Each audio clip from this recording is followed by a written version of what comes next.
manifestation, magic, bending reality. So let's jump straight into this. So you have a conscious and a subconscious part of your mind. The conscious is what you're conscious of, what you're actually doing, where you can choose or not. However, the subconscious is the part of your brain which is automatic.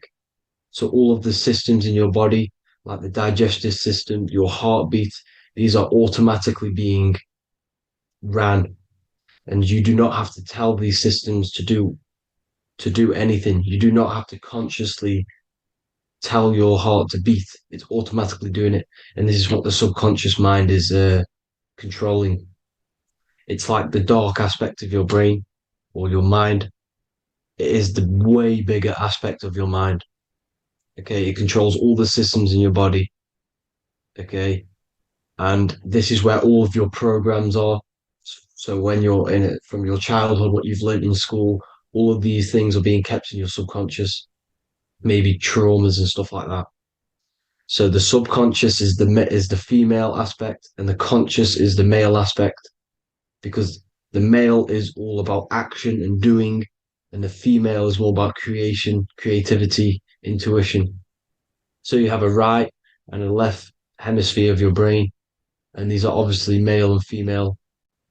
The right side of your brain is your female. It's to do with creativity, imagination, intuition, insight. Okay. And this is one of the most important sides of the brain.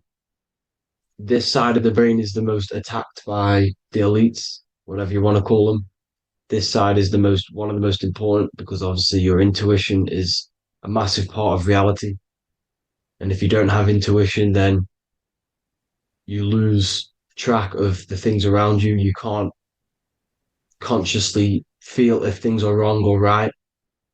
They don't want you to have intuition or creativity or imagination. They want you in the right, they want you in the left side of your brain, which is just reasoning, logic, and basic things. So they just want you to tell you what you want, tell you what to learn, and then that's it. They don't want you thinking for yourself, which is the right side of the brain. So whatever the conscious side of your mind impresses the subconscious side of your mind. So if you do affirmations, for example, if you consciously do affirmations every day, you're reprogramming your subconscious mind. You're impressing a vibration and a word into your subconscious mind, and therefore it will reprogram it. So the male and female aspect are symbolized by the Star of David as well. The male being the upside triangle, the female being the downside, connected all in one because we both have male and female energy. So every thoughts are electric, which is the male aspect. Emotions are magnetic, which is the female. Each thought creates a wave of vibration in all directions. So think of it like a water drop in a pool, but it going out in every single direction. It's not just flat. And these thoughts have a certain frequency, well, has a certain vibration. That vibration has a certain frequency. And this affects your aura. Every thought, every emotion directly impacts your aura and the strength of your aura. So if you're angry all the time, your aura in the astral plane will look red. However, if you're happy, it'll be more like blue and green. So it's very important. Your electromagnetic field is created out of your emotions and thoughts, and that affects reality because you're 60% water, and frequency and vibration create certain patterns and has a certain effect on water. We'll get into that after this slide. So each thought that people are thinking around you, you are actually subconsciously picking up these thoughts because it's emitting this vibration in all directions. So this is why you can pick up thoughts of other people on the odd occasion.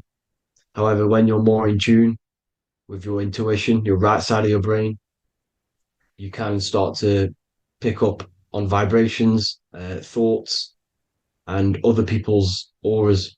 You can pick up on the energy once your third eye is open, and you know whether you should be in that environment or not. This is what we call an atmosphere when we go into a room and you can feel the tension if someone's been arguing, for example.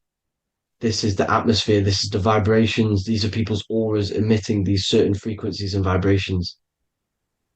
Okay. So our aura is contained of multiple layers. Obviously, we have the physical body. This is the electromagnetic layer. However, you have the different planes of existence, the spirit, mental, astral, etheric, and then physical. The physical is the lowest plane of existence. And the physical plane is a product of all of the planes above. So the mental impresses on the astral impresses into the etheric, and then the etheric creates the physical object. So the mind is the root cause of reality. The mind is the cause of everything. Your consciousness is pure cause. There's no effect. Everything you see in this reality is the effect. Everything that you experience is the effect because the root cause was the mind. The decisions you made you experience that certain experience. And that decision was created on the mental plane. And this is just pure thoughts. And thoughts are things. If it exists in your mind, it is a thing. It's a certain frequency. So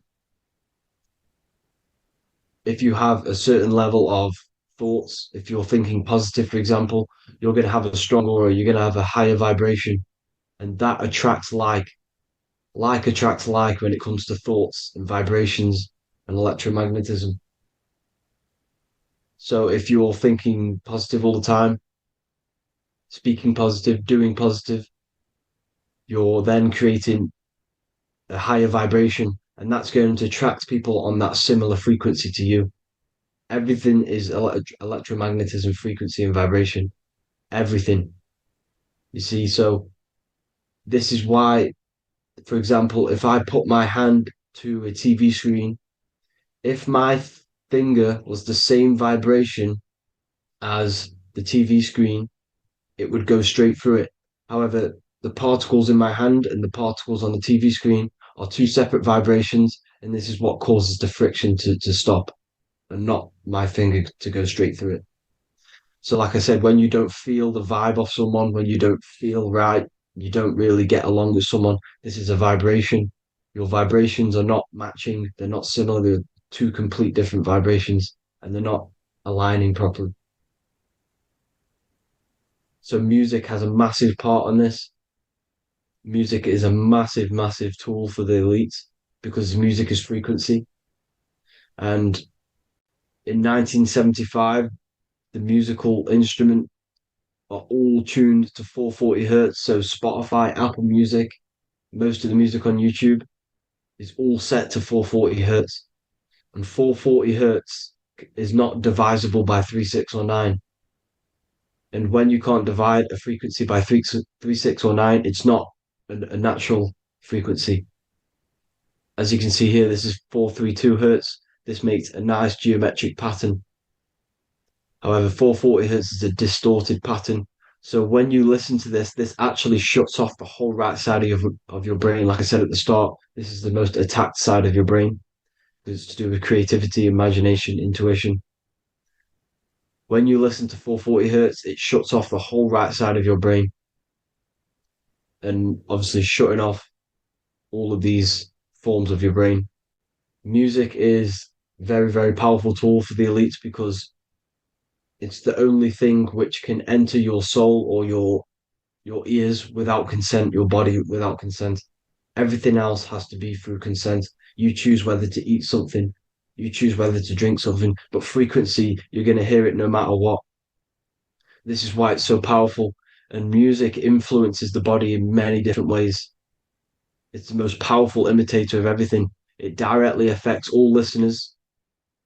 It directly affects intentions, gestures, movements, and actions. It stimulates your mind, and certain songs, certain catchy songs, can reprogram your subconscious mind, invoking certain emotions. This is why when you listen to slow beat songs, makes you feel more sad. When you listen to upbeat songs, you feel more energetic. This is because these frequencies have a profound influence on reality and on how you feel. Because, like I said, you are 60% water. And as you can see here, each frequency creates a different geometric pattern. And inside of you is 60% water. So, like I said, 440 hertz is going to make a distorted pattern in your water. And this is going to have a profound effect on your emotions and your reality. So, like I said, health is not just the body. It's you are made of body, mind, and spirit.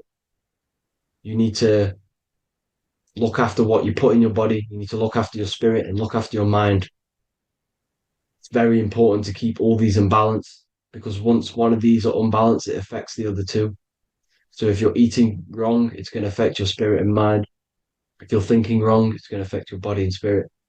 These are all interlocked. Uh, you have to look after them all. So it's very important you understand music.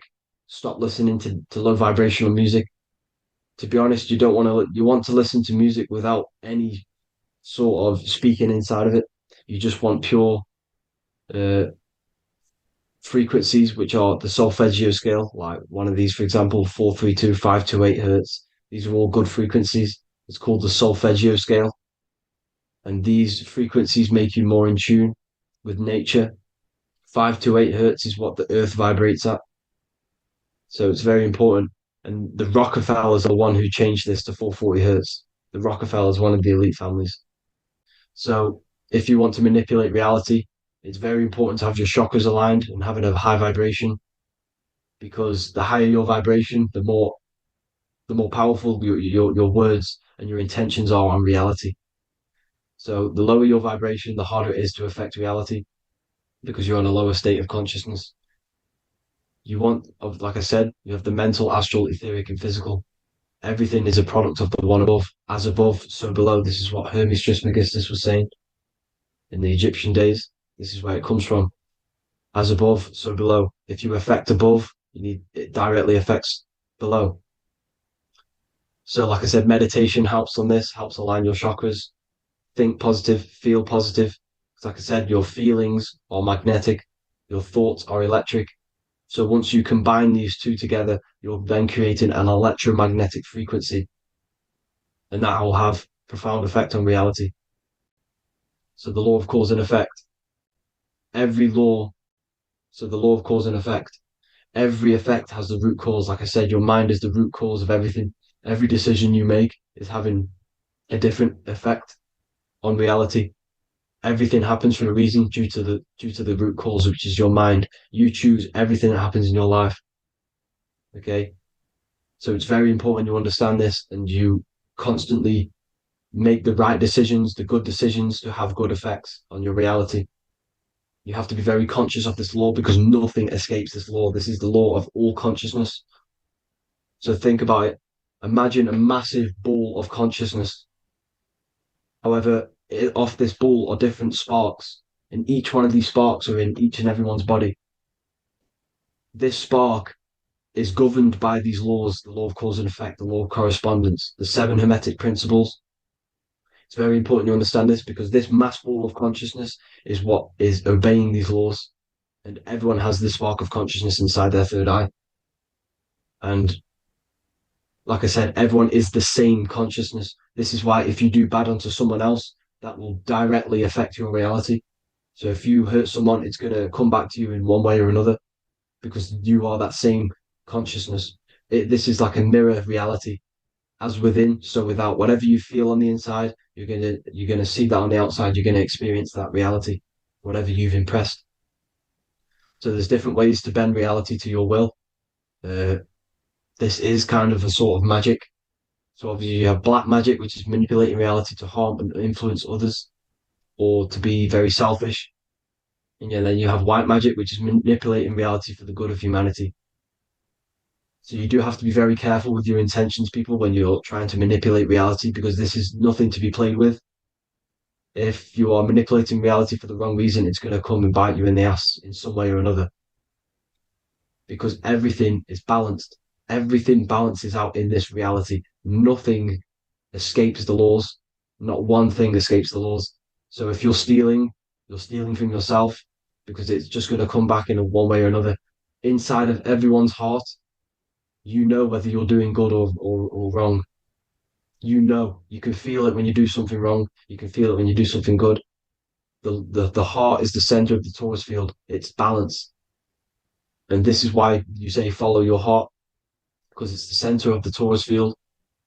It's very important to listen to this inner voice inside of you because that is telling you the right things to do, the good decisions to make.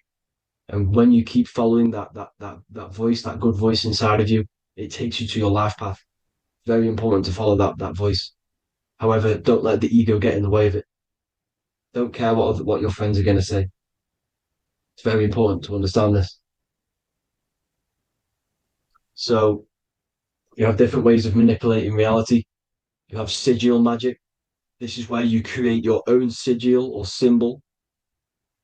You create your own sigil and symbol, and then you charge it. You behind that symbol you have an intention. So, for example, if you want to manifest wealth, you create a sigil which represents what you want. You create that sigil, you draw it out, you charge it because wherever your attention goes, energy flows. So whatever your attention is, you're sending energy that way. So what you do with your eyes and your hands, you place attention on the sigil. Imagine that it's glowing. Imagine that you're sending energy to the sigil, and then you burn the piece of paper once you've done this. And then after this, you meditate on that symbol. You constantly think about that symbol because that symbol is the frequency, is the thing that you want to manifest. So that's one way. Or you can just meditate on your reality. So imagine yourself having already what you have. This is what they call a mindset. You must set your mind to the frequency what you want to manifest. Okay. So if you want to manifest wealth, for example, imagine yourself being wealthy. What would it feel like? What would you be doing? Imagine a scene in your mind. Constantly do this, and you're putting out that frequency. Like I said, you must think because the thoughts are electric, and then you must feel, which is magnetic. Together, this creates an electromagnetic frequency, and this is how you attract things to you. You will attract the certain people to come in your life to bend reality to your will. Okay. Or you've got mirror magic. Stare yourself in the mirror because a mirror reflects light, it also reflects energy. So you've got to be very careful with what you say to a mirror. You've got to be very, very, very careful because whatever you send into that mirror is directly sent straight back to you. So if you're thinking negative, you're sending negative energy back straight to you, and that's going to have an effect on your reality. Affirmations. Affirmations are very important because your words are frequency, your words are vibrations, and each word you say has a certain frequency. If it's if it's positively charged, it's going to affect you positively. If it's negatively charged, because like I say, your brain and your mind is like the director of energy. That's what your brain is, and it directs energy into certain things. You can either positively charge it or negatively charge it, and this brain is creating your reality constantly. It's manifesting your reality constantly in the present moment. So this is what the government knows. The government know your mind is the root cause of reality. This is why they call themselves a government. Government. The New World Order is not being manifested by them. They are controlling the information. They are controlling your perception of this reality. And they know the mind is the root cause of reality. Therefore, if they control your perception of reality and your information, what you believe, you're going to manifest that information, that perception. So we, the people as a collective consciousness, are the ones uh, manifesting this new world order. You see, so this isn't black magic. They're actually tricking us into manifesting their own their plans, this new world order. You see, this is how smart these people are. They know how to get around the laws of reality. They know how to bend reality to their will without facing the consequences. They're getting humanity to do it. You see, there is a collective consciousness. As like I said, we all have that same spark of consciousness, right?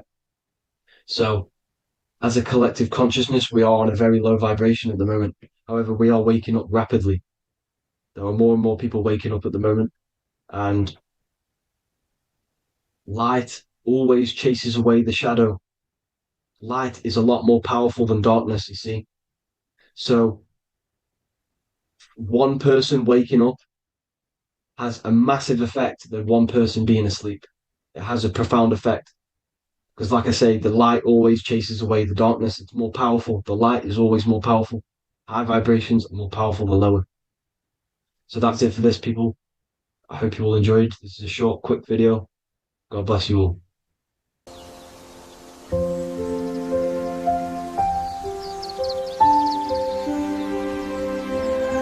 bookofwisdom.com. Visit today.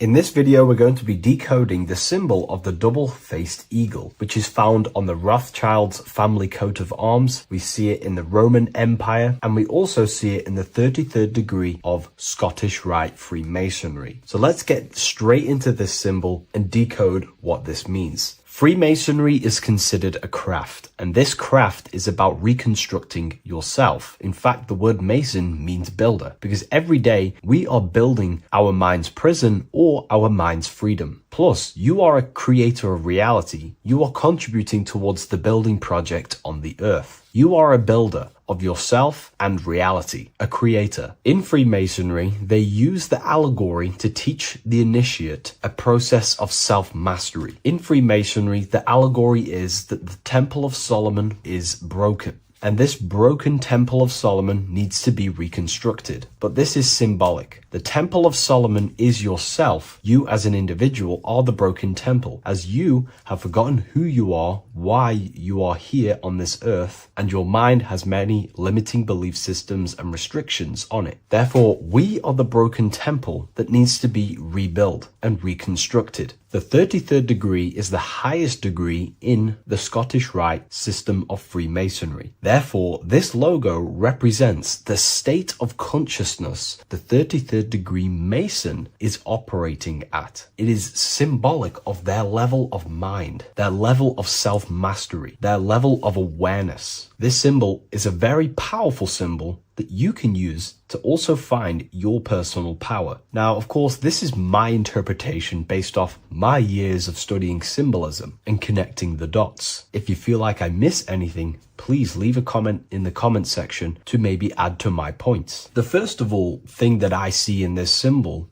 that reveals a great power of mind is the eagle. The eagle itself is a bird, and a bird can go on the ground and in the sky. In a symbolic sense, this represents the body and the spirit, the ability to transform from this earth body and then also access astral projection and the spirit. The bird sees things from a higher perspective while it's flying in the sky. If you're only in the physical body, your perception of reality is limited to the ground. We do not see much from the ground. This is all symbolic to a level of mind. The bird can see things from above. It sees the earth from a top-down view and sees the whole, sees things from a higher perspective, symbolic of the mind of a 33rd degree Mason who understands who they are, what reality is, what consciousness is, and the human psyche. Their level of intelligence allows them to see reality from a higher perspective, and they also have the mindset of seeing things as a whole, which is a great truth. We are all part of a greater whole, the unfolding of creation that is taking place in the present moment. We are all unfolding creation as a collective consciousness, and we are part of a greater whole building project. So this bird, or the eagle, is symbolic of seeing things from a higher perspective and possessing a higher consciousness. The double-faced eagle, one eagle looking left, one eagle looking right. This is symbolic of the past and the future, mastering time. The The way an individual masters time and masters the power over time and gains their power over it is by using the past and the future. The way we master time is by looking into our past and see what thoughts, emotions, and actions have led us to this very moment in the present moment in our lives. By looking into the past, you can see what thought, emotions, and actions have led you to this very point in your life and see the mistakes in your thought processes,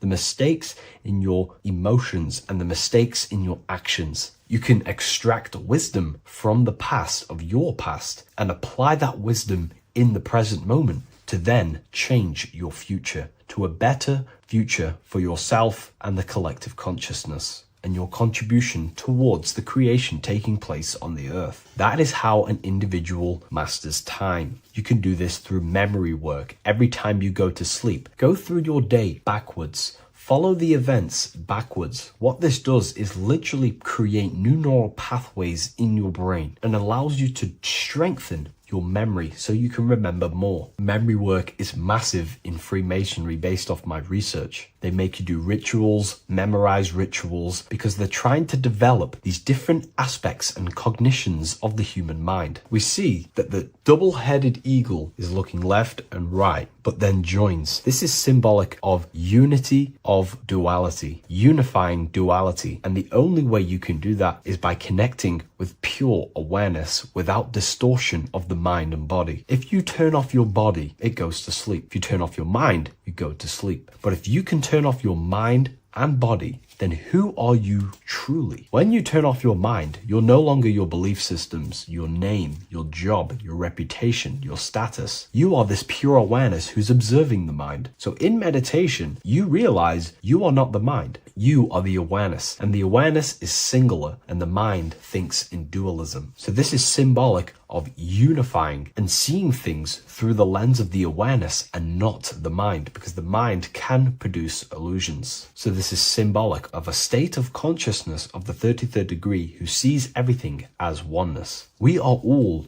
one witnessing consciousness experiencing itself. However, this witnessing consciousness is molded differently through the mind. My mind has gone through memories, traumas, events, and belief systems, which makes my mind unique to you. But when we all turn off the mind and connect with pure consciousness, the pure awareness, then we are all, on the deepest level, actually one. The universe is one. This is symbolic of seeing and perceiving that reality and truly maturing that understanding in your consciousness. We also see that the double-headed eagle is standing on a sword, which is a tool. The tools that you possess in life are aspects of your consciousness. Your thoughts are a tool. Your emotions are a tool. Your actions are a tool. These tools are creating and building your reality, and they're also building your soul, building your consciousness. But we see that the double-headed eagle is standing on top of the sword, the tool. The sword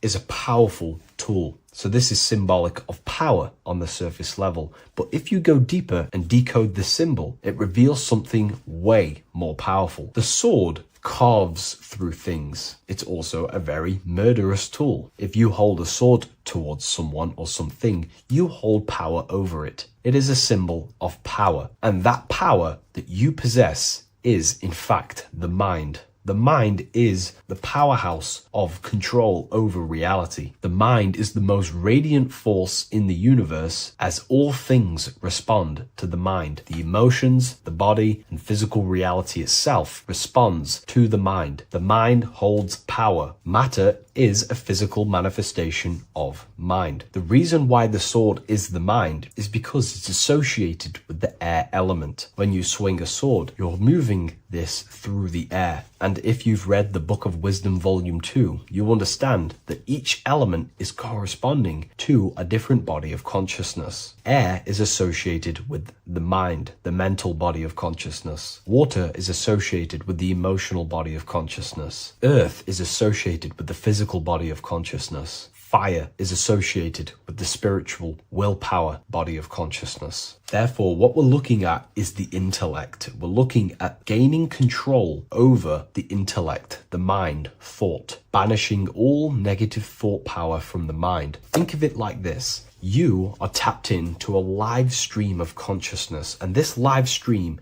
is flowing into you in the present moment. Your mind directs this creational force, this flow of consciousness and power. You can use that mind to think about negative things, anxiety, depression, or you can use that power that's flowing into you for the positive only. The universe does not create what you want. It creates what you are. What you put in is what you get out. Your reality is a reflection of your mind. So it's about using this tool for the good. For example, no negativity even has any space in my consciousness. There is no negative thought that pulls me down. And if there is, I banish it instantly and remove it. So this is about gaining power over the mind and using the mind as a tool to carve your reality with the sword. This is your power. This is your sword. Below we see a banner that says Ordo ab Chaos. Most people see this and understand it as order out of chaos. And yes, it is linked to, obviously, molding society, manipulation. However, on an internal understanding of order out of chaos, it's something much more powerful to the individual. Most people see order out of chaos and see the manipulation that takes place on human consciousness, which is very true. The ruling powers create chaos or a problem in society, then they produce an order and a solution to mold society towards their agenda. That's order out of chaos. However, to the individual, this represents something much more powerful that you can take advantage of. Ordo ab chaos, order out of chaos. This is understanding that reality comes from chaos and physical creation is the order of that chaos. The mental plane is chaos. It's just simply pure thoughts, random thoughts. But the physical world is the order out of that chaos, the darkness coming into light. To you, for example, when you first start your journey of self-mastery and spiritual awakening, you are in chaos. My mind was in chaos. My mind had many limiting belief systems. My mind used to think random thoughts unconsciously. I used to take random actions, unknowingly create my reality and produce chaos. That chaos needs to be ordered. So when there is chaos in ourselves, with different aspects of our minds and subconscious, we need to produce an order so that we can gain power over the mind and over our thoughts, emotions, and actions, the three forces you have 100% control over in your reality. If you try and control anything else other than your thoughts, emotions, and actions, then you are breaking natural law. The only things you have been given power over and to control is your thought, emotion, and action, your mind, your heart, and your body. Order out of chaos is about transforming yourself. When you're in a chaotic state, you have to produce order to transform yourself and change your level of consciousness. If you have chaos in your life, you must produce order. And this is how self-transformation occurs through an individual. Order out of chaos. Now, yes, it is also linked to human manipulation, as this applies to everything as above, so below. Above, we see a triangle with the number 33 and light emanating around it. This triangle is highly symbolic of the element of fire. The upright triangle is fire. The downright facing triangle, the opposite to this triangle, is associated with the element of water. The reason why this is an upright facing triangle with the number 33 in it is because fire is associated with dissolving. If I place this pencil in fire, it will burn this material into its raw form. Fire is about removing the illusions in our mind to gain power over it. It's about dissolving all the illusions in ourself, the false belief systems, the negative subconscious programs and thought patterns. This is about destroying them and producing order out of them. It's about removing the veils of consciousness so you can figure out who you truly are. If I burn this down, it will reveal its raw essence. It's the same with consciousness. If you want to figure out who you truly are beyond your mind, emotions, body, then you have to remove the veils of consciousness. You have to dissolve the mind by meditation and stillness. You have to dissolve the nervous system by keeping very, very still. And you will connect with pure awareness and can connect with lucid dreams and out-of-body experiences. It's like finding a needle in a haystack. If you want to find a needle in a haystack, you don't go looking through the haystack to find the needle. You burn the haystack and the needle reveals itself. That's how you truly connect with who you truly are. And this is why it's associated with the number 33 also, because the number 33 is the symbol of rebirth. Jesus dies at 33 and ascends to heaven. The human mind is fully developed at the age 33. Ice melts into water at 33 degrees. It's symbolic of transforming states from death to rebirth, rebirthing the self. And this is how you rebirth yourself, by figuring out who you truly are. Because when you actually figure out and have an out-of-body experience, or you figure out who you truly are, you go through a mental rebirth. Everything you thought once was true has been completely burnt away, and now you are reborn into a new mind and a new perception of self and reality. So it's about being reborn again. At the 33rd degree, you are reborn again by the understandings and experiences that you've had with yourself. And the crown is a symbol of mastery. People in position of power wear crowns. It is a symbol of power over something. This whole symbol reveals your own personal power, the level of power that the 33rd degree Mason has over themselves, not over other people, but themselves. But of course, once you gain your personal power, you understand how the mind works. You can use that against people. It's how you use the knowledge that determines whether you are bad or good. Again, if you think I've missed anything, leave a comment in the comment section. Please like, comment, and share if you love this content. I'll see you in the next one. And if you wish to get your hands on this book, I'll leave an Amazon link in the description. What is good, people? It's Revival of Wisdom. Today we're going to be talking about Saturn. I've done this video in the past. However, this video is going to contain a lot more in-depth explanation of Saturn. So the 33rd degree Mason, Manly P. Hall, said, Saturn is the key to crystallization, physical matter.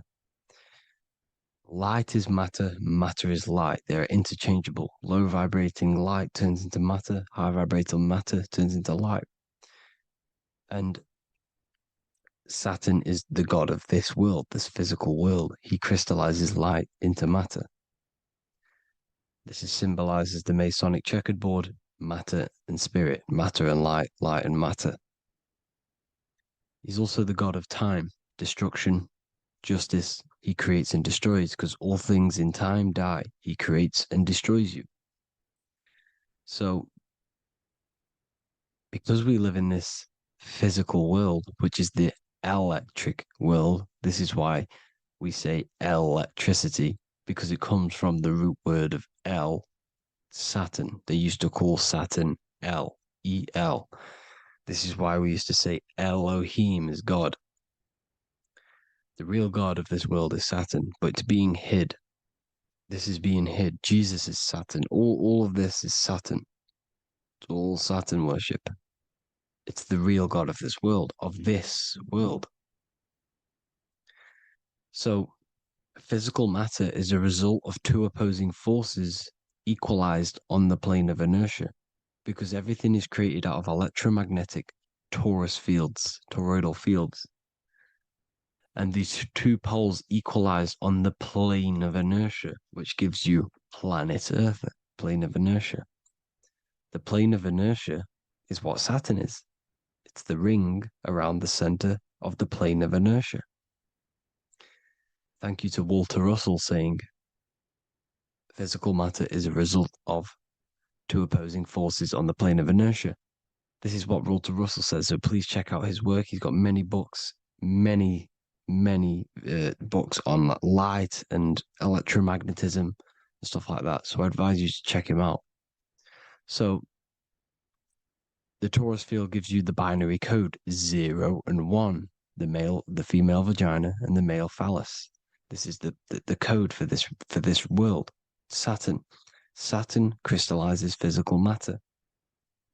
Now Saturn is the most outermost layer of the 7 layers of heaven, where it says in the Quran, it says, Allah, it is He who created the 7 layers of heaven. Saturn is the outermost layer. He's the top. He's the most high. So when we say the most high, we're referring to Saturn. He's the most high before the firmament, before the stars. So Saturn is the god of this world. He's the Lord of the Rings. He wears the crown. The crown is the rings. Crown, Kronos. So the planets are luminaries. They are lights. They are beings. They are energy, conscious energy. And we're in the heart of the solar system. Saturn is the outermost layer. He is the one of this world. He's the god of this world. Now, on the North Pole of Saturn, you have the hexagon. Add up all the sides, it creates the six-pointed star. Or it can be created as a cube. The cube is very important. The six-pointed star is very important. 6 points, 6 triangles, 6 side, 6, 6, 6. Black cube adds up to 6 in gematria. Now, what did I say in the beginning? Saturn crystallizes the physical world. He creates physical things out of light. You are a light being. This is why we say human. Hue means the light spectrum. Hue, man, we are light manifested into physical forms. Human. And we are incarnated through Saturn. Satan, same thing. The number of the beast is 666, and the 666 comes from the 6.6 triangle, 6 sides of Saturn, 666.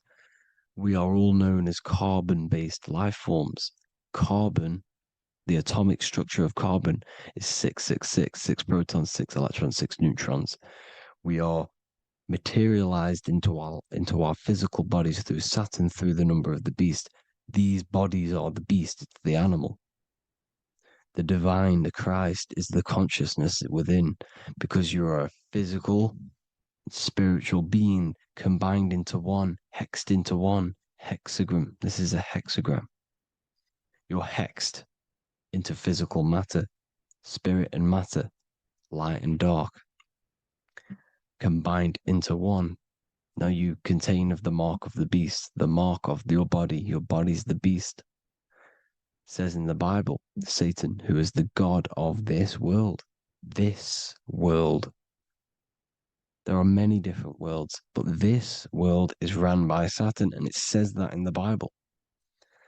Saturn is Satan. It's the same thing. And look at the crown of thorns are wrapped around the heart. The soul is in the heart. The mind is in the brain. The soul is wrapped around the rings of Saturn. You're wrapped in physical matter. This is what it's showing you. This is symbolizing the rings of Saturn wrapping you. And the cross on top is the cross of the cube. The cube, the black cube of Saturn, unfolds into a cross. So Satan, who is the god of this world, Corinthians 4:4 in the Bible, Satan, who is the god of this world, has blinded the minds of those who don't believe. Satan blinds your mind because the god of this world materializes you and he blinds your mind when you incarnate into physical matter. When you enter this soul system, not the solar system, you hit Saturn first. He materializes you. And look at the symbol for Saturn. This is the symbol for Saturn. All of the planet symbols are created out of the Holy Trinity. The Earth, Moon, and Sun. Body, mind, and soul. The sun is your soul, the moon is your mind, the earth is your body. Your body's made out of the 5 elements. The sun is your soul because the sun is life force, gives life to everything. Your sun is a soul. Your soul is the sun of your body. The moon is the mind. The moon is the moon of your body, the mind of your body. Intelligence. So all of the symbol of the planets are created out of these. The Saturn symbol is created out of the Earth cross, matter, and the moon crescent, moon, mind, matter over mind. This is why Satan, who is the god of this world, has blinded the minds of those who don't believe. He blinds your mind. Look at the symbol, it's showing you. The Saturn symbol is matter over mind when it should be mind over matter. So we descend into a soul system, into our 666 Saturn carbon suit bodies, and we are matter over mind. Then we have to move up the spine to go back up to spirit, to mind over matter, where you manipulate your own reality. Now look at this. It creates the number 5.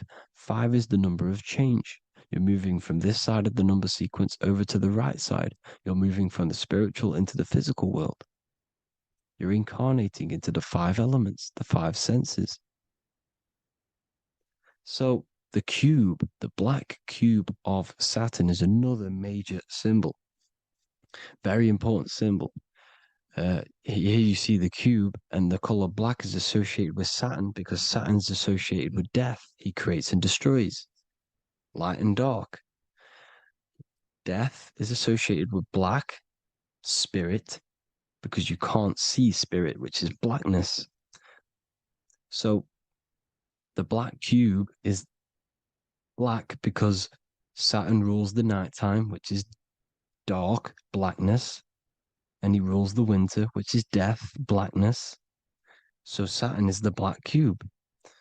Cubes have 6 sides: up, down, right, left, back, and forward. Cubes are 6-sided. Everything is 6-sided inside of this creation because you're incarnating, you're materializing, crystallizing into the cube, the world of the cube. Everything's a cube. Everything's got 6 sides. Here's Leonardo da Vinci showing you that you're in the cube. Leonardo da Vinci did this famous painting. You're in the cube, you're hexed into physical matter, where you're incarnated into the 3rd dimension, the 3-dimensional world, which is a cube, 3D. And black cube adds up to 6 sides of the black cube. The Kabbalah means cube god in Arabic. And look at what they do. They worship the cube, the black cube, and they stand in rings like the rings of Saturn. Australia, Denmark, Manhattan, Santana all have these black cubes. You go to New York, you will see the black cube there as well. These black cubes are everywhere because it is the real God of this world, So look at the cross. The cross unfolds into the cube. Xbox, Nintendo GameCube, Sega Saturn, anything to do with a simulated gaming reality, they put Saturn in it because we're in the simulation of Saturn. This is a simulation. And this is why they reflect this through the Xbox, GameCube, Sega Saturn, anything to do with gaming, simulations, is all Saturn. Because we're in the cube of Saturn, the black cube. We're in the GameCube, the Xbox, the Sega Saturn. As above, so below. So they reflect it through the simulations that they create inside of this simulation. Cubes have 8 points for the 8 points of time and space. 8 is the number of time. Everything's cycling, infinity. So look at the cube. The cube is symbolized as in Judaism. The Judays have the black cube. They wrap themselves in a black band and they cover their eyes into blackness. The black cube, for the black cube of Saturn, they use the star of Saturn and they worship their god on Saturn Day because it's all Saturn worship. And look how the Saturn god is wrapped around with these thorns or leaves, just like Jesus is wrapped around his heart. And Jesus on the cross is us on the cross. We are in the cross. We are in the cube. The cross is the cube. And the cross is even in the Saturn symbol. This is another symbol for Saturn. There's 2 symbols. You got this one, the one I've just broke down. And there's this one. This is the cross of Saturn, the cube god, the simulation, the game cube. Now, Chronos is another word for Saturn. Chronos means time. When you clock into work, you go to the Chronos machine. Well, I did anyway. And I'd tap my card on the Chronos because Chronos is time. anything to do with time is Saturn. He creates and destroys. Look at the artwork of Saturn with the sand, the time. Look at this, how he's cutting off the baby's wings. He's crystallizing the spirit into matter. He's cutting off your wings. Satan, in the Bible, he falls from heaven into earth and he loses his wings. He becomes a serpent. You see that's it's all symbolic for us. We are the fallen angels, fallen angles of light. We're fallen angles of light. We are light beings. Now we're fallen into physical matter. Saturn's chopped off our wings. He's chopped off our spirit wings because when you astral project, you can fly. You will fly around. He's got the Reaper staff here, always depicted with the Reaper staff. Now look at the clock. Saturn day is the 6th day, the number of the beast 666. Look at the clock. 6 take away 12. Sorry, 12 take away 6 equals 6. 7 take away 1 equals 6. 8 take away 2 equals 6. 60 seconds in a minute, 60 minutes in an hour, 24 hours in a day, 2 plus 4 equals 6. That's 666. Everything's 666 because it's time. Saturn. All goes to Saturn. He's the god of time. We're in time now. We're in time. We're in the time, which is God, the god of this world, the god of time. Now look at this. The Reaper is also depicted as the Reaper with the staff, the black cloak, black symbolizing death, spirit. Judges wear black because Saturn is the law. He's the god of this world. He's the law. This is why they wear black cloaks. When you graduate from university, you wear a black cloak and a black cube on your head. You've been hexed. Funerals, you wear black because it's all to do with Saturn, Father Time, Father Crystallization.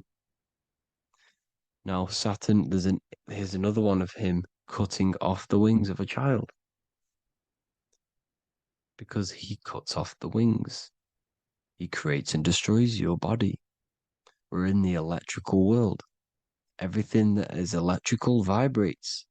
All vibrations have to come back to a standstill point, which is death. This is why your body dies. Your atoms stop vibrating. Corona. Look at the crown. The crown is the corona. Corona means crown. And look at this is an alcohol brand for beer. You can see the staff of Saturn in the symbol with the moon crescent. Corona, which is the crown, Saturn, the crown on Saturn, the rings. And then you've got the staff. It's all Saturn worship.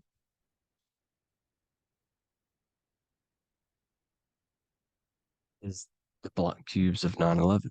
2 black cubes. This was a ritual for Saturn. It's all ritualistic. And look at the Star of David, the Star of Saturn. It's not the Star of David. Creates IXXI, the sigil of Saturn. IXXI means 9/11 in Roman numerals. 9/11. It's all a ritual for Saturn, and they have the 2 black cubes of Saturn. Now look, XX. There's more symbolism of Saturn now. We're going deeper. XX is more symbolism for Saturn. The sigil of Saturn is XX. As above, so below. Same with the Star of David. You split it in the middle, as above, so below. As above, so below. XX. This is a Knights Templar Cross of Lorraine. XX. Knights Templar, High Order of Masonry. They all worship Saturn. Well, Saturn's the real god of this world. X Eon with the XX. XXL magazines, which is all to do with famous rappers and stuff like that. When you die, you put XX on the eyes because it's Saturn. He's the Reaper. Is Jesus with the XX crown with the thorns around his heart, around his soul. with the cube on the top, the cross cube. Lucifer with the XX Cross of Lorraine. Jay-Z with his alcohol brand, XX Cross of Lorraine. The X Factor with the rings of Saturn. All Saturn worship. The seal of Melchizedek is also Saturn. This is the cube. This symbolizes the cube with the 8 points for the 8 points of space and time. And this is the cube. It's another ancient symbol for Saturn. Here you see the star of Saturn with the Melchizedek symbol around it, which is all to do with Saturn. Here you see an altar, the Holy Grail, the Melchizedek symbol on it, and they're worshipping it. This is why we wear rings, wedding rings for the rings of Saturn. It all goes back to Saturn. Earrings. The 8-pointed star of the ancient Sumerians is all Saturn. It's all Saturn. So the ancients, the symbols of Saturn goes on forever. It's in all of the major corporations. You can see it everywhere, the rings of Saturn. Toyota is an obvious one. Internet, Nike, Target, Sega, Saturn. It's all Saturn worship. All Saturn worship. Because he is the real god of this world. Here's Kanye West's album with a Saturn here. Here's Michael Jackson's album saying X, escape. There's the X again. The X, escape. You have to escape this reality. Maybe that's what he's pointing at. Here you see it on the dollar bill. The star of Saturn. Here you see it again on the dollar bill. So that is it for today's people. I hope you all gain some insight on Saturn. Please like, comment, and share if you can. Subscribe if you like the channel. Please have an amazing day. God bless.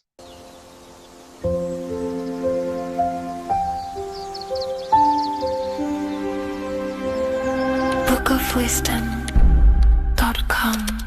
Visit today.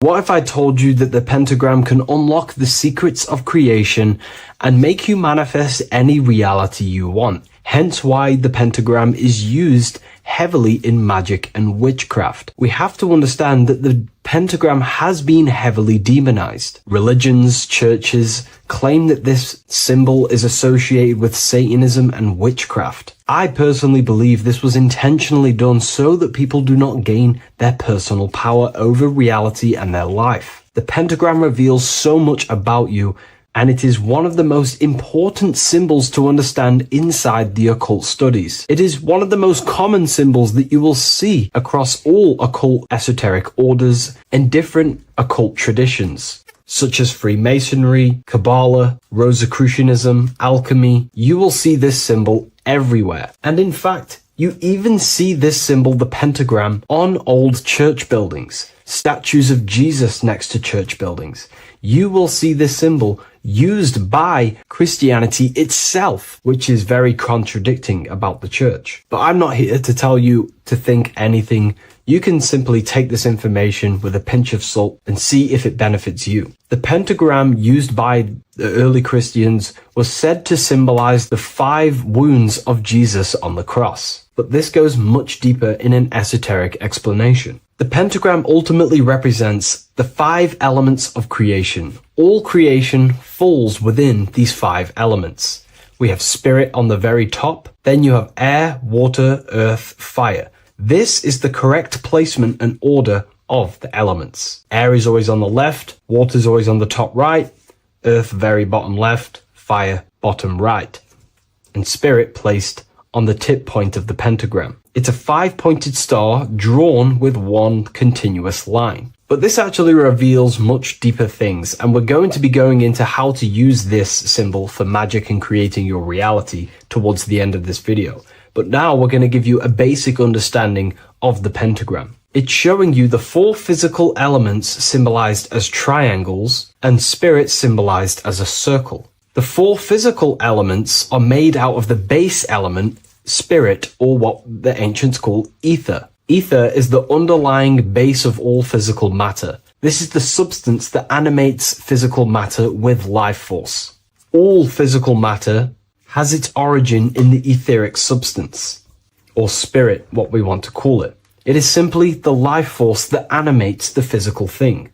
However, if we go deeper onto this symbol, it also represents something personal to the individual who wears this symbol. If you wear this symbol, you're basically saying you're putting your divine nature over your material nature. Your divine self is in control of your material self. You put your spiritual needs before your physical desires and needs. Hence why the spirit is on top, looking down over the four physical elements. The circle is continuous, one line, eternal, no beginning, no end. The triangle has beginning and end and points. You can see the beginning and the end when you draw it. On a deeper level, this is pretty much showing the process that symbolizes the structure of the macrocosm, the universe itself, showing how the invisible spiritual planes condense and crystallize into the visible physical world, spirit turning into physical reality. But if you wear this symbol, you're basically saying, I put my divine nature over my material nature, showing that your spiritual nature rules over your earthly existence. You put your spiritual needs first. If you see this inverted, it is now the opposite, placing spirit on the bottom, basically saying, I desire the physical things over the spiritual. But what exactly is your spiritual nature?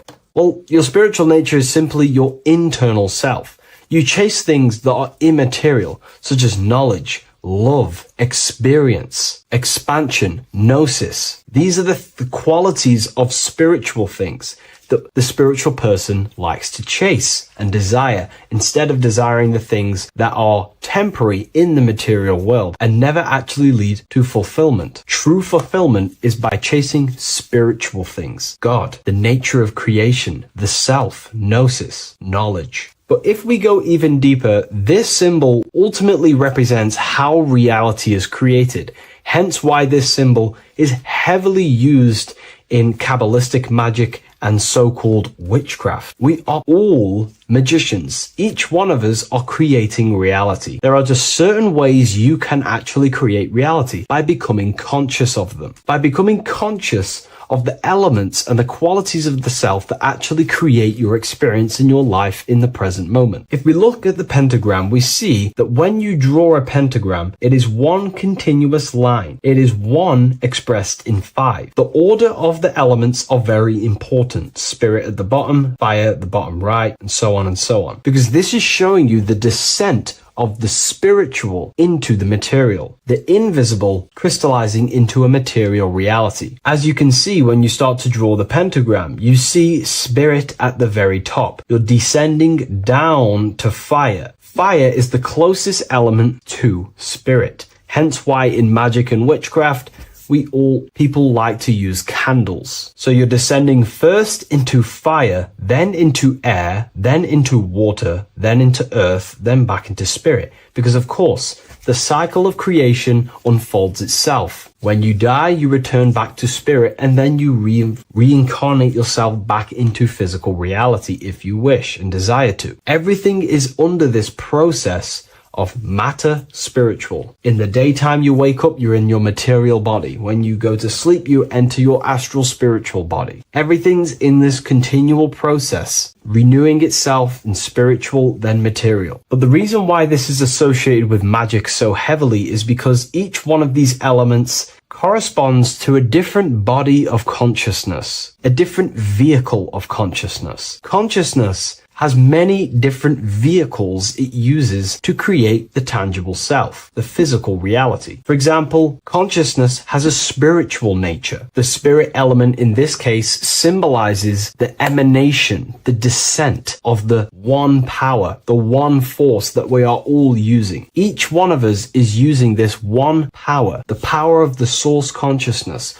unfolding its creation in the present moment. This represents the source, the emanation, the descent of this continuous flow of energy through us that we are tapped into, like a live stream in the present moment. This descends first, the force descends into fire. Fire symbolizes the willpower, will. In this aspect or vehicle of consciousness, the will is the being that directs intention, initiates action, shapes reality through focus, determination. It sets direction, holds intention, projects a desire into form, and aligns your inner world with the outer creation. The will comes out of the force, spirit. Then the will goes with intention to air. Air symbolizes the mental vehicle of consciousness, the mind, the psychic man. The psychic aspects of your consciousness is thinking, imagination, mental images, logic, using the thought or the mental vehicle body of consciousness. Then that thought has an emotion, which is then water. So it goes from the force to the will to the intellect to the water, the emotional body of consciousness. The emotional vehicle of consciousness amplifies the thought into an emotional desire that you want to take action on. No one takes random actions, and if we do, we say we're very bored and we don't care. The water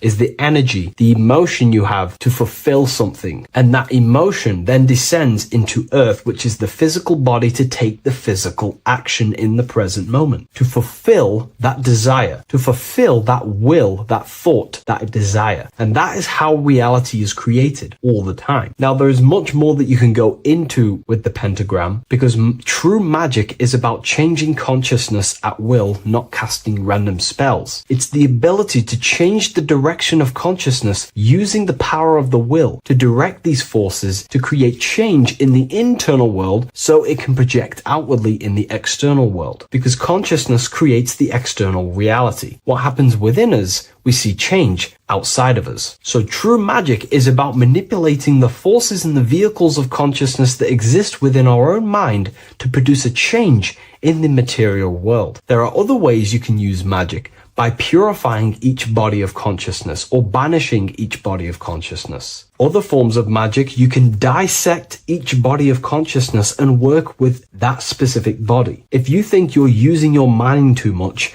you can start using banishing rituals to banish the power of the mind, to stop overthinking, for example. Or if you have lack of emotional connection with your emotional vehicle of consciousness, we can dissect this body, tap into this body, and invoke this body and strengthen it. We're dissecting each body and vehicle of consciousness so we can work with it to create a specific change inside ourselves, then to be mirrored outside of us. So pretty much this pentagram represents the descent of the spiritual turning into a material reality. Hence why sometimes we see a human figure standing in the point of a pentagram, because it ultimately represents the microcosm. You are the microcosm. You represent the entire process of spirit into matter, the invisible into the visible, the formless into form. The pentagram, drawn in one unbroken motion, captures this divine act of creation, showing how consciousness flows downward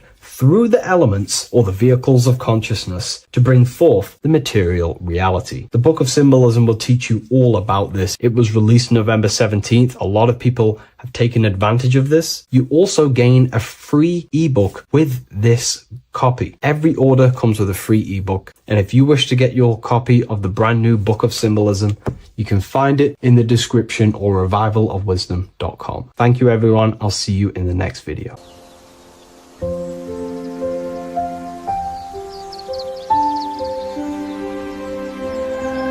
bookofwisdom.com.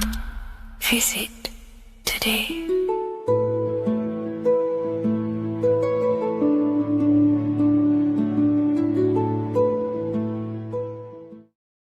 Neo is plugged in on the back of the neck, which is the reptilian brain stem.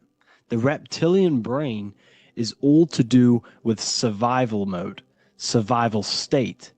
It's always scanning the environment for safety, whether that's physically, emotionally, or mentally. It does not think. It is instant.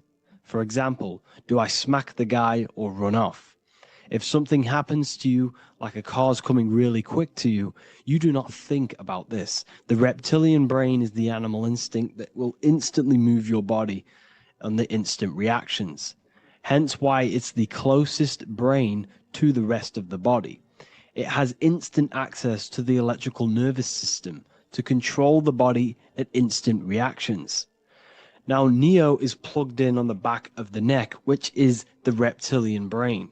Therefore, the matrix is the body itself. It is the lowest state of consciousness. This is what it represents. The word matrix means womb. It translates to womb because your body is a womb. Your body is a vessel for universal consciousness, for God consciousness. And the body is also a womb where you can be born again outside of this body by raising your consciousness, by awakening the neocortex. This is why Neo is called Neo, because it represents the neocortex. This is the higher aspect of our brain. This is all to do with new things, higher reasoning, higher thinking, new learning. You see, the brain is a receiver for universal consciousness. Now, what do I mean? It is a radio receiver. Think of it like this. You have a radio tower which emits frequencies, and each little frequency, 00.1, 00.2, 00.3, each 00 point is a different person. We are all the same universal consciousness encapsulated inside of a different vessel. This is why our body is the temple of God inside of the Bible. Your body is a sacred temple of the divine essence of the universe. However, consciousness is controlling this physical body. And I'll show you this diagram here. Consciousness consists of imagination, emotions, thought, and memory. All of these things are not physical. They're not made out of atoms. You cannot think with atoms. If I split open your brain while you are thinking of a cheesecake, I would not see a cheesecake. It's because these things exist metaphysically within consciousness. They are not physical. The body is physical. It's part of matter. It's part of time. You see the Leonardo da Vinci, the circle and the square. The square represents limitation, beginning and end, because when you draw a square, there is a beginning and end. It represents the body, the mortal self, the ego, the echo. Then you have the spirit raised above, which represents spirit over matter, mind over matter. Invisible forces create physical forces. Everything physical exists in non-physical. This is also the Freemasonic square and compass, why the square is below the compass, because the compass creates the circle, which is spirit or mind. Then you have the square, which is matter. Mind and matter are the same substance. Mind creates matter through thought. Everything in this physical universe manifested through thought. Everything began as thought. So you are spirit and matter. You have a material body and a spiritual body. And you are right in the middle. This is why humans are very, very important. Because we have an animal nature, the reptilian brain, and a higher consciousness, the neocortex. And we must awaken out of the matrix, which means womb, which is the body. And Neo is waken up from the lower self, the reptilian brain, and moves into the neocortex. Because the brain is a radio receiver for consciousness. Now, what do I mean? I went over this before. Your consciousness is controlling the brain. The brain is a computer. And when our consciousness, our imagination, our emotion, our thoughts, and our memories are all contributing towards just survival things, food, safety, fear, all of these things, and our consciousness is locked into a survival state, we are using the reptilian brain. We're no longer thinking. You don't think with the brain, but the consciousness is thinking, which activates the different parts of the brain. When we think, if For higher reasoning, we use the neocortex. It stimulates the neocortex. When we think about survival, we're using the reptilian brain.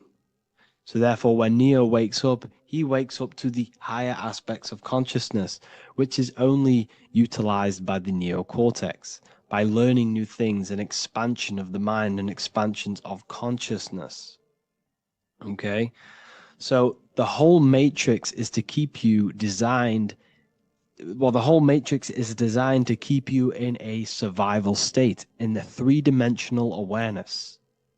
They want you constantly scanning for safety, scanning for food, scanning for emotional safety in relationships and other people. You see, they do not want you to think. They want you stuck in that reptile, that animal state, that beastly state that most people are in. Most people, all they do is eat, listen to music, consume, have sex, lust, desire. This is all the reptilian brain. So when we say the world's being ran by reptilians, it's symbolic. There is no physical reptilian humanoid beings controlling, manipulating human consciousness. We are all the same consciousness. However, there is a corrupted state of consciousness running this world. And this consciousness worships the physical plane. And they control the physical plane. So by doing that, they keep you stuck in a reptilian way of thinking, the animal state, to keep you stuck in the lowest state of consciousness. Now, this is the god Osiris, which represents the reptilian brain. None of the Egyptian gods ever existed. They are all symbolic for the brain and anatomy of the human body. Osiris represents the reptilian brain. As you can see, this anatomy compare to the brain stem and Osiris statue found in Egypt. And we also see an ancient artwork of Osiris with green skin and two reptile crocodile alligators next to him, which also symbolizes the reptilian survival state of human consciousness and the activation of the reptilian brain. This is what it symbolizes. Now, this is what the Matrix is all talking about. It's talking about the awakening, the expansion of consciousness. The word divine is dive in because you connect with the divine by diving inward. There is no man in the sky going to save you. You must connect with the self. Know thyself. Truth comes from within. All of these things I'm telling you comes from within you. I'm just pointing it out. All of this is self-realization. A lot of people say, well, what are my sources?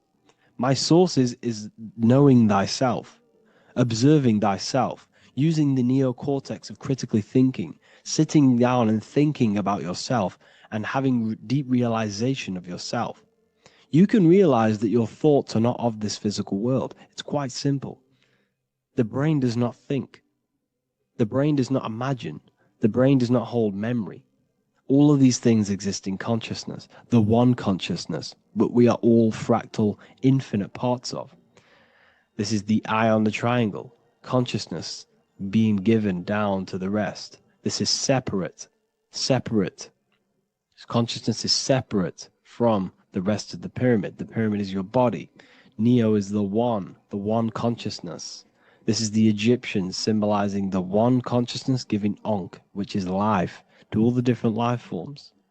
However, you can see that the central sphere is giving a big Ankh to the humans, because humans, like I said, possess the advanced consciousness, an advanced brain that allows us to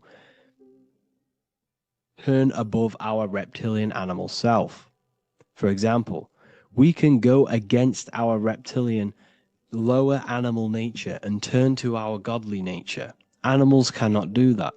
They are stuck in instinct. They are stuck in a reptilian animal way of thinking and operating.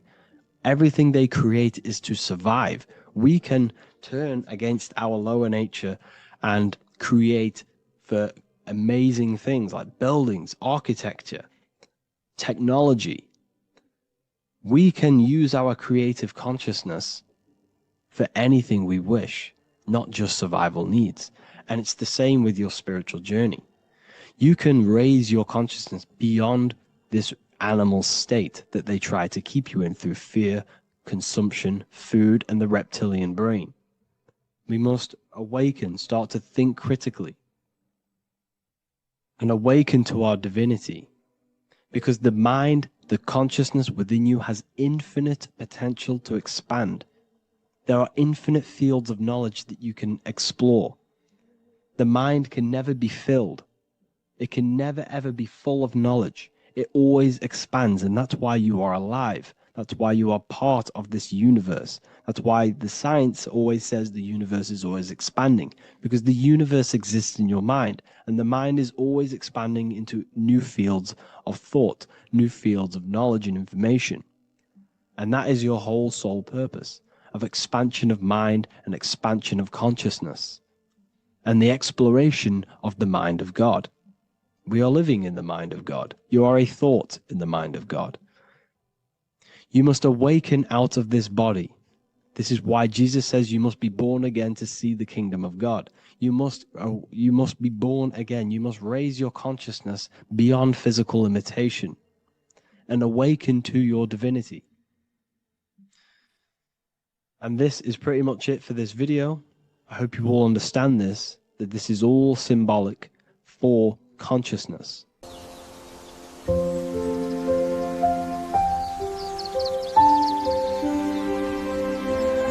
bookofwisdom.com. Visit today.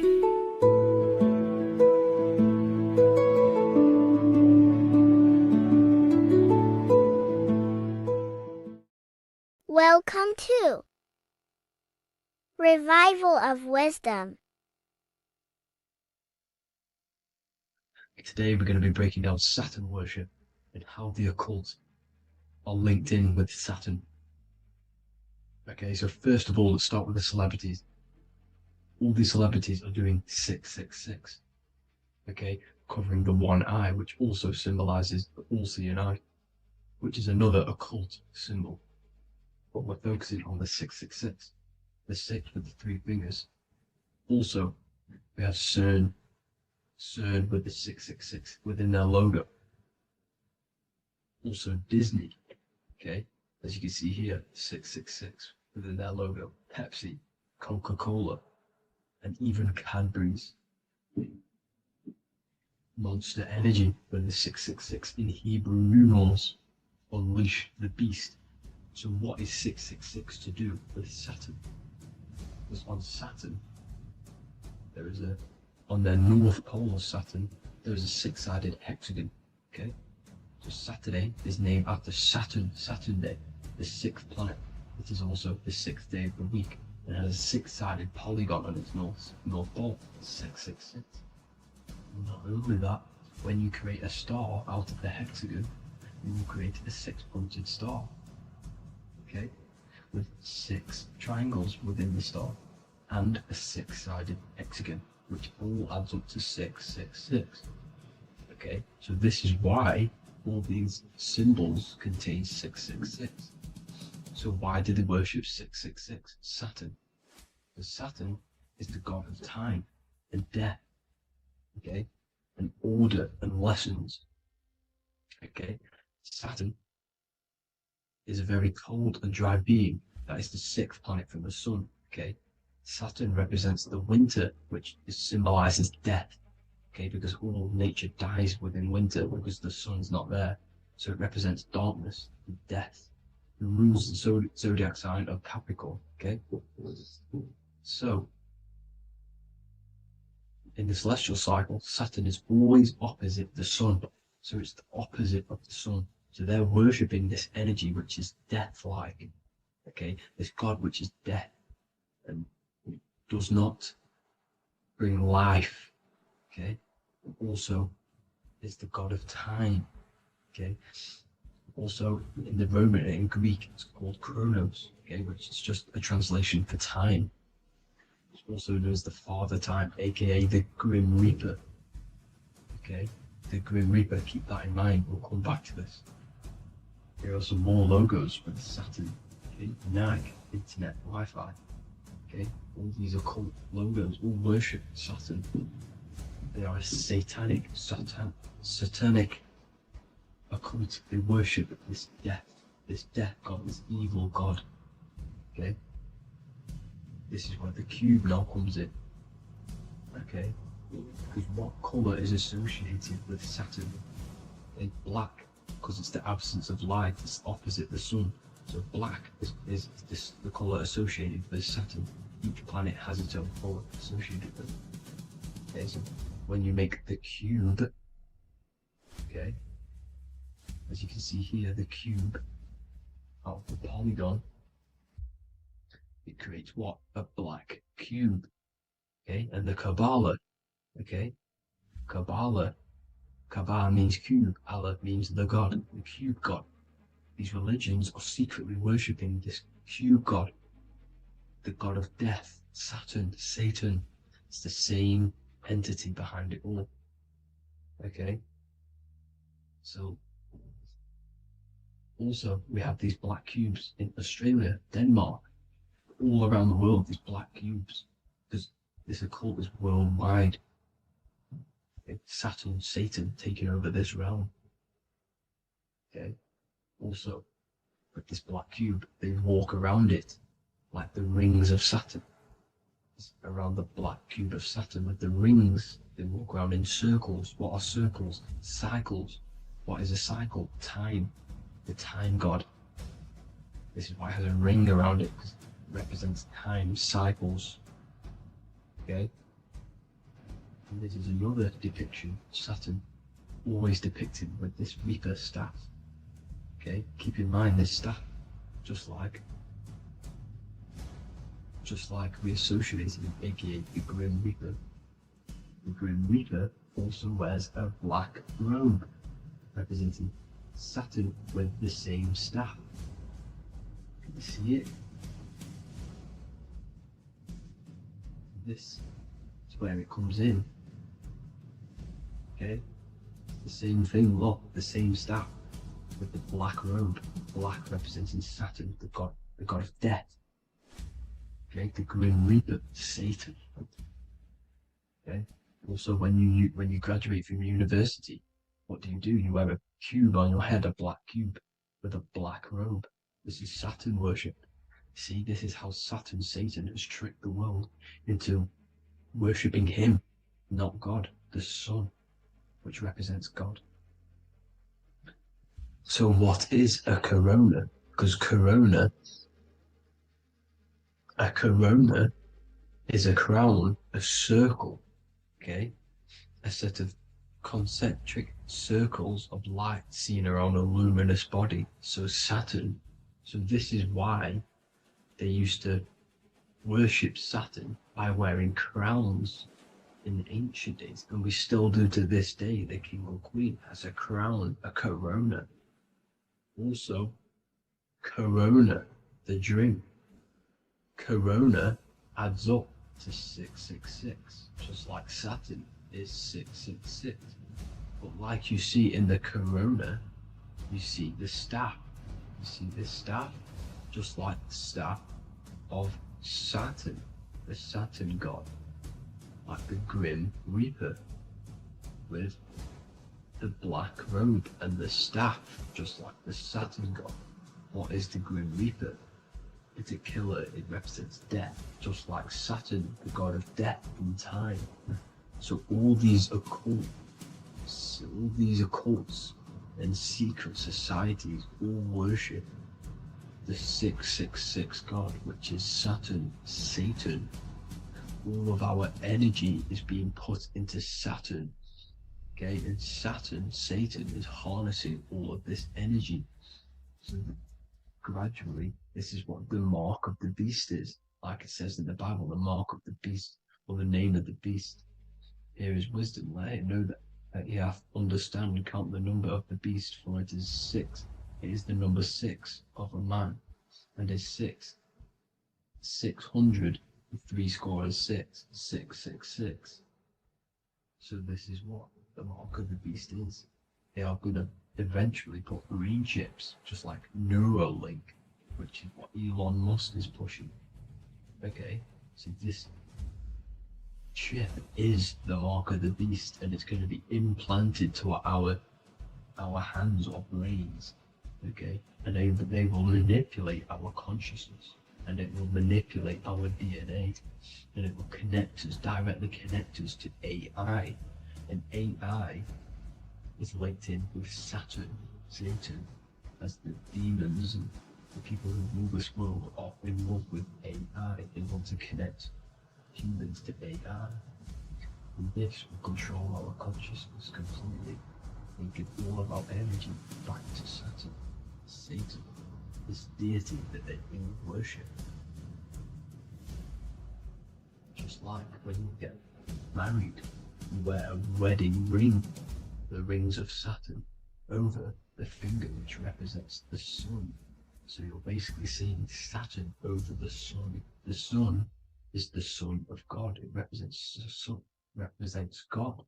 So you're putting Saturn over the sun. So thank you guys all for tuning in. I'm going to leave you guys here. Please leave a like, comment some topics that you want me to talk about. And please subscribe for more amazing content. God bless.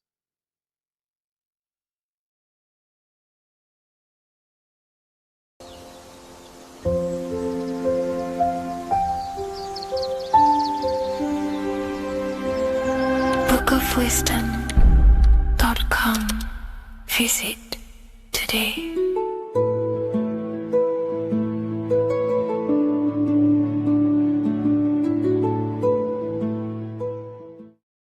You're living in 4 planes of existence right now, but most people are only aware of one.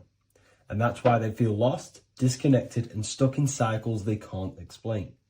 If you don't understand the blueprint of reality, you'll keep trying to fix the physical, while the real causes lie in the unseen dimensions that you have direct access to. You must understand that the universe only exists in the mind. Everything is a projection of consciousness. Therefore, consciousness produces everything. Our internal world is consciousness. Our external world is this physical body, physical world. Everything is an externalization of consciousness. For example, this was a thought. Now it's made physical. But before this was invented, it was existing in someone's mind, in consciousness, invisible. Then it was made manifest, made physical.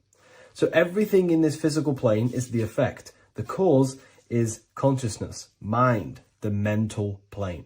So now I'm going to explain these different dimensions of consciousness. You don't just exist in this physical plane. The physical plane, in fact, is the lowest plane there is. It's the illusionary plane. So first of all, we have the Buddhic plane. This is the nothingness. So think of it like this. Absolute nothingness. If you turn off thoughts, there is nothingness. This is the void. And out of the void springs infinite potential, which is the mental plane. Now, your mind has no limitation. It can think anything, be anywhere, anytime, any place. In the whole world, there is no limitation with the mind. This is the realm of infinite possibilities. This is the realm of thought. Thought is a dimension, information and thought. To go a little bit deeper on this, there are pockets of thoughts, what we call in the occult fields of thoughts. Your mind does not think thoughts, it receives them. Your mind is like a radio. Whatever the mind is tuning into, setting its mindset, setting your frequency or setting your mind, you will receive thoughts based on that set, whatever you set your mind to. So there are pockets of thoughts that we penetrate in the mental plane. The mind is the mental plane, the infinite possibilities. This is the spark of creation. This is where all things begin to manifest as an idea in the mind as a thought. So if you want to gain certain information, you need to meditate or do thought exercises where you are penetrating that dimension of thought, that pocket of thought. For example, if you want to find a way on how to make financial wealth, you would use your mind, set your mind on wealth and money and think, close your eyes and think about that specific topic and see where your mind takes you. And you will expand your mind into different pockets of thought and gain information. So this is the mental plane. This is how you can use the mental plane. You can use the mental plane to do this. Then we have the astral plane. We have higher, middle, and lower astral plane. The astral plane is the body for thought. So every dimension, physical, etheric, astral, mental, Buddhic, is a body for a dimension above. Each dimension below is a product of the dimension above.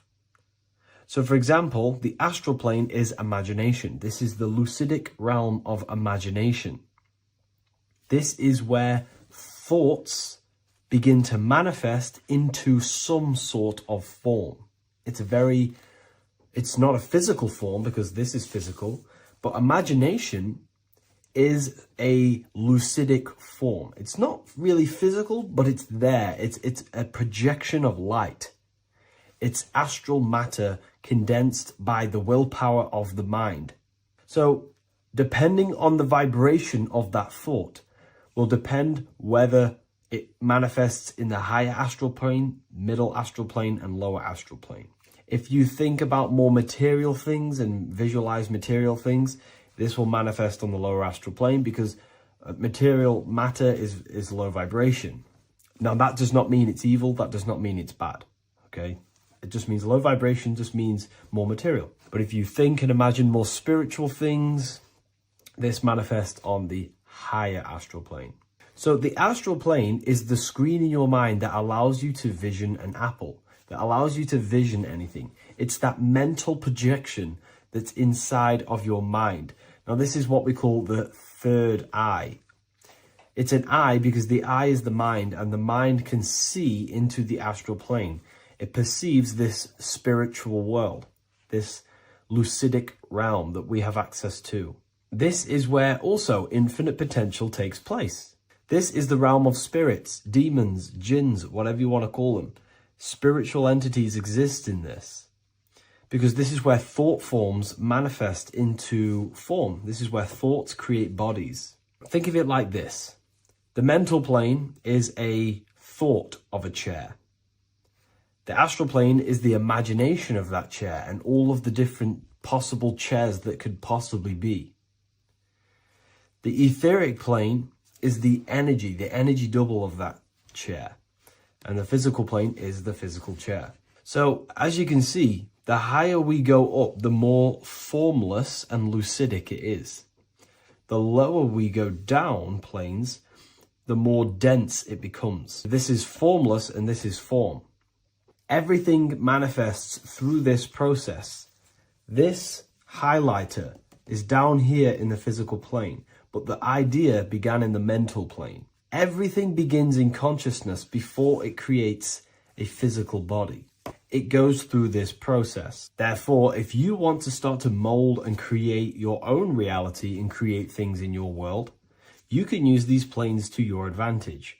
You can use your mind to do mental thinking exercises by closing your eyes and expanding your mind into a different pocket of thought to gain wisdom, gain information, gain downloads.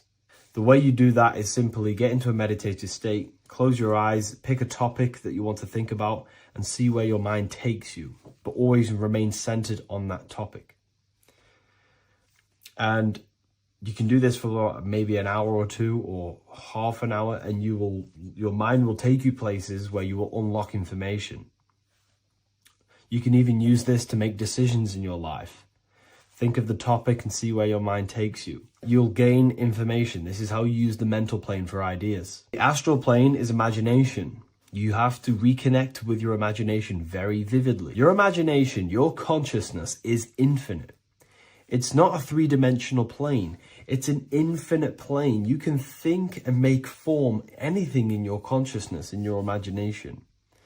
You can think anything and you can imagine anything in the most vast details. You just have to reconnect with your imagination. I have a free book on my website. I'll leave the link in the description. It's an ebook. It's called Activating the Inner Eye. This is going to help you reconnect with your imagination. It's a practical guide on how to imagine. So once you know how to use the mental plane and astral plane, thought and imagination, you pretty much need to use the physical plane to take physical action with this physical body that you have and start to manifest these desires you have in the higher planes. Now, it's very important that we master the mind, because the mind is the very fabric of reality. We become what we think about. Your life is a product of every thought you thought in the past. It is the mind that directs the flow of consciousness. And wherever this consciousness is flowing is what you will create in your life. Consciousness is the most potent force in the universe, and the mind is pretty much the universe in a microcosm form. It is infinite potential, and your mind will continue to expand into new realms of thought forever and ever and ever. You are eternal. You are not this physical body down here. You are consciousness, literally dreaming that you are in this physical body. So everything begins with the mind. We need to be conscious of the thoughts that enter our mental field of consciousness.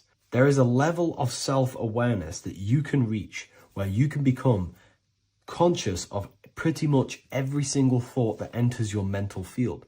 Now, we have over 7,000 thoughts a day. You can gain such mastery over your mind where you can become conscious of every thought you think. And that is when you gain superior power. Because when the mind is fully under control of self, you can direct the mind's potent force into a specific goal. Most people's minds are dualistic. They want something, but their mind is thinking something else. They have limiting belief systems. They have the little voice that comes in and says, you can't do this, you're a failure. That is a fractaled mind. The mind needs to be singular. It needs to be on your team and not an enemy. Do not let your own mind take away your power. Your mind should be on your team, giving you power, giving you the best possible thoughts and the best possible beliefs. When the mind is in this condition and on your team and not taking away your power through the destructive thoughts, it becomes a potent, powerful force used for manifestation to create anything. And the way we get the mind on your team is through constant meditation to learn how to control the mind and turn it on and off. Subconscious reprogramming through visualization, affirmations, cultivating emotions associated with your goal. All these three ways we can reprogram the mind slowly over time so that it becomes powerful and becomes on your team and doesn't give you negative contradicting thoughts. When the mind is fully aligned on one thing, it can create massive empires and things in your physical reality. So I hope this video helps, and I'll see you in the next one.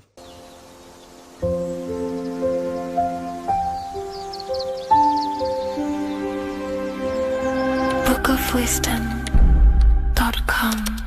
Visit today.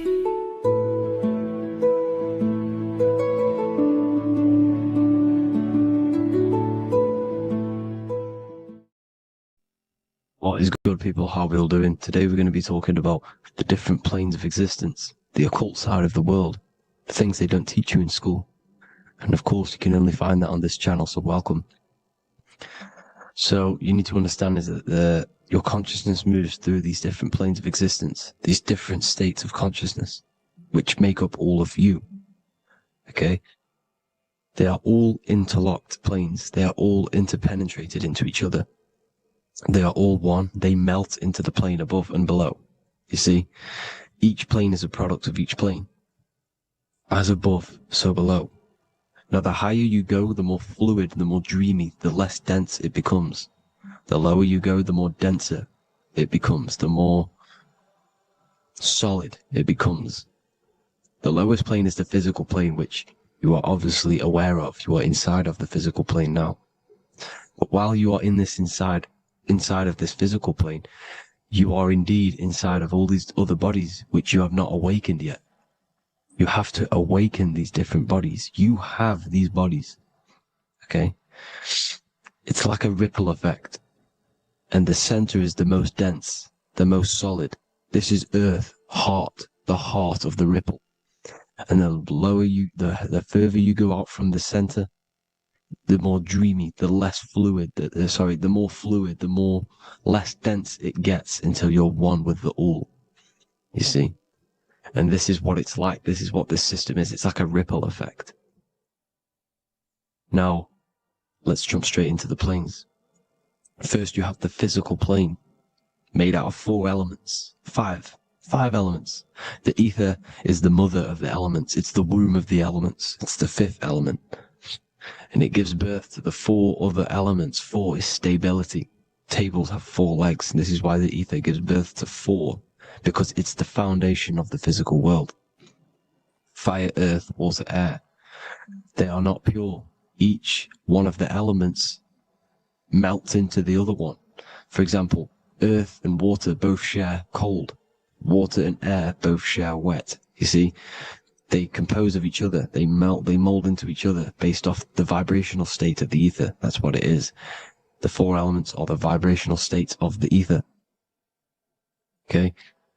So you have the 4 physical elements making this, physical world. It's the lowest world. It's the world of effect. This world, whatever you see, whatever you experience, it's the effect. You can't change anything by manipulating this world.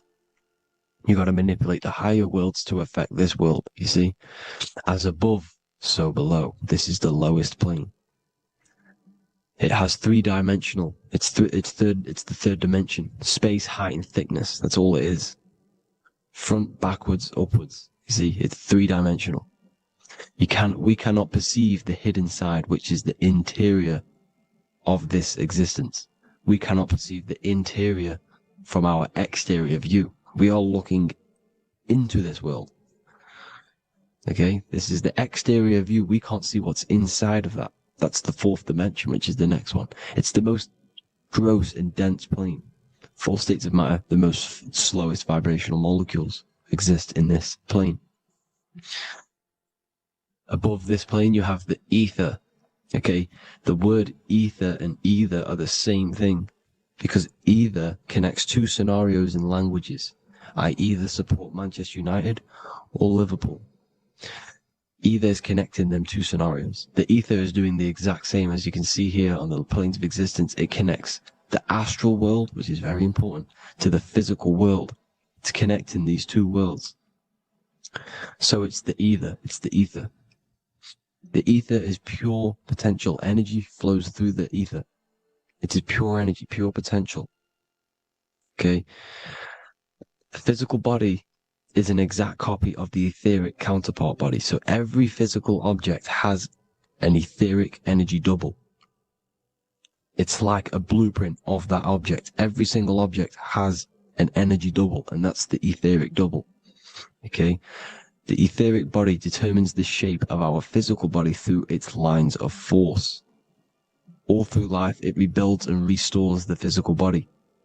Physical problems show up first in the etheric body, because as above, so below. You manipulate the higher planes, it will manipulate this plane.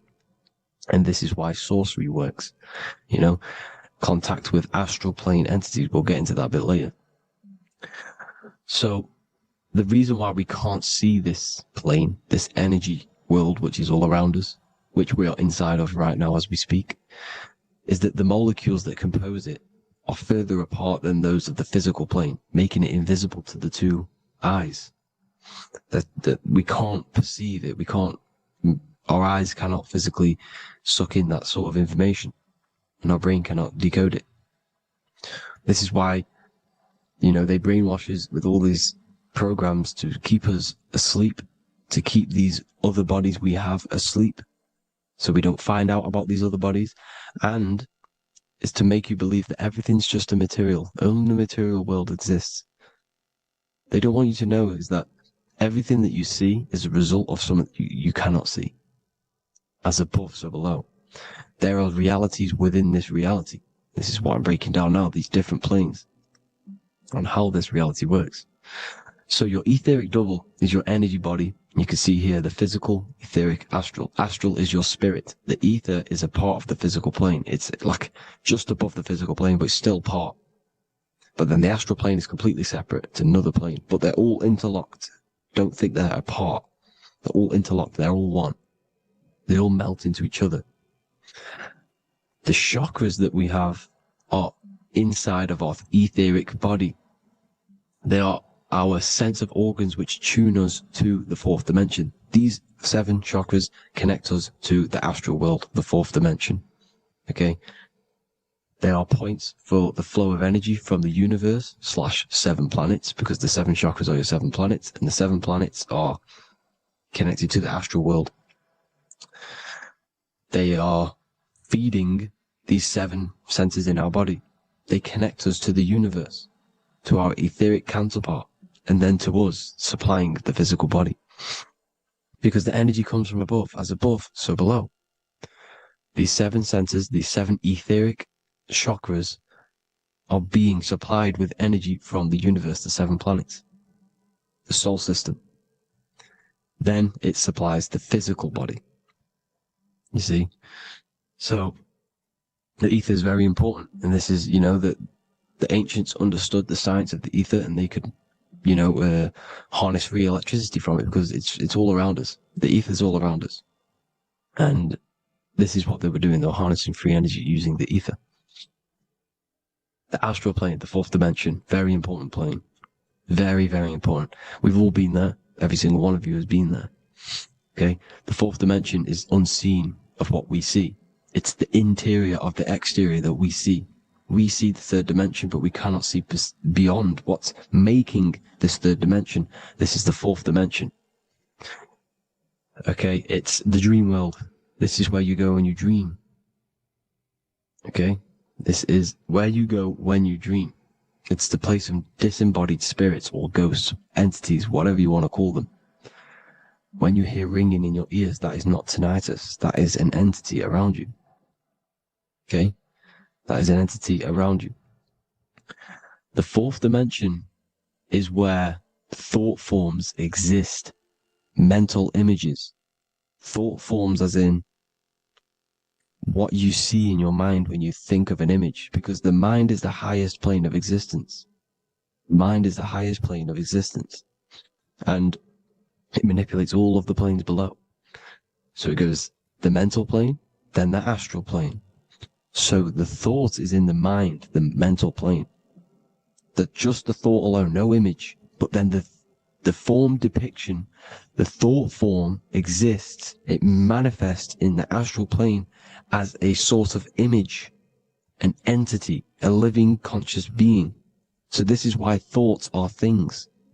You see, thought forms exist within the fourth dimension. So when you imagine something, when you are, for example, right now, look into your hand and imagine there's an apple in your hand. If you can see that, you are seeing into this fourth dimension. You can only see into this fourth dimension using the mind's eye, not the 2 eyes, the mind's eye. When you shut off the 2 eyes into darkness, the third eye opens. The mind's eye is open. And you can see, this is astral travel. You got to work on astral travel. And you will see this astral plane, this fourth dimension. And there are 3 different sections to this astral plane. Higher, middle, or lower. So yes, there is a kind of a heaven and hell. And a middle, Midgard. Heaven being the higher vibrational entities manifesting higher vibrational thought forms existing there. The lower vibrational thought forms existing in the astral plane. But these thought forms are beings. You can create these beings. They're called elementals. Okay? If you entertain specific thoughts for long enough, this will plant a seed and it will grow. If you so for example, you have a bad feeling or whatever, what's a good example?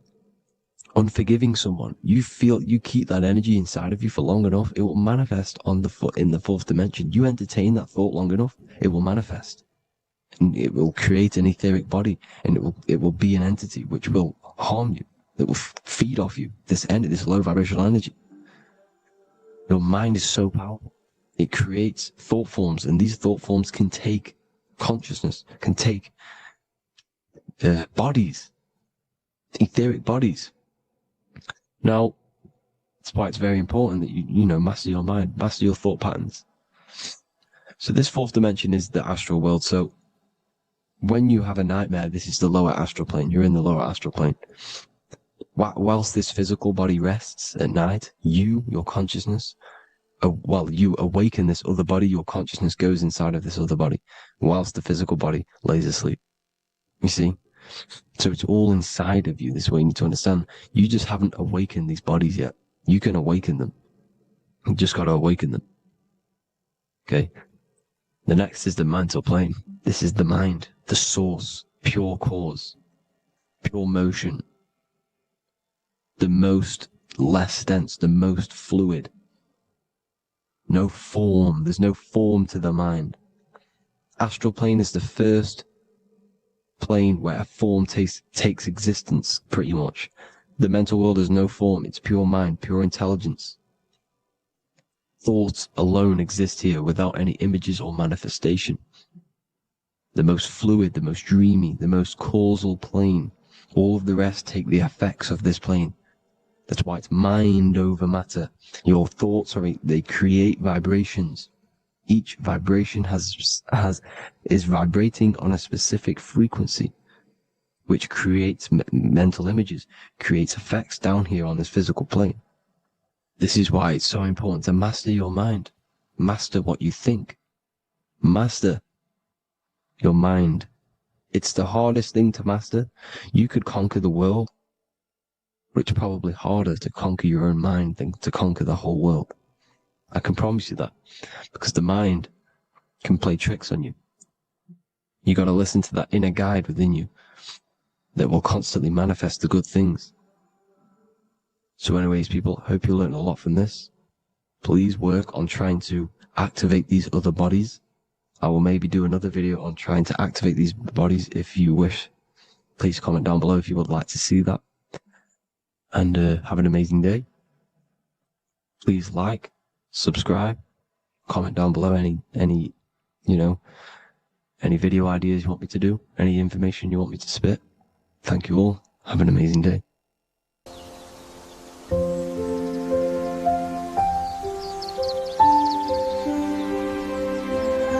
bookofwisdom.com. Visit today.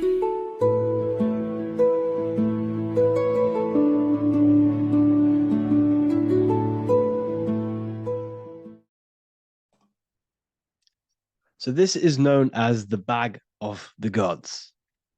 This symbolism is widely known, but no one knows what it truly symbolizes.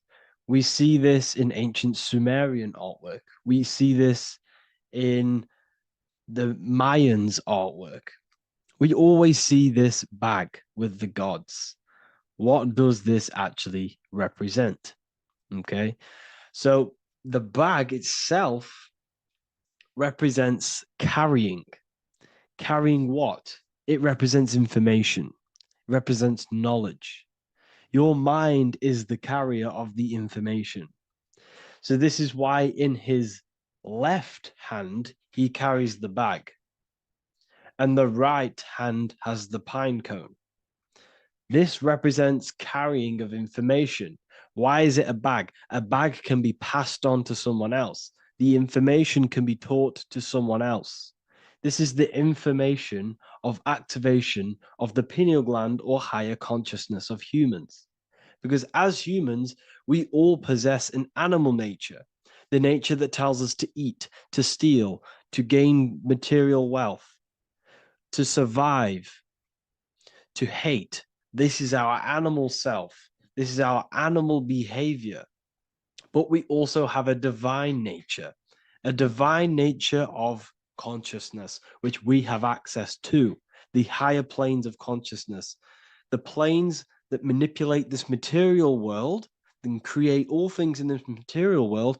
The human mind has access to. The animal does not. The animal has no idea he exists. The animal has no inner dialogue, but humans have the inner dialogue. Humans can create infinitely. We can expand our minds infinitely into new realms of thought. So we have this higher divine nature and a lower nature. This bag of the gods is basically just representing the knowledge they possess of higher consciousness, of the higher aspect of life. Okay? Which is the activation of the pineal. The pine cone. The pine cone is in his right hand. The right represents wisdom. The left represents intellect, knowledge. Knowledge and wisdom are two separate things. Wisdom is applied knowledge. It's a feminine aspect. Knowledge is just gained information that you know, which is masculine. So in his right hand, he holds the pine cone. The pine cone can be opened and shut. The shut pine cone represents the asleep human being, the human being that exists in his lower nature, that just basically survives, lives on eating, consumption, material lust, living in chaos with his emotions, living in a place of hell. This is the animal nature. Then we have the awakened human, the one who has consciousness of himself, the one who looks within himself, the one who knows there is more to him when he looks in the mirror. He is far more than just the physical body. He is a divine spiritual being, a divine being who has limitless potential of creation into the material plane. So this represents the awakened. This represents the asleep. This is why he carries the pine cone in his right hand. It represents applied knowledge. This is the information. This is the intellect he possesses. And this is the applied knowledge of the awakening, of activation of the pineal gland. Because remember, the pineal gland is not your consciousness. The pineals, the same root word. Pine cones were always symbolizing the state of consciousness one was living in, whether he was asleep or awake. We see this at the Vatican. We see the pine cone over the two pillars. This is the two pillars of Freemasonry, and the dome. This is the Royal Arch of Freemasonry. This represents your head. This is the two pillars, the two hemispheres, and the pine cone in the middle, which is the pineal gland. What is the pineal gland? The pineal gland is not your consciousness. It is not the third eye, and it is not the mind. It's not the mind's eye. The pineal gland is a radio receiver. This is your body. Your body is an antenna. Most people think they are this body. This body is nothing but a receiver and a downloader of consciousness. Your brain does not produce consciousness. You are not this brain in your head. This brain is a downloader of consciousness. Consciousness comes from a way higher divine plane, which is what this image is showing here with the clouds. The mind is light. Consciousness is light. And this light is coming down into the material plane, and your body is basically a crystal antenna which is receiving and downloading this consciousness. So you can experience a three-dimensional reality. So God can experience himself in a divided, separate state. This is what this represents. Now, the pineal gland can be activated, okay, and stimulated, because the pineal gland has phytoluminescent crystalline jagged shaped cells on it. And obviously these are crystals. Crystals are on your pineal gland. And what do crystals do? Radios use crystals. Your phone uses crystals. They tell you that crystals are woo-woo and pseudoscience because they don't want you to know the power of crystals. Your body is basically a giant crystal. Your pineal gland is a radio receiver for your consciousness. So if they can ruin your pineal gland and damage it, this will damage your connection to the divine, to your true self, to consciousness, to God, whatever you want to call it, the source. There is all one source consciousness, and we're all collectively connected to it. And this is our connection. This is our antenna. So what a radio does, a radio has an antenna, and the frequencies are all around us because all the radios are playing in your ear right now. But what the antenna of a radio does is tune into a specific frequency to pick up that frequency and play that frequency.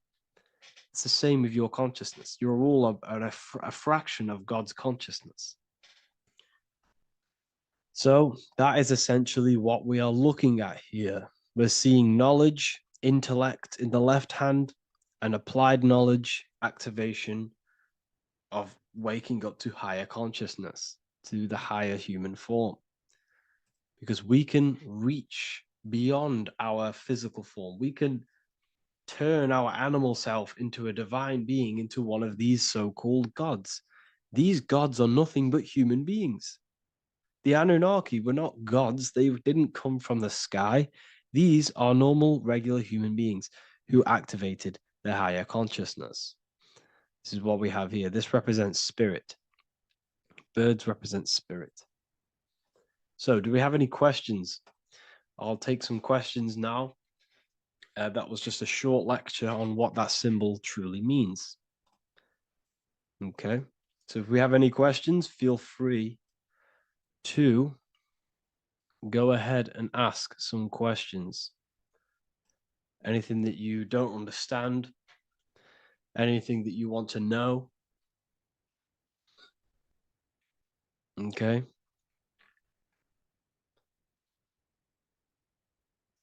So base reality would be where source resides. Yes, the base reality is your consciousness. Are these lectures available in the university?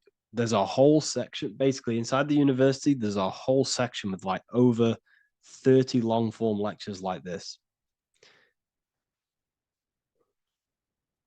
So the base reality is where the source resides. Yes, the base reality is your inner world, your consciousness. That is the only thing that exists. Your outer world is just an effect of your consciousness. Your consciousness, everything that has gone on within the mind and emotion, is pushed outwards into your reality. You have thought and felt your way into your external circumstances. Your life is a direct correlation of every thought you thought in the past. Therefore, your inner world of consciousness is creating and molding your outer world.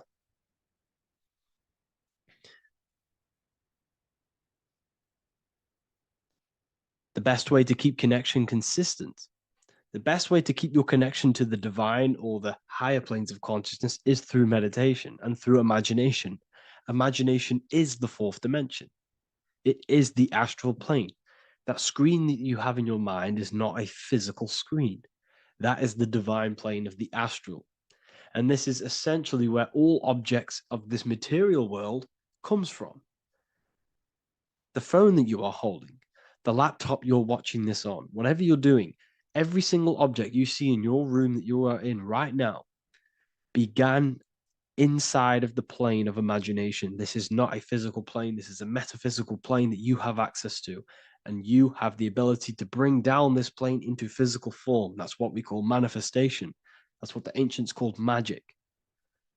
This is what we now call in science metaphysics. It's all the same thing.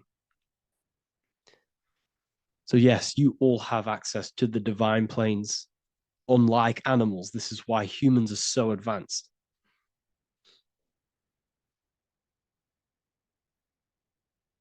Okay. Is the pineal able to constantly activated, or is it just a temporary experience? I don't fully understand that question, unfortunately. Maybe you could word it in a different way. The real meditations on the university, legit, y'all, yes. In order to connect to consciousness, you need to sit in meditation and turn off your feelings, and the feeling of unity will come. Do I understand correctly? Yes, that is correct. So when you sit in silence and in stillness, I highlight the word stillness because stillness, when you are still, no information from your nervous system is being decoded by the brain. So when your body is still and does not move, your nervous system starts to relax and comes to a balanced state. Your brain starts to relax, it comes to a balanced state. The left and the right brain stop working, the nervous system stops working. Then, once the body, the material body is shut down, you then have access to consciousness. You can't access consciousness if the body's in such a busy state. If electricity is being fired every 2 seconds, Your whole body's electrical. When you move your foot, that's electricity being fired from the brain to the foot instantly through the nervous system. Your brain, your whole body is a technological machine. So you must shut down the technological machine to access the divine that exists beyond the technological machine. Do you understand that? Did we create ourselves from the higher plane? When you say yes, you created yourself, you manifested yourself in this material form for a reason in this specific time and place. Wisdom books, are these available inside the university? Yes, they are. So anyone who joins the university, they all gain 50% off the store. So you can get anything off, anything you want inside the store for 50% off. Plus, you get the Book of Wisdom Volume 1 PDF for free. You get the Human Health Guide. Plus, you get all of the library books. There's a load of different books on occultism, symbolism, esotericism. Do you need to place your attention somewhere specific during meditation? You can do. Okay, you can do. So, if you struggle, when you first start to meditate and you struggle to turn off the thoughts, think of the back of the brain, the back of your head. Don't think of it, place your attention on it. Okay. So when you place your attention on the back of the brain, this now shuts off thought because the back of the brain doesn't have any activation to do with thought.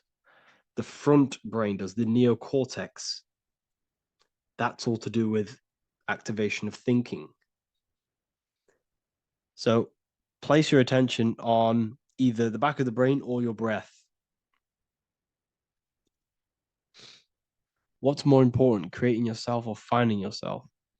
It's balance of both. So in order for you to create fully, you must have awareness of self and awareness of thought and control over the mental dialogue, the inner voice inside of you. Okay.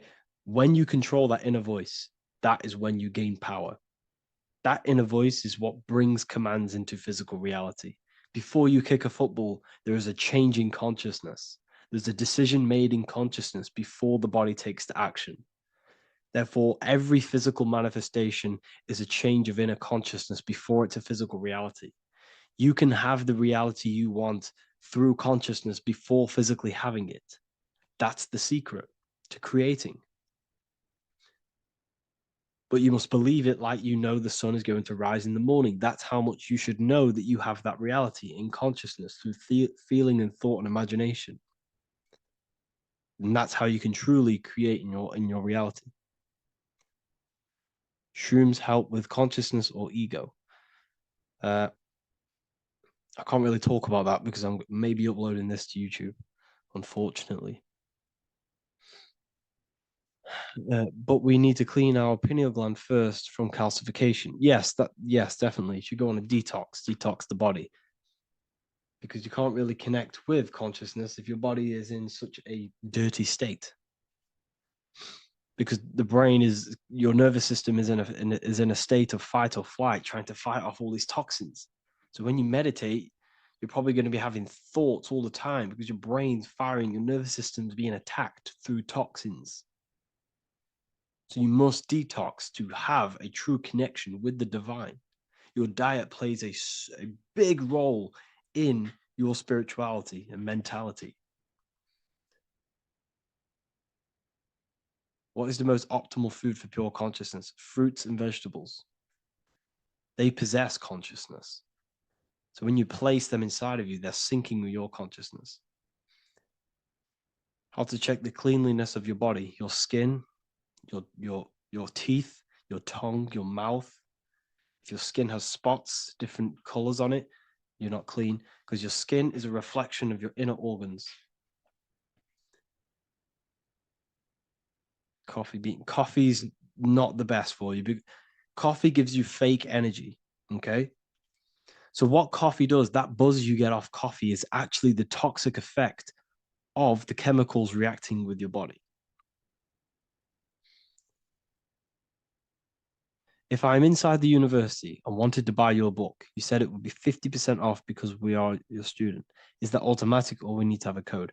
You will have a code. Yes, I'm going to releasing a code for all the students after this. Caffeine equals neurotoxin. Yes, it fries your brain. It fries your nervous system. It fries your dopamine receptors. Will the Q&A last week about money symbolism be posted? Oh, I didn't post that. That's my bad. I totally forgot. I will post that after this. Thank you for reminding me. How to detox the body. The best way to detox the body is going through a week cleanse of fruit. So only consume fruit, sea moss, and cayenne pepper, and lots of freshly pressed juice. Do that for a week or 2 weeks, depending on how you feel, and then start to fast. You will lose weight, but you're not losing weight, you're losing impurities. It's good to do this every couple months, to just go on a raw fruit diet, cleanse the body, push everything out, and then start to fast while, consuming sea moss and having lots of freshly squeezed juices. What is an alternative for coffee? Something with high energy levels. Okay. We're not taught the most simplest thing about the human body. It is an electromagnetic machine. It's electrical. It runs off electricity.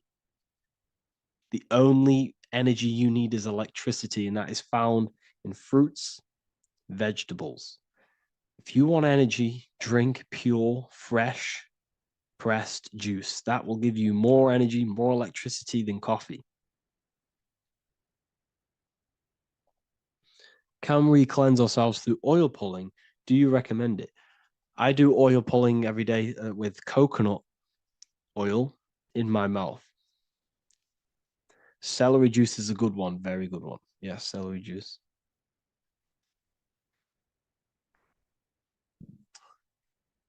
Any more questions? What kind of music do you listen to when lifting? For me, rap, hip hop push me work harder, but I know it's terrible for my subconscious. Yes, very. At least you're aware of it. You should be definitely try and stay away from the hip hop music. Try and stay away from anything that's talking about anything negative, because it's all programming your subconscious. And your belief system is your reality, people. Your belief system is your reality. Okay. So look after your subconscious. That's what's controlling your actions. 90% of your actions on a daily basis are controlled through your subconscious beliefs. Okay. I listen to a lot of Pastel Ghost. I listen to a lot of let me get my playlist up.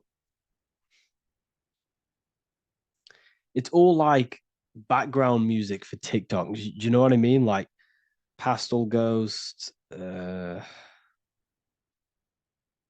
mainly what I listen to. That sort of music. I don't know what it's kind of called. I don't know what that genre is called.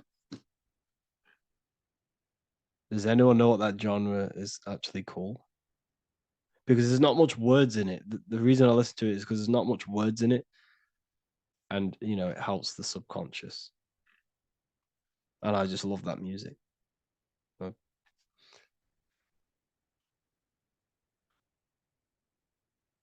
Like Lofi. Yeah, a bit of Lofi.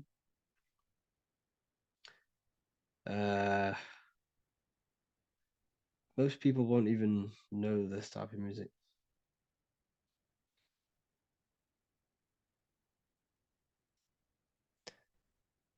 Can you tell us how you use cayenne pepper?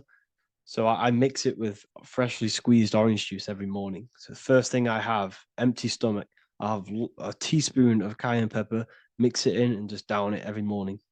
And sometimes at night. The feeling you get in your stomach after putting cayenne pepper on an empty stomach is absolutely amazing. It tingles in your stomach. It kills parasites. It kills all horrible organisms.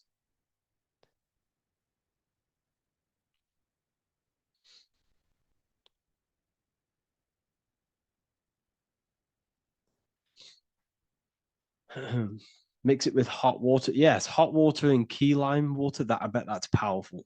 If you mixed warm water with key lime with cayenne pepper in first thing in the morning, I can imagine how powerful that is. I've never done that, but I'm going to try that. Do you use sea salt?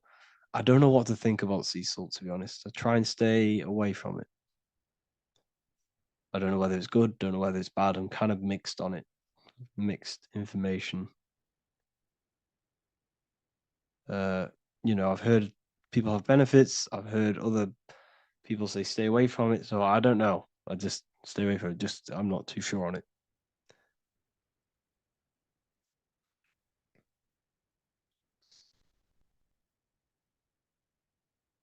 I drink fresh pressed celery juice every morning. Yeah, definitely. Is there any chance we could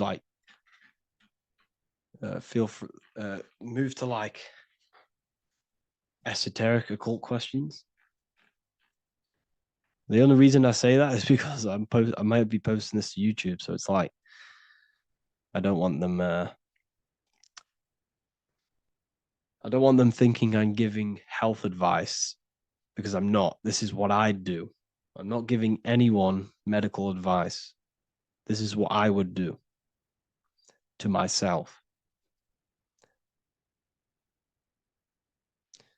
Because I can probably get in trouble for that. So the subconscious is the all-knowing. It is the all-seeing eye. The subconscious knows everything. Your conscious mind does not. Your subconscious knows every single cell in your body. Your subconscious is making your heart beat. It's talking to your heart. It's talking to every organ, every cell in your body is being connected and spoken to by your subconscious mind. It is the all-knowing. The subconscious has access to the astral plane, imagination, the fourth dimension. It has access to the mental plane, thoughts. It has access to the ethereal plane, energy. And has access to your physical body. It's the door. It's the portal. The subconscious is the portal to the divine. You must go through the subconscious in order to access the divine. Any coupon codes for book 2? Yes, inside the university, there will be a 50% off coupon code. Speaking of ancient civilizations, why did they use symbols to give us true knowledge? This is a very, very good question. Very good question indeed. The reason they use symbols is because symbols are their keys. They hide meanings. They hide things.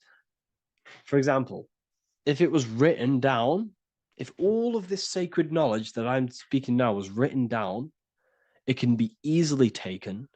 It can be easily misused. Someone can take it, read it, and steal it and misuse it and abuse the world and create horrible things.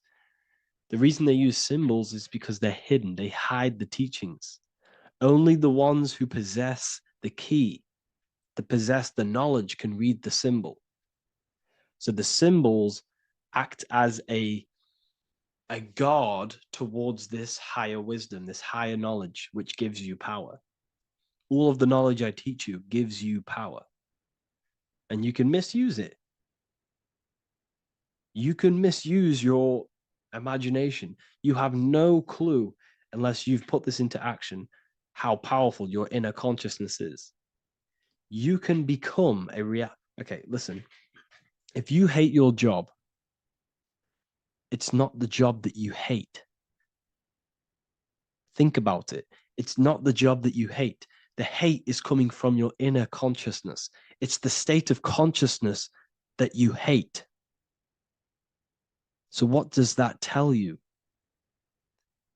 You can change that inner consciousness to another reality, the feeling of another reality. You can become that consciousness within before you actually externally have it. And by becoming and knowing that reality, that's what produces effect on shaping your outer world. When you really, truly know that reality inside of you, of being free, of being wealthy, of having abundance, your outer world has no other choice but to rearrange itself to your new inner state of consciousness. That's what magic is. It's manipulating your inner state of consciousness. It's convincing yourself that you already have it, not believing it, knowing it. Okay? Knowing is different than believing. Believing is a lie. You should know thyself. Okay?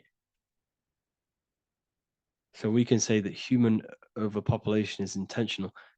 There is no human overpopulation. We're all cramped in these cities. We're all cramped into one little place. We're not supposed to live like that. We're not supposed to live so cramped. This is why there's so many weirdos out in public. So many weird people doing weird things. This is when things start to go weird, and we shouldn't be living in this state, in this condensed state. We should be spread out. Okay. There is no overpopulation. It's just an illusion because we all lived in such. Have you ever been on a plane? Have you seen how much land there is? It's crazy. There's no overpopulation. And how many people do they say there's in the world? There's not that many people in the world that they say. I think it's like 8 billion. I think they say there's 8 billion people. There's not 8 billion people. There's probably more like 2 billion. And the reason I say that is because I have a friend who only has like 300K followers. So that's a lot of followers, okay? And he gets recognized everywhere he goes. And he's into all this stuff. And he says, listen, the population is definitely not 8 billion or whatever they say. I think it's like a couple billion. It's probably more like a billion. How to properly manifest intentions. Thought, emotion, and imagination are the key. You must know that you have that reality. Don't believe it. Become that reality within your consciousness. All day long, as much as possible. Feel it. Imagine it. Say it. And have zero doubt. How to have zero doubt. You can't, well, okay, so the doubt, that little voice that will seep into your mind saying, you can't do that. You can't do this. That's your old voice of your subconscious program. Listen, the reason why most people fail in life is because they have trained their subconscious that they will fail. They have told and believed that they will fail. The reason I will succeed for the rest of my life is because I have trained my subconscious to say, I will win, I will succeed, I will solve any problem. That's my belief system. And if my belief system is that, then my external reality, my conscious mind will seek a way to fulfill that belief. It will seek to control and create that belief in my external world. It will seek to solve any problem. I've trained my subconscious mind to know that I already have the reality, to know that I'm abundant, to know that I have everything that I already need. Therefore, if any problem comes, I can sort it straight away. But most people have a different belief. It's not your fault. We've been kind of manipulated and told this, that they will fail, that they can't do anything, that it's too hard. And that basically casts a spell on the conscious mind, where your conscious mind is just like, no, I can't do that, because of this subconscious belief that you hold.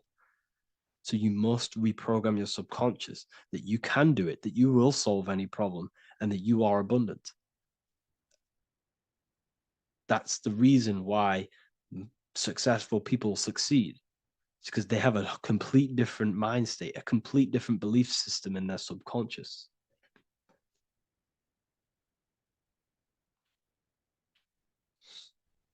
Do you offer mentoring? Yes, I do offer mentoring, but it's mainly for people who want to grow their online presence, and for the amount of value and transformation that I can place into your life, and the time, the price of my time, it will be a higher price tag. But your life will completely change if you join my mentoring. Because I will transmute your life. I will transmute your mind, and I will transmute your whole reality. Because I could tell you exactly what you need to do. How to have super genius power pulling information from the source. Okay, so you can do this. I talked about this in Book of Wisdom, Volume 2, if you've read it. This is a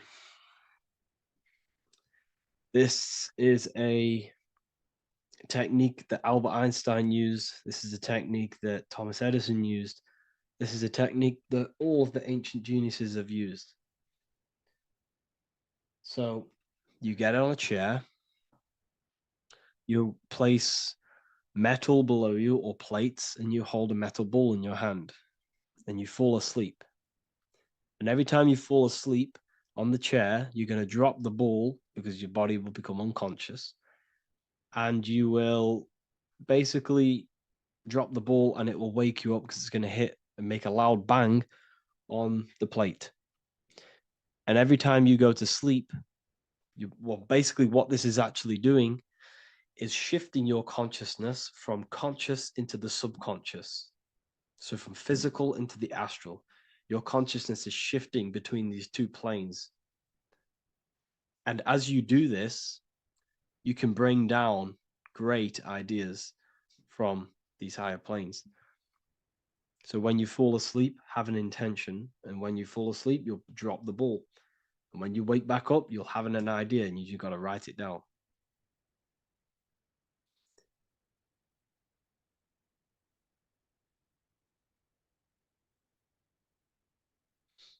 How to balance chakras. Don't focus on balancing your chakras. Focus on the mind. The mind is the cause of the chakras being blocked. If you have a blocked throat chakra, this is a problem in your mind, not the chakra. You see, the chakras are a result of the mind. You transmute the mind, you can transmute the chakras and cleanse them.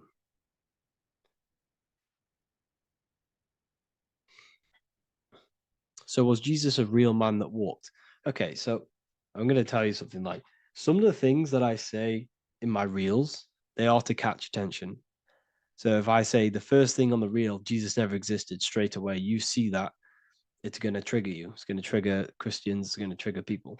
So yes, I do say things to catch attention. The reason I do that is because I have to in order to catch attention. Maybe there was a Jesus who walked. So in the past, I have said Jesus never existed. Yes, this is to catch attention, to boost the reels, views, and comments and stuff like that. Maybe there was a man who was called Jesus and walked the earth. But listen, he was not the Son of God. You are all the Son of God. Jesus represents an archetype. He represents morals. He represents a way of living that you should embody in your life, not to worship. We shouldn't be worshiping this man. We should be embodying his qualities into our lives so we can become Christ consciousness, so we can live in harmony with our mind, emotions, body, and spirit. Okay? He was not the Son of God. You are all the Son of God. We are all God experiencing himself in a three-dimensional divided form. God is oneness, and he created a divided world so he can experience himself. Why do you quote from the Freemasons oft times? I don't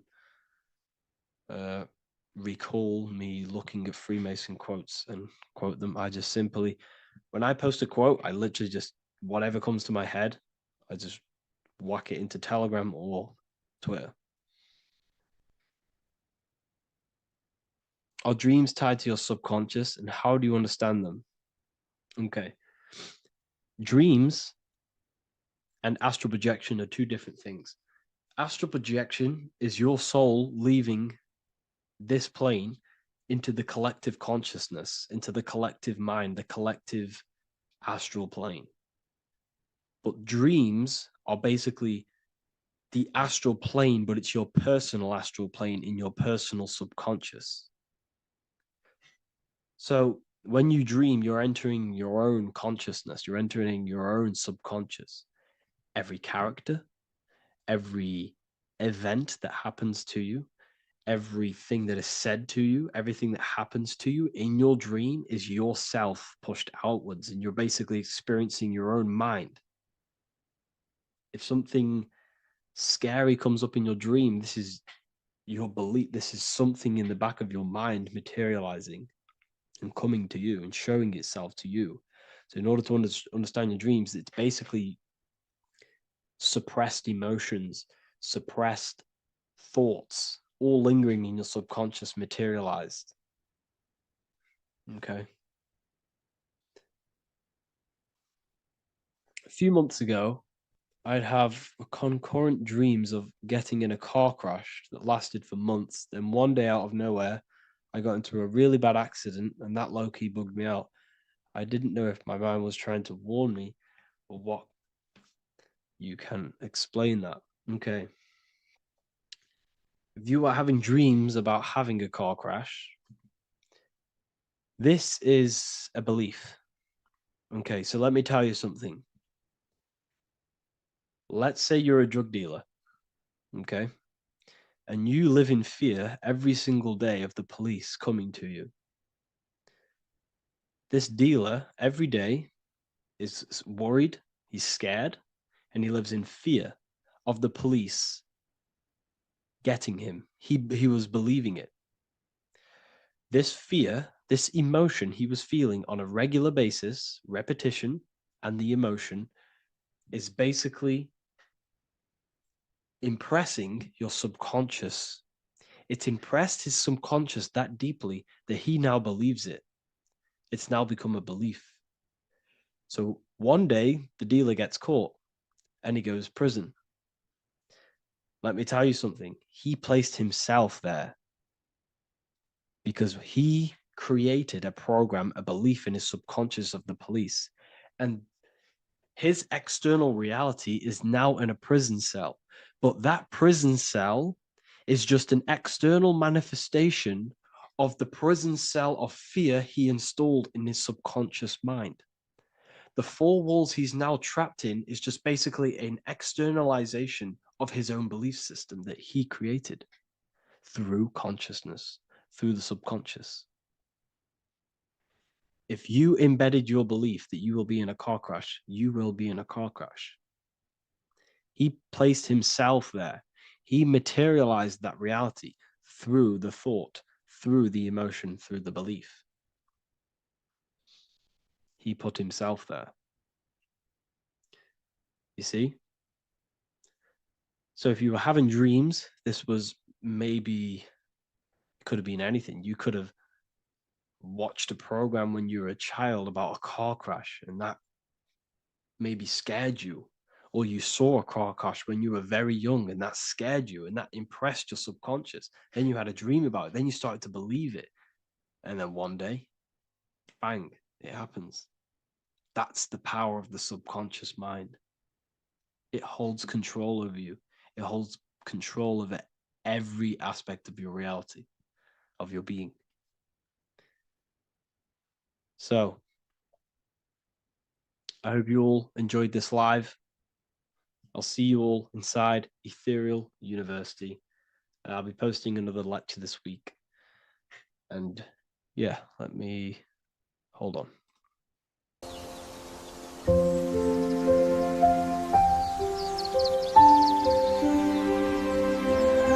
bookofwisdom.com. Visit today.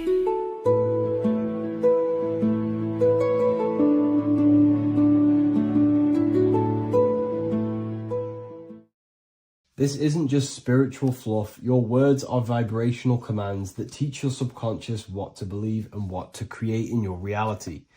Now, I'm not going to sit here and tell you how words are these vibrational things that create reality. In fact, they are.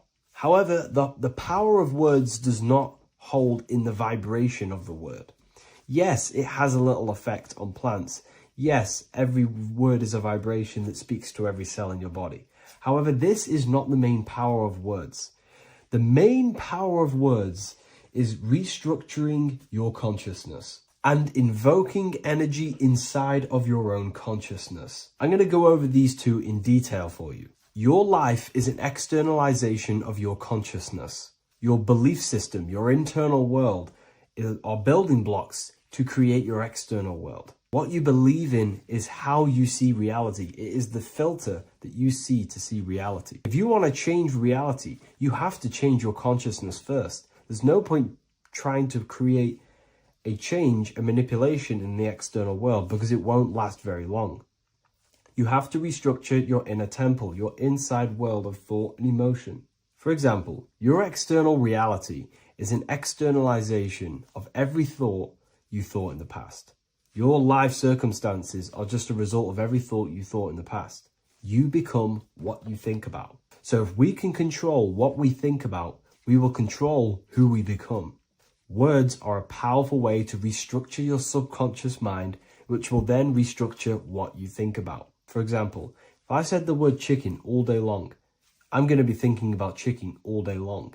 The words we repeat enter our subconscious mind, and our subconscious mind molds our conscious mind of what we are consciously giving attention to and thinking about. And that becomes our emotion. Our emotion becomes the energy, the charge behind our action. And all of this creates who you are and your reality. If you want to create a change in your external world, you need to repeat the end result as in an affirmation. I am abundant. I am disciplined. For example, if you're trying to stop a certain addiction, don't say, I am going to stop smoking. Say, I am disciplined. By saying discipline, the subconscious mind accepts the word discipline and not the word smoking.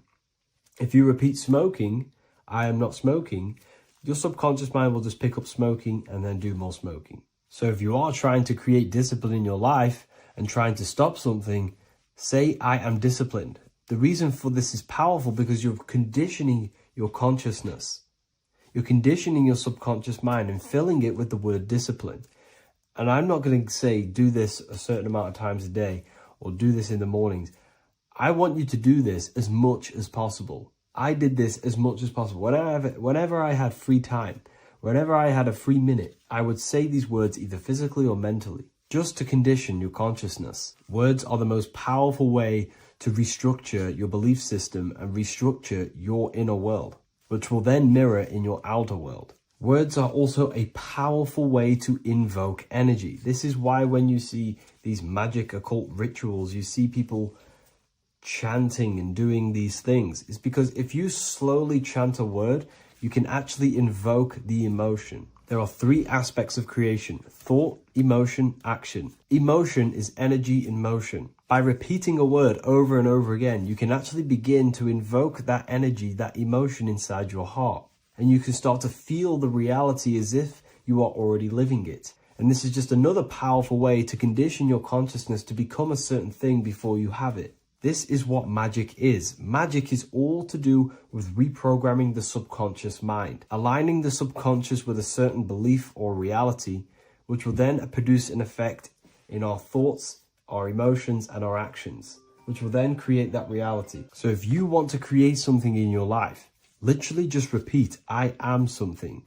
I am is referring to your consciousness. I am is the highest aspect of you. It is the true self. Whatever you condition your consciousness will be mirrored in your external reality. I am abundant will condition your consciousness to feel and believe you are abundant, which will then seep into your thinking. And then you will start to act more on this because you are thinking about it, which will then change your external reality. Words are vibration, and vibration is powerful. However, if you truly want to change your reality, you have to change your inner world of consciousness. And words are the best way to invoke feelings to become the reality you want. And words are the best way to condition your consciousness to a certain belief or a thought. And by doing this, you're actually creating a root cause. The cause is your consciousness, your mind, and you have to restructure the mind to create that reality. Words are a great way to restructure your consciousness and create reality.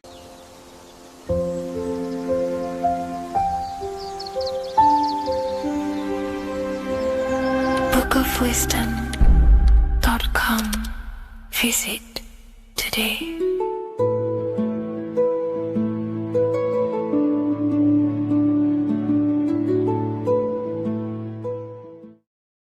Welcome back, people. We're back with another video.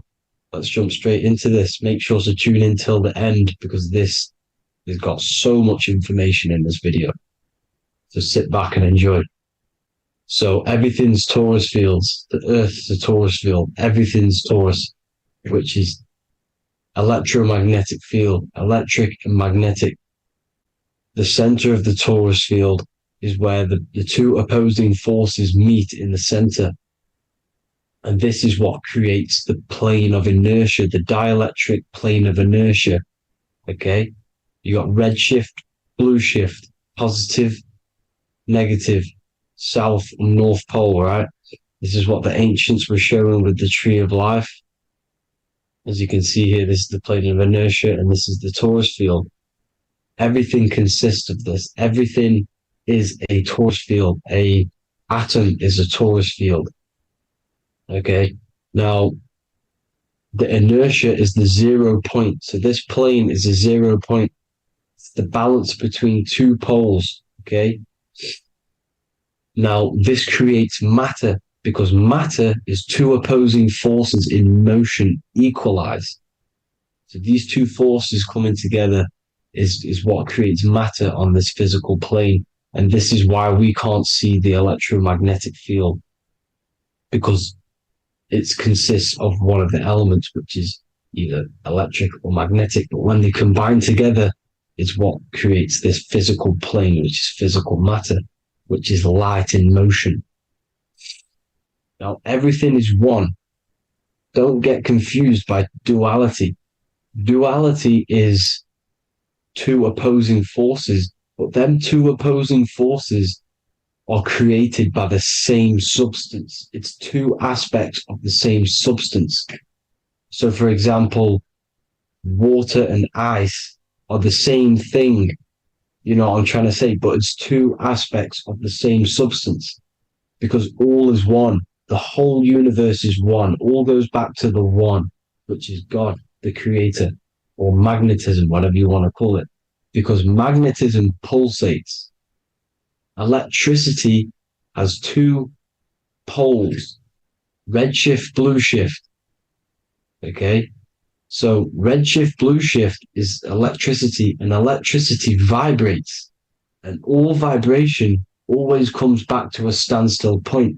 But magnetism is what pulsates. This is why your heart pulses. You breathe, which is a pulse. This is the breath of the universe, magnetism. Now, this is why the earth is green, okay? Earth can be spelt heart. If you just move the H to the beginning, it spells heart, okay? Because the heart is the center of the torus field, which is the heart chakra for us humans, okay? We consist of the same field, as you already know. Heart being the center, which is green, which is the center of the seven colors. The center of the seven colors. This is the most powerful chakra in your body. People think it's the crown chakra, but it's the heart chakra because it's the center of the torus field. You must align them all and combine them all into one, which is the heart chakra. Now, Earth is green. Nature's green. Okay, this is because we live on heart chakra, the plane of inertia. It's the center of the torus field. Okay, and this is what the Egyptians called Isis, which is nature. Nature is balanced, and nature is female, Mother Nature, because it looks after us with the fruit it grows with abundance and the water.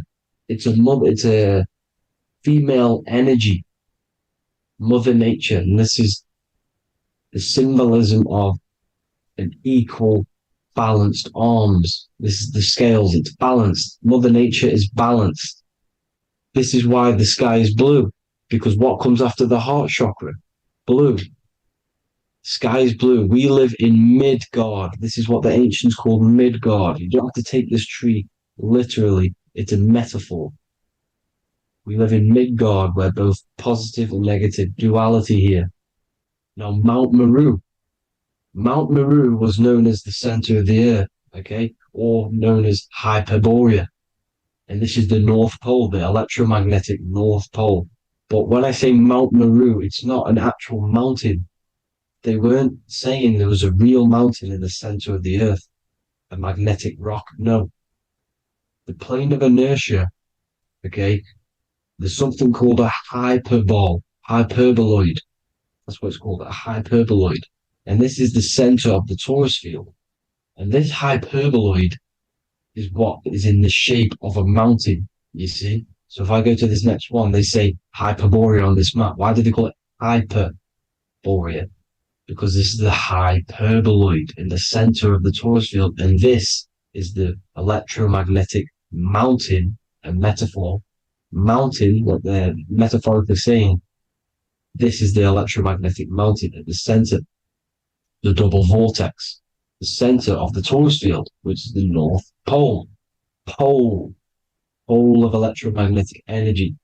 So this is why they call it Hyperborea. It comes from the word hyperboloid. And the center of the Earth is so sacred. And they symbolize this with, obviously, the North Star, which is Polaris. And this is where the swastika comes from, because it's the 4 seasons moving around the North Star.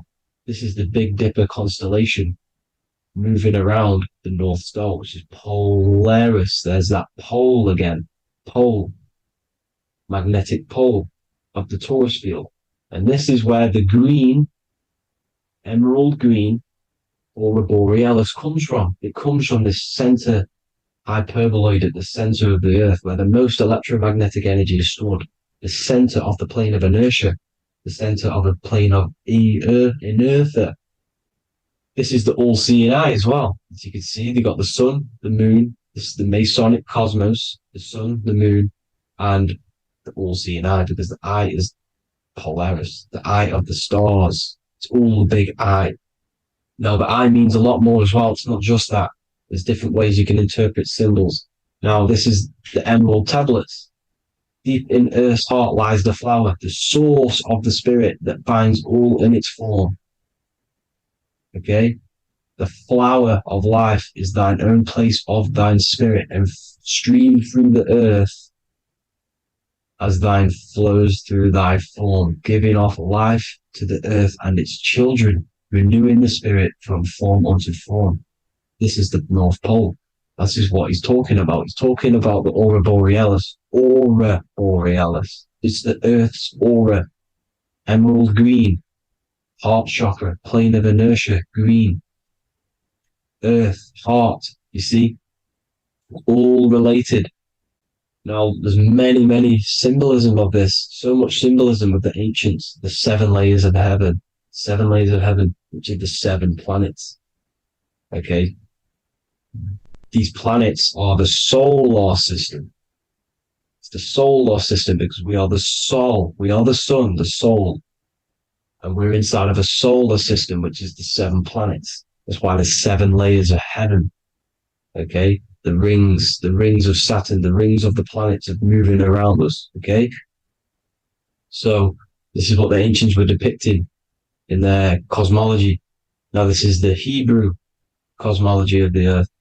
This is the Mayan cosmology of the Earth. You see, it's all an enclosed system. We live inside of a giant torus field. All is atum. It's what the ancients said, ancient Egyptians said. All is atum. Atoms are torus fields. Don't be tricked by the modern science today with the current model of an atom. It's completely wrong. They're hiding the torus field. They're hiding the electromagnetic field, which is in everything. Absolutely everything is in motion, and motion comes from this field. And you see, this is upside down, but this is the I think it's pretty sure it's candles, but the 7 candles, the 7 planets, the 7 Elohim. You see, it all goes back to the stars and the heavens. Now, this is how the Earth really works, with the stars on the outside of the cosmic egg, and then the torus field spinning around the sun and the moon, the positive and the negative charge. The sun gives you energy, the moon takes your energy. The moon controls monthly cycles. Moon is mon. This is etymology. Mon, month, money, demon, monster. Stir is star, moon star. We are all stars. Youngster, minister, superstar, Hollywood star. We're all stars. We come from the stars, which is heaven. Our soul comes from the stars. You see? We are the universe. The image of man is made in the universe. We are a microcosm of the universe. The universe is a macro. We are micro. We consist of everything. The body, mind, and spirit. The sun, the soul. Moon, the mind. Earth, the body. Body, mind, and spirit. We have 12 systems in the body, which are governed by the 12 zodiac signs. Starting at the Aries, which is the ram of God, all the way down to Pisces and Capricorn, kneecap. It all goes back to the stars. We are the stars. We are the universe. Everything is inside of us. Everything. Like I say, the Temple of Solomon, the Temple of the Soul and Man. The soul, the temple is the body. The soul is the soul, and the man is the mind. The temple of the soul and the mind. Body, mind, and spirit. We consist of the 5 elements: air, spirit, water, earth, and fire. We consist of everything. We are the universe. We're made in God's image, which is the universe. You see? Now, everything goes back to the stars. The ancients worshipped the stars because the stars govern everything. They govern the systems in the body. They govern your life. This is why your zodiac is so important, your sign. Each zodiac has a specific element associated with it as well. Aries, which is the first sign, the Ram of God, which is a fire sign. Fire, first. Fire, first. F-I-R, this is etymology. The cerebrum, ram, which is in the brain. Aries, the ram, controls the head, the face, and the nose upwards. So it controls the cerebrum. The Torah, which is, I'm pretty sure it's a Hebrew Bible, which is the Taurus. Tornado comes from the Taurus field. You see? Everything's inside of you. It all goes back to the Taurus field, and the Taurus field is everything. Now, like I said, 12 zodiac signs, 12 systems, 12 cranial nerves in the brain, the 12 disciples of the Bible. All symbolic. Have to read the Bible properly. Now, this center, at the center of the earth, right? This is what's stirring the ether. And the ether consists of the 4 elements. Because there's 5 elements. Spirit can be called ether. People call it spirit or ether. Ether is pure potential, pure energy. It's what connects the astral to the physical.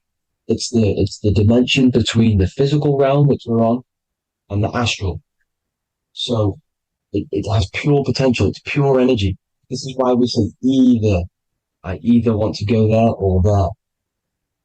It's connecting 2 scenarios. That's what the ether is. It's connecting the 2 worlds, the astral and the physical. The center is like the cosmic womb. There's a black hole in the center. This is the center of the Taurus field. This is the womb of creation. And inside of this black womb are the 5 elements, and everything's being stirred around. Everything's in motion. Light is motion. Everything's motion. Now, like I said earlier, light crystallizes into physical matter. They are the same substance. Spirit and matter are the same substance, but different variations, different aspects of the same substance. Low vibrational spirit turns into matter. High vibrational matter turns into spirit. Or light, whatever you want to call it. Matter is light crystallized. This is where we get the 7 metals from. The planets are light, specific frequencies and vibrations of light. When these lights, or the planets, materialize, material metals materialize, they turn into the 7 metals. Saturn turns into lead. That's why lead is red. Saturn is red. The sun turns into gold. That's why the gold is yellow and the sun is yellow. You see, Saturn is the time god. What happens in autumn? The leaves turn red and they die. This is why Saturn, Satan, time god, the reaper, everything is crystallized till it's death and then reborn again. You see, rust, when things rust, it turns to red because it's Saturn. Saturn crystallizes everything. He's the reaper who comes around in winter. You see, he's Satan. Jesus and Satan, the sun and Saturn. They say we live in a solar system. The solar system. I think I've already just broke this down. The 7 planets are the 7 chakras. Everyone already knows this. But I'm going through it anyway. But this is where we get the 7 planets from. And the 7 metals. You see, all the ancients knew it was an enclosed electromagnetic system. It's not a spinning ball in the middle of space, people. They want you to believe this so you get stuck in this material world. Because if you believe everything's material, you can never affect this plane effectively. You can never create your life effectively if you don't understand the planes of existence. Because the mental plane is a higher plane. And it breaks down and it controls the planes below it. The mental plane, hold on, I've got it here for you. The mental, the astral, etheric, then physical. Etheric connects the physical to the astral, but the mental is what's above them all. You see? Now, it's important to understand this. It's important. However, the ancients always talked about the enclosed system. Only NASA, which is introduced around the Roman times, not NASA, but the globe Earth was introduced around the Roman times. Okay? By these Masons. These Masons introduced this because they wanted to take over the minds of the masses and control them. These people worship the physical realm. They know how it works. They know the ins and outs of it. They know how to do the magic. They know how to do it all. They understand it all. That's why Masonry have to take the oath. The oath of not speaking. You're not allowed to speak about anything you learn about in Masonry because they're discovering the truth about your mind and how it creates reality and stuff like that. So this is the Masonic cosmology, the 5-pointed star, the 5 elements, the checkerboard for duality, positive and negative, the 2 aspects of every substance. This is another ancient painting depicting the firmament, the stars inside the firmament, the sun. You see, the ancients worshipped the sun because it's so important for sustaining our life. It's the only reason we're alive is because of the sun. But then people think it gives you cancer today.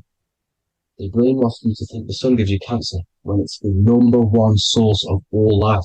They want you to believe it's a big, spinning, dangerous ball in space. It's not. It's here to give us life. It's God's son. That's why Jesus is known as God's son. It is the Son of God. God created that to sustain us. You see? So it's important you understand the true cosmology of where you are, because if you don't know where you are depleted of all of your morals. You're depleted. You're demoralized. You're lost. You don't know where you are. You don't know where you exist. Okay? Once you accept the globe model, the heliocentric model, you will subconsciously think that you come from nothing. This is why they implemented the evolution theory just after the globe model was introduced by Charles Darwin. Charles Darwin came in after the globe model. He's a Mason. He was another Freemason, and implemented evolution where we came from monkeys because they want you thinking less of yourself so they can manipulate your mind. You see? They want to manipulate your mind, and they have done since you got here. Since you came through that portal, you were manipulated from that day to believe this, believe that. The true cosmology, the truth will set you free. You will understand things better. You will feel better in yourself when you know the sun's here for you. You'll feel better in yourself that you know that you didn't come from a monkey. You were created as a human, a manifester, a creator. You're so intelligent. Your mind is amazing. You can manipulate matter, mind over matter. See? Thank you all people for tuning in. Tap in with yourself. Love yourself. Find the truth. Spread the truth. Nothing dies. Nothing in this creation dies. Everything's energy. Everything's light. Light can never die. You're a light being. That's why it says Q. Q man. Q is light in Hebrew or Latin. Either one of the two. You are light. You're a light being. You never die. Ever, ever, ever die. Ever. Stop thinking you're going to die. This body will die because it contains electricity. And electricity always goes back to a standstill point because of vibration. Electricity vibrates. You are pure light. You will never ever die. Thank you all people. God bless. Make sure to like, subscribe and share.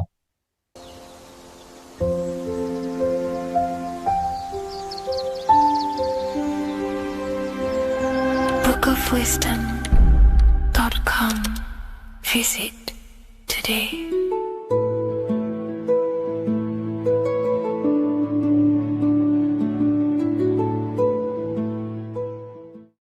Neo is plugged into the matrix on the back of his neck. And if we look at the human brain, the back of the neck is the reptilian brain stem. And when one operates their life out of the reptilian brain stem, they are unaware, unconscious. They are consciously dead because the reptilian brain does not really critically think. It acts on instinct, fight or flight mode. This is considered in the occult spiritually dead. When one is taking actions without intention, simply very reactive to life. They're not living, they're simply experiencing. When you're walking down the street and you see someone and in your mind you think me versus them versus me. That is an animalistic way of thinking. I used to be trapped in this way of thinking, always thinking of fight or flight, always judging people, always reacting to the world, never consciously creating and commanding with intention in the world. This could be considered the matrix, when one lives unconsciously, simply surviving in the world. Another symptom of living in the reptilian brain could be obsession, a constant need to assert your power over others to feel safe or superior. Views relationships as power hierarchies, not as mutual connections. It could be a conquest for sex, lust, seeking validation through sexual activity. Sex becomes a tool for dominance, escape, and self-worth. Intimacy is avoided. Pleasure is pursued without emotional depth. Seeking pleasure all the time. This is all to do with the reptilian brain. Seeking safety. It could be compulsive eating or food hoarding, driven by craving and not actual hunger. Eat to soothe fear or emotional discomfort, often unconsciously. This is the unconscious. Fear-based decision-making. Every choice is shaped by perceived threat or insecurity or fear within the subconscious mind. Long-term vision is sacrificed for immediate safety and gratification. All the reptilian brain. Territorial behavior overacts when personal space, possessions, or status is threatened. Acts as though survival depends on ownership or status. Addiction repeats patterns to feel safe, even if they are harmful. Avoids anything unfamiliar or unpredictable. Low empathy. No empathy or emotional care for one another and for fellow beings in the world. Sees people as threats, tools, or competitors. This is all to do with the reptilian brain. Intense jealousy or possessiveness. Sees others as rivals or objects to control. Cannot tolerate perceived threats to loyalty or status. Quick to be angry. Slow to reflect. Reacts with rage, withdrawal when challenged. Lacks emotional regulation or deep self-awareness. So this is considered, this brain could be considered the matrix, hence why Neo is plugged into this brain. He's operating the life out of this brain. Unconscious, simply navigating life like an animal. I was in this state, and you can only really realize this when you come out of this brain and you start to function from the higher regions of the brain, which we will discuss very soon. And my life was chaos because there was chaos operating internally. I was never thinking about the future. I was always operating life out of fear, out of lack, never had care for another person. When you operate life out of this brain, the matrix, things outside you, can easily control you. This is why they keep us in a constant state of fear. So we operate life out of this. So we never gain full control over our reality, over our actions, over our thoughts. So Neo is called Neo, and he works at a place called meta cortex, very symbolic of the neocortex, the higher region of the brain. Now, this brain makes you human. It ultimately allows you to hold control over the animal urges. Okay, the neocortex is the brain that allows you to have self-mastery, that allows you to control your urges, your instinctual survival urges. So humans can overcome their reptilian animalistic state and start to operate their life in a conscious mastery state. And Neo is plugged out of the reptilian brain, and he starts to use his neocortex, the human brain. This allows one to learn to have self-control, allows one to create, allows one to think about others. It allows one to critically think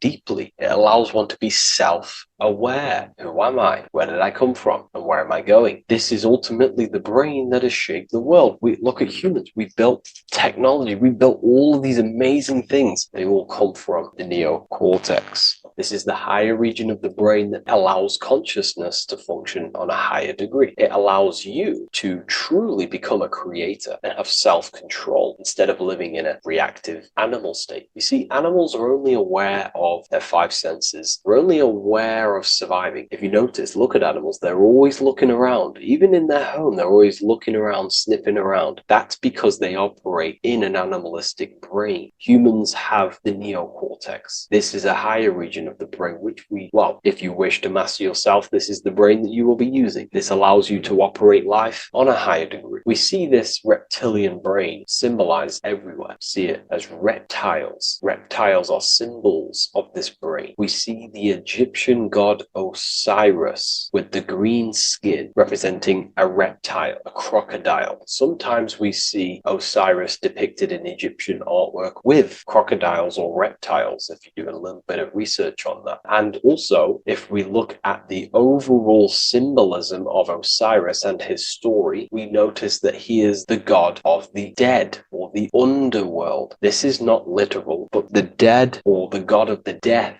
the god of the death of self, the dead of consciousness, because you are a divine being with limitless potential to create. And ultimately, to create, we have to master our reptilian brain. But when we function from this reptilian brain, we are dead to our higher powers of creation, of imagination, of actually gaining control and operating life from the higher mind, operating life as the divine being as you are. But if you operate life in Osiris, he is the god of dead. You are spiritually and consciously dead. You act unconsciously. You are dead, not physically, but mentally and spiritually. So what we're looking at here in the Egyptian artwork is the reptilian brainstem. We have the left hemisphere and the right hemisphere of the brain. Notice a curve. The feminine body is very curvy. This represents feminine. The masculine body is very liney. So if we study geometry, we know that lines are masculine, hence why the word masculine, line, and the feminine body is, in geometry, feminine is represented as curves. So this is the left masculine brain on the left side, and this is the right feminine brain on the right side, with Osiris, the reptilian brainstem, in the middle. So we're going to go deeper into some Mesopotamian artwork now. Now let's have a look at this. We're looking at the reptile on the very bottom. We see the left brain and the right brain, the Eye of Ra and the Eye of Horus on the left and right. In Freemasonry, we still see the symbolism of the two pillars. Yakin and Boaz in Freemasonry, with the two pillars symbolizing masculine, feminine forces of consciousness, also representing the masculine left brain and the feminine right brain, with the reptile down here. But if we have a little look here, right, we have a little look at these reptiles. This person is standing on top of the reptiles. When you are on top of something, you have power over the below. You are standing atop of something. You have mastery over it. You have control over it, symbolizing gaining control over the reptilian brain, the reactive actions, the sexual urges, the addictions, the territorial behavior, the fear-based decisions, constant internal tension, never being able to focus. It's symbolizing gaining control over these internal qualities that happen within us, in our mind, because the universe is mental. And if we do not gain control over this brain, it will dominate our mind, which will ultimately dominate our actions and destroy our life and live in an unconscious state. So this is basically instructions in this ancient Mesopotamian artwork of becoming self-mastery, to operate on a God consciousness level. So we have a person symbolizing your awareness, the internal you, having mastery over the reptilian urges, the reptilian brain, the reptile thinking. We have a person, a face in between, and it's standing in between these pillars, symbolizing balance of the brain hemispheres. Because the face, we see the eyes in the middle, we see the person is you, your consciousness, standing in the middle pillar. It's representing seeing reality as neutral. Everything in the world is neutral. It's the mind's perception that gives it a positive or negative charge. When we adapt this mindset, this view of reality, this knowingness of reality, we see the world for what it truly is. And if you see things as neutral, it allows one to transform the situations in your life accordingly, instead of simply choosing a side. This is a major problem in society, and this was a problem within myself also. We like to choose sides, and choosing sides can keep your consciousness locked in a certain mindset, in a certain belief. And belief is what is ultimately destroying humanity. It's about knowingness, and knowingness is in the middle. We want to seek to know things. Knowing things allows you to go out there, directly experience it, and know it for yourself. For example, I know I'm not on a spinning global ball flying through space. Why? Because my senses tell me I'm not doing that. My senses tell me I'm not going 1,000 miles per hour and 360,000 miles per hour through space while spinning around the sun. I know that because I know myself. I know I'm not my body because I've had direct mystical experiences beyond the physical body. So we should seek to know things, and that's what we call gnosis, direct knowledge obtained through direct experience, knowingness. And that is a middle pillar quality. So in Freemasonry, we see the middle pillar. The matrix is designed to give you two wings all the time: Democrats, Republicans, feminism, and then there's another side. There's always two sides that they're giving you because they want you locked in either way, which is seek the middle pillar, seeing things as neutral, seeing things as the middle pillar, seeking direct experience, gnosis. And this aligns with the brain because the brain gives us these two perceptions also. The right brain sees the woods, the whole woods, but the left brain sees the individual trees and branches and leaves. If we're too left hemisphered, we're going to see everything as divided. If you're too left hemisphered, you're only going to see yourself. You're only going to think about me, myself, my ego, my consciousness, my life. And I'm only going to operate in the world, take actions only towards me without considering the collective, which is the right hemisphere quality. The right hemisphere allows you to see the bigger picture, how we're all connected. We're all one family of consciousness. We're all one being separated in different bodies, one consciousness operating in different bodies. So it's about aligning these perceptions of the brain and standing in the middle, and also conquering the reptilian brain. This allows us to operate in the world and see the world for what it truly is and operate from a place of balance. We also see some more symbolism in Egypt of the Ram Sphinx in Egypt. Ram Sphinx. Please leave a comment, and please leave a like and a subscribe onto the YouTube if you like my content. Smash that like button and we'll get straight to this. So this is the Ram Sphinx in Egypt, also symbolizing the brain. This is my research. These are my conclusions. You can take this with a pinch of salt and go out and do your own research. This is what makes sense to me based off my information I've gained, my symbolism that I can read. So take what you can from it. I'm not here to obstruct anything. I'm not here to place anything in your mind. I'm simply here expressing my research. Never take anything off anyone as solid truth. I've never have said everything I say is solid truth. This is my research. If the research aligns with you, that's great. Maybe it doesn't with some people, that's fine. Simply take things with a pinch of salt, go out and collect as much research and information from many different sources and place together your own understanding of symbolism and your own perspective on reality. But like I say, seek to know and not believe. So this is the Ram Sphinx in Egypt. This is a more powerful symbolism of the brain. We have Osiris here, the god of the dead, which is the reptilian brain, and an Aries symbol here symbolizing the hippocampus in the brain. So this is the reptilian brain stem, heavily aligned with the reptilian brain stem here. We can see the connections if we look closely. So this represents the dead of consciousness. This is the dead of self, living in impulsive, animalistic state, the symptoms that I listed earlier. I'm not going to go over the symptoms again. And Aries symbolizes the hippocampus in the middle of the brain. This is the hippocampus. And Aries is a symbol of a state of being. Why? You see, ancients and the ancient Egyptians, according to my research, Freemasons still use this symbolism today. So what they do is they use the path of the sun to symbolize a state of consciousness or a journey in consciousness. So what do I mean? So Aries here is the transition from the winter arc. So this is the winter arc from Libra, Scorpio, Sagittarius, Capricorn, Aquarius, Pisces. This is when the sun is dead. This is when the electromagnetic waves of the sun are not very present. This is the winter. This is when there's more darkness in the world. However, from Aries, Taurus, Gemini, Cancer, Leo, Virgo, and to Libra, this is when the sun is giving more electromagnetic rays. Everything grows. Everything is reborn again. Everything's growing. There's more light. There's more warmth. You can grow crops. So this is very symbolic as a state of consciousness. Aries is used heavily to represent the rebirth of the sun, but internally as an esoteric interpretation of Aries, it symbolizes the resurrection of awakening of the self. It is the rebirth of the sun, of the soul, the rebirth of becoming aware out of the darkness into the light, living in the reptilian unconscious state, the unconscious, not being aware that I possess consciousness, not being aware of my thought, emotion, actions. And Aries is that symbol, is of the rebirth of the spirit, the rebirth of the self, becoming self-aware. So that's what we're looking at here with the Ram Sphinx. We're looking at Osiris, dead, the reptilian brain, operating life in an unconscious state, not really thinking,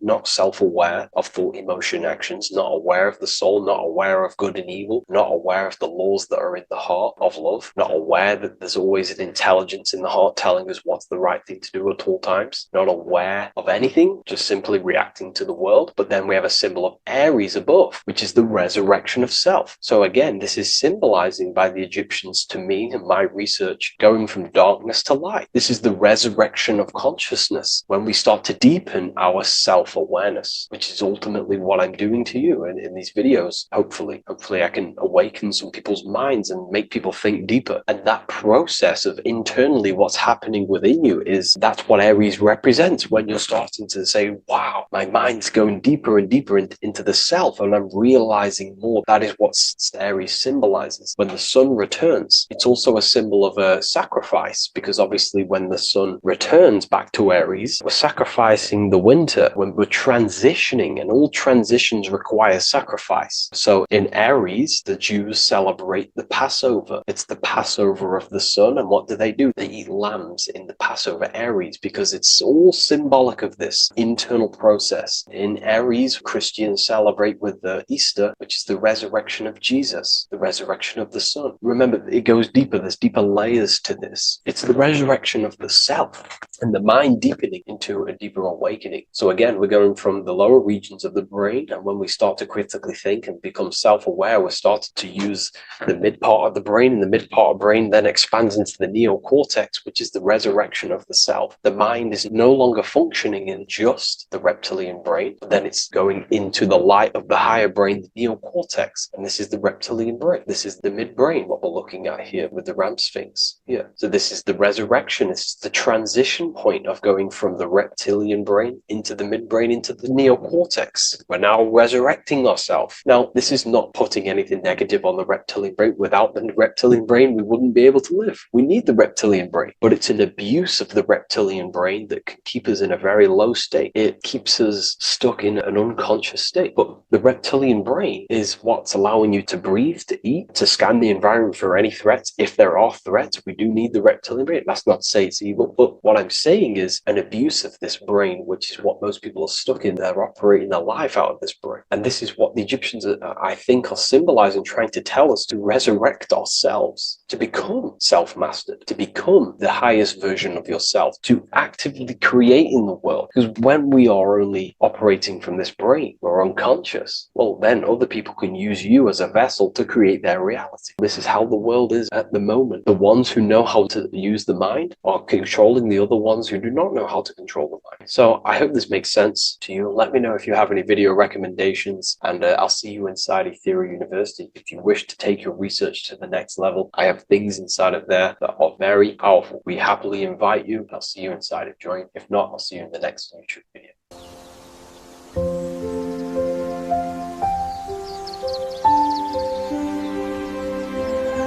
bookofwisdom.com.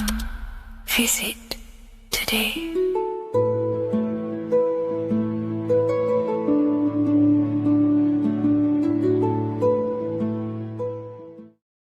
What if God is not watching you every move, not judging every mistake that we make, not deciding in real time who goes to heaven or hell? What if reality does not work through God micromanaging everyone in his creation, but through a law? And what if you are not separate from those laws, but an active expression of them? Once you understand this, everything in your reality will shift. The idea that God micromanages everything and does everything by himself to hold up his creation is illogical. It makes no sense. There are billions of souls and living people in this world. There are plants. There's no way there is an intelligence out there micromanaging everything. If you die and pass on, there's no one waiting in a queue to be judged by God. This is totally, just religion creating up their own version of the Bible or whatever holy book it is. We have to remove that system out of our mind that's being heavily implanted into us. If God were personally judging every soul the moment they died, there would be an endless queue of people waiting to proceed, punish, or rewarded. Reality does not operate like a courtroom with a single judge overseeing every case. Instead, reality operates through systems, through structure, through law. God does not intervene moment by moment. God sets laws into place,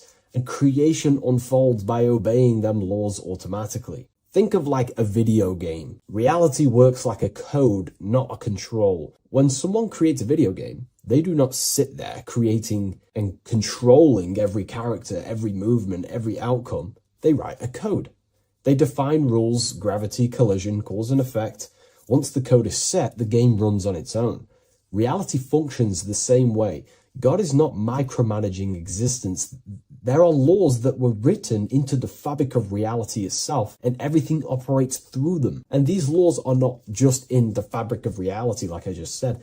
They're literally ingrained into your own mind. Your mind cannot escape these laws, are pretty much creating everything you call life. We see some of these laws in nature. This is where geometry comes important. Geometry is not random decoration in nature. It is a law made visible. Spirals, symmetry, ratio, structure appears everywhere because geometry follows rules. These rules govern how plants grow, how crystals form, how cells divide, how planets rotate around the Earth, never ever falling off track. The sun rotates around the Earth. The moon rotates around the Earth.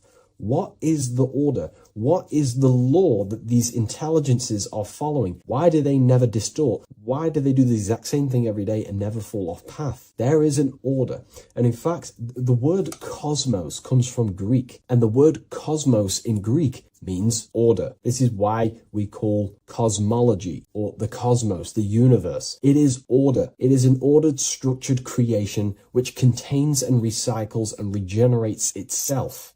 For example, if we look at the Fibonacci sequence, this sequence is a code written into nature. It's not just decoration. It is an instruction into plants, into everywhere you see the Fibonacci, which is right there in your hand, the Fibonacci sequence. The pattern governs how things grow in the most efficient and sustainable way possible. Leaves, flowers, shells, trees, hurricanes, and even galaxies follow this sequence because it allows growth without collapse, overlap, or waste. The reason the Fibonacci appears everywhere is because it's the law of balance. Each stage of growth builds the one before it. Nothing is forced. Nothing is micromanaged. Growth unfolds naturally because the rule already exists. Without this law, nature would not sustain itself. Plants would block their own light. Branches would compete instead of expand. They would all be fighting for space. Systems would collapse under their own complexity. The Fibonacci solves this by allowing infinite expansions while maintaining order. This is what an actual law looks like in action. A single principle set once, creating harmony across all scales of existence. Nature does not think about how to grow. It follows the code on a subconscious level. And because the code is perfect, growth appears intelligent. This is the same principle that governs reality itself. Without the Fibonacci sequence, plants would be fighting for space, fighting for light, that it would be pure chaos. The reason why there are laws in place is because it allows everything to self-sustain itself, to grow infinitely. These laws, such as the Fibonacci sequence, is pretty much a code to ensure that plants, nature, are eternal and they keep recycling themselves without a being micromanaging these things. Just like how your body works. Your body is running off subconscious programs. You don't tell your heart to beat, you never have. You don't tell yourself to breathe, you never really have. You don't tell your digestive system to digest food. These laws are already in place before you even become conscious as a baby. Who is the one telling your body to grow, to regenerate itself when it cuts? Who is this intelligence? What is this intelligence? Well, this is what we call the universal subconscious mind. The universal subconscious mind, the same power that is making the planets rotate around the earth, the same power that's telling the seed to grow into a plant, the same power that turns your cut into a scab, then into skin, is the same power that is running your heart, that is telling your lungs to breathe. We're all interconnected with this universal subconscious blueprint which sustains reality and creation itself. It's a self-containing system. Now that we've gone over some of the basic stuff, but you see where I'm trying to come from now. There are laws you cannot escape, and one of them laws would be cause and effect. It's impossible to escape this law. It is too powerful for your consciousness to actually escape cause and effect.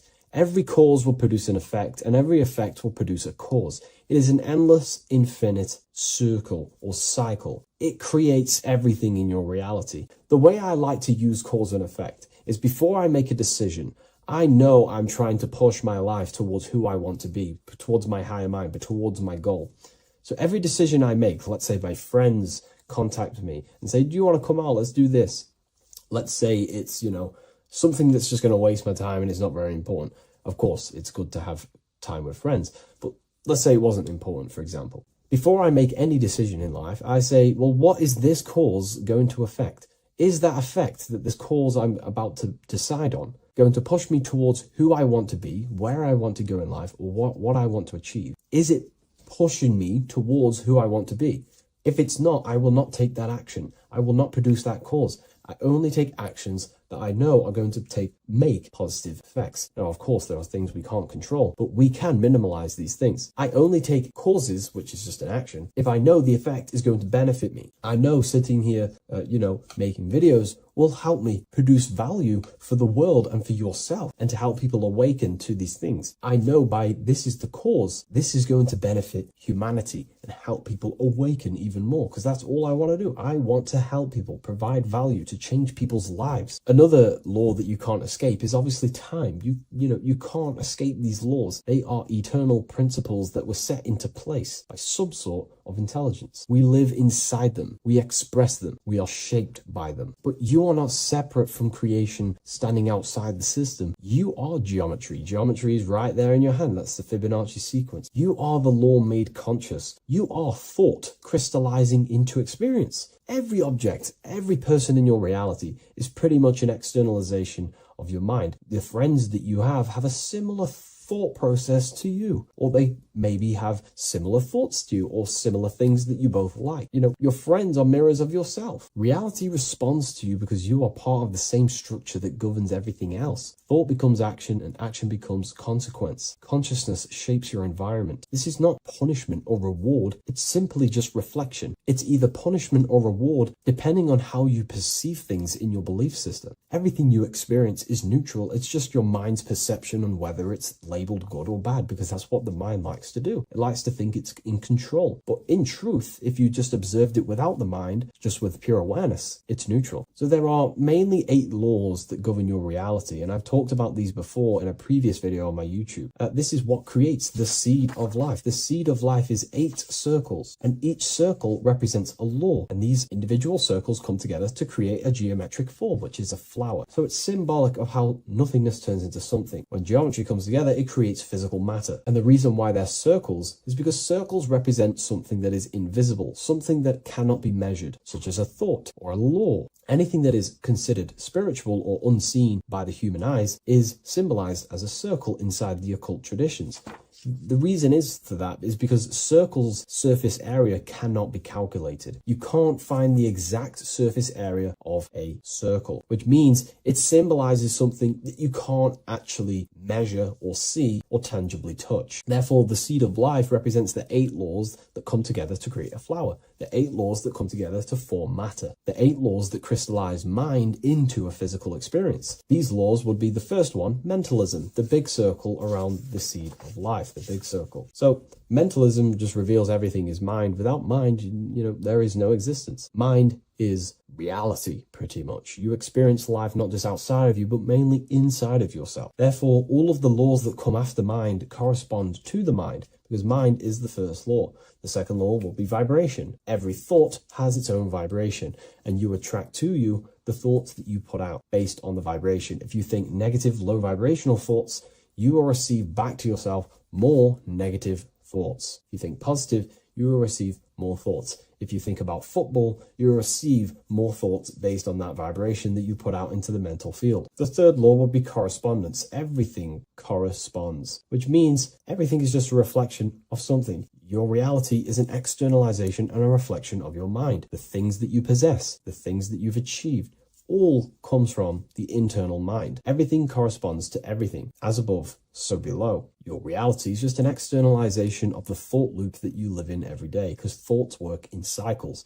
90% of the thoughts we thought yesterday, we will think again today. It's the thought loop that manifests our reality. So to change our reality, we have to change our thought loop. And once we change the internal, this will be mirrored in the external, which is the law of correspondence. Fourth law would be gender. Everything is masculine and feminine, conscious and subconscious.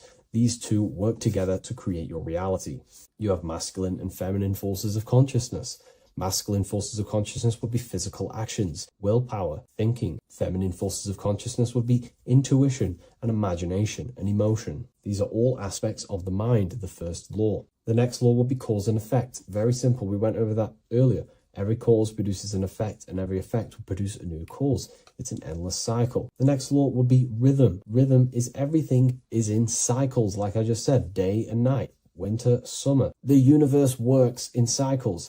And just like I said, the law of correspondence, as above, so below, as within, so without, because the physical world has cycles, so does your mind have cycles. Thought loops. We think 90% of the thoughts that we thought yesterday. The subconscious mind responds to rhythm. The more you say something, the more you believe it, the more it becomes a program and more suggestible to your conscious mind. And the last law is care. It's impossible to escape care. You cannot not care. It is important. It is impossible to escape. If you hurt someone, you know deep down that that was wrong. And care also corresponds to creation. You only act on what you care about. You care about paying the bills, right? So we take the physical actions to go generate money to pay the bills for our house or whatnot. Or if you love someone, you care for them. You take the actions to message them, to contact them, to see them. Human action is driven by love or care. This is how all reality is created. So once we understand these things, it's life-changing once you work with the law. That's what I mean. Most people are unconscious of the law. The laws are there, but they're just not aware of them. Now that you're aware of these laws, you can consciously work with these laws so they're not working against you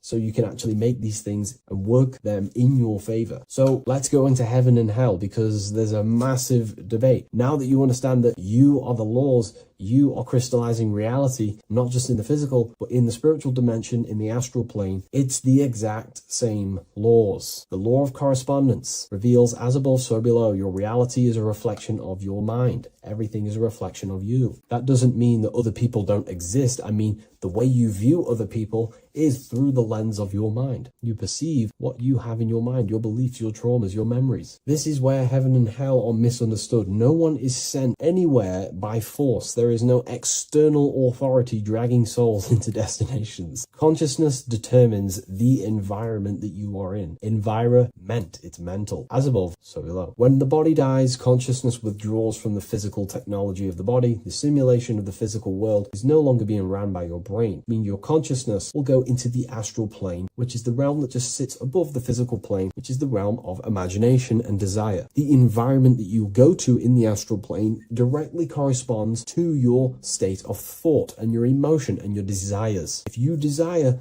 hurting people your whole life, then you're going to go to an astral realm, as above so below. You're going to be in an environment where that goes on, but in a non-physical sense. Wherever them thoughts, whatever the strongest thoughts you thought throughout your life, that is the environment that you go to. If you were so caring and loving to your family, all you wanted to do is provide for your family or whoever, and you pass on, you will go to a place where people care. Souls are manifesting them thoughts and them energies. It's vibration. Whatever vibration you're vibrating at, you will reflect and correspond in your reality when you die. Therefore, you create your own suffering by desiring such low vibrational things, or you create your own heaven if you are truly operating from a place of love in your heart. You see, your mind can lie, but your heart cannot. Your heart reveals your true desires, your deepest wants and needs, and it reveals your true self, and that will be projected and responded in the astral plane, because astral matter is very respondable to consciousness.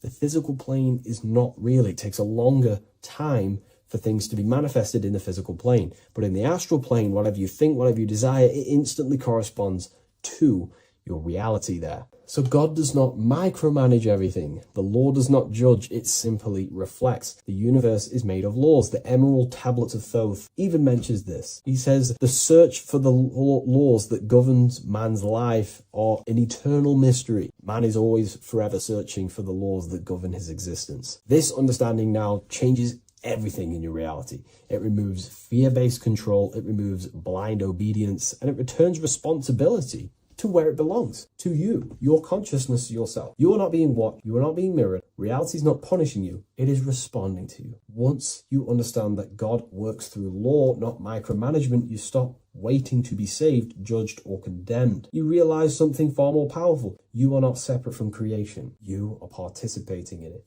You are the universe experiencing itself. What a fabulous video, and I really enjoyed this today. Please leave a like, comment, and share on the video, and I'll see you all in the next one. And if you wish to get this book, there is a link in the description.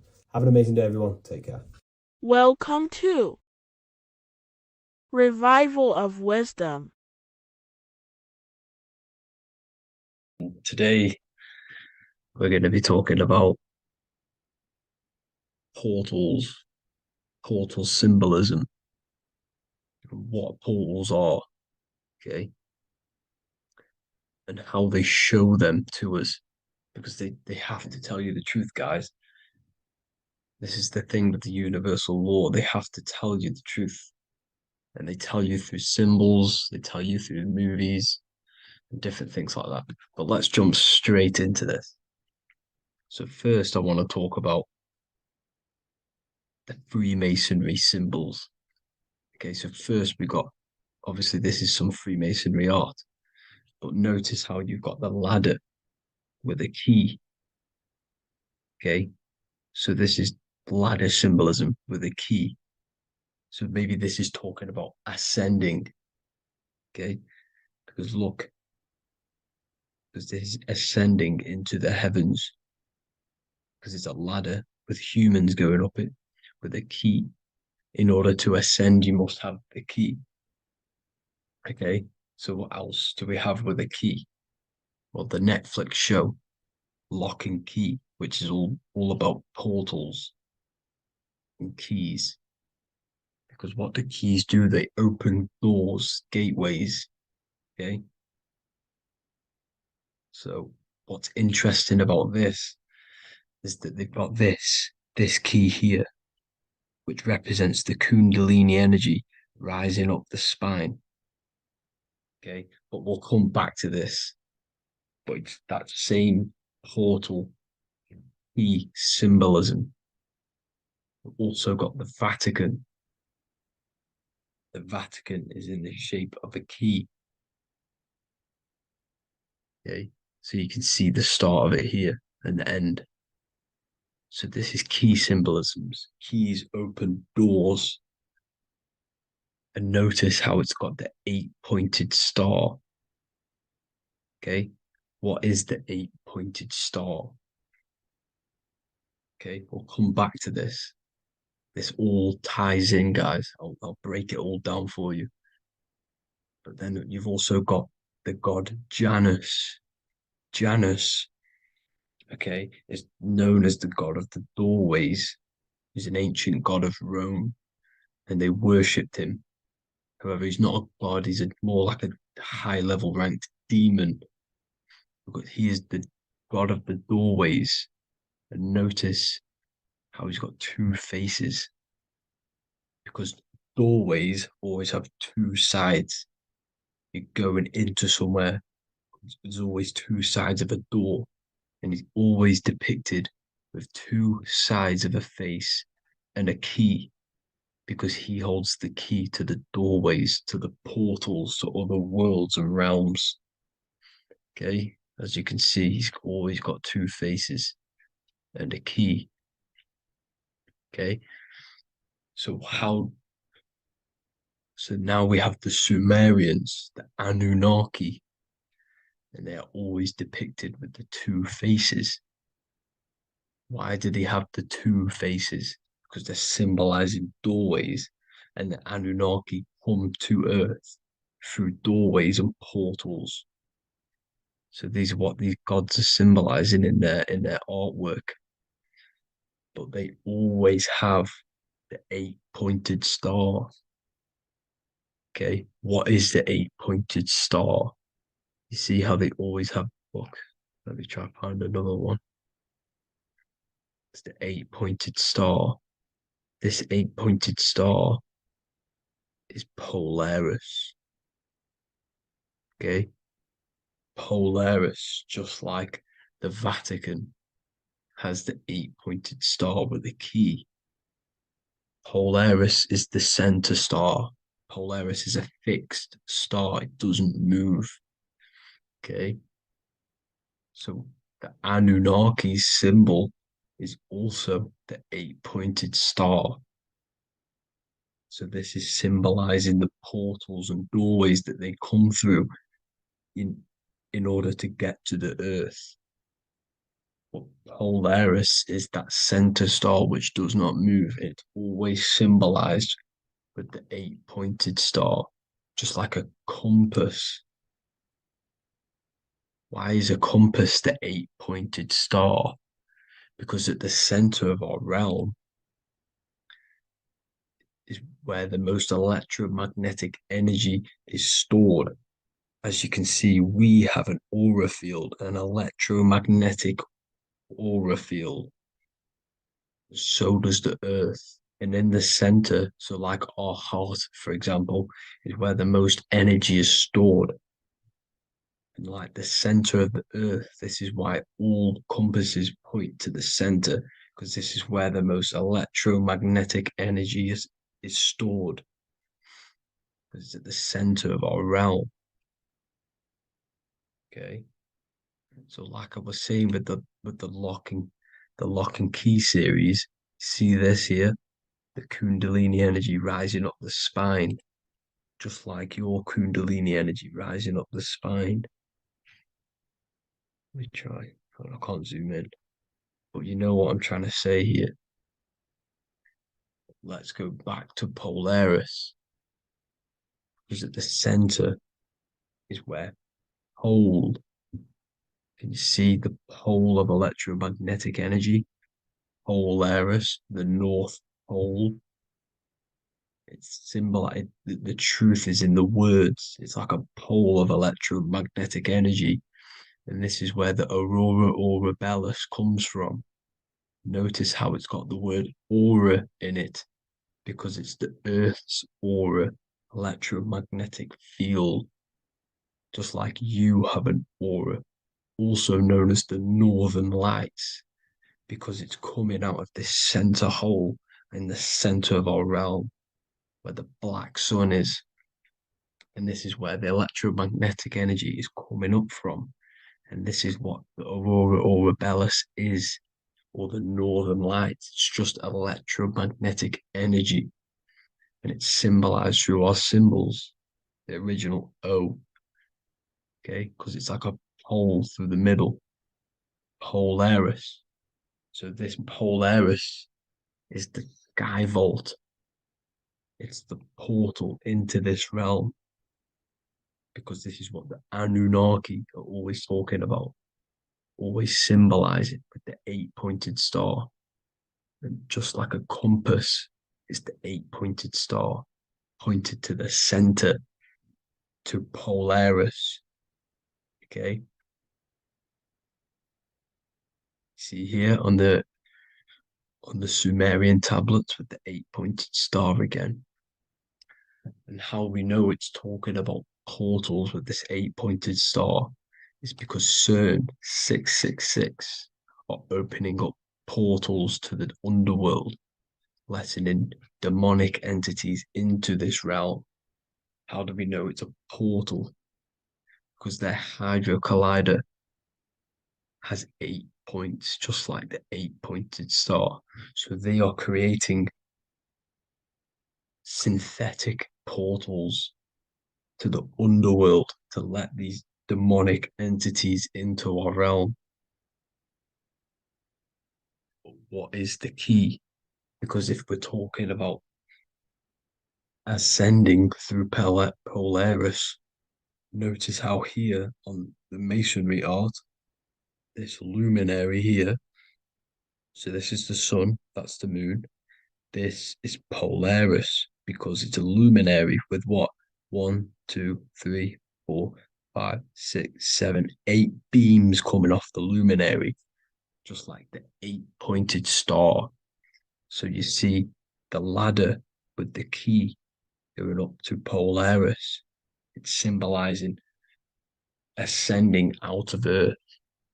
So what is this key that they're keeping from us? Because it's a human holding a key going up the ladder to Polaris. Well, chakras. We have 7 chakras. Okay, so this is what they are telling us in the lock and key symbolism. The Kundalini energy rising up the spine. Okay, just like they have 33 vertebrae on the back of your spine. Okay, this represents the Kundalini energy going up your 33 vertebrae, just like in masonry has 33rd degrees. Okay, so what is the key? Your chakras. Your chakras have to be unlocked. Okay, you have to unlock your chakras, and you can't unlock this one without going through this one. You have to go through them all. It's like a ladder, just like Jacob's ladder. You can't go from the bottom to the top. You have to unlock each one. Okay, just like you have 7 chakras, you have 7 layers of your aura. Okay, you have to unlock your chakras to the highest point in order to reach Christ consciousness. And this is the key that they're talking about. They're symbolizing the organic portal within each and every one of us to ascend out of this realm. Okay, so this is the key that they're talking about, and they're holding back this knowledge to keep us trapped in this 3D realm. Okay. So, like I was saying, with the 33 vertebrae and the Kundalini energy coming up the spine, 33 vertebrae, you can see this sort of symbolism going up to the light, because it's the light you see here. Your crown chakra turns on and becomes enlightened, just like the Illuminati symbol. Can you see it? But also, Jesus also died at 33. So this is symbolizing, okay?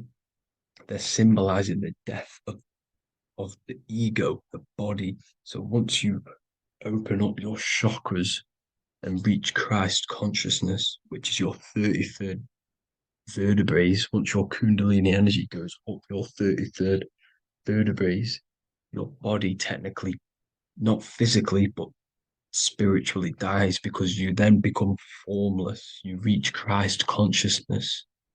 So then you can travel other worlds. Okay. This is what they're talking about with Vatican, 8-pointed star, and the key. Janus with the key.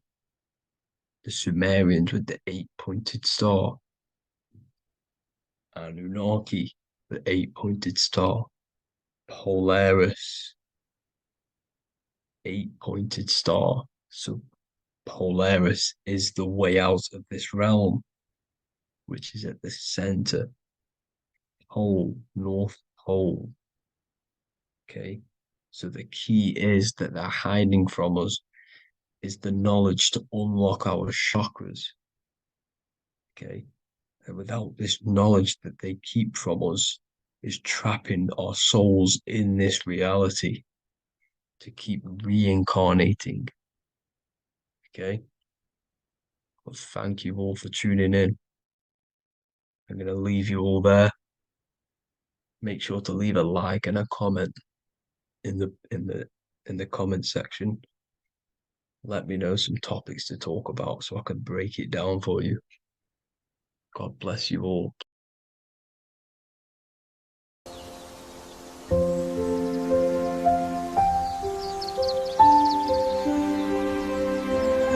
bookofwisdom.com. Visit today.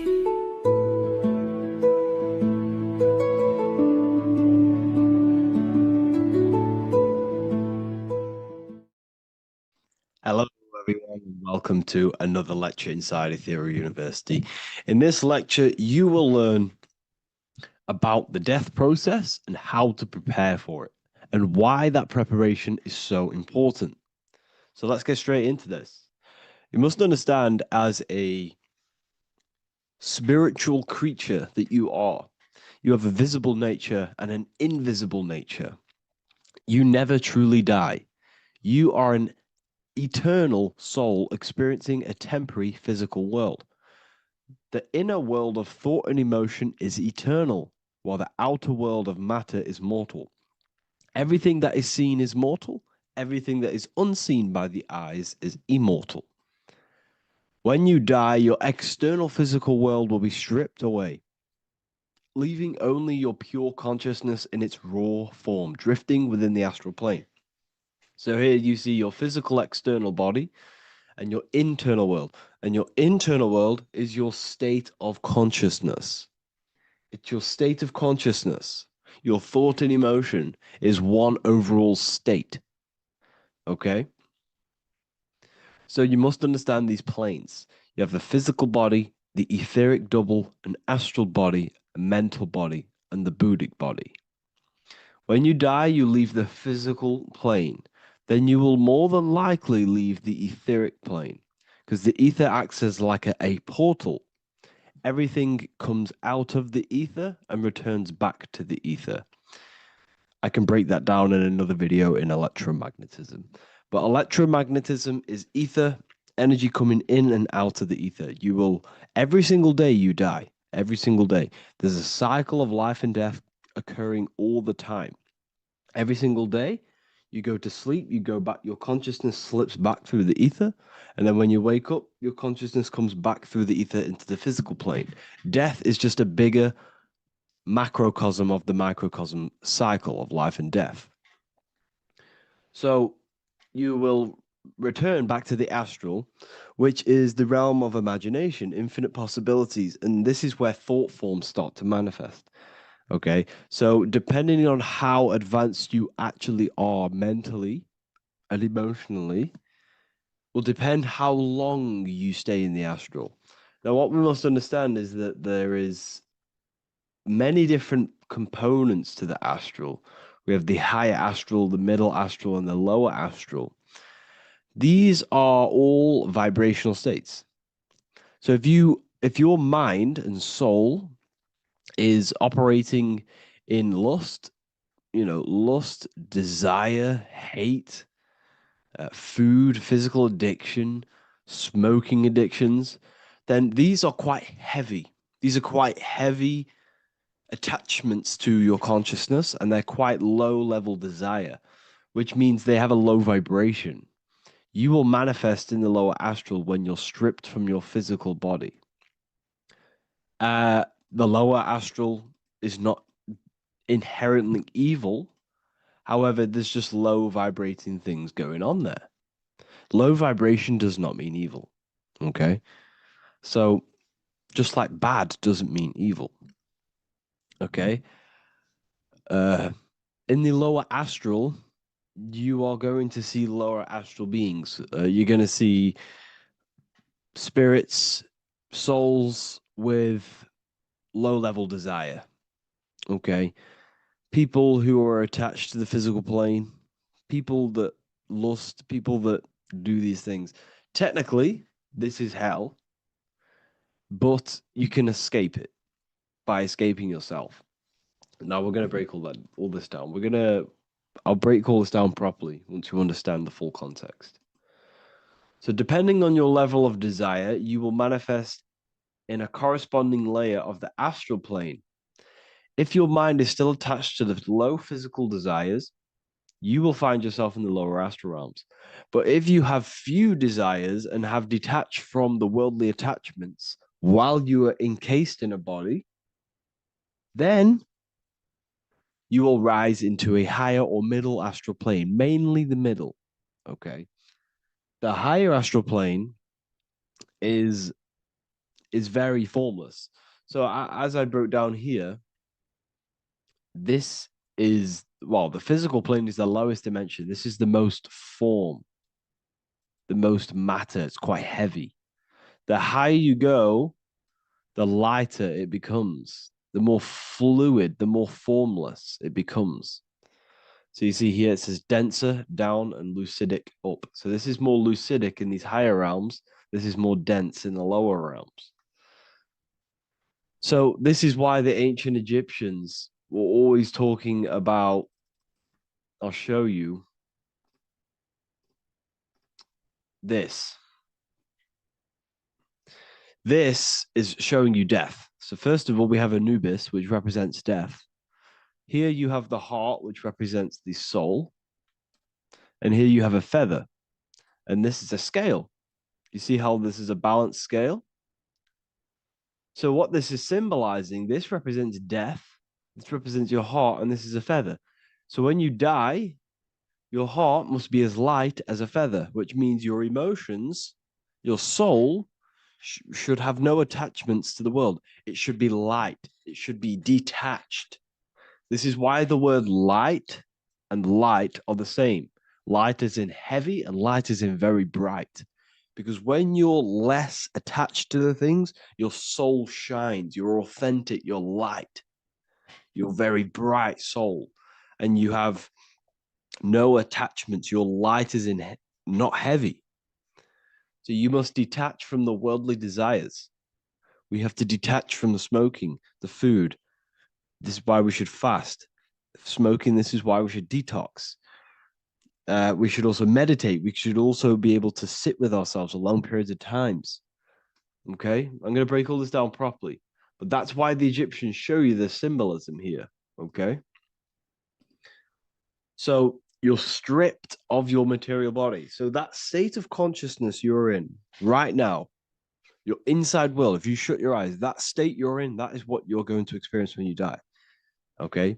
And you're going to be manifested into the astral. In the physical plane, you can mask or hide almost anything. But in the spiritual realm, you cannot. The astral body, your thoughts and emotions directly shape your spiritual body, your astral body, revealing your true inner state. So your desires that you can hide in the physical plane, your emotions, your thoughts, you can't hide any of that in the spiritual plane, in the astral plane. That will directly shape who you are, your color of your astral body, and your astral body as a whole. So here we have Kim Kardashian. If you could see this lady's astral body, you would run so far that you would be horrified for the rest of your life. If you could see their spirit, their astral form, it would be horrific because their mind is so attached to, physical things, so attached to desire, money, fame, worship, power. These people do not want to die. These billionaires and millionaires will never want to die. They will do whatever they can to stay alive because they understand what when they die, they have to face themselves. They have to face their inner world. And their astral body, their true authentic self on the inside is horrible and horrific and so low vibration. So this is where it comes in. You must be as light as a feather. This is what the Egyptians are showing you in their artwork. Your soul must be as light as a feather. In order for the soul to ascend to a higher plane and not look at that physical plane and say, I want to go back or I want to desire things down there, you must detach now and prepare for death. Hell is not a place, it's your own personal suffering born from within. If your mind and soul are deeply attached to mental fixations, emotional wounds, and physical addictions tied to the material world, that pain will follow you into the astral. This is your true judgment day. You judge yourself when you die. You see your authentic self. There's no hiding. Right. Imagine right now that you that everything you cling to was stripped away. No matrix, no electricity, no food, no TikTok, no phone, no possessions, no distractions, no one else. Could you sit alone with yourself for just 1 hour?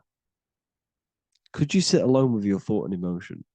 That moment of truth is what you must begin to prepare for.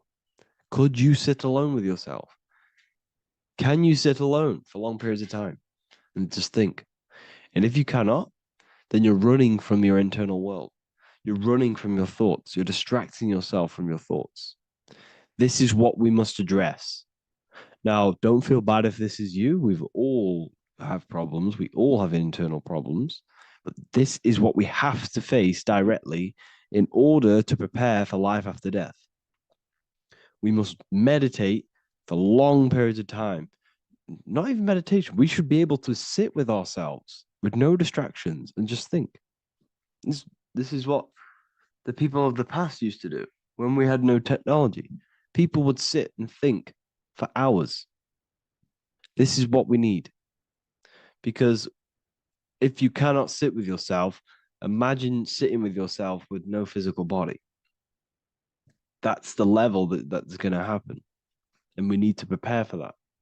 The soul and mind must become as light, as weightless, as radiant as a feather to ascend to a higher plane and move beyond the physical life. To rise, they must release heaviness, attachments, burdens, fears, and desires. The lighter and brighter your inner being becomes, the more freely it can rise into a higher state of existence. Ascension is not about going somewhere, it's about becoming something pure, clear, and luminous. Okay, this is very important. Very, very important. We must detach from the worldly things. So enough of that. How do we do it? How do we attach? How do we prepare? Number one, you must detach from the material things. Start loosening your grip on things, possessions, titles, even identities. They are temporary. Appreciate them, but don't let them define you. Let nothing outside of you define you. Nothing. Your name is not you. Your job is not you. Your reputation is not you. Your bad past is not you. Your good past is not you. Your business is not you. Everything outside of you is not you. Now, what I'm saying is, I'm not saying go full right hand path and never care about anything physical, never care about your family, don't love your family. I'm not saying that. What I am saying, love these things, love these outside things, but do not become attached and do not let them define you. You must be okay with losing anything that is outside of you. You must be okay with that, because you must understand the physical plane is it's promised that everything is temporary. Everything is temporary in this plane. So don't ever think it's going to be there forever, because it's not. And you must remind yourself, not remind yourself, but I think about this sometimes when I start becoming a bit attached to work and stressed. I just remind myself that I'm going to, this is temporary. I'm going to leave this world one day and I'm not going to care. So you must have the balance. Okay. The balance is key. You can go down that right hand path and just fully cut off from the world like a monk and shave off your hair, disconnect from the physical world. You can do that. That's not wrong. There's different paths in life. You have the left hand path, purely physical. You have the middle path, which is balance between the physical and spiritual. Then you have the right hand path, which is monk mode, where you fully disconnect from the world. They shave their hair off to disconnect from the physicality. They meditate for long periods of time. This is what they're doing. They're preparing for death. Monks prepare for death. They understand this. They understand that you don't die. Your inner world is the true world. The inner world is the only world that exists. Everything outside of you is an extension of you. Number two, cleanse the mind. Watch your thoughts. Are they rooted in fear, anger, regret, or craving? Meditation, mindfulness, and inner reflection help purify the mind. The cleaner your thoughts, the lighter your spirit. So your astral body is formed by your thoughts. It's formed by your emotions. If you sit around thinking about eating all day, you're going to have a very heavy astral body. It's going to manifest in the lower planes. But if your mind is thinking about good things with good intentions, love, knowledge, expansion, you're going to manifest even the middle or the higher. And there are ways to even ascend out of your astral body. Yes, you can ascend out of your astral body and out of the mental body, but that's all very advanced, and I'm not going to teach that yet. I'll make another video on that, but you can ascend from them bodies. The astral plane is not the end. You can keep ascending as a soul until you're left with just the pure essence of the soul. But we're going to, anyways, cleanse the mind, reprogram the limiting belief systems, let go of mental attachments. And the way you do this is by getting a piece of paper and writing down every single attachment that you have. And you're going to realize, dude, there's more than you think. Okay. We have to detach from these. We have to. 4, practice presence. Can you sit in silence with yourself? The more at ease you are with your own inner being, the less you'll feel death. The afterlife is just an extension of your inner world. It's so important. This is so, so important. Can you sit with yourself? If you cannot sit with yourself, you have some inner work to do. You have some thoughts to address, some beliefs to address, and some feelings to address. Okay, so practice sitting in the present, meditation, or just literally sit there and try and be okay with yourself. And if you can't be okay with yourself, then there's something you need to address, whether it's a belief system, whether it's an emotional trauma, or something. This is what we must reshape, refine, and let go of. Live truthfully. Speak and act from your soul, not from fear or ego. The more authentic you are, the more aligned you become with your true self, which carries beyond this life. The ego is your mind's perception of itself while being incarnated in this world. It's been shaped by your experiences, your thoughts, your beliefs, and your emotions. So your ego is basically this false thought form that you've created. It's a false layer of yourself that sits on top of your true authentic self. It's basically your physical character. When you were young, you had no ego. You were pure. You had a pure consciousness. But then as you grew older, your ego started to grow, and it still is growing because it was shaped by experiences, things you've gone through, things you said, things you believe, things you think. It's created by you, by your mind.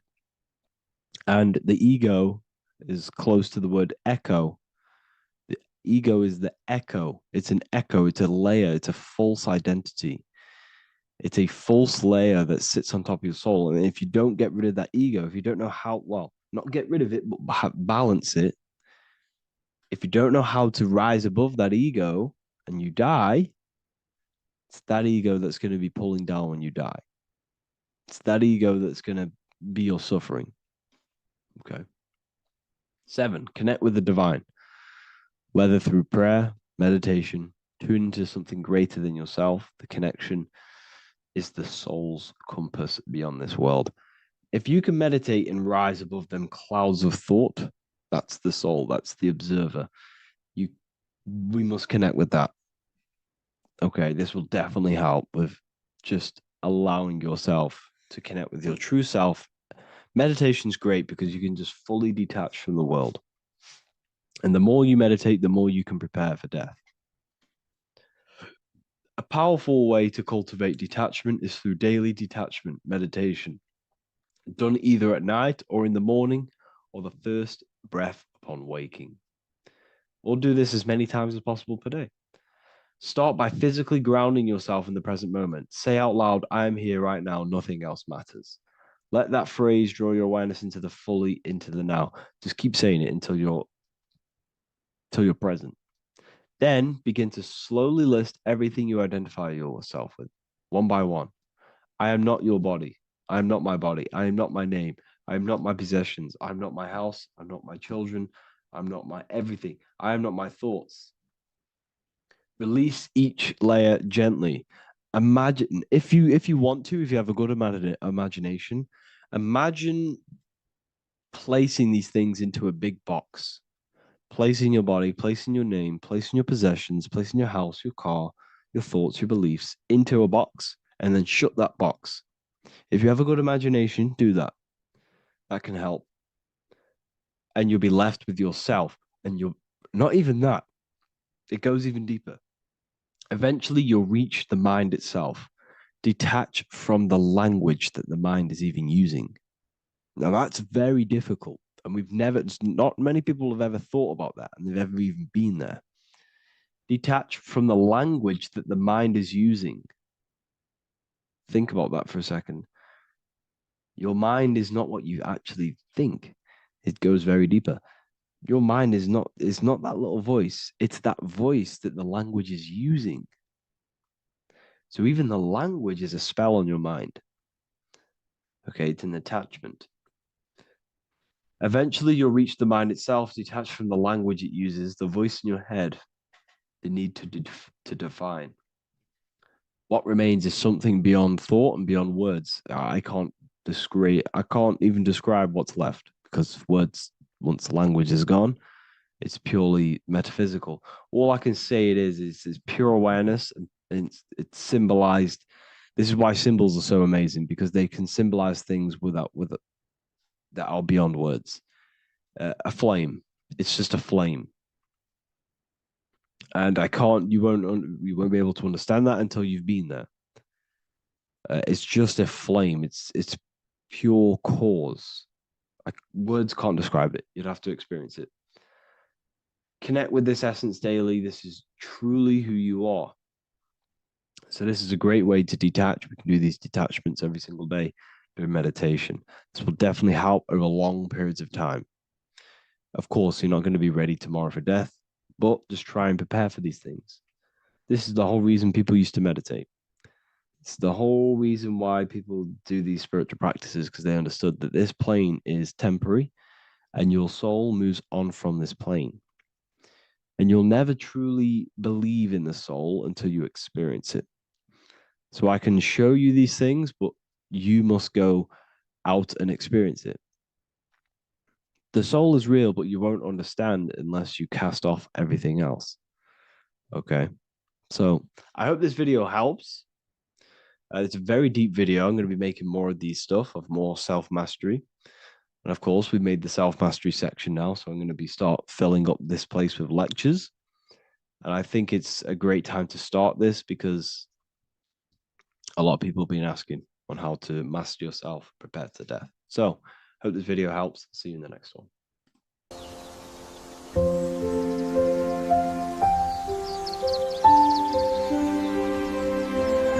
bookofwisdom.com. Visit today.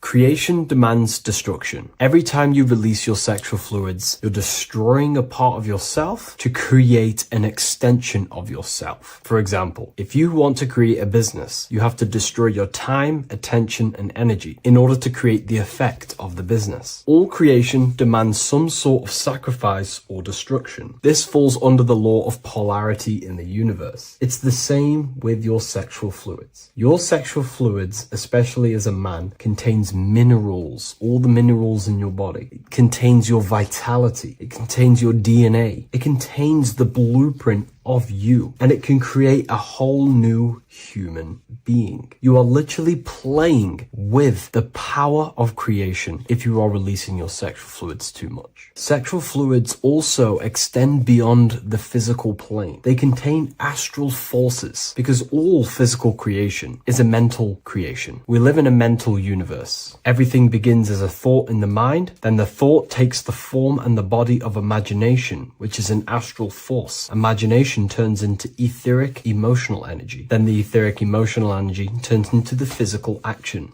and the physical manifestation. We live in a mental universe. Therefore, these dimensions do not exist separately. They are permeating and mixing in with all. Your physical body has an astral body. Everything physical has astral forces behind it. Semen is known as the astral fluid of the soul. It feeds nerves, the channels of life force and consciousness within the body. And every time you release it, you're destroying a part of your vitality, your brain, your nerves, your energy levels, your creativity, and your DNA to create an extension of you. Therefore, it is a sacred fluid within your body and not something to be played with and to be released too much. Think about it. This is a very creative energy, your sexual fluids. It can create a whole new human being. This is how powerful it actually is. It is the power of creation, and the misuse of this power can destroy your own vitality and your life of your body, because that life you are giving in order to create an extension or a child is the same life you could keep inside of you and not waste to recycle and regenerate the body. Sexual energy has been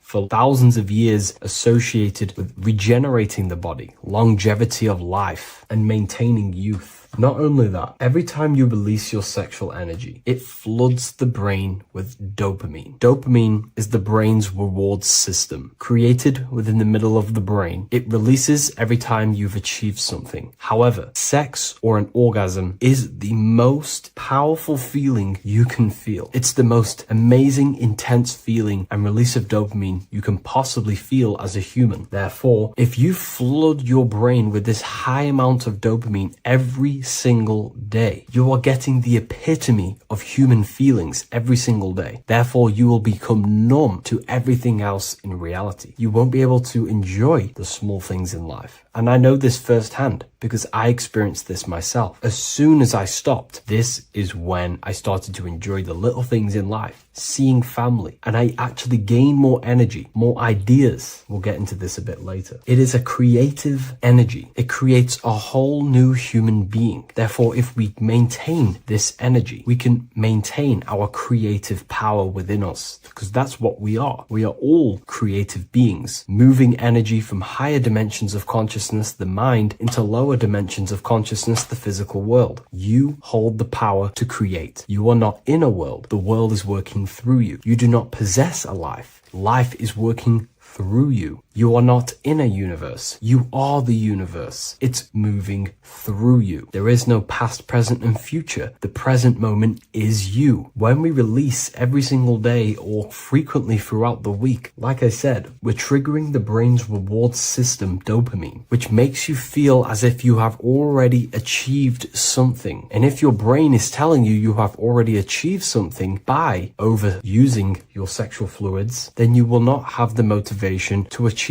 other things in your life. I know this firsthand. I became very lazy. I didn't want to work. I didn't want to do anything because subconsciously my brain felt as if I've already achieved. If we look at the symbol of the Baphomet, we notice the Baphomet has horns and a goat head. Now we look at the word horny. When you become sexually aroused, it's known as horny, which is the horns, representing the lower mind. The lower mind is the mind we use for our animal instincts. We have two parts of our mind. A higher mind, which is contained of higher thought, which chases spiritual things such as love, wisdom, knowledge, and God. Then we have a lower mind, which chases the things of the material world closely associated with the ego, chases validation, material gain, status, and physical sensation, physical pleasures. It is these physical pleasures that can keep you in an endless loop, making you feeling empty inside, because nothing material can ever satisfy our internal world. Nothing. You can achieve millions of dollars. You can achieve your dream house, your dream car, your dream watch. And if that is the only thing you are chasing, you will feel empty inside when you achieve it, because nothing of this material plane can satisfy you. Nothing of the lower mind can ever satisfy you. This is why we must sacrifice the lower mind and overcome the lower mind and the lower instincts. One thing I found amazing when I mastered my sexual urges and my lust is that my mind became a lot more clear. The thoughts and the time and the attention that I used in my mind to go towards lust, sex, and chasing these things was taking up a lot of mental space, time, and energy. But as soon as I removed it and mastered it, my mind became an open vessel for higher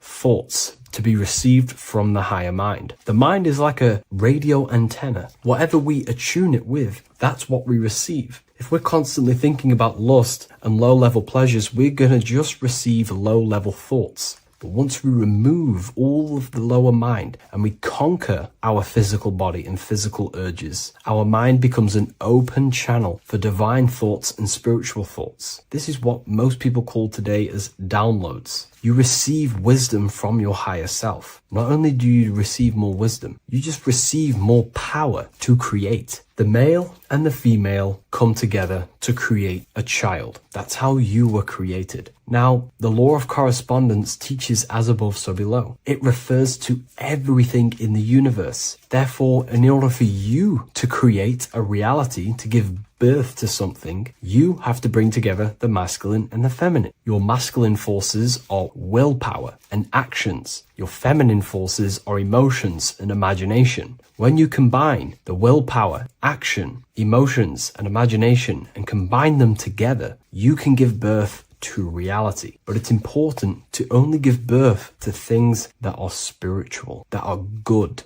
that are for the benefit of yourself and humanity, and not for the ego and the lower mind. Killing our lower mind is essential for spiritual ascension when we die. The thoughts that we give the most attention and energy to when we die are pretty much the same thoughts that we're going to think when we die. When you die, your physical body and external world is stripped and you're left with your internal world of consciousness, more than likely be resonating within the lower astral plane before you move on to any higher dimensions of the astral. It's important that we kill any addictions such as sex, food attachments, emotional attachments to people, any desire for material things before we physically die. The Hindus taught this. Buddhism taught this. The ancient Egyptians taught this. We have to remove the desires in our heart for material and things before we physically die. Because when we die, we cannot fulfill physical pleasure. Therefore, we will create our own suffering within the astral dimension. So sex is the biggest part of this. We have to remove the desire for sex or releasing any of our sexual fluids before we physically die to master ourselves. And not only that, it's going to benefit the way you feel, the way you think, the way you act towards people once you have mastered this. Porn psychologically damages you. You are quite literally the person in the corner of a room watching two other people give pleasure to each other. Psychologically, that is not good. And what happens in darkness is always revealed in light. What you do in your alone times will show in your confidence, in your eye contact, in your presence, in your aura, your energy. You cannot hide things that you do in the dark, because they always reveal themselves in a subconscious way, whether physically or through an energetic spiritual way. Sex can be known as sacred energy exchange. You are exchanging energy, bioelectrical energy. It's a scientific fact that when you hold hands with another person, your brain waves of each individual become synced. Your emotions sync. And you exchange electromagnetic energy because you are an electromagnetic being. But when you have sex with someone, you are literally exchanging emotional energy. Your aura is not just an electromagnetic field. It is literally a manifestation of your internal consciousness. Your consciousness contains your thoughts, your beliefs, your traumas, your emotional state. And this manifests externally through the vortex of your heart into an energy presence around your body. This is why you can feel sad when someone else is sad next to you, because their energy is merging with yours. When you have sex with someone, you are quite literally exchanging consciousness, beliefs, traumas, emotions, feelings, vibrations, and your consciousness merges with their consciousness. So be careful with just having casual sex. Now, I'm not here trying to say never release, never have sex with your partner. I'm not saying that. I'm saying take caution with these things. Take my teachings with a pinch of salt. If it benefits you, that's great. I'm not here to tell you how to live. I'm simply giving you my research and the things that have helped me in my life on my esoteric research, awakening, or spiritual path. I don't like calling it a spiritual path because it's not spiritual. It's simply just life, the knowledge of consciousness and the self. So I hope this video helps. If you'd love to read this book, I'll leave a link in the description. This book I wrote myself called The Book of Wisdom, Volume 2.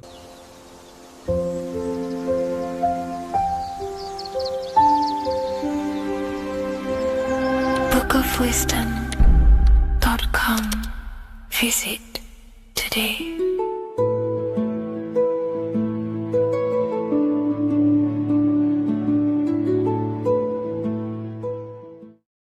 Before you call the Baphomet evil, make sure that you watch this video until the end so you gain a full understanding on what the Baphomet truly is. No, I am not a Satanist. I am simply an esoteric and occult researcher. I've been looking into symbolism for a very long time, and I can reassure you that this symbol does not represent the devil, does not represent any negative figure. It's a very deep occult esoteric symbol. What we first need to understand about the Baphomet, it is indeed a symbol. Every symbol we see around us is neutral.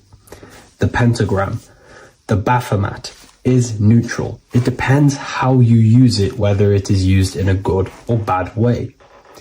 Everything is neutral. It's your mind's perception that gives it a positive or a negative charge. First of all, let's break down the Baphomet symbol. Let's look very closely at the Baphomet. We have clearly the four physical elements corresponding to the Baphomet. Here we clearly have the fire element. The wings represents the air, the flapping in the air. The fish scales, which is the water.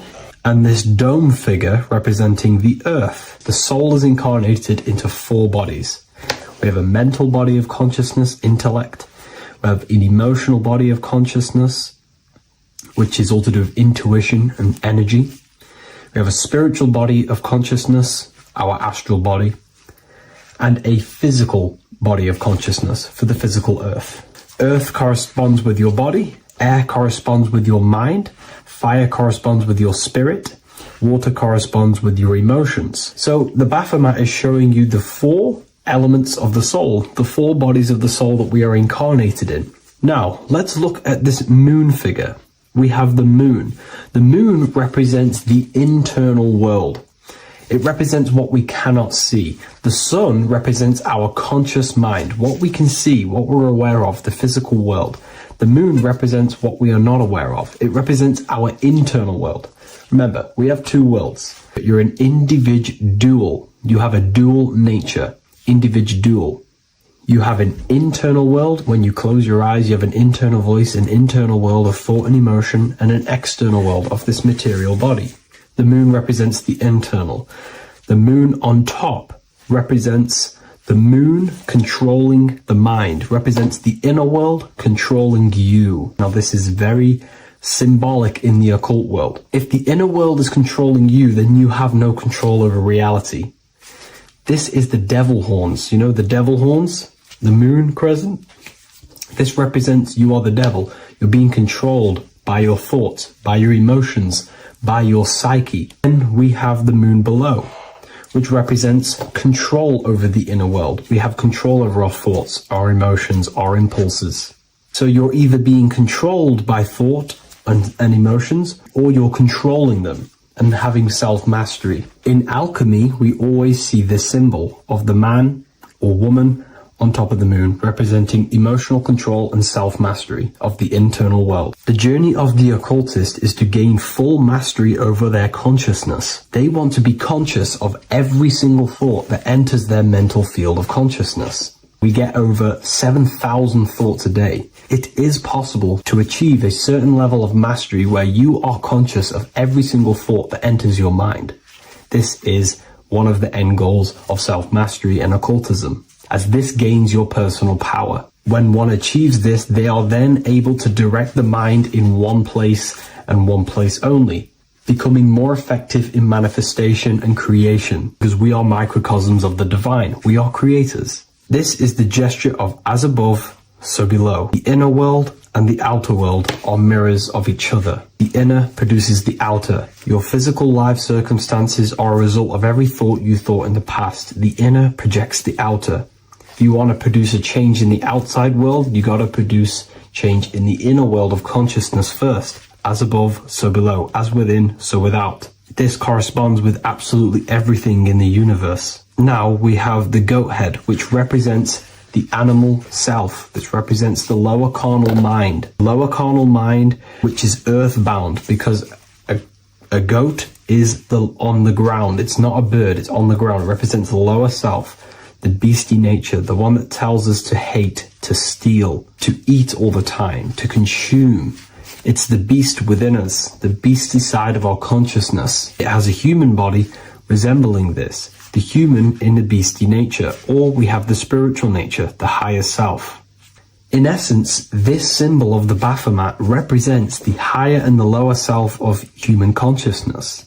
It represents the higher and the lower. To conclude all of this, the Baphomet is a symbol that represents the 2 paths that one can take.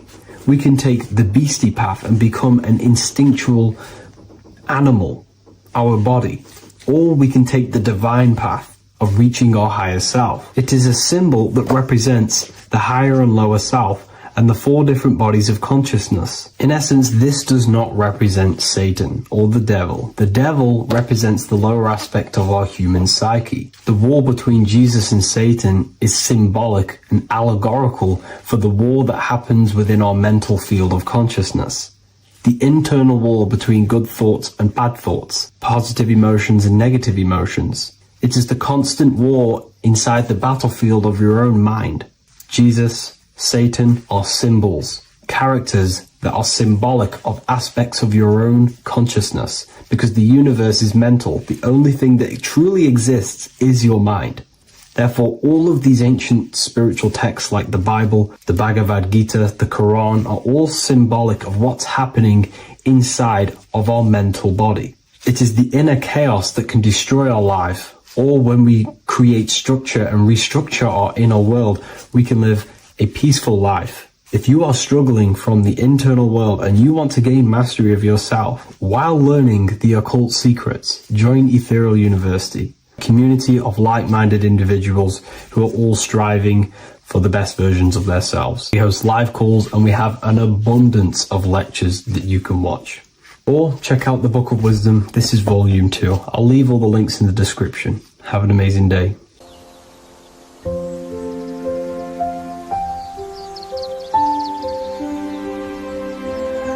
bookofwisdom.com. Visit today.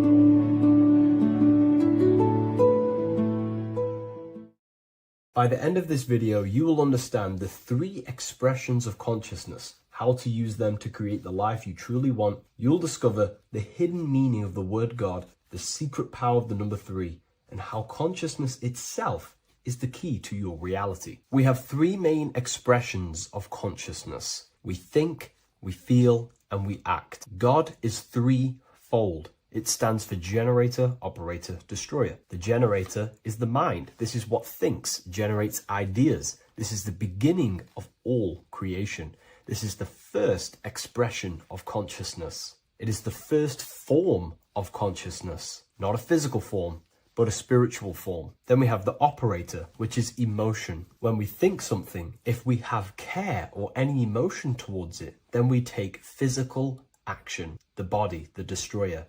We think, we care, we act. Thoughts and emotions are the 2 spiritual forces which merge together and give birth to actions. Think about it. Why are you watching this video? Because you had a care to watch the video. Therefore, the reality in front of you is because you had a thought, you had a care, you took action to express that reality. Everything goes through this 3-fold process. This is why we say, follow your heart, because the body does follow the heart. We think something in the mind, we feel something in the heart, and the body takes action towards it. Everything operates on the care energy of the heart. The body follows the heart. If you do not care about something, then you do not act towards it. It is the care energy that guides our actions in this world. Going back to the generator, the mind is a part of the mental plane, the infinite dimension of infinite information. There is no limitations in the mind. Everything already exists as a piece of information or a thought. This is the beginning of all creation, the spark of creation itself, thought, the mental plane. And our mind exists like a radio, our conscious mind. This is why we call it a mindset. What we set our mind onto through attention, mental attention, whatever we set it on, we receive thoughts that are very similar to what we set it on. The mind is like a radio, and whatever we tune that radio to, we receive that frequency and play that song. So if we purify our minds through ritual work, meditation, and affirmations, the mind can become a temple to receive higher thoughts, higher ideas, and better genius ideas. Going back to operator, this is the Holy Spirit. This is what we care about, our emotion. This is the feminine side of consciousness. Thoughts is masculine, the Father. Emotion is the Holy Spirit, which is feminine. And these 2 create a child, which is Jesus, the Son, which is actions. When thoughts and emotions merge together, you have a physical action, which is a masculine force, which is why it's a son. The Holy Spirit represents a purified heart, love consciousness, holding love in the heart. And when we purify our minds, we have an effect and purify our hearts. And the reason why I say that is because whatever we think in the mind directly corresponds to what we feel in the heart. As above, so below. Thoughts create emotions. If we think something and our heart tells us that is bad, we have a feeling that that is wrong, then we should not take physical action towards it. And if we do take physical action against the feeling of knowing it's bad, then you are going against the spirit. That's what the word Satan means, or Satan. The Hebrew word for Satan is Satan. It means adversary or opposer. You're opposing the Holy Spirit. You're opposing what you know is good. You're taking a sin against the Spirit, against the guidance from your soul. the knowingness of good. So when we do purify our mind, we purify our hearts. And when we cultivate love for the self and one another's in our hearts, we gain the Holy Spirit, which is love consciousness. And when we think in our mind with the love of the heart and we merge our thoughts with love, it gives birth to perfect actions. This is what the true Christ consciousness is. We think with the love of the heart and it gives birth to perfect actions. And if everyone did this in the world, we would live heaven on earth. Everyone would be balanced within themselves and the world as a whole would be balanced. So we need to gain full mastery over these three aspects of our consciousness, over our what we give mental attention to, gaining love for ourselves and the collective in our hearts, and gaining a strong disciplined willpower for our physical actions. And if you can gain full control over these three-step process, you can gain full control over your reality. The number 3 represents this 3 aspects of creation or transformation. This is a transformative process from going invisible to the visible. This is also why Jesus dies in a cave for 3 days. It's all about transforming the self. Transformation is the number 3. Me personally, I think the Holy Spirit has been replaced for the sacred feminine aspect of consciousness. They do not want us connecting to our feminine side of consciousness, because then we will cultivate love in our hearts for the self and one another. And love is the most potent force there is in the whole universe. It is what unifies everything. It nurtures everything. It allows things to grow. Think about it. When you hold love or care for someone, you grow relationships. The sun is the perfect symbol and representation of love energy. The sun gives abundantly, expecting nothing back, and allows everything on the earth to grow. It's a caring, nurturing, feminine force that allows things to grow and unify and come together. In today's world, we mainly have thinking and acting without emotion, without care, without the judge of our hearts. It's all about gaining unity consciousness. We think, we care, true care for one another and the self, and we act. And if you align these 3 forces towards something, your business, whatever you're trying to create, you will fully create that reality, because these are the 3 forces that you can use to generate a reality. You can do ritual work to create care in your heart about something, and then you will take more action towards it. The book I'm using here is the Book of Wisdom, Volume 1. You can get this paperback or PDF on my website. So I hope this video has helped you. Please leave a like, comment, and a subscribe on the channel if you like the content. Let me know what you think about the Holy Spirit and if it is covering up the feminine side of consciousness in the comments section. How are we all doing, people? It's Revival of Wisdom from the Wisdom Academy. Today we're going to be breaking down God, consciousness, and the higher and the lower self, and how to overcome the lower self. Now, the first thing you need to understand is that you are the invisible intelligence within the brain, within the body. This invisible intelligence is known as the mind. But you are not the mind. You are the observer of the mind, which is the soul, the invisible entity. The mind is your intellect, your intelligence. Now, the mind is, it's hard to put this in words, but the mind is something that gives you the ability to explore the universe. And this inner self is the I am. It's the quiet, the inner self, the voice you see in you hear in your head. This is why within spells high twin, inside, internal. The I is also the number 1, which is one line. Because the one and only, is the inner self, which is the I am. This is why you say, my name is Harry. You are not Harry, you are the I, the inner self, the intelligence. Okay, this is why Jesus in French is I am. You look with the 2 eyes and you see with the inner eye. I and I, the same thing. Okay, because the I inside is what gives you the perception of what you're looking at. So when someone's trying to explain something and then you catch on saying, ah, I see now, it's because you're seeing with your inner eye, the one that gives you perception, gives you intelligence, gives you the ability to understand things. This is the internal eye, the invisible self, which the physical body is nowhere near as complicated as this inner self. It's in infinite potential, infinite potential. God, God, generator, operator, destroyer, soul, mind, and body. Brahma, Vishnu, Shiva, the Father, the Holy Spirit, and the Son. They're all the reason why you see God is always a triad is because it represents yourself. Your invisible intelligence is God. Me and you are the same invisible intelligence.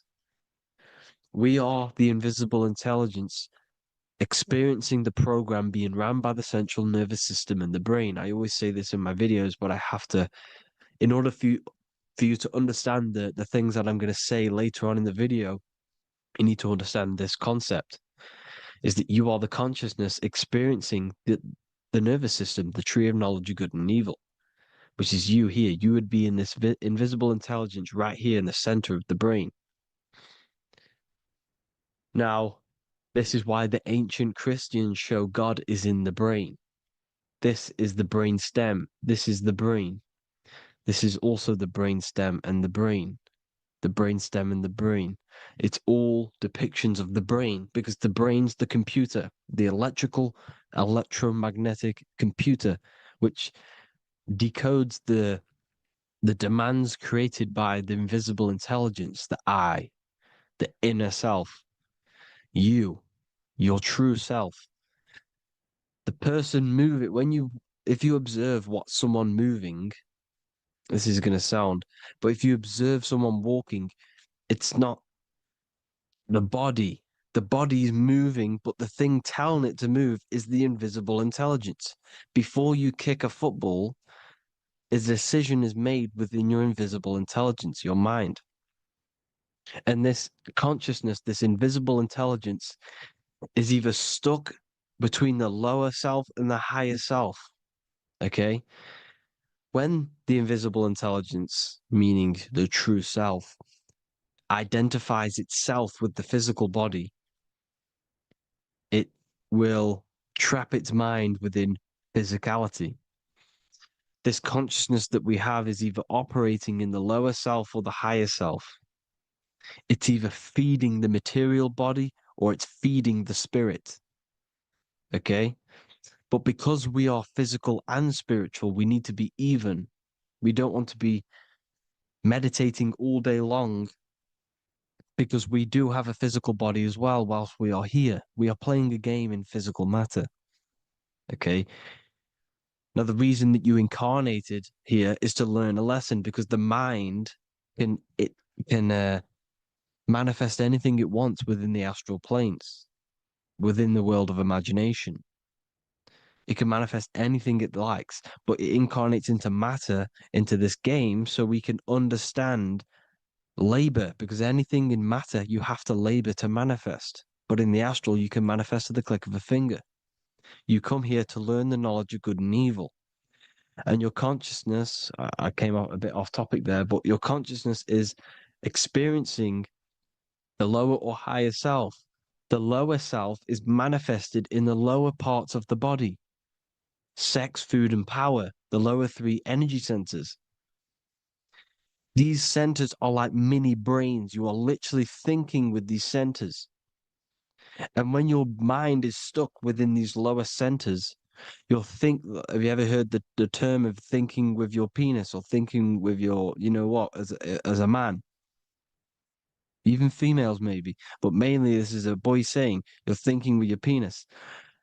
This is a truth. It's truth in plain sight. You think with these energy centers. When you're living off the lower three centers, all you care about is sex, food, and power. Eating, sleeping, and greed. Power's kind of like greed. Now, when we move up to the higher parts of the body, when we live our life within the higher parts of the body, this is considered heaven, love, expression, intuition, and wisdom. This is what we need to be aiming to do, moving out of the lower half of the body and living our life within the higher self, the higher parts of the body, thinking with the higher energy centers, thinking with love, expression, intuition, and wisdom, spreading love, expression, intuition, and wisdom to others. Heaven is even. This is why Jesus is pointing at the heart chakra, always pointing at the heart. Earth rearranged his heart because in earth you're manifested as a physical being. You're in the heart, good and bad. You need to be balanced between the good and bad. Because love can be a demon too. That's a whole nother video, but love can be a demon. Now, the seven chakras are known as the seven seals in the Bible. When the Lamb opened the seventh seal, there was silence in the heaven for about half an hour. This is a verse from the Bible. The Lamb is Aries, which is the higher brain, the cerebrum, Ram, Aries. Because when the Ram opens the seven seals, you enter the kingdom of heaven. Because these chakras seal your invisible intelligence. They seal your true self. You are behind these seven seals, your true invisible self, your true consciousness. Because behind these seven seals, you do not think about anything materialistic. Your intelligence is not material. It's not physical. It's not from the physical world. It does not desire the physical world. The body is the beast. The body's the animal, the lower self, which can corrupt our intelligence. It can corrupt the intelligence. Okay? Now, we need to balance these chakras so that we gain a deeper connection between this intelligence and the brain. Because when there's a strong connection between the brain and the intelligence, your body and the intelligence, you have a strong connection. Therefore, you can manifest what the intelligence is saying at all times. Meaning, when, for example, your higher self, this is intelligence, the higher intelligence is always speaking to you. It's always guiding you. It's always telling you the right thing to do. You can feel it when you're doing something wrong. You can feel that you're doing something wrong because this higher self, this intelligence knows what it needs to do here. And when there's no connection between the body and this our intelligence, our true self, when we strip away, when you close your eyes for long periods of time, you will figure out you are this invisible, infinite, creative being. There's no words that I can't describe what it is, but it's the voice inside of your head that you can feel when you close your eyes. You are this being inside of the heaven, because this is heaven, this intelligence. And when there's a strong connection between the body, you can manifest everything it's saying. When everything is balanced, when you're no longer thinking with the lower centers, when they're all balanced, you're not thinking in particular with every center, you balance them all, you can manifest everything it says.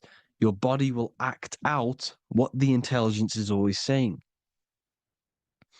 This is God in the brain, the intelligence, trying to touch Adam, representing the lower self. This is why they're not touching. Notice how Adam is resting, but the intelligence is always reaching out, stretching, symbolizing metaphorically saying it's guiding. I'm always reaching out. The intelligence, your intelligence is always guiding you. It's always reaching out to you. But Adam is ignorant of it. The lower self is ignorant of it. And that's why he's so relaxed and God is so stretching out. Because at our highest self, that when you think of when you want to better your life, That highest true version of yourself is God. When you're manifesting this, your highest self, this is God. Your truest form, your most perfect form, that is God. Your highest version of yourself, that is God. Emotions. Emotions are not what you've been taught. Emotions are not something that should be reactive, okay? You should not let the emotion be you, except that you should experience them instead of letting them become you. You need to understand there's a separation in our consciousness. You have the soul, which is the person who is observing your thoughts. When you think a thought, who's the one observing that thought? The soul, you, the I am, the I, the inner self, the one and only. And inside of every single body, inside of me, inside of you watching this video, there is this same intelligence that is inside of me, inside of you. And it's the exact same intelligence, experiencing a different body. And this is what we mean by the universe is mental. We all are all sharing the same ball of consciousness in a different body. The animals, the fish, the cells, all expressing this one consciousness. Me and you are the same. This is why the golden rule is treat others like others should be treated, because I am you and you are me in a different body. Now, going back, you need to identify that there's different levels of consciousness: soul, mind, emotion, and body. Okay? Your emotions are on a separate layer than the body, the mind, and the soul. So when you identify there's a difference between all of these, you do not let them become you. You do not let your mind rule you, because your mind can be corrupted. Your soul is the one that is pure good, pure love, but your mind can be corrupted. Okay? Your emotions can be corrupted. The body can be corrupted, but the soul can never be corrupted, only layered on top. You can only throw piles of programs within the subconscious, layering the soul down, but deep down inside of it, every single one of you, there is a loving being. Because love comes from the heart. Love is the universal emotion, expression. Now, your thoughts can become bondage, your emotions can become bondage. Now, what do I mean by bondage? By conquering the lower self, we need to conquer our own mind, because the mind is what's manifesting the lower self. When you're thinking with the lower half of the body, when you're becoming your emotions, you need to experience the emotion, not become the emotion. Do not let the emotion become you. Do not let your thoughts become you, because your thoughts are tools that you can manifest. Your thoughts are the idea. Your emotion is the energy that you can use to manifest that thought. Your emotion is energy in motion, emotion. You use emotion to manifest, to feel as if you already have the thought. Therefore, you become that vibration. Therefore, your emotions are actually a creational force that is given to you to manifest things, because you're a human, a manifester. You're here to manifest things. You're a creator. You are a god. Your inner self, your intelligence, your I am, the one and only inside of you, the inner self, the quiet one, the one that's deep down, the invisible intelligence, is it's creating things all the time. All the time. Speak no evil, see no evil, hear no evil. This is the astronauts, they're Freemasons, but they understand this, because thinking, seeing, and hearing can corrupt your mind. And when you have a corrupted mind, you'll have a corrupted subconscious. The subconscious will manifest into the body because 90% of your behavior comes from the subconscious mind. So you got to speak, see, and hear no evil. A sin, what is a sin? To overcome our lower self, to overcome our lower self, the 7 deadly sins are not something that goes against an external God. A sin is something that goes against your inner guide, your inner conscience, the inner self that is always speaking to you. It's always telling you the right thing to do. A sin is something that goes against this inner guide. And this is why you can feel something where you can feel you're doing something wrong. Because the inner guide is speaking constantly. And when you commit these 7 deadly sins, which are 7 internal states which keep your invisible intelligence bound to your physical body. Because evil, right? Evil love bondage. This is why they stay in this realm and they control this realm, because they love the bondage of the body. They like matter. They want to stay in matter for eternal life. They don't want to ascend back into the heavenly realms where you do not have a physical body. You can explore the universe within the astral planes. They stay bounded to the body, bounded to the 3D construct of the physical world. They have greed, lust, envy, gluttony, wrath, sloth, pride. They want all of this.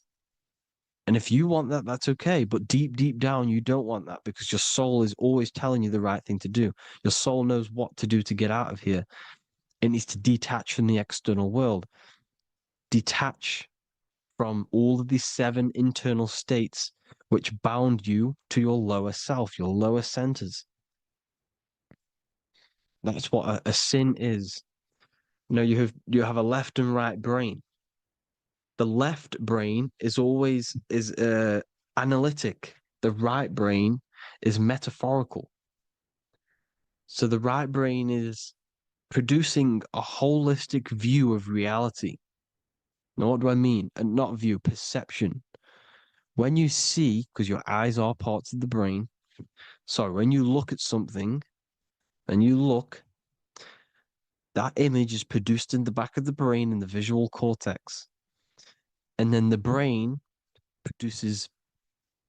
right brain produces a perception, a holistic, it breaks down what you're seeing into a holistic image, a holistic perception. So, for example, if you're in a woods, the right brain sees the whole woods as one big woods. The left brain is breaking that perception down into individual trees, branches, and leaves. So the left brain's to do with duality, the right brain's to do with wholeness, unified. The left brain's dualistic, analytic. This is necessary so that we can pick things up and manipulate them and break things down. We need the left brain, we need the right brain. I'm not saying any of them's bad, but the left brain, sinister in Latin, means left. Because when you're left brained, you see everything in dualistic. You see everything is dual, when everything's actually one. We need to be focusing and strengthening our right hemisphere. I'm not saying sit in the right hemisphere all the time, but we need to be strengthening our right hemisphere. And this is why left is sin and right is right. Because when you focus on the right hemisphere, you see the holistic perception of creation. The right hemisphere sees humanity as one unified consciousness. The left hemisphere sees everyone as individual persons and egos. Because the left hemisphere is dualistic. And this is why the Bible says, cast the net onto the right side of the ship and ye shall find. John 21:6. What does that mean? Cast your energy, cast your perception into the right hemisphere of the brain, and ye shall find unified consciousness. You shall find your higher self, the one and only. If then you have been raised with Christ, seek the things that are above, where Christ is seated at the right hand of God. Wow. Powerful. What does this mean? Seek the things that are above, where the Christ is seated at the right hand of God. God is your consciousness, your invisible intelligence between the two hemispheres. The right hand of God is the right hemisphere. Seek the things that are above the heart. Love, intuition, expression, and wisdom. Seek the things that are above the heart, the higher self, the higher part of the body. Because when you seek the things of love, expression, intuition, and wisdom, you create a strong aura. You attract the same frequency. And this frequency is heaven, God. This is the Sumerian artwork showing the lamb. This is a step symbolizing stepping upwards, raising up. He's stepping over the lamb up to the bird. His hand is going to the bird. The lamb symbolizes the lower self. Okay? The bird with the wings is in the sky. It represents the higher self. This is why angels always have wings, because it represents the higher self in the sky. The lamb is a ground animal, symbolizing the lower self. He's stepping over the lamb to the bird, his higher self, his invisible intelligence. Horus and Set, Jesus and Satan. Look, Horus has an evil brother, Set, just like Jesus and Satan. Horus is a bird, higher self. Set is a ground animal, lower self, which is the devil and the angel on your shoulder. You see? The right and the left hemisphere, the two wings. So the devil and angels always speaking to you. The higher and the lower self. It's the battle between the higher and the lower self, between the invisible intelligence and the physical body, because the body's the one that wants the sugar, it wants the pleasure, it wants the sex, it wants the porn, it wants all of the materialistic things, it wants the seven deadly things. Okay, it wants this. There's a battle between the higher and the lower self, your intelligence and the body. This is why you need to become balanced, so that there's a deep connection between the body and the invisible intelligence, the I am. You need to master your mind with discipline, and you gain a connection between the brain, the body and the intelligence. Resurrection, transmuting sexual energy. Okay, this is important. Res is Resh, which is Hebrew. The early Hebrew Resh symbol is the head. This is the head. Resh, erection. Erection is a sexual stimulation. Resurrection is rise erection. You got to raise your sexual energy up the base from the spine to the head. This is the Christ, the Christos. Because there's a psychophysical psychophysical oil produced in the brain every month. Go and watch my other video on raising the chrism. Okay? And every month there's this fluid produced in the brain, which takes 2 trips, because one's produced by the pituitary, one's produced by the pineal, magnetic female, magnetic and electric charge. And it takes 2 trips down the spine to the solar plexus, the bread of life in the Bible, or Bethlehem in the Bible, because the River Jordan's your spine. Goes down to Bethlehem. It gets born in Bethlehem, just like Jesus. Because when this oil travels to the solar plexus, it creates the seed, the seed of life, and it feeds the body, all the central nervous system, all the cells. It regulates the blood, does all sorts of good things for the body, this oil. Now, when you save your sexual energy and you raise your resurrection, you awake the Christ, You raise it from the solar plexus or the sacrum bone up to the brain. You activate 100% of the brain, and this is the true resurrection of Christ.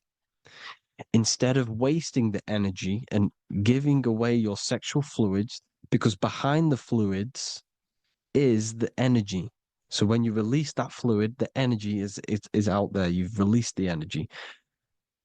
Your sexual energy is the most potent emotional force a human could possibly feel.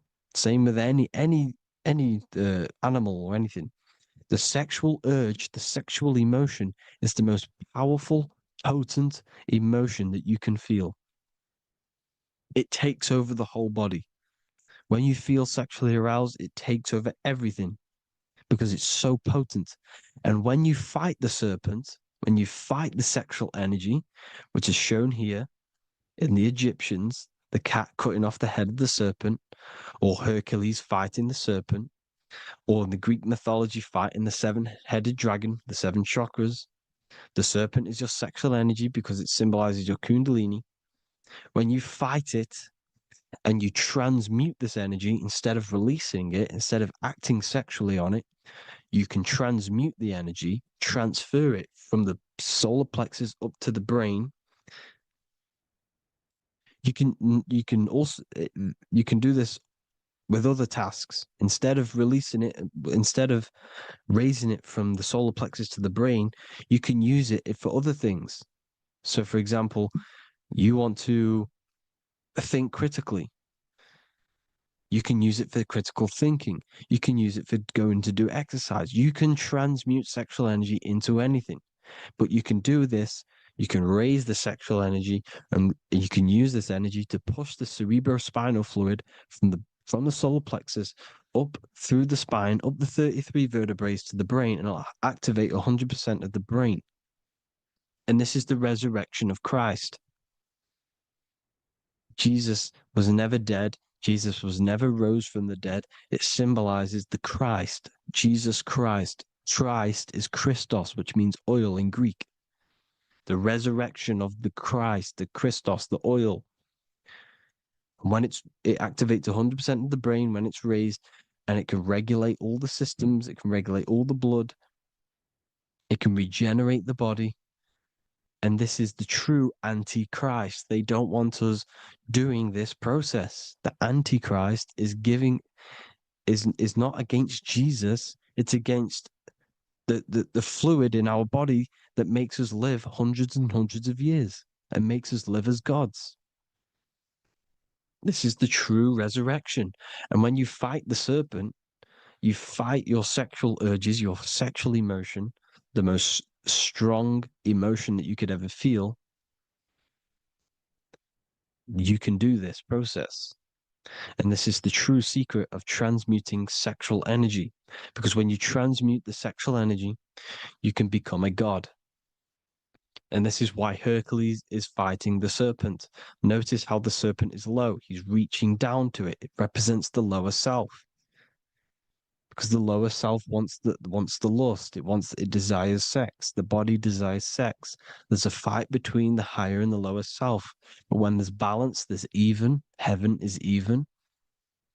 When there's evenness between these, this is the kingdom of heaven. This is when heaven is on earth. So at our highest levels of ourselves, the highest level of our intelligence, this is God. God is something that we manifest. We need to achieve Christ consciousness by battling the body. There is no battle outside of the physical body. It's an internal battle. Jesus and Satan have been externalized. Nothing exists outside of you, because I explained in the beginning how you are the consciousness experiencing the central nervous system. Therefore, there is nothing outside of you. It's all internal. Jesus and Satan have been externalized. Why? Because it's business. The church is a business. It's all a business. They've created these figures to be historical when they're not historical. The Bible's not historical. It's all externalized. It's called exoteric, when the truth is esoteric, internal teachings. So, anyways, people, balance the chakras, balance the two hemispheres of the brain, balance the conscious and the subconscious. Balance is perfect, the yin and yang. You are spiritual and physical. You live in day and night. You need to be balanced. Oneness. Seek oneness. And this is the true kingdom of heaven. And when we all realize that we are all the same intelligence, the same consciousness expressed in different bodies, when we all realize this, we all realize we're all one. Doesn't matter what race you are. It doesn't matter what race you are, where you're from, your nationality, because none of you are actually from here. None of you are from the physical world. You're manipulating the physical world through the physical body. You are the I am. We all have a soul. Every single one of you has a soul. We all have souls. The reason why they say some people don't have souls is because they're trying to suppress your mind. They don't want you to know that you have a mind. That sounds crazy, I know. But a lot of people haven't realized that they have an infinite intelligence called a mind. And behind that mind, if you can observe your thoughts, the person who is observing the thoughts, you have a soul. Everyone has a soul. Don't listen to all these people saying some people don't have a soul, some people do. We all have a soul. Every single one of us. So anyway, you need to break the lower nature of yourself. At our highest levels, we are gods. Our intelligence, our universal intelligence, the I am, the intelligence that's inside of the brain, is God. Our minds are being corrupted within believing that you are the body, and the result of this is a society like today, because everyone thinks they're the body, and everyone's living in the lower nature of self, where everyone only cares about themselves. But when we realize we're all one big consciousness ball, we're all the same consciousness expressed in different bodies, there will be peace. So thank you all, people. If you do want to learn more, if you do want to read my book, it's called The Book of Wisdom. I'll put it in the description. It's an amazing book, people. It's going to give you the best understanding possible about creation, yourself, and the world. It's amazing. The Bible, everything. I have just launched a new cymatic library. A friend of mine has just added this to the website. He creates beats, and he creates the purest beats. So they are actually the frequency that it tells you.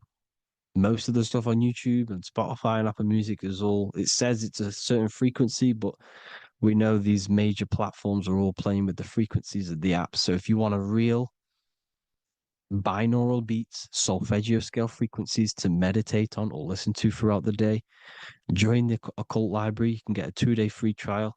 I'll put the link in the description. Thank you all, people. Hope you all enjoyed this video. God bless you all.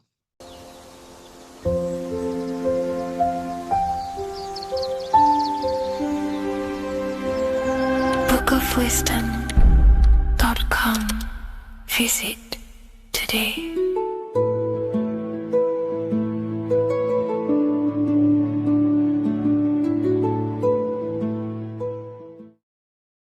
How are we all doing today, people? It's Revival of Wisdom, and today we're going to get real deep. This video is going to get real deep. A lot of people are not going to be ready for this sort of knowledge. Okay, you really have to do is to really deprogram the mind, because everything we've been taught is a complete lie, is to keep us trapped. Okay, this is really advanced knowledge. Now, let's get straight into this. All of the ancients depicted other worlds, and they called this place Midgard. Midgard is the mid garden, the middle garden.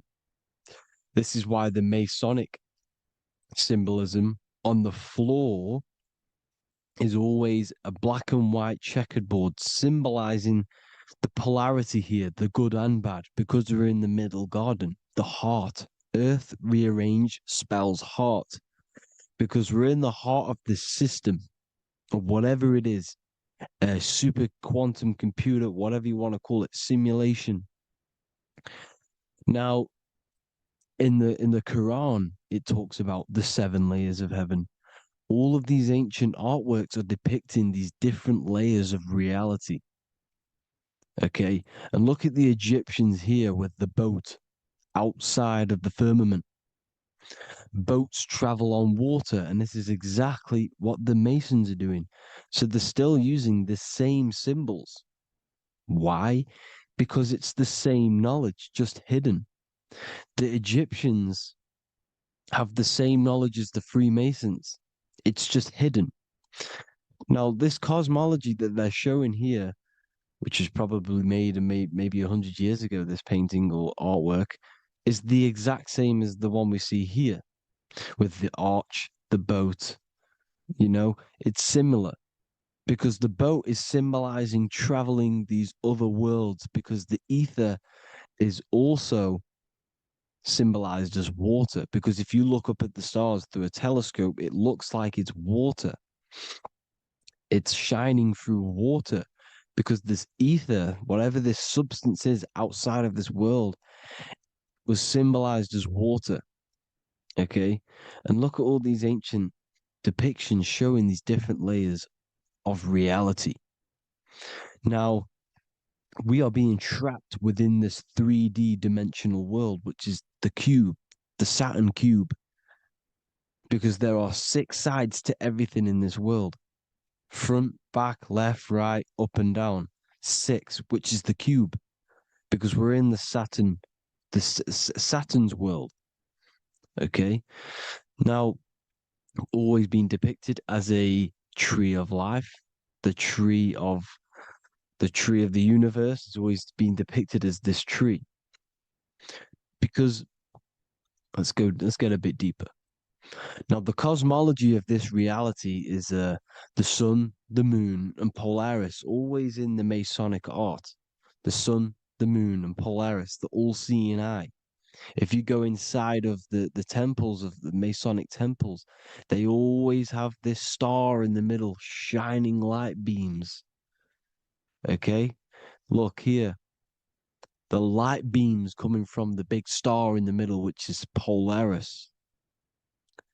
This eye is God. It's God's light shining down from his abundance.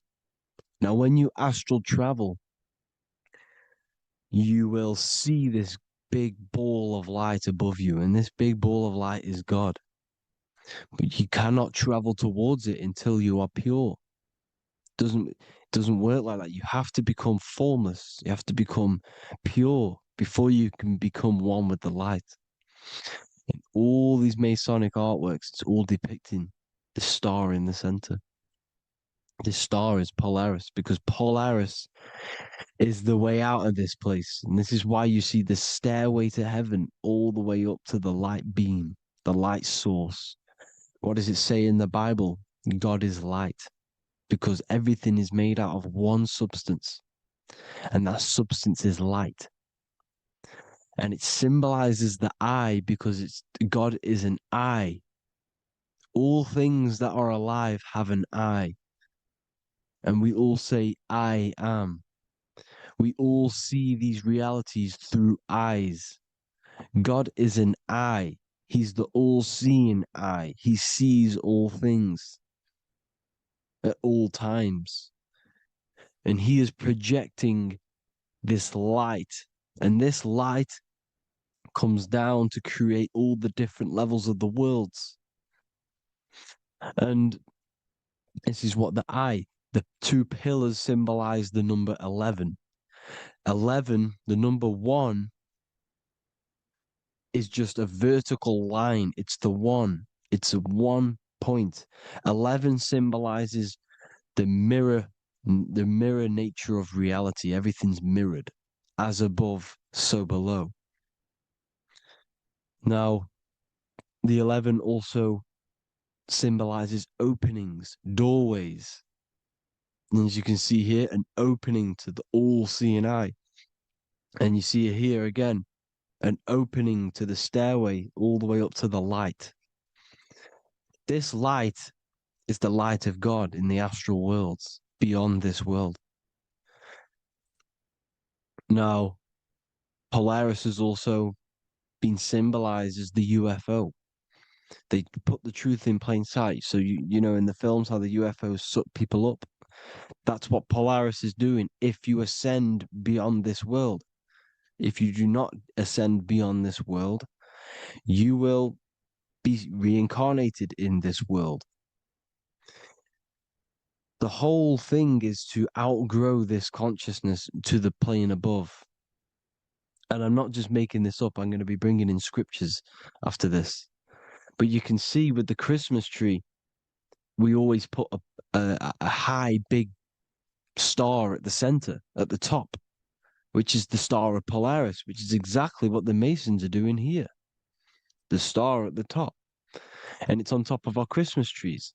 And all of these symbolize the other stars, because Polaris is the most high star. And all the other stars are wrapped around the firmament lower than Polaris. And that's exactly what the Christmas tree is. And it's a triangle.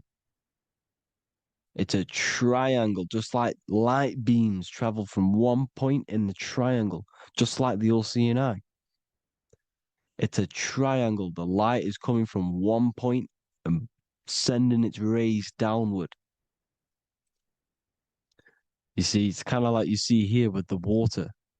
And the lower you go, the darker it gets, the more evil it becomes. And this is what the ancients would call hell.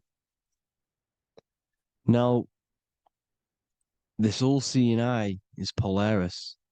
And below Polaris is Mount Meru, the North Pole, the magnetic North Pole. The Tower of Babel, which is in the Bible.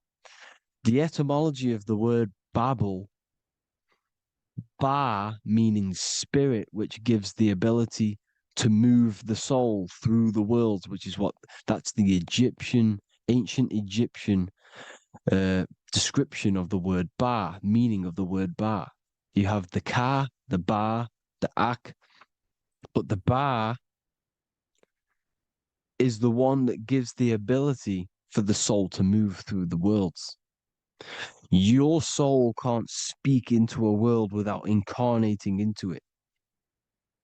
Now, the Tower of Babel symbolizes Mount Meru because it's the word Ba is the spirit which gives the ability for the soul to move through the worlds. The Tower of Babel is the magnetic North Pole, Mount Meru, which gives the ability to move through these different worlds. And you can see the ancient Tibetans always showing this depiction of these different worlds coming from the center. Because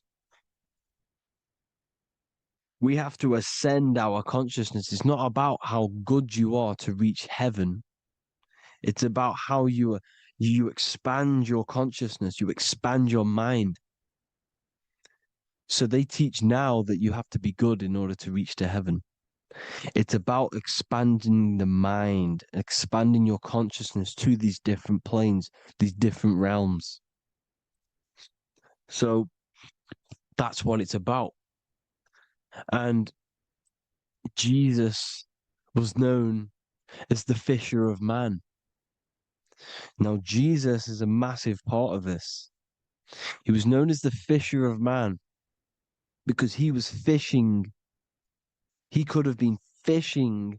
He could have been one of these deities that had come down from these different higher realities and pull people up.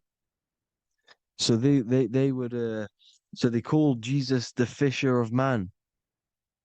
And he says unto them, follow me and I will make you fishers of men. So these deities that we see in the past, like Buddha, Krishna, Hermes, Thoth, Jesus, could all be these entities who were coming down to pick up the minds that were worthy enough to see the higher planes of reality. And this is why they called him the fisher of man. Now, when Jesus walks on water, there is a parable with Paul. And he says, but Jesus immediately said unto them, take courage, it is I, don't be afraid. He's talking about astral travel here. He's talking about leaving the body. Because when you leave the body in astral travel to see these alternative realities, you can't be afraid because fear is a bondage, which is what the Emerald Tablets talks about. Lord, if it's you, Peter replied, tell me to come to you on the water. The water. Come, he said. And Peter got down from the boat, walked on the water, and came towards Jesus. But when he saw the wind, he was afraid and began to sink. When you become afraid in astral travel, you sink back into your body. Lord, save me. So this is talking about Jesus pulling people up into different realities. And you can see the fish is the symbol of Jesus. Is another symbol of Jesus, a fish. Because fish symbolize deep occult knowledge. Because fish travel the depths of the ocean. And they symbolize us because we are fish underneath the ethers. And Jesus was pulling people up. You see, so the Bible is a people today believe the Bible is a book telling you how to reach to heaven, how to become godly and reach heaven. But you've got to become the Jesus Christ to see these alternative realities. Now look at the Emerald Tablets is a massive part, and it speaks so much about these different realities. Look what it says here. This is in Emerald Tablet 3. Then in my heart grew a great longing to conquer the pathway that led to the stars, which is exactly what the Masons depict in all of their art. Look, the ladder to the stars. And then he goes on to say, years after years, I sought after wisdom, seeking new knowledge, following the way, until at last my soul, in great travail, broke from its bondage and bounded away, broke from the bondage of the body. Free was I from the bondage of earth men. Free from the body, I flashed through the night. The stars. The stars are a massive part in the astral world. Each star is a different reality. And the true astrology is the star that you came from. You came through a star to reach this, to reach here. There is a reason why you are here. There's a reason why you have the personality traits, because your soul came from a specific star. This is why we call them stargates, because they are gates in and out of this reality. And Polaris is the way out to the higher worlds. Now look, far into space, my soul traveled freely into the infinite circles of light. Beyond knowledge were some planets and great gigantic beyond dreams of men. Then he goes to say, lift up your flame from out of the darkness, fly from the night and ye shall be free. Lift up your flame. Your flame is your soul, because it has to be lifted up out of the darkness. This is the darkness, this world, this body's the darkness. Because it's a bondage. You need to break free. You need to learn how to astral travel, people. You have to learn this. If you want to get out of this world, you have to learn how to astral travel and see the other realities.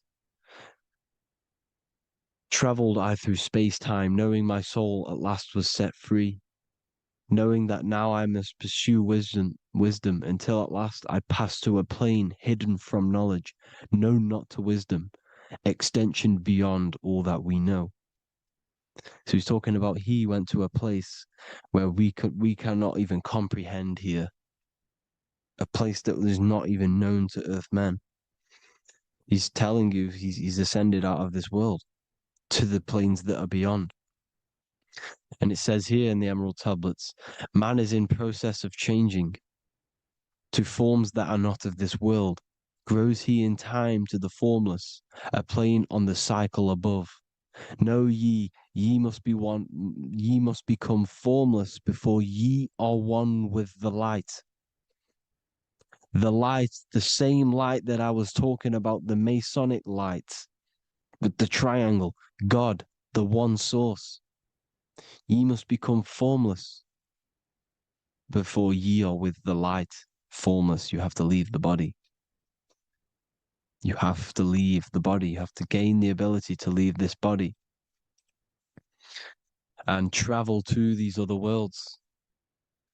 Now, it says here, not as man am I, for free have I become of dimensions and planes. In each I take on a new body. In each I change my form. Know I now that the formless is all there is of form. You see, all things created come from the things that, all things that you see come from the things that you cannot see. All of us have the same spark of consciousness, the same I am. Every dog, every animal, every human has this same I, this same thing which sees through the eye. It's formless. It it takes this formless entity is the same entity of us. We are all the same entity in different bodies. And this entity it was represented as the flame, the cosmic flame, which is inside of all of us. And this is why the Masons depicted your spine as a candle or the Holy Grail. You would either see this or a candle with a flame on the top, because the Holy Grail is your consciousness, which is on top of your spine, which is the candle. Now, Jesus, Thoth, Buddha were all these deities which were coming down to lift people up because they were fishermen of men. And he would lift you up to the higher worlds, out of this world, to the ones above.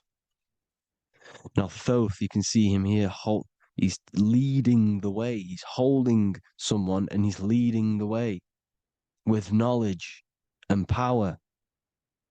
He was leading the way to other worlds, out of this world. There's no point trying to change this world. This world will stay the same. It will stay the same. You have to get out of this world. And that's what they're telling you. That's what they're keeping you from. They're keeping you stuck within this thin layer of reality. So what the Masons are doing, they have the ability to astral travel. They're living not stuck and bound to one reality, but living within the different layers of reality. And this is what Morpheus was doing in the Matrix. Morpheus was going into the Matrix to go and get Neo, which is exactly what Jesus was doing, pulling up people out of this world to the ones higher. And that's exactly what Morpheus is doing in the Matrix. If you haven't watched the Matrix, go and watch it. It will blow your mind. Everything I'm saying in this video, you will see it. Except that you don't need to use a machine to enter the Matrix. You just use your body. Well, you use your consciousness to leave this body.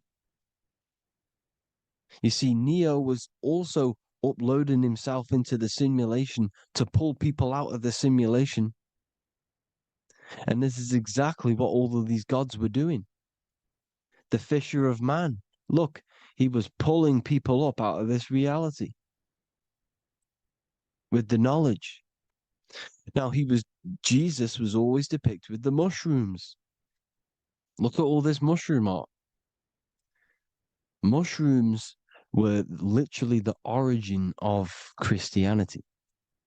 You can see it everywhere. There's mushrooms in all of the ancient art. Every single one of these paintings you see here, there's mushrooms on them. Mushrooms have the ability to see alternative states of consciousness.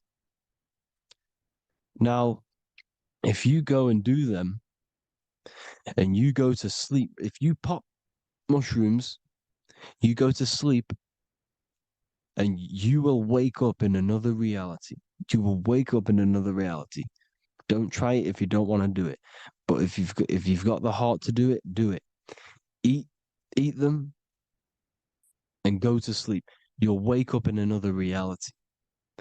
And Jesus was handing out mushrooms to the bright minds, to the minds that he wanted to fish out and pull up to the higher realities. He was giving them mushrooms to see themselves in an alternative state, in an alternative reality. This is why there was so much mushroom art, and it's not just ancient Christians; it's Sumerians, it's the Mayans, the Celtics, the Egyptians,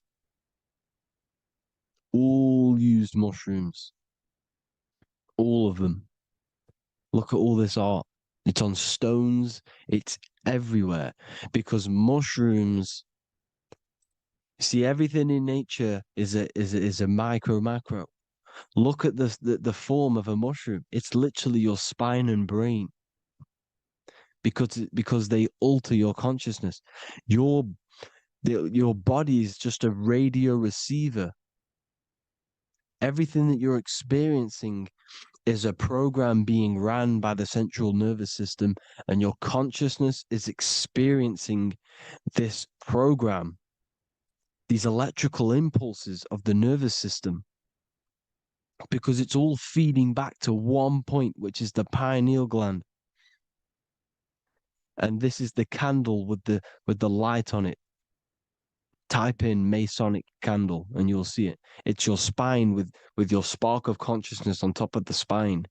And it's a mushroom because this sends you to alternative states of consciousness, alternative realities. Now, they were all doing this, the Egyptians, the Mayans. Now, there's more symbolism which goes into this.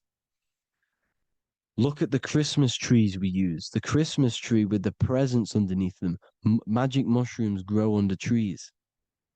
And these are the presents under the trees that we symbolize today with Christmas.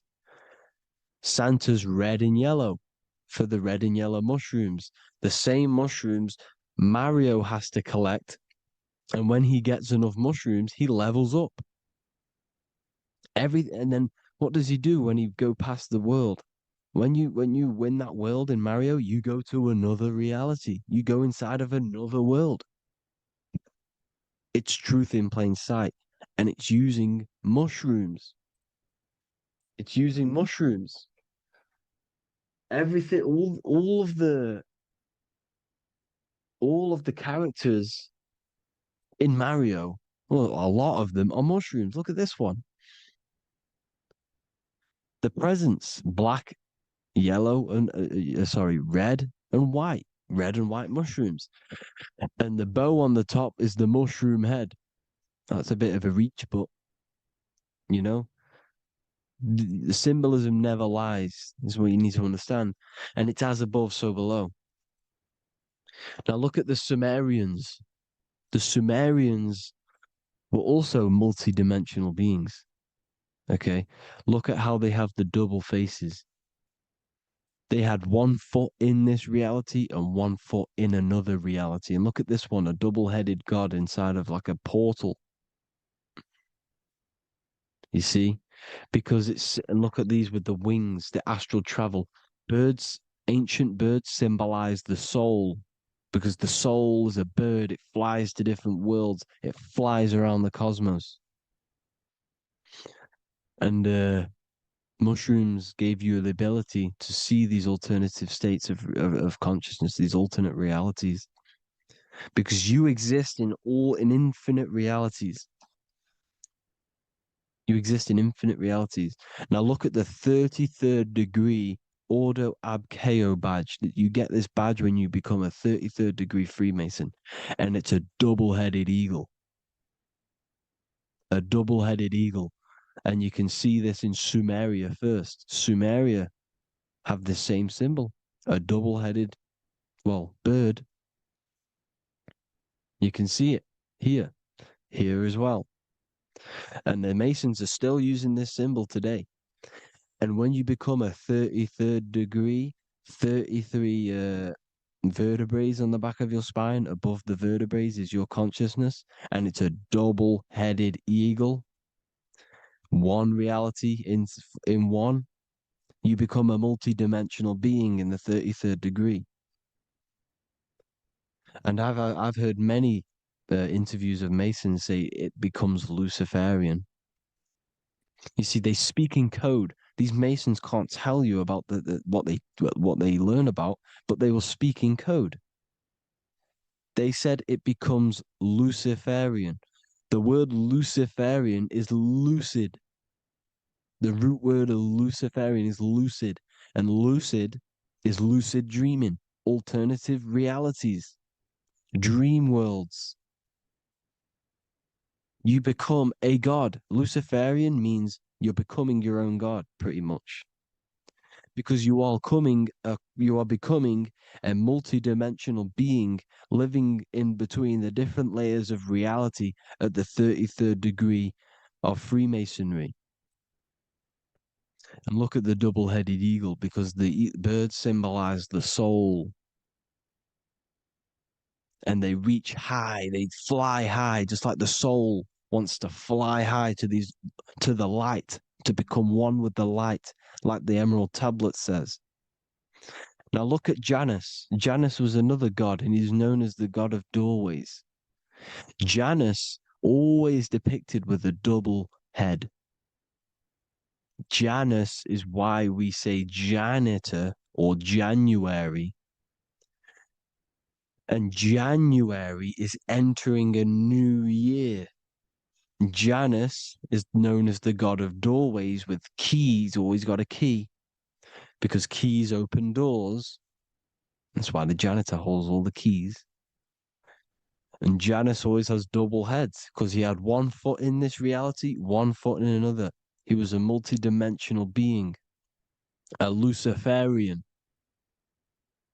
living between the different layers of reality, instead of being stuck in one like we are.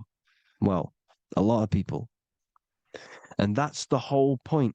You see, all of this stuff is about like changing the world and stuff like that. This world will probably never ever change. It's probably been like this forever. Well, forever, for a long time. But it's about moving out of this reality to the higher states. And the Masons always depict the ladder to the luminaries, the stars, with a key, the same key of Janus. The Vatican is a key, and it's in charge of all the religions. Why is it a key? Because they're holding back the key. They're keeping you stuck within this reality, keeping you stuck as identifying yourself with the body, identifying yourself with this world. You are not in the world is within you. This is a program being ran by your central nervous system, and your consciousness is experiencing this reality. Now, this is going to be a mind-blowing video for some people. You have to have an open mind. You have to let go of all the programs. I'm repeating what the ancients are talking about and the ancient symbolism. Look at Janus with the double-headed god. He was just another god coming down, giving keys to people who had the worthy mind to be pulled up out of this reality, to be pulled up to heaven, just like Jesus was teaching how to reach heaven. But really, it's an encoded scripture. But anyways, hope you all gained some insight on this video.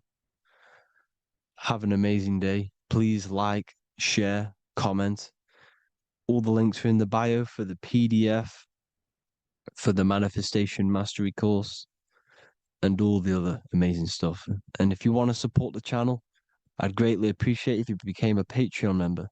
Hope you all have an amazing day, people. God.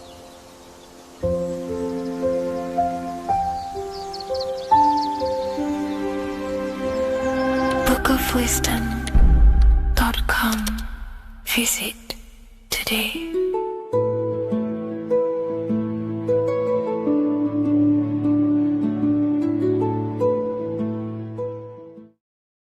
Watching pornography makes you see people as objects. It does a lot of psychological damage to the human mind. And if you truly want to progress in life, your spiritual journey, mastery, whatever it is, mastering your sexual urges is essential to become powerful, successful, and become the best version of yourself. And there are some occult practices that I used to help master this urge. They're not really techniques, they're more mindsets, which will definitely help you overcome your urges. So if you want to quit pornography today, this is the way forward that I used to create this version of myself. Before we go into the tactics, we must understand that whatever we do in darkness comes into light some way or another. If you watch pornography, you know you have a problem, you keep this to yourself. We all naturally do. These things are private, and what we do in our private time molds our subconscious mind, and we keep it away from people. But whatever we do in darkness always comes to light. If you're doing things you don't want others to see, such as watching pornography, it will come out through a subconscious force. It will come out in your eye contact. You won't really be able to make eye contact with the person you're attracted to. It comes out in your energy, your aura, your presence, your confidence. All of this plays a role in molding your consciousness. And especially women can pick this up so easily. Females are more subconscious, males are more conscious. Females speak indirectly, males should speak directly. If a woman is hungry, they will say, "I'm hungry." "Are you hungry?" But a male will say, "Let's go get some food." You have to see the underlying subconscious messages in women because they speak in more of a subconscious language. Men speak in a direct language. And maybe even men will pick this up. If you want to be taken seriously in the business world or your career, whatever it is, this is essential for your body language and your personal power. So you must master your sexual urges. Releasing your sexual energy, your sexual fluids, removes the life in your eyes. A lot of people get dark bags underneath their eyes. I used to have them years and years ago. My eyes were always half shut. There was no life in my eyes. But as you purify yourself, the life and the energy comes back into your glaring eyes. The first tactic on mastering your sexual urges is understanding that thoughts produce emotions. Whatever we think about inside of our mental body directly corresponds to what we feel in our emotional body. What we see here is a piece of alchemical artwork showing you the light of the mind shining down into the heart. This represents the mental body with the clouds. This represents the human heart, the emotional body of consciousness. What we think about, if we think about sex, or if we watch things that are stimulating to us on Instagram, TikTok, that thought goes into the mind and the feeling gets then produced in the heart and the body becomes aroused. What we think inside of our brain becomes emotional energy in our heart. As above, so below. And what becomes in our heart is what we take action on. We take action on emotion. Human action, human behavior pretty much comes down to what we feel. We only act on what we care about or what we love. If you love that feeling of watching pornography, that is the reason why you're taking the action. So keeping this in mind at all times is very important in your journey of self-mastery. What you think is what you feel, and what you feel is what you act upon. Remove stimulations that can possibly produce that thought of watching pornography. Unfollow the people. Purify your environment so these thoughts do not enter your mind. And if you do become stimulated, remember, thoughts produce emotions. Change your thoughts. Think about something else instantly. The more you think about it, the more you feel, and the easier it is to take action upon it. And the second tactic that I say to myself is that it's all mental. World The universe, life is all mental. For example, unfortunately, my brother passed away recently. I've never gone through something like this in my life. It's tough. It's horrible. It's not nice losing a loved one. However, if I sit around and focus just on the negative side of that, yes, of course, I'm going to have my moments. But if I just sit there and focus on the negative, it will destroy my life. It will pull me down. The only thing that I can do to benefit from this situation is to become a better family person out of this. Become more loving. Spend more time with the people who mean a lot to you. You can always change and transmute the mindset of every situation in your reality. There's a famous saying I like to say, if you can change it, change it. But if you cannot change it, change the mental attitude towards it. Never just sit there focusing on the negative side of reality. This helped me with mastering myself watching pornography. It's all mental. You hold the power over the mind. And the next tactic is probably the best one ever. And I still use this today in everything in my life. Before I make any decision in life, I always say to myself, what is the effect of this cause? Is that effect going to push me towards who I want to be? Or is that effect going to pull me away of who I want to be and become and where I want to go in life? If the effect is not pushing me towards who I want to be, I will not take the action which is the cause. Consciousness cannot escape the law of cause and effect. It is an immutable, inchangeable law that is governing your consciousness and your mind. You have to keep this law in mind because it is the law that is creating and crystallizing your reality. Any decision you make, what is the effect of this cause? The law of cause and effect is a force that you cannot escape. So you have to work with this law and become conscious of the law. So before you do take the action, what is the effect? Is watching pornography going to push me towards who I want to be and where I want to go? If it's not, do not take the action. That's where willpower comes in. You can do little exercises for willpower, meditation for 30 minutes of not thinking. You can do rituals that strengthen the connection to your mind with your willpower. At the end of the day, the willpower is the most essential force in the consciousness. Another thing is remove any music that talks about it. Even the words will be producing thoughts in your mind. What you feed your consciousness is ultimately what you project back outwards. Don't listen to the rap music. Don't listen to any music that talks about it. Try and remove this from your environment. These tips that I've given you don't just work in quitting pornography. These work in every aspect of your life, and they will dramatically change your life if you become conscious of them and actively use your mind. Don't fall under the spell of becoming unconscious. Never act unconsciously. Never think unconsciously. Never feel unconsciously. Stay on top of your mind. Be the observing eye in your mind. Never fall unconscious. Of course, we all need to sleep, but I mean in the waking times. And this is why learning about yourself or consciousness is essential for every aspect of life. Business, your career, money, whatever it is. Whatever you're doing in your life comes down to understanding human consciousness. And that's why I wrote these books, so you understand yourself, so you gain your understanding of the functions of your own mind, body, emotions, and how you are creating reality. That's why I wrote the book of symbolism, because symbols are not just symbols. These symbols represent forces and aspects of the human psyche themselves, and they are veils, they are keys that help you remember and become conscious of what has fallen unconscious in your mind. We're simply just becoming conscious of what we are unconscious of and becoming conscious of them and using these powers. You want to take your life to the next level? Feel free to get the book of symbolism. I'll leave a link in the description. Take care, everyone.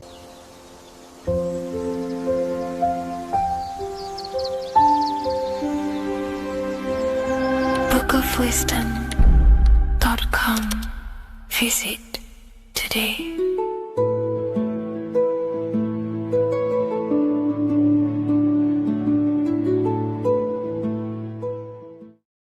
There is a massive mystery around the Freemasonic G, and in this video we're going to be discussing it. Some people call it geometry, God, gnosis, genesis, generation, but in fact it's all of these things, and all of these things relate back to one concept that links them all. And in this video, you will be discovering this secret force, which pretty much creates everything in your reality in your life and has done unconsciously, whether you are aware of it or not. The Freemasonic G is the 7th letter in the English alphabet. This is important because the number 7 has many mysteries inside the esoteric and occult traditions. Some people say the number 7 represents the 7 colors of light, the 7 major planets, or the 7 musical tones, 7 days of creation. The number 7 is a massive mystery. But what we have to understand is that in the context of Masonry, Freemasonry is all about building the self. Every day we wake up, we are either building our prison of our mind or freedom of our mind. Everything inside of esoteric Freemasonry is about building the self and reconstructing our consciousness, our inner dialogue, the inner voice. We're transforming the mind from low awareness to high awareness. This is why Freemasonry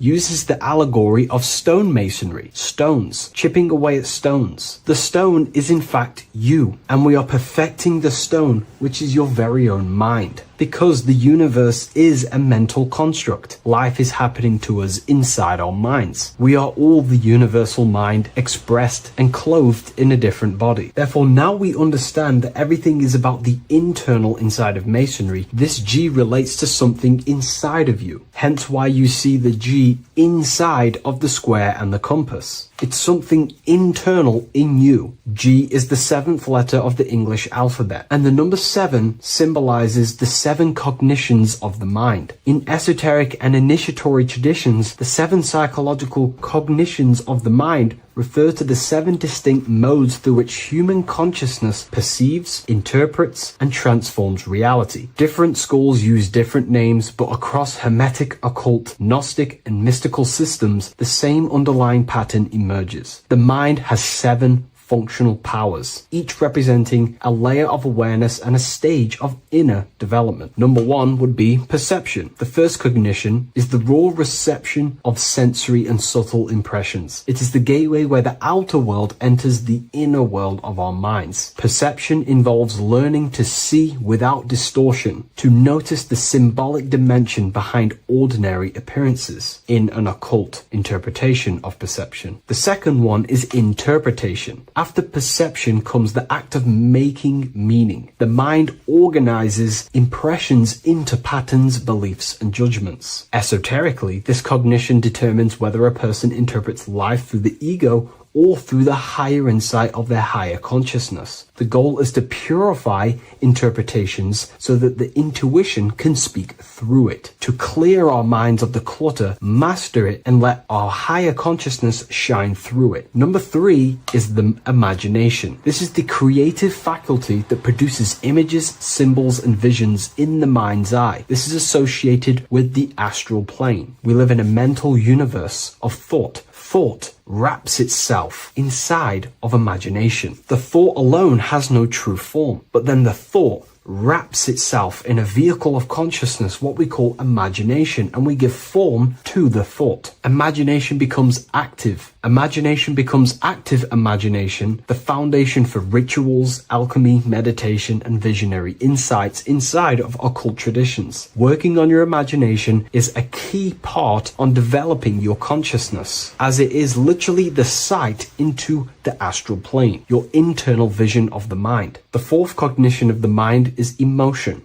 Emotion is energetic response that gives intensity, direction, and magnetism to thoughts. Emotion fuels the magical will. Unrefined emotion binds us to lower impulses. Refined emotions become devotion, compassion, and the inner fire to transform thought into a tangible reality, to become a conscious creator. The fifth cognition is will, the faculty of intention, decision, and directed energy. Will is the power that aligns personality with the higher self. It is the driver of discipline, transformation, and the capacity to act consciously rather than react unconsciously. Most people walk through life as an unconscious zombie, living day to day, running off subconscious programmings, never actually using their conscious mind. We develop our will and try to align our will with the highest will possible so we can align our will with our higher mind. so the higher mind can manifest through us in the material plane. The sixth cognition of the mind is memory, the storehouse of experience, impressions, and archetypes. It shapes identity, determines how one repeats and transcends past patterns. Memory includes not only personal memory, but also a deep strata of the subconscious and the collective subconscious field, what we call the Akashic records. Memory is a massive quality that you must work on inside the Masonic system. You are required to remember certain rituals and certain things so that you can regurgitate them to pass on along the degrees. Based off my research, I myself personally am not a Mason. The seventh cognition of the mind is intuition, the highest cognition possible. It's direct knowing. It bypasses the linear reasoning and reveals truth as the inner illumination. Intuition is the voice of the soul. It is the guiding force, guiding our physical vehicle of consciousness through this physical experience, providing revelations, insights, and even sometimes gnosis and higher understandings.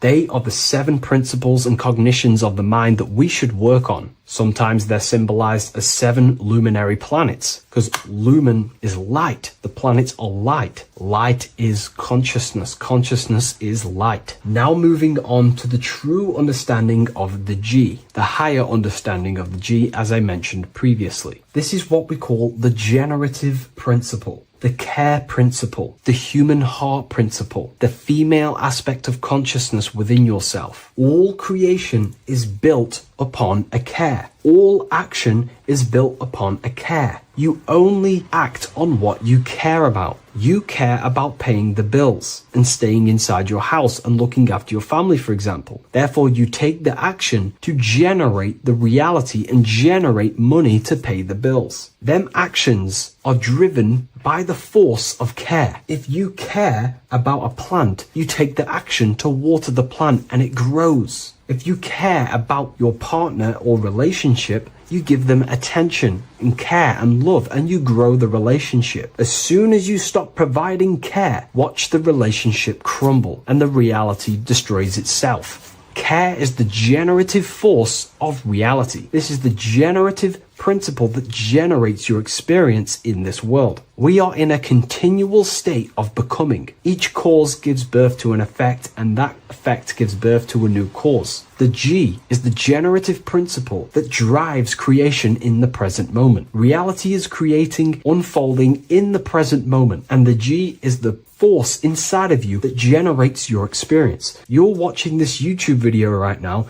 because you have a care in your heart for the information I have provided in the past, and you have a care about watching this video. As soon as you don't care, you take action to do something else with your time that you actually care about. The G is the generative force of the heart. It is the love energy. You only take action on what you love or care about. The whole world is built upon this principle. This is why we say money makes the world go round, because the whole world has a G or a care for money, and it's making everyone wake up in the morning, take actions, and make the world go round. It is the G, the care for that principle or money object to generate that reality. It is the force that drives you, hence why the G is sometimes surrounding with light rays, because it represents a force, emanation, something that is invisible but driving the physical body. The G is the internal force that focuses thought into an action. We can think many thoughts, but the thoughts you don't care about, you don't take action on. But the thought you care about, that you have a G for, intensifies that thought, focuses and directs it into an action to generate that experience and reality. The whole world is built upon this principle. The sun is a perfect example of the generative principle. The sun gives all of its life, light, never asking for anything back, making everything grow and generate on the earth. Everything in your life is built upon this principle, and gaining control over your care gives you control over your actions and your reality and what you generate. Once you see this, it is truly beautiful that the world is actually built upon love. This is why they say love is the force of God. It is.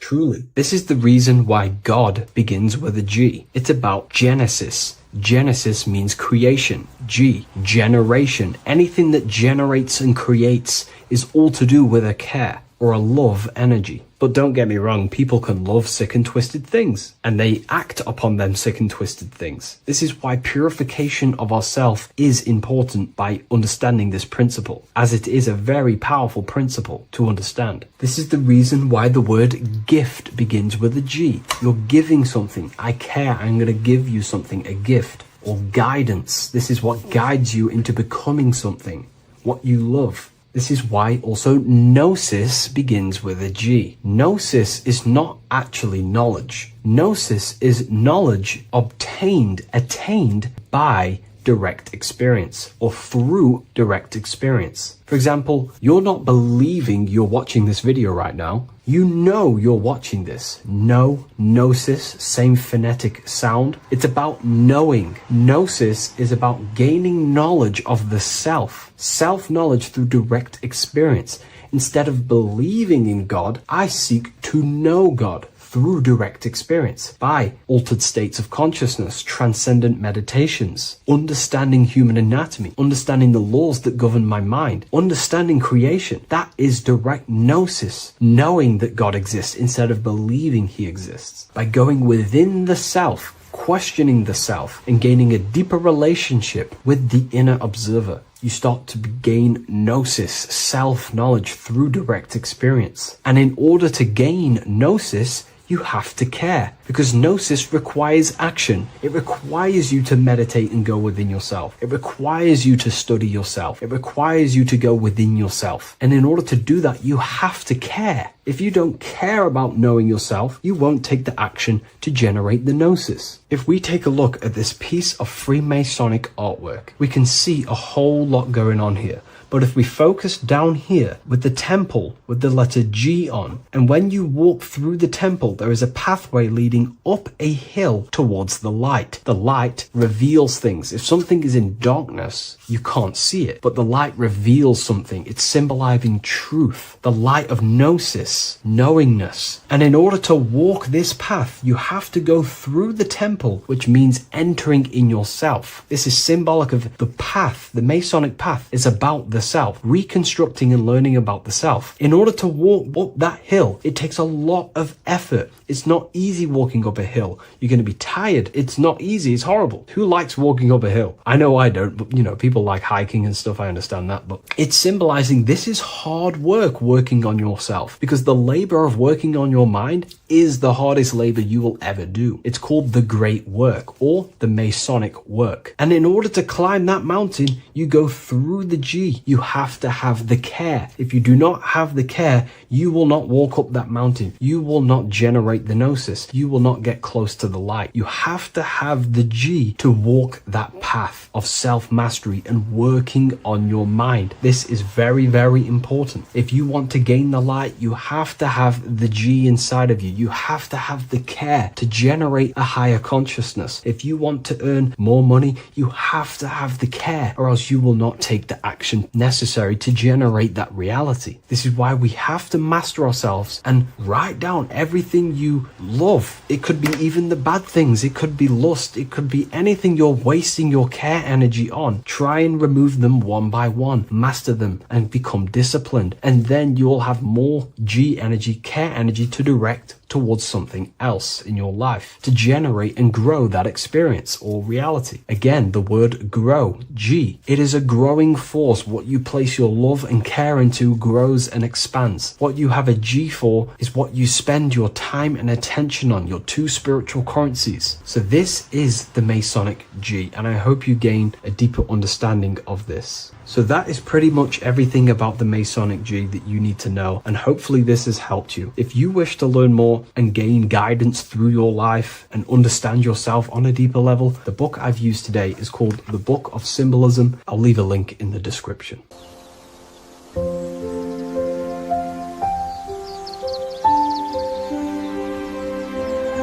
bookofwisdom.com. Visit today.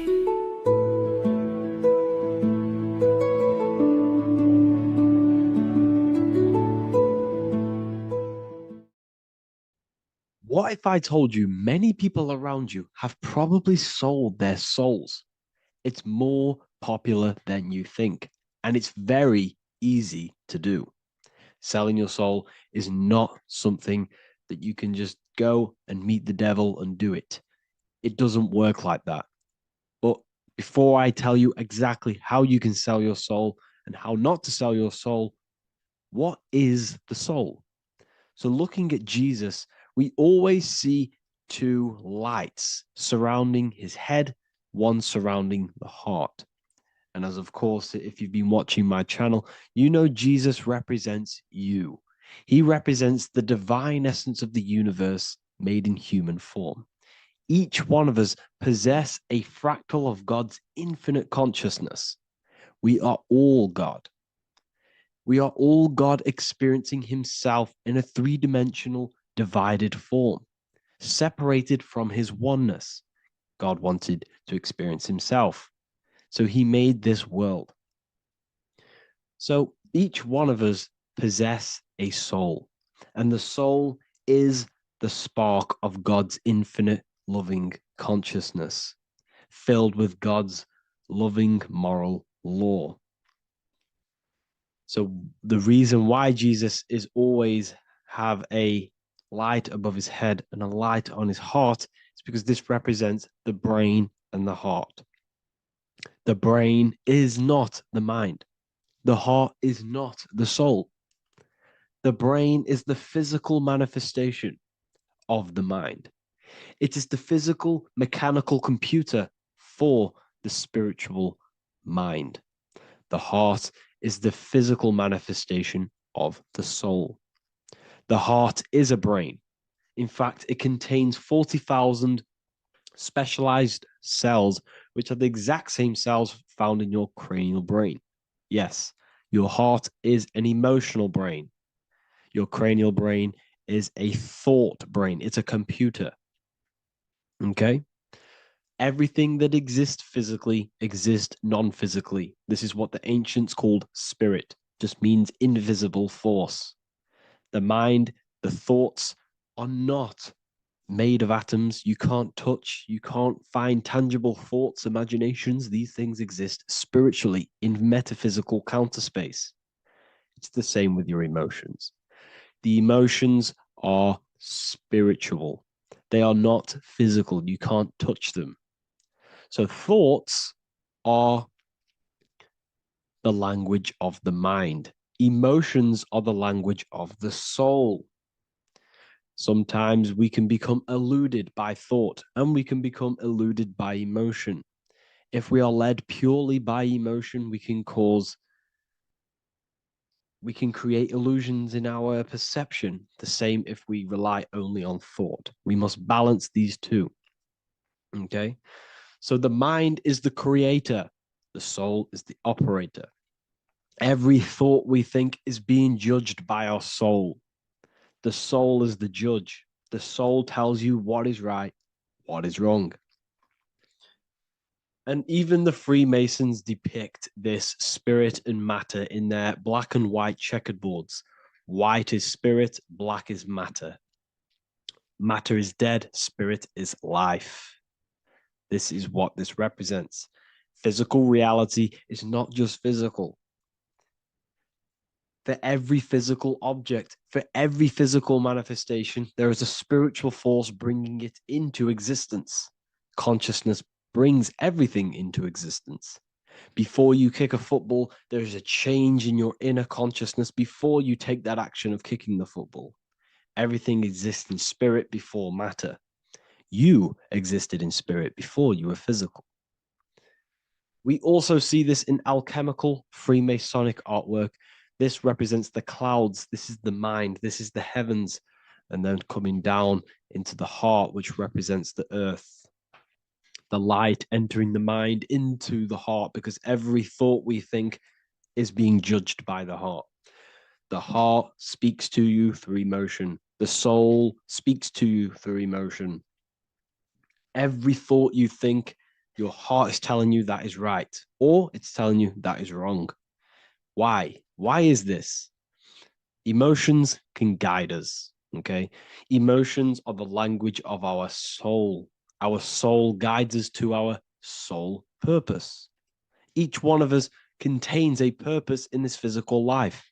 There is a reason you are alive. There is a reason why you came from spirit into a material reality. Your jealousy reveals where you need to be in life. If you are jealous of someone, this is your soul saying you need to be there. That's where you need to be. Your fear reveals your greatest growth in order for you to reach your life's purpose. If you fear something, this is your soul telling you need to overcome this in order to reach your life purpose. This is the next obstacle. The soul, your life purpose is not found in your passion. It's found on the other side of your greatest fear. The soul's always seeking, it's always seeking truth. It's always seeking to expand, to learn. The soul must go through pain in order to overcome, in order to grow. That's why we are here, to grow and expand and create. You also see this in alchemical artwork. Again, the mind in the clouds, the heart and the soul. They must work in unity. Each one of us contains the spark of the divine, which is the soul. Okay? Which is the soul. This is the operator. G-O-D, generator, operator, destroyer. The generator is the mind. The operator is the soul. The destroyer is the body. Everything will generate, everything will operate, and everything will die. That's the Trinity, the Father, the Son, the Holy Spirit. There's always a Trinity, Brahma, Vishnu, Shiva. Okay? So each one of us contains God's law, and it's encoded within our consciousness, within our soul, within our heart. That is what's judging everything you do. Every time you hurt someone, you can feel it. If you've ever punched someone, you can feel it. You know it's wrong. If you've ever stole something from someone, it doesn't matter what you've learned in the past. If you steal something, you know deep down within your soul it's wrong. This is because each one of us are encoded with God's law of love and integrity. I don't care how tough you think you are and how hard you think you are and what you've done in your life. I don't care. You know what is right, what is wrong, because you are encoded with love. Does not matter how far your mind can take you away, how corrupt your mind can become. There is always a spark of love and empathy in your heart, in your soul. You know this when a child. When you're a child, you're not racist. You don't want to hurt anyone. You don't want to steal. As a child, you're pure love, you're pure awareness, you're pure. You would never think about being racist. It's the corruption of the mind that leads us to corruption. Our soul always wants to do good. So the soul is encoded with God's law. And when we go against this law, this destroys our body. Yes, because your body is electromagnetic, and that's being casted from your heart. So every time you go against the heart's guidance in moral law, we weaken our electromagnetic field, which weakens our body. If you've ever looked at someone who's very negative, you can see them. You can see that they are aging quicker. You look at Scrooge, for example. If you ever watched Scrooge, look at how corrupt he looks. That's his heart. You can see the people's hearts on their face. People who do negative things and have negative thoughts, negative emotions, you can see it in their eyes and their face. It's because it corrupts you. It corrupts the body. It ages the body. Goodness is life. Okay? So can you sell your soul? You cannot sell your soul physically. But what you can sell is your conscience. What you can go against is that moral law. And you can exchange physical material things such as money, fame, cars, houses, business, in order for you can exchange that to go against your inner dialogue. For example, these rappers, celebrities, what are they doing? They're not selling their soul. You can't sell your soul to some entity on the astral plane. But what you can do, you can take money to say, I'm going to go against my heart. I'm going to go against my inner moral law. I'm going to take that money and I'm going to do something wrong. It's basically going against your soul. It's selling your soul's guidance of moral law. That's what selling your soul is. And that's what these rappers are doing. That's why they're so sad. You know, this is why all these rappers are on drugs, doing all sorts of things to escape, to short-term escape what they've done. They're going against their inner guidance for money. And yes, short-term pleasure may be happy for now, but in the long run, it will leave you feeling voidless because nothing material can ever satisfy your soul. Nothing. You could gain £1 million tomorrow, guaranteed within 2 weeks, you'll be back to the exact same position mentally, emotionally as before, because nothing physical can ever satisfy you. Guaranteed, if you received $1 million if you received $1 million now, in a week's time, you'd be hunting for the next million because it does not satisfy you. There's a reason why these billionaires don't stop working, because they're so addicted to earning and earning and earning. It doesn't satisfy you. The only way you can satisfy yourself is through Christ consciousness, is through self-love, is through loving thyself, knowing thyself, and becoming balanced internally in consciousness instead of seeking external validation through material things, which end up leaving you feeling voidless, empty inside, and sad and depressed and anxiety. Everyone's looking outside of themselves for validation, when true validation comes from within. True satisfaction, true happiness comes from within, reaching Christ. Christ is a state of being, a state of consciousness that we must cultivate within ourselves so we can live a happy, balanced life. You can have all these material things when you're satisfied inside, but don't rely on them. Me, I enjoy material things, but I don't desire them. I don't chase them. I don't rely on them for happiness, for validation. You can have big cars. You could have your favorite watches. You could have Lamborghinis. Yes, it's fun, but don't let it give you your happiness. As long as you're happy on the inside, it's okay to have these things. You should seek balance with your inner world and outer world. Okay, so this is what they are doing. Rappers, celebrities, actors, Hollywood, this is what they've done. They've exchanged their inner integrity, their inner law, their inner moral compass for exchange for material wealth, fame, money, and cars. That's what they've done. And power. It corrupts you. They slowly corrupt you. So yes, you cannot sell your soul. And if you wish to learn more, I'll see you inside Ethereal University with my community, where we are learning every day to master ourselves, to expand our consciousness. If you want to lucid dream, astral project, master yourself, create the desired reality you want, learn about human consciousness and your full potential, then Ethereal University is for you, and I'll see you inside. The link will be in the description. Thank you for watching.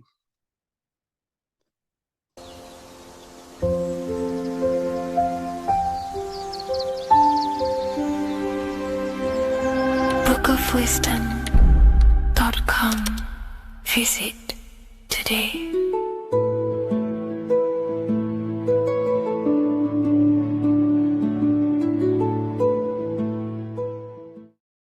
Religions were made to hide the truth about yourself, God, and the universe. You see, religion teaches there is a God separate from you. He created the universe separate from himself. They did this to truly disconnect you from consciousness, from God, and from yourself. Now let me explain. It's going to be very difficult to understand this from a left hemisphere dominated perception. The left hemisphere sees everything individual. The right hemisphere sees the whole. For example, if you're walking through a woods, the left hemisphere sees individual trees, leaves, twigs, and branches. The right hemisphere sees the interconnectedness of the whole woods. We've been trained our whole life to be trapped in the left hemisphere, to think logically, scientifically, with evidence. This way of thinking traps you in illusion, division, and separateness from everything. Plus, in science, they teach you the universe exists outside of you. You exist in a universe, and the universe exists whether you exist or not. This is completely false. You are the universe experiencing itself. There is only one person in the universe. There is only one awareness in the universe, and that is God. That is your consciousness. Not your name, your job, your reputation, your thoughts, your beliefs. That is not God. God is the infinite awareness that you are, the alertness, the essence of life. You are an individual. You have a dual nature, an inner world, consciousness, and an outer world, this physical body. The inner world is the immortal, consciousness, awareness. This physical reality is for the immortal within us to experience and enjoy. And the immortal consciousness, the immortal self, the individualized expression of the only thing that is truly real, which is God, consciousness, is seeking a way to understand itself through infinite vantage points. The same consciousness inside of you, inside of the dog, the squirrel, the plants, the stars, the same awareness is in absolutely everything. Only the right hemisphere can see this connection. The universe is one mind separated into the infinite bodies and life forms. This is why scientists tell you that the universe is forever expanding. It's truth in plain sight. Because the universe is the mind, and the mind is always seeking more vantage points to understand itself. And the mind is always expanding into new realms of thought. The mind cannot be filled up. It does not exist in space. However, human awareness, human consciousness is very sacred. And the reason why I say that is because humans possess a two-way consciousness, unlike a dog, an animal, or a squirrel, for example. The dog looks in the mirror. It is not aware of itself.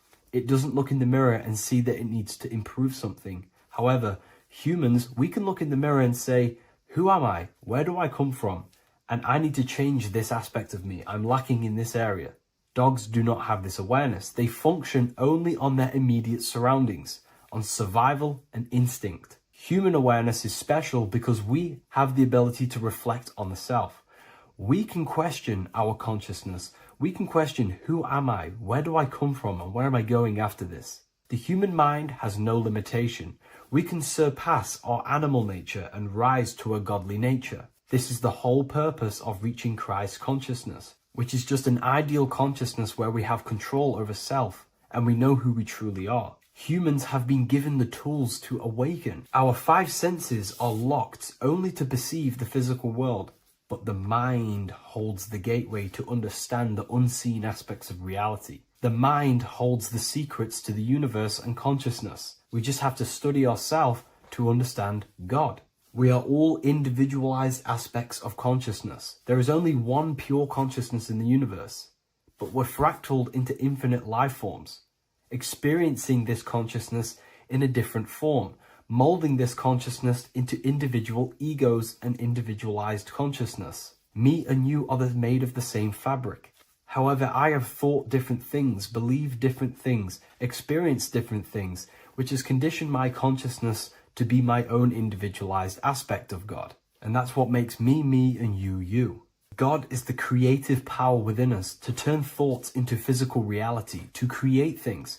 We are a creator. Each one of us is a miniature earth, creating and building in this physical 3D reality. Our consciousness holds power over the 3D reality. We can mold it and create anything we wish. However, we have been conditioned to live like an animal, living in our animal nature, eating, surviving, lusting, and these low-level desires keep us trapped from figuring out our creative power. This is why the ancients always depicted God inside of the brain. Even in ancient Christian artwork, William Blake, Anton Raphael, all depict God inside of the brain. Why is this? Because God is our creative power. The spinal column acts as a type of ladder of consciousness. If you just think about sex and act on sex, eating, consuming, and living in a survival animalistic state, then your consciousness is functioning on the lower end of the spinal column, where your reproductive organs are and your gut organs are to consume food. In order to activate the God within us and to us to truly know God, we have to be aligned with the God consciousness. We have to unlock the God within us so we can truly actually experience God and understand it. However, God exists beyond our personal consciousness, beyond our human identity. In secret societies, satanic rituals and satanic societies, they are seeking a way to escape the human identity through ritual work, meditation, and trance-like states. A trance-like state is like the state that you enter just before you fall asleep, where there is no thought present in your mind, because you are not the mind, you are the observer, you experience the thoughts. And when we escape the human identity through rituals, meditation, or trance-like states, we can actually experience beyond the veil of this material world. However, satanic rituals do this in a negative way. Satanic rituals include ways to make the human mind tap out by pushing the human minds to the limit through pain, suffering, and even torture, to allow the mind to pass out so you can temporarily pass on the veil of the physical world and escape the limitations of the human identity and the human thinking mind. Now, you do not have to do it this way. You can experience the divine and beyond your human identity through many different ways, such as deep, deep meditation, rising above your thoughts, and setting 3 alarms, one for 6 a.m., one for 6:30, and one for 7:30. And when you wake up at these times, what you need to do each time you wake up is allow your mind to stay awake but your body to fall asleep. And you will enter this trance-like state. And you can gain ideas, experience lucid dreams, and maybe even astral project. All of these rituals in secret societies and satanic societies is all about escaping the human identity and experiencing the divine planes beyond the physical. To wrap all of this up, this is all about consciousness. Consciousness is the infinite awareness of the universe, just fractaled into separate bodies. And this consciousness is seeking a way to understand itself in infinite angles and vantage points. And religion was made to cut off your connection to the divine planes beyond this world and beyond your self-identity. Therefore, if you want to know God, you have to study the attributes and qualities of God, such as geometry, numbers, consciousness, the mind, the subconscious, human anatomy. All of these things are aspects of God. We have to study ourselves and study nature so we can see God. God is the infinite awareness of the universe. If you love this video, please leave a like and share it with a friend. I'll leave a link in the description for the Book of Wisdom, Volume 2.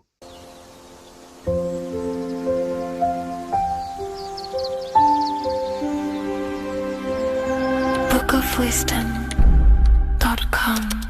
Visit today.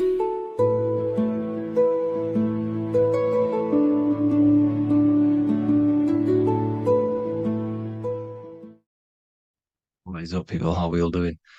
Today, we're talking about the flat earth cosmology. So let's jump straight into this. Please drop a follow and leave a like to help the algorithm. So we live in a torus field. Everything's made out of torus fields. And every torus field has motion. It's what it is. It's the motion of energy. And every torus field has a center, which is the black hole. It's a womb of creation. It's counter space.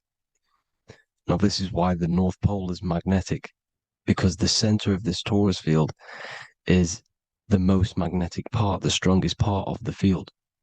So this is why all compasses will point you to the center. And the Earth's magnetic field is spread across the whole of the Earth. And it's spinning, as you can see here. It's like a tornado at the center. And this tornado is the force which is spinning the sun and the moon around us. You got the sun, the moon, Polaris, just like in the Masonic cosmos here. The sun, the moon, Polaris, the all-seeing eye. Now we'll get into Polaris a bit later, but the sun is the magnetic force. Sorry, is the electric force, because every field is electromagnetic.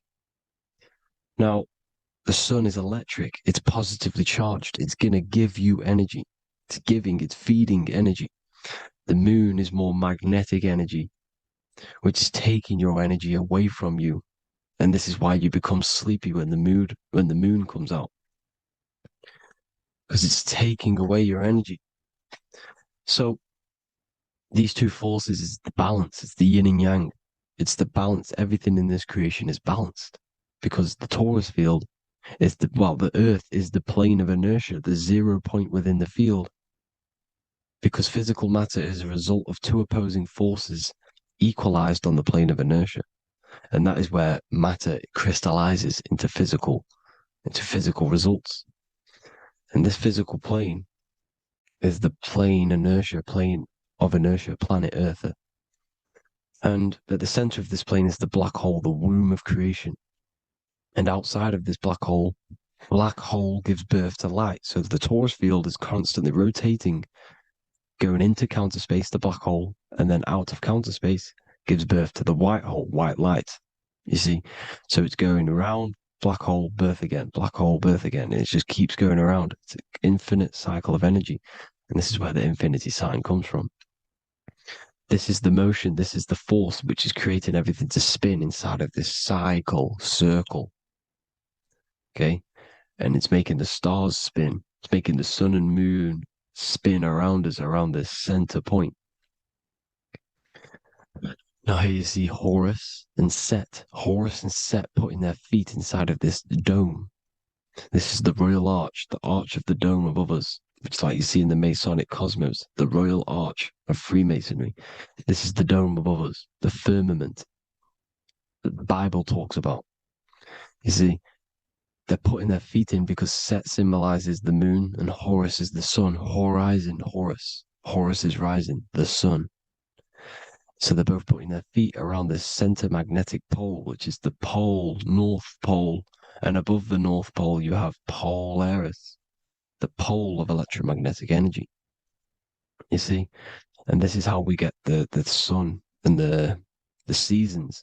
Because the sun, for us, when it becomes summer, it's on the Tropic of Cancer. Then it spirals outwards, going out and out and out, then goes to the Tropic of Capricorn. That's winter for us. Then it comes back in and creates summer again. So it's constantly spiraling around this center magnetic North Pole. You see?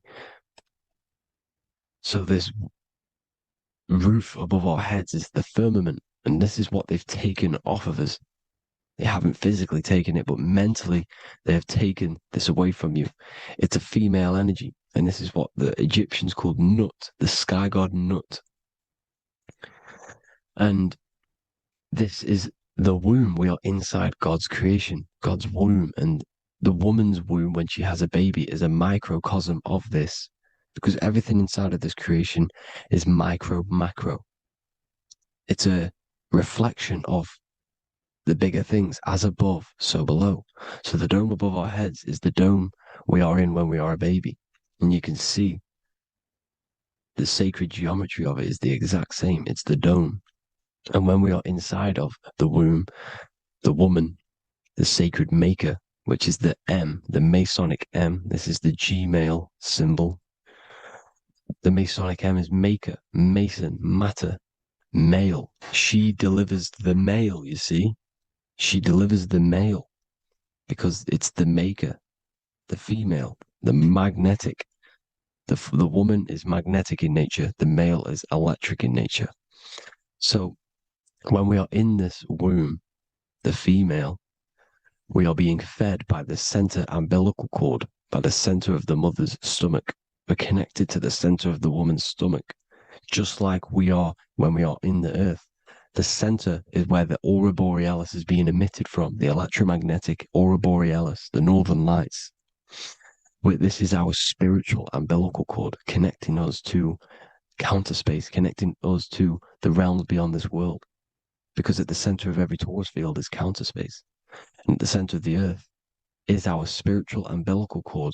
And this is the earth's belly button, as you see.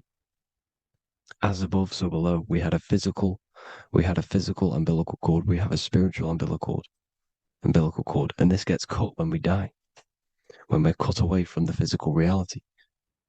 You see, here's the ancient Egyptian tablet showing this female. You can see the hair, it's a female above us because the female energy is nurturing, helping, looking after. And that's exactly what the dome is. It's protecting us. It's the Ark of the Covenant, the Ark covering us, you see? And this is what they've taken away from us. By you believing in space, it completely destroys the idea of this being a sacred creation. They've taken the roof off your head, whether if you believe in space, you believe that there's chaos, there's planets, there's asteroids about that could kill us at any moment. But this isn't true. They've made you fear your own creation that you're inside of. They've made you fear what's above you. You see, and it's to hide the power of astrology, the power of the lights in the firmament, which are constantly flowing through the ether. These powers which are above us are sending rays down to the earth, which are influencing our psychology and how we behave. And this is what astrology is. It affects human consciousness. It interacts with our consciousness. And there's a different energy every day because the planets are in different houses, different alignments. And this is, we'll go into this a bit deeper later on. So the world tree, this magnetic north pole, the pole of electromagnetic energy, was symbolized as a tree, the great tree at the center of the earth. You see? And this tree is symbolized everywhere. You can see here how the center person, this Egyptian person, is holding up the sky. This is the North Pole, the hyperboloid, at the center of every torus field. And this tree was in the Mayan cosmology.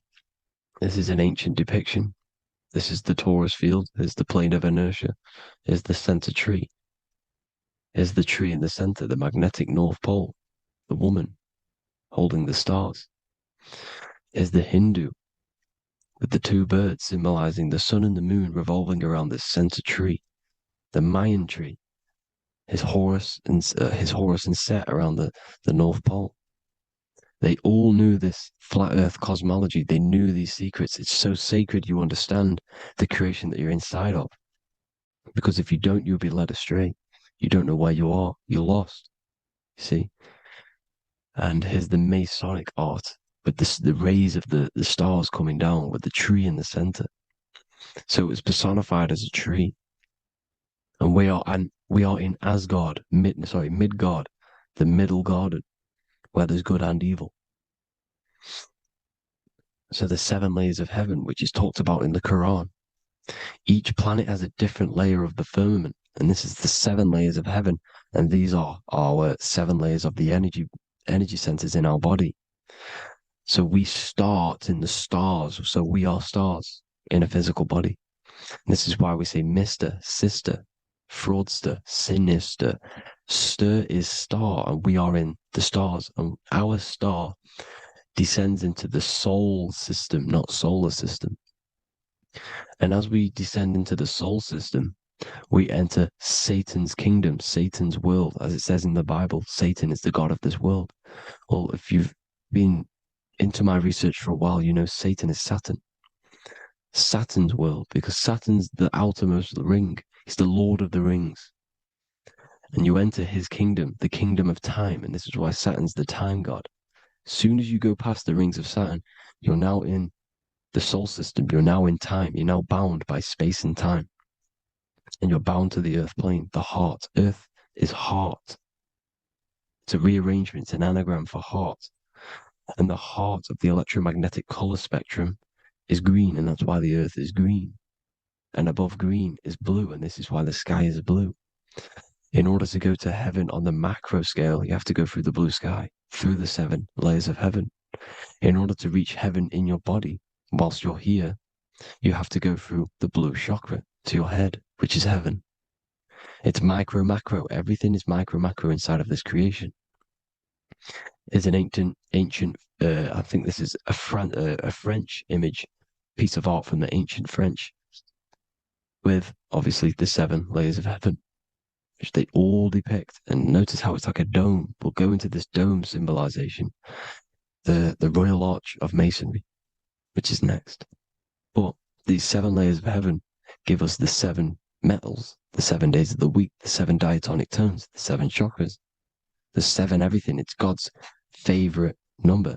And this is why the Masons use the G inside of the compass, because the G is the seventh letter, and God starts with G. You see?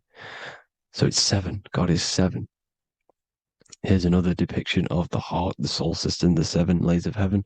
La fermente, la fermette. You see, la firmament, with the stars on the outermost layer. Here are the 7 planets: Jupiter, Mars, la Sophie, the sun, la luna, the moon. So Saturn.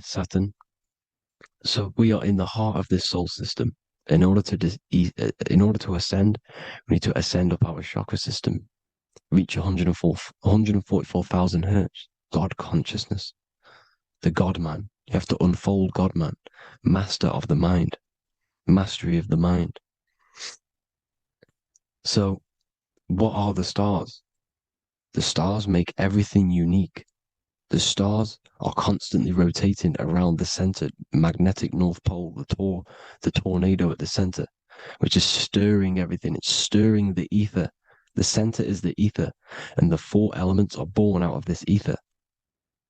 There's 5 elements: ether, spirit, water, air, and earth. The ether gives birth to the 4 other physical elements, which the whole of creation are made out of. About them 4 elements. 4 is the number of stability. You know, a chair, a table has 4 legs. It's stable thing. It's a foundation, and these 4 elements are the foundation of this creation. You see, and this magnetic North Pole is stirring this, and the 4 vibrational states of the ether are the 4 elements. Now let me get back to the stars. I just wanted to give you that. The stars are being stirred around this center point, center. It's stirring everything, and they're always in different alignments. Every millisecond, they're moving in different placements of the stars. And the planets are called the 7 wanderers because they're not fixed. The stars are fixed, but the planets they're called the 7 wanderers, the 7 layers of heaven, because they move faster and slower than each other. Each planet is slower and faster, has a different rate of speed it's moving. So these alignments are mixing in with the energies of the different 12 constellations. And this is why you have a unique characteristic.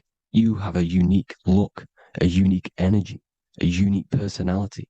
This is because when you were born and you took your first breath, that energy which was in the ether, because the ether is all around you, and energy travels through the ether.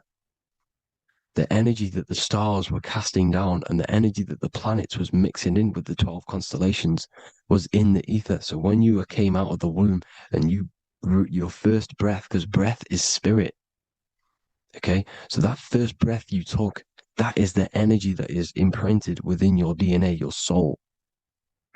And you reflect that energy, you emit that energy. That's the energy that is with you forever until you die, till this physical body dies off. And that's what the stars are. The stars are giving a unique energy, characteristic, personality to every living thing. Every dog, every cat, every animal has a unique personality because it was born at a different time and place in the sky. Okay, the stars are your destiny.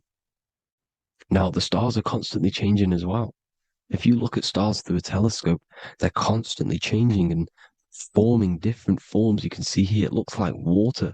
It looks like light through water because it's the ether above us, a sea of ether. And this light is being emitted through it, and it's just constantly changing, giving different energies, each star. So this is why this is what the zodiac is. It's the expression of energy. It's the expression of the stars. And each constellation has many different personality, different energies, different traits. Each planet has different traits, depending where your planets are, depends what energies you hold. No two person have the same energy. There's no one. It could be similar, but no one's the exact same. It's because of the stars. The stars are never in the exact same split place. The planets are always in different houses. So here's some Royal Arch symbolism. Here's the Royal Arch of Masonry. As it says here, the sun and the moon, the constellations. Here's Cancer, the 7 planets, the 7 stars.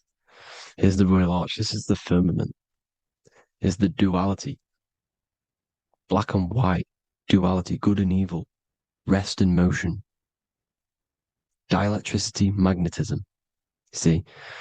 So this is what the Royal Arch is. It's symbolizing the cosmic dome above us. The womb we're in. We're inside God's womb. And here's George Washington, the Freemason, inside of the Royal Arch. See? With the G, the Masonic G, God, 7. Here you see another depiction of George Washington with the stars in the dome above his head, his Polaris, the sky vault, Polaris. We'll get into that later. Go inside of all of your ancient churches, you will see the dome. Go to the Vatican, you'll see the dome. All of your ancient churches have this dome because it's the dome above your head. The ancients knew this. This was known. We did not live in space. It was known back then. They all knew. This is Crown Court, which is one of the most important courts in the UK.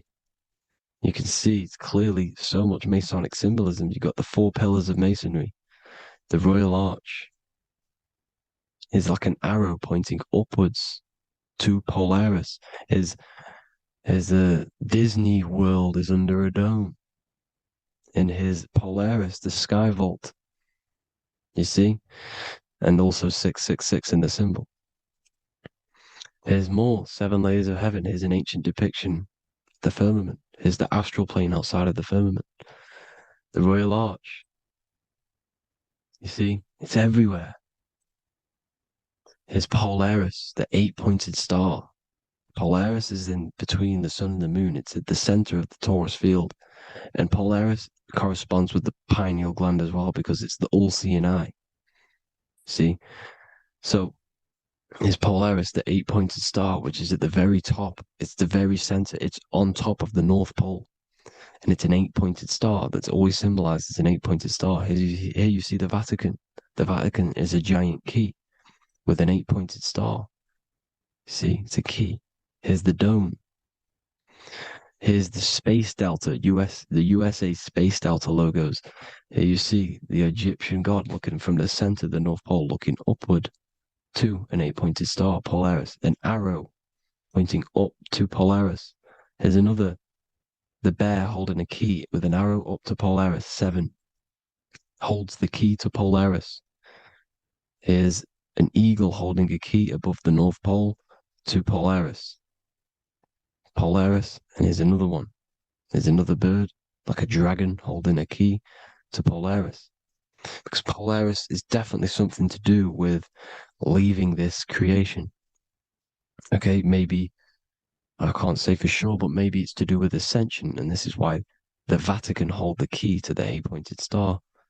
And this is why the space, well, we all know space is a lie, but they're showing Polaris and its sacred symbology.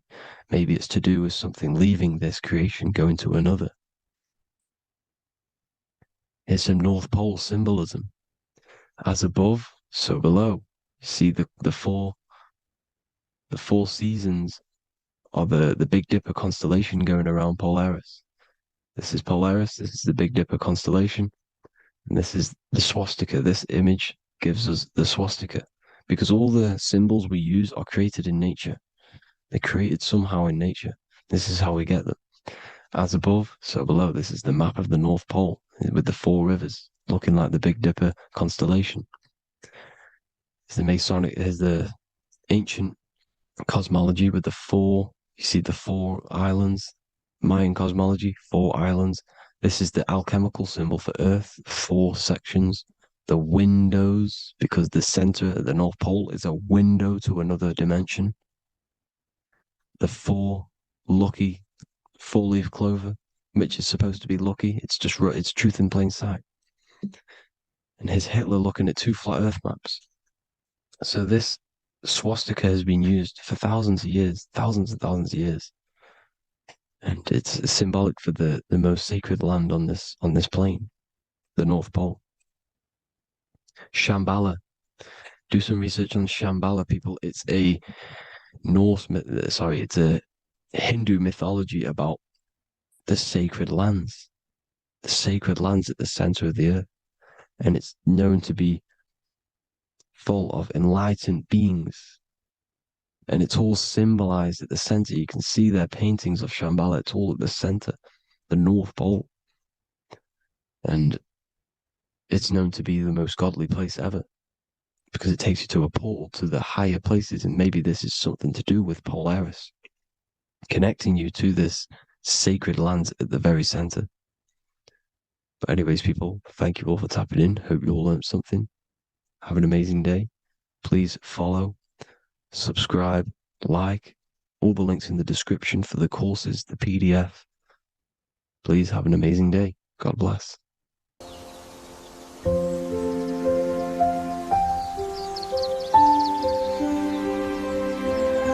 bookofwisdom.com. Visit today.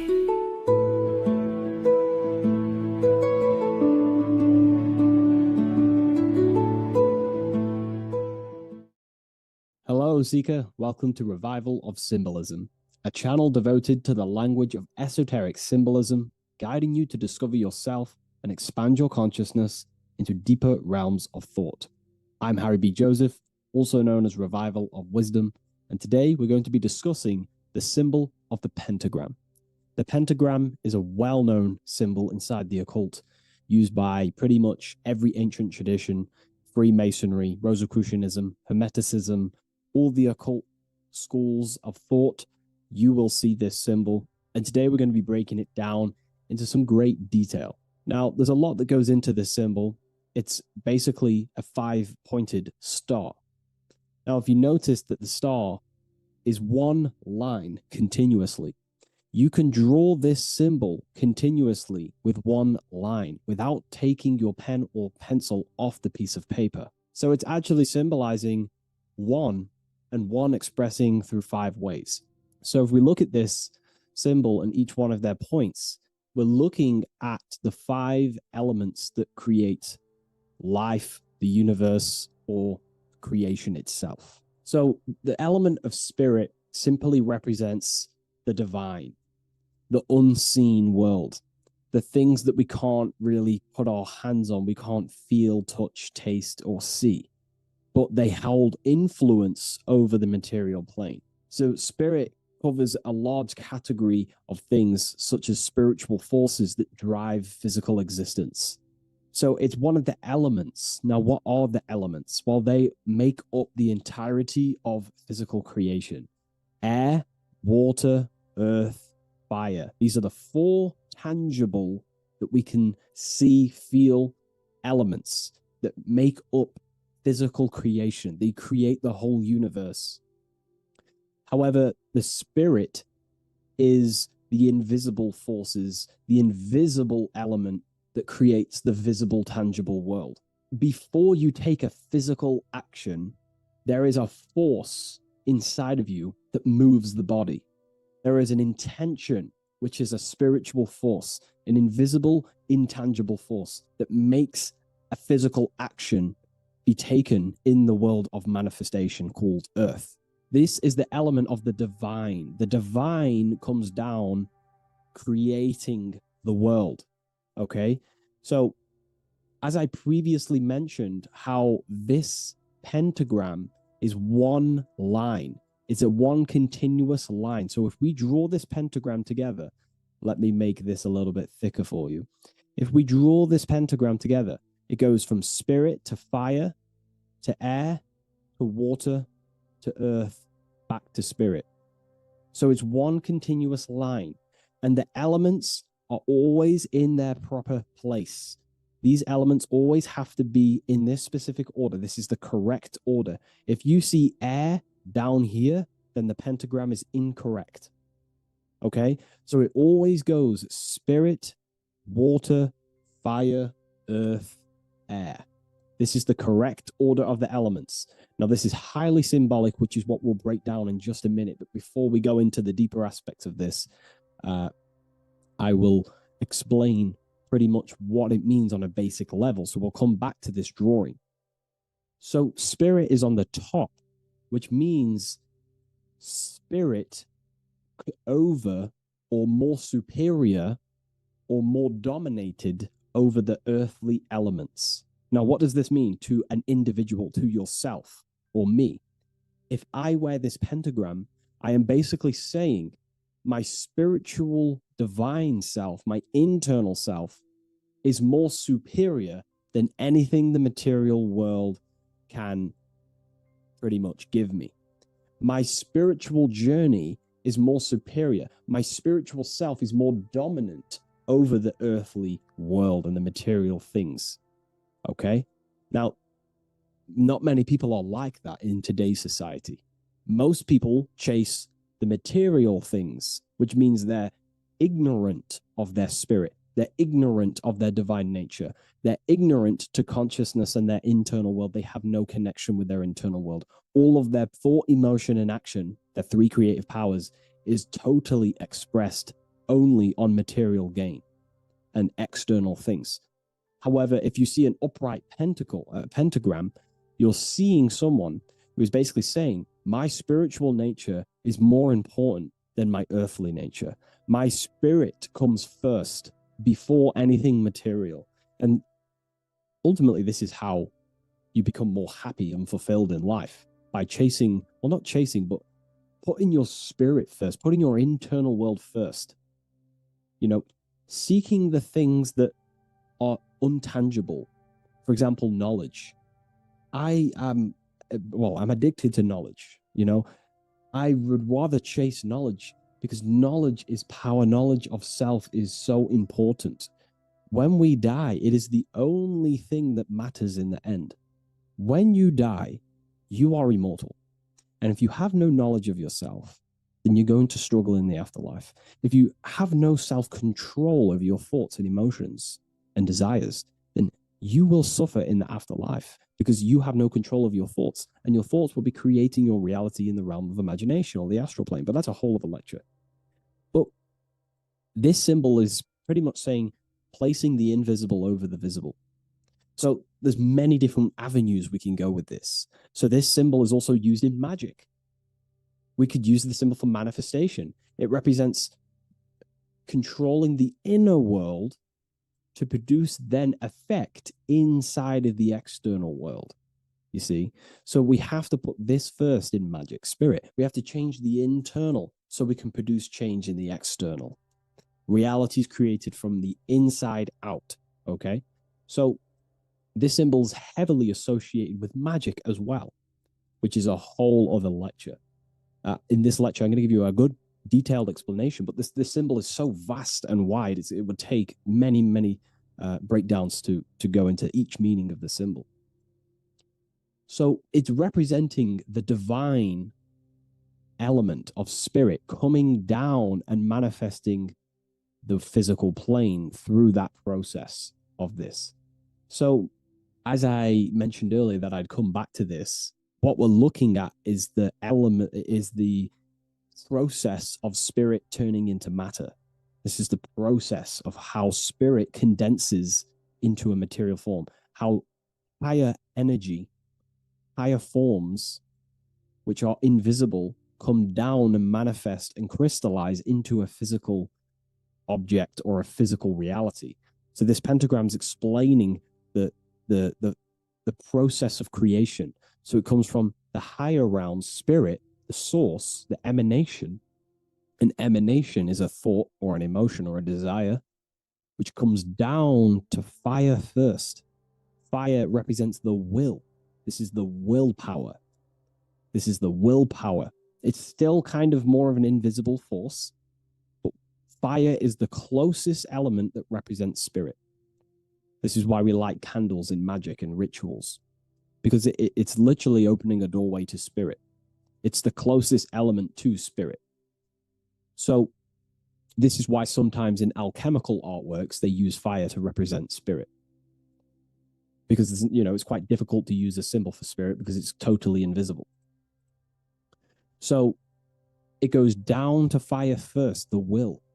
Then it goes up to the air, which represents intellect, the intelligence of the mind. This is thinking, mind, intellect, logic.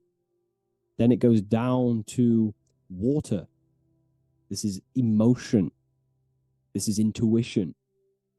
And then it goes into the earth, which is physical body action. Okay? So spirit represents an emanation. So an emanation is something descending out of the void, out of the nothingness. And the first thing that descends is will, then intellect, then emotion, then a physical action. Then everything returns back to spirit from earth. So it's showing you how spirit manifests into matter. It's also showing you the macrocosm, how the world is created. So ultimately, it's a symbol of the microcosm also. It's a symbol of you. If you put your body outwards, you would see your body in this 5-pointed star shape. So it's a symbol of the microcosm, because you yourself are a microcosm. You contain all of the elements: spirit, fire, earth, water, and air. You breathe air, you drink water, fire in your nervous system, which is electricity, and earth is your physical body. So you are a microcosm of the universe. And this is what the circle, when we see the circle around, this is representing the macrocosm, the circle. So why are you a microcosm? Because you know how the sun changes the earth with its different electromagnetic rays, depending on how far away the sun is to the earth when it's rotating. Well, depending on what model you believe anyway, the electromagnetic rays produce change on the earth. So when the sun is further away from the earth, or whatever model you believe, when the sun is further away, then the electromagnetic rays of the sun are weaker, which means that's what the winter is. The winter is the death and the death of the electromagnetic rays of the sun. We still get sun, but it's just not as powerful as summertime. So nature dies. But then when the summer comes back around, the sun is closer, it produces higher amounts of electromagnetic life force rays, which increases the growth again in the summertime. But this is also not only happening on the earth, it's happening within the body. The body goes through this rhythm. The same rhythm that the external world goes through, your body's going through this rhythm. So these changes in the cycles not only change the earth, they change consciousness. These cycles happen within you. They happen within your body, your cells, your nervous system, your brain, your psyche. Your emotions, your intellect is all affected through these cycles of the sun. So this is why you are a microcosm of the macrocosm. Your mind is cut out of the same fabric of God's intelligence, of God's mind. The same power of thought God used to manifest the world, to think it into existence, the same power you use to think your world into existence. You are truly a microcosm containing all the 5 elements, all the same powers of God, but just in a smaller version. It's a symbol of the microcosm. It's a symbol of the macrocosm also. It's a symbol of how spirit manifests into form. And this is why it's associated with magic, because you can use these elements in magic, this process of how spirit becomes matter.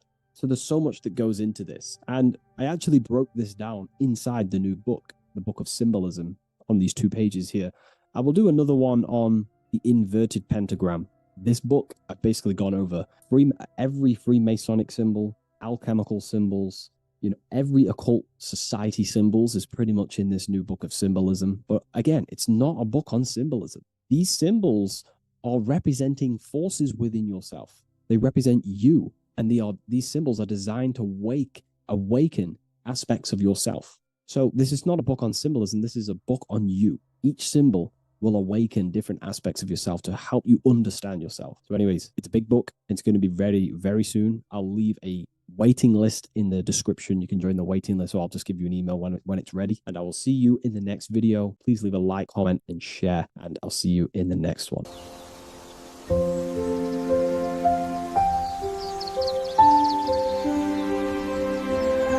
bookofwisdom.com. Visit today.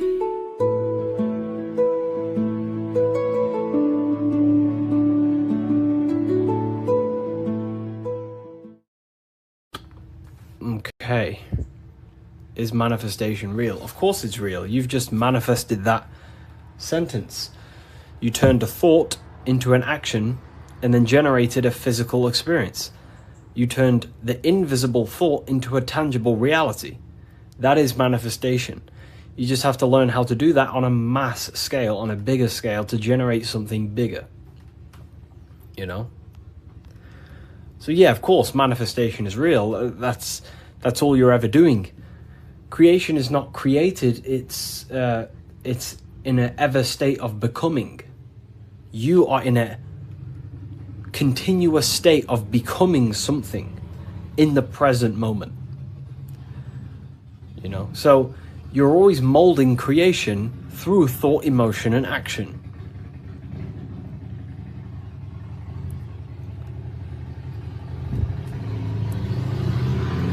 Let's let the Harley Davidson go past my house. It's a very loud bike. It's a cool bike. But yeah, you're in a continuous state of creation. And that's what this symbol ultimately represents, right? Hi, if I order your book today, will it be here before next Friday? You mean not this Friday, but next? Yeah, it should be there, for sure. So, this is what this symbol ultimately represents. Because the snake can shed its skin, which means it renews its layers. It transforms from old layers into new layers. It removes old layers of skin, symbolizing transforming. But the snake is eating its tail. The end gives birth to a new beginning. And this is what the present moment is. The present moment is the continuous state of becoming and unfolding of creation. We're all tapped into the live stream of consciousness, like you're tapped into this live right now. And you are directing them life forces in the present moment through thought, emotion, and action. You direct the life flow, the life force that you're tapped into. And wherever you direct it through thought, emotion, and action, and your time and attention, that is the reality you generate. And you create that reality. And that's what the symbols are here for, people. The symbols are here to awaken you to things that you just realize about yourself. I'm not teaching you anything new. This is just something you realize. This is solid truth that you can't, escape. You can't escape the law of cause and effect. The force is too powerful to escape the force and the law of cause and effect. The law of cause and effect is over you. It governs you. So you have to work with that law consciously. Most people are not conscious of the laws that govern their life. They're not conscious of the laws that's governing their mind. Your mind is governed by laws, not man-made laws, but universal laws you cannot escape. It is impossible to escape cause and effect. So you must work with the law. God law, basically. Yeah, they're called, occult societies, secret societies, they call the laws natural law. Then, of course, you have man-made laws.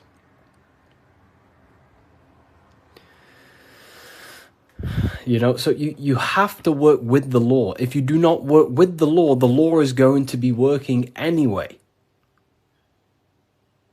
And it will probably work against your favor. But these laws that are in place are there to give you what you want, to create your will, to create your desire. These laws are here for you to create, to give you what you want. Okay? So we have to become conscious of the laws that is governing our mind. Because the mind functions with free will, however, exists in the boundaries of the laws. Without them laws, the mind would not solidify a true creation. Everything would be chaos. The laws make sure that it creates this specific reality that you're experiencing right now. Hello, Harry. I've reached a higher state of consciousness thanks to you and your book. Wow, amazing, Craig. Absolutely amazing. Absolutely amazing. You know, this book, don't read it once, read it many, many times. I'm probably sure you already have, but it just helps you. You know, you pick up new things every time you read it. What do you think about getting a pentagram tattoo or a different symbol? I mean, the pentagram's a great symbol. It's just how you use the symbol. I gifted your book to a friend. Wow, amazing. Which book? The new one or the older ones? So we can influence our reality, of course, through thought, emotion, and action. You have free will. You have full control over them three things.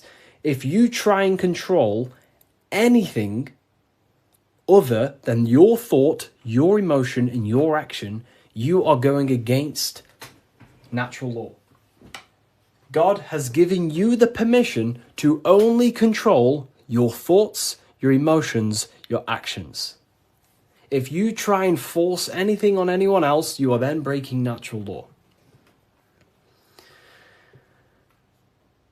They are the forces that consciousness expresses itself through the mind, mentalism, through thought, imagination, through emotion, through feeling, intuition, and through action, willpower, taking physical actions. That is how the force of consciousness expresses itself in three distinct ways. And that's how you create your reality, through thought, emotion, and action. And that's how you gain your personal power, by controlling your reality. How do you control your reality? Very simple. Is this the Book of Wisdom? This is not the Book of Wisdom. This is the Book of Symbolism, the brand new book, only available on my website. So here it is. Here it is, people. This is not the Illuminati. This is not the Illuminati, people. Let me make something clear. Everyone has demonized this symbol, and I think they use this symbol on purpose. Because this symbol unlocks your personal power, and that's what the Illuminati is. The Illuminati are illuminated people. That's ultimately what it means. Illuminated. What is illumination? Light. That's why there's light surrounded around it. Light in the eye. What is the eye? The internal perception. The mind that allows you to perceive information. The internal eye. The person in your mind who thinks. That's the real you. That is the real you. The person in your mind who thinks is truly formless. Okay? The Illuminati are illuminated people. They understand the secrets of the human mind and human consciousness. And other people who do not understand the secrets of the human mind and human consciousness are ignorant, and the people are using the knowledge they know against them. If you know psychology, right? If you know the deepest secrets of psychology, you can then use that against someone to manipulate them. That's how the system works. It runs on information, knowledge, and power. And the power comes through the information. The people who have the most information about how you function have more power. Why? Because they can use you, because they understand you more than you understand yourself. You see? That's what the Illuminati is. The Illuminati are people who understand the secrets of the human mind and how to manipulate the secrets of human consciousness to make them do something and create something in their agenda. You're all creators. This is what you need to understand. That's what consciousness is. Consciousness is a creative force. It creates through thinking, feeling, and acting. The triangle. But that thought, emotion, and action are just three expressions of the one force of consciousness. Thought, feeling, and acting are in fact one actual force. because it's the force of the universe. We're all using the same force. And that's the same force that Yoda uses in Star Wars. In Star Wars, is all talking about the force. That is the force, and that force is running through you right now in the present moment. You have the ability and the free will to direct that force through thought, emotion, and action into a reality. So, the Illuminati is just simply people with a high understanding of consciousness and the human psyche. Think something, you feel, and if you have a feeling towards that thought, you take the action. As soon as you lose feelings to watch this video, you will scroll and take action to find another video you have a feeling for. That is how reality creates. That's how reality unfolds. Okay? So the eye in the triangle is showing you the ultimate state of consciousness to create reality. 1 and 3. There is one eye and 3 points on the triangle. The 3 expressions of consciousness that creates reality, thought, emotion, and action, in one, unified. Most people do not have a unified consciousness. They think about creating a business, their emotions feel like watching TikTok, and their actions are eating food. That's divided consciousness. That's the checkered board. That's the Masonic checkered board. Their mind is divided in black and white, different personalities, different ideas, different desires. Their mind is not solidified on one creative project. The mind is divided within duality. Okay? That's what the checkered board is. The checkered board is simply a divided mind. Because this checkered board is all, this whole piece of artwork you see here of the Freemasons is showing you how someone's mind functions. That's the secret. Very simple. Symbols, occult symbols, Freemasonic symbols are basically showing you mind states, how you think. Divided pillars, left and right pillar, sun, moon. Sun is masculine, the masculine mind, and the feminine mind, the conscious and the subconscious. But here, there's an eye in the middle, unifying them in the middle. Unification. Unifying with the true being inside of you. Not being left or right. Not being too masculine, not being too feminine, but unifying the masculine and feminine principles to become a unified consciousness so you can create your reality. The masculine principles symbolized by the sun, and this left pillar symbolizes willpower, your will. Your willpower is very, very, very powerful. Willpower is ultimately everything you create, your will. So this sun represents the masculine forces of the mind, such as willpower, taking physical actions, intelligence, intellect, thinking. That's all the masculine. Then on the right side, you have the feminine qualities of consciousness on this right pillar, symbolizing imagination, emotion, desire, intuition. These are the feminine forces of consciousness. And what happens when a male and a female comes together? They give birth to a new creation called a baby. What happens when you merge your masculine and feminine qualities of consciousness? You merge your willpower, your thought with emotion and action. You give birth to a creation, a baby. The same principle. It's the same principle. Freemasonry is very simple. It's about bettering yourself, working on the temple, and the temple is symbolic for you, for your mind. The stonework Freemasonry, Freemasonry is about stonework, and that stone is you. You're perfecting a stone, and that stone is your mind. You're perfecting the Temple of Solomon, or you're rebuilding the temple, which is rebuilding yourself, because you are the broken temple. The thing is, your teachings is destroying my life. It's not destroying your life, it's destroying your old view of the world, which will then give birth to a whole new, beautiful life. You have to go through destruction. You have to go through the darkness to see the light.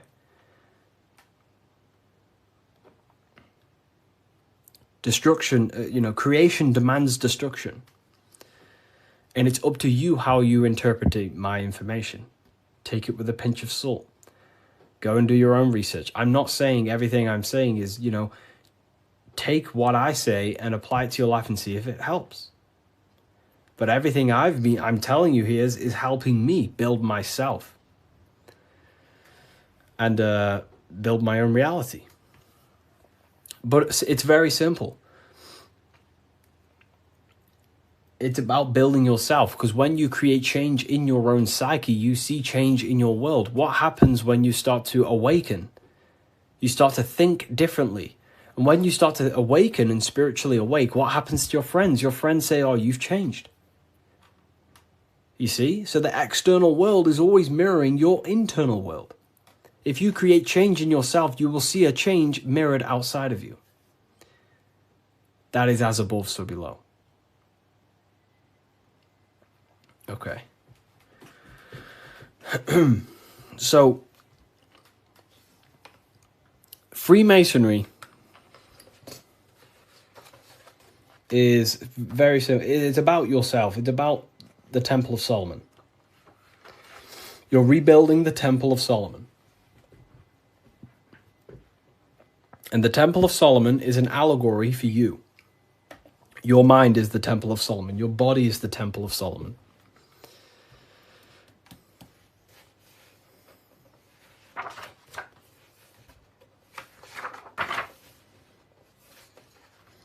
So why is it the Freemasons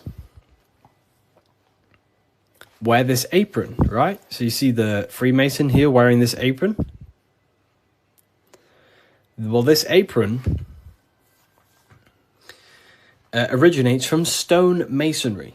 Stonemasons. What are stonemasons? Stonemasons chip away stone, and then they use the stone to put on a building or, wherever. But Freemasonry teaches in metaphors. So this stone, this apron, was worn by the stonemasons to protect themselves from flying chips of stone hitting their genital area. So this is symbolic of doing the Masonic work, perfecting the stone, perfecting your mind. Every day you are either building your mind or building your mind's prison. Every day. You wake up, you're either destroying your mind or either help freeing your mind. You have the option, right? And they also wear this apron on the lower half in the genital areas because you think with every chakra. The chakras are basically spinning energy vortexes. This is what you see here, right? These chakras.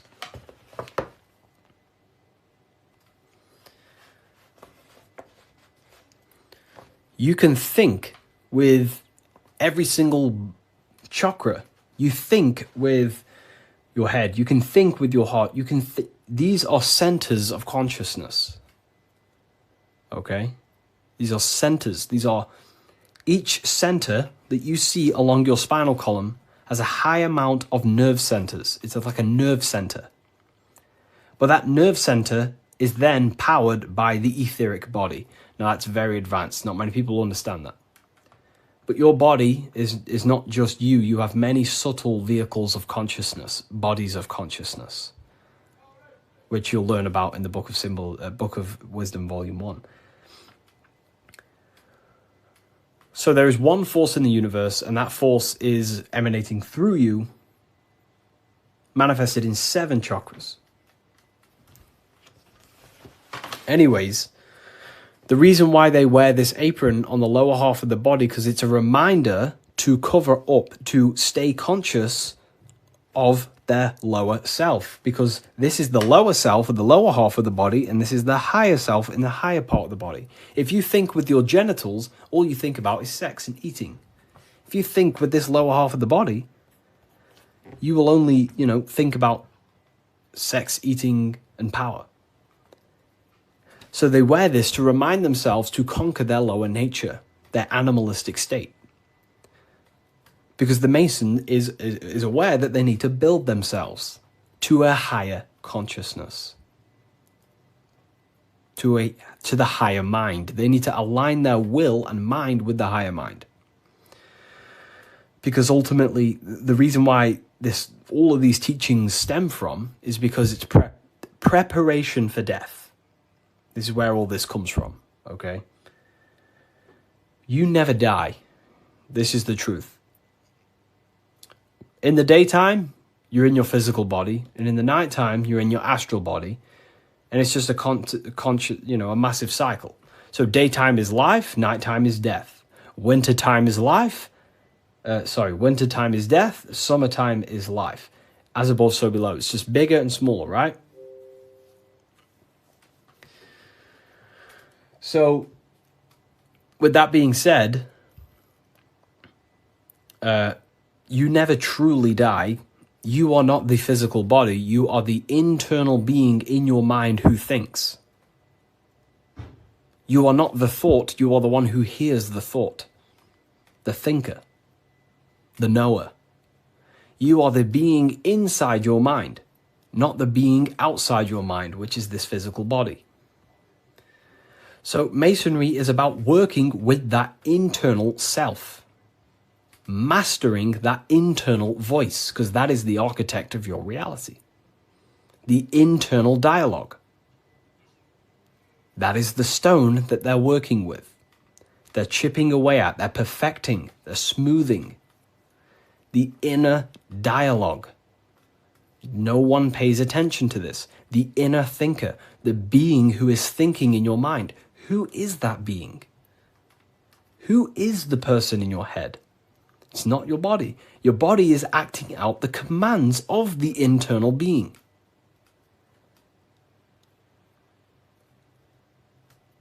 So, this is what we have to connect to and master the inner dialogue. The inner thought processes, because the thought is the architect of reality. Thought creates everything. Thought creates everything in the whole universe. The whole universe originates from thought. So Freemasonry is basically about mastering the inner dialogue and working on the inner self, the person in your mind. And the deeper you get to know that inner voice, you start to realize that there are many different vehicles of consciousness. You don't just have a physical body. You have a physical, etheric, astral, and mental and spiritual body. The physical body is just the lowest dimension there is. The physical plane is the lowest dimension there is. Your mind operates above all of them. A thought is just a thought. It has no true form. That thought takes on the body. That thought wraps itself in imagination. So the thought alone is just a thought.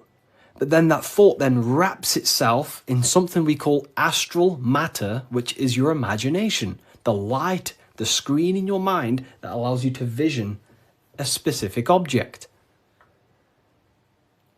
The thought wraps itself in astral forms. That astral form becomes like an emotion in your heart because you want to then take action to generate that mental image you created. Then it turns into a physical reality once you start to take the action to fulfill the desire of that mental image you created. So these are the many different vehicles of the mind. And the mind is not just in the brain. This is the whole wrong thing with science. The mind is not the brain. The brain is just a physical computer to decode the commands of the mind. The mind is not even touching the physical world. The inner dialogue is not in the physical world. The true you is a higher dimensional being. Okay? The inner dialogue. And we're working with that inner dialogue to master it, to ultimately master your reality. So again, Freemasonry is all about cutting stone, but it's not about actual stone.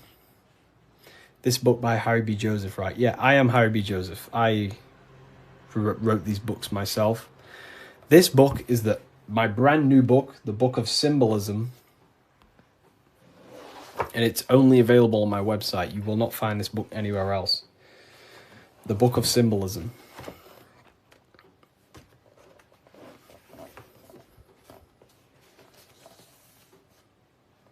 So, nice to meet you. Welcome. Okay, so, again, what does this represent?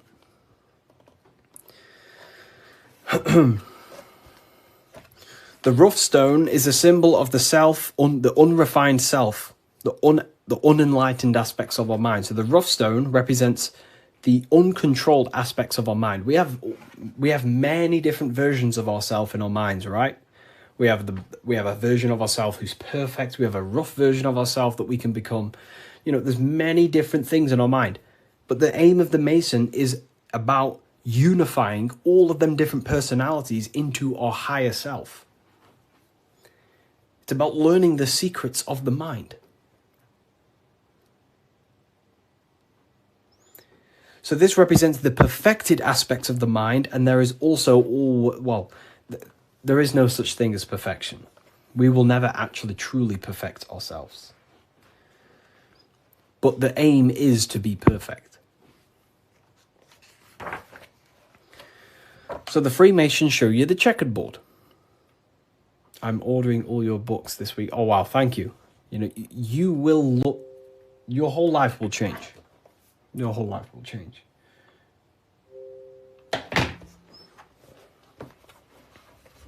Okay.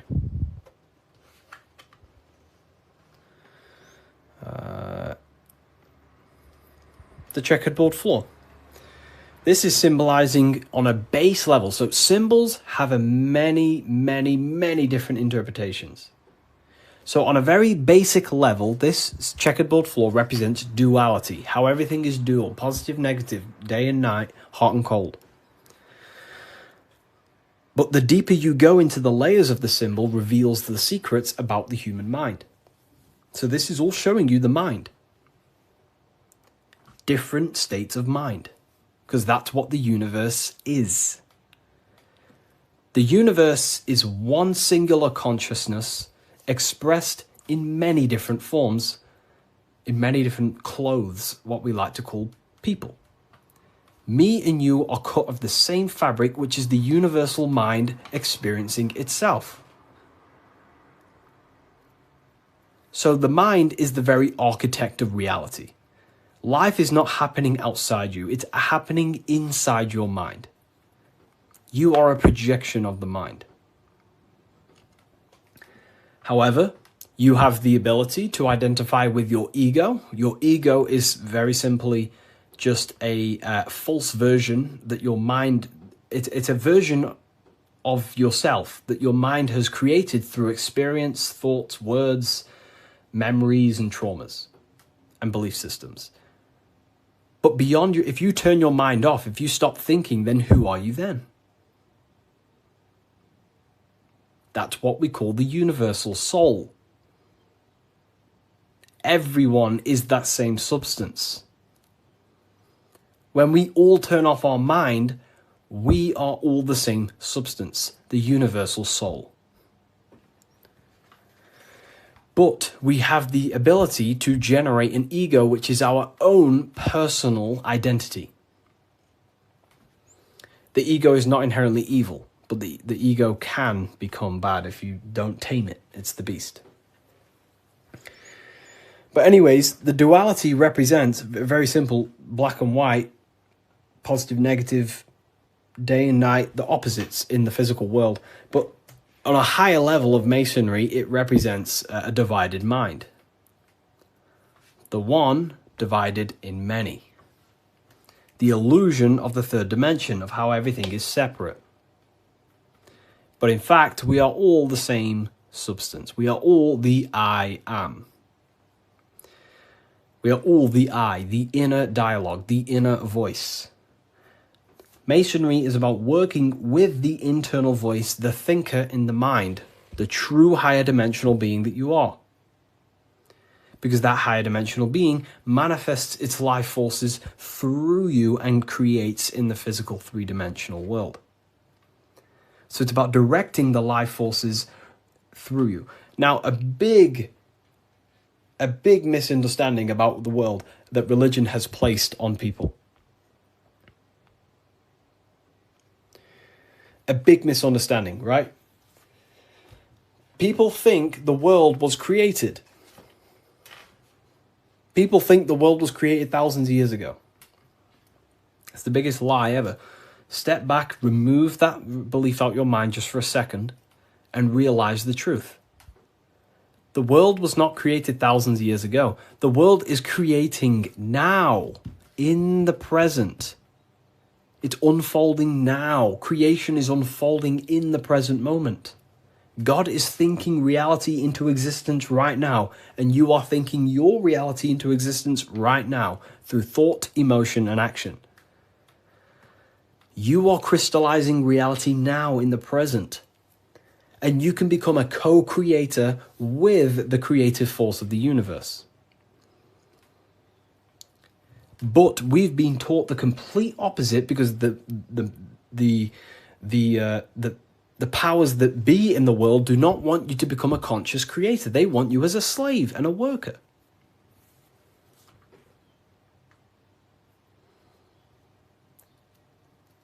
You see, so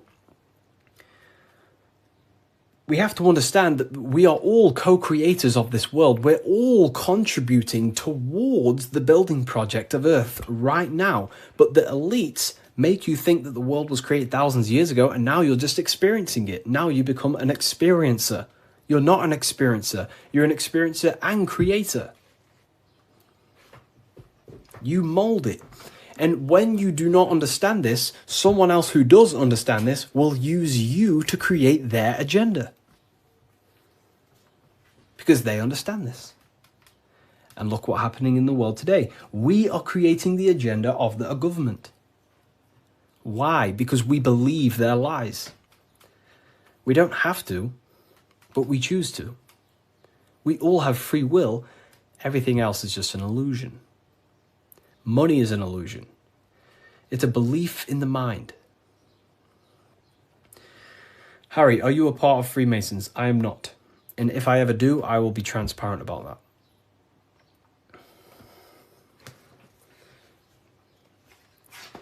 So this is representing your mind divided.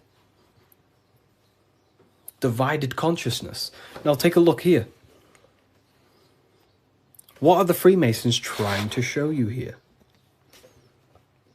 Squares to circles. Square, circles. Geometry.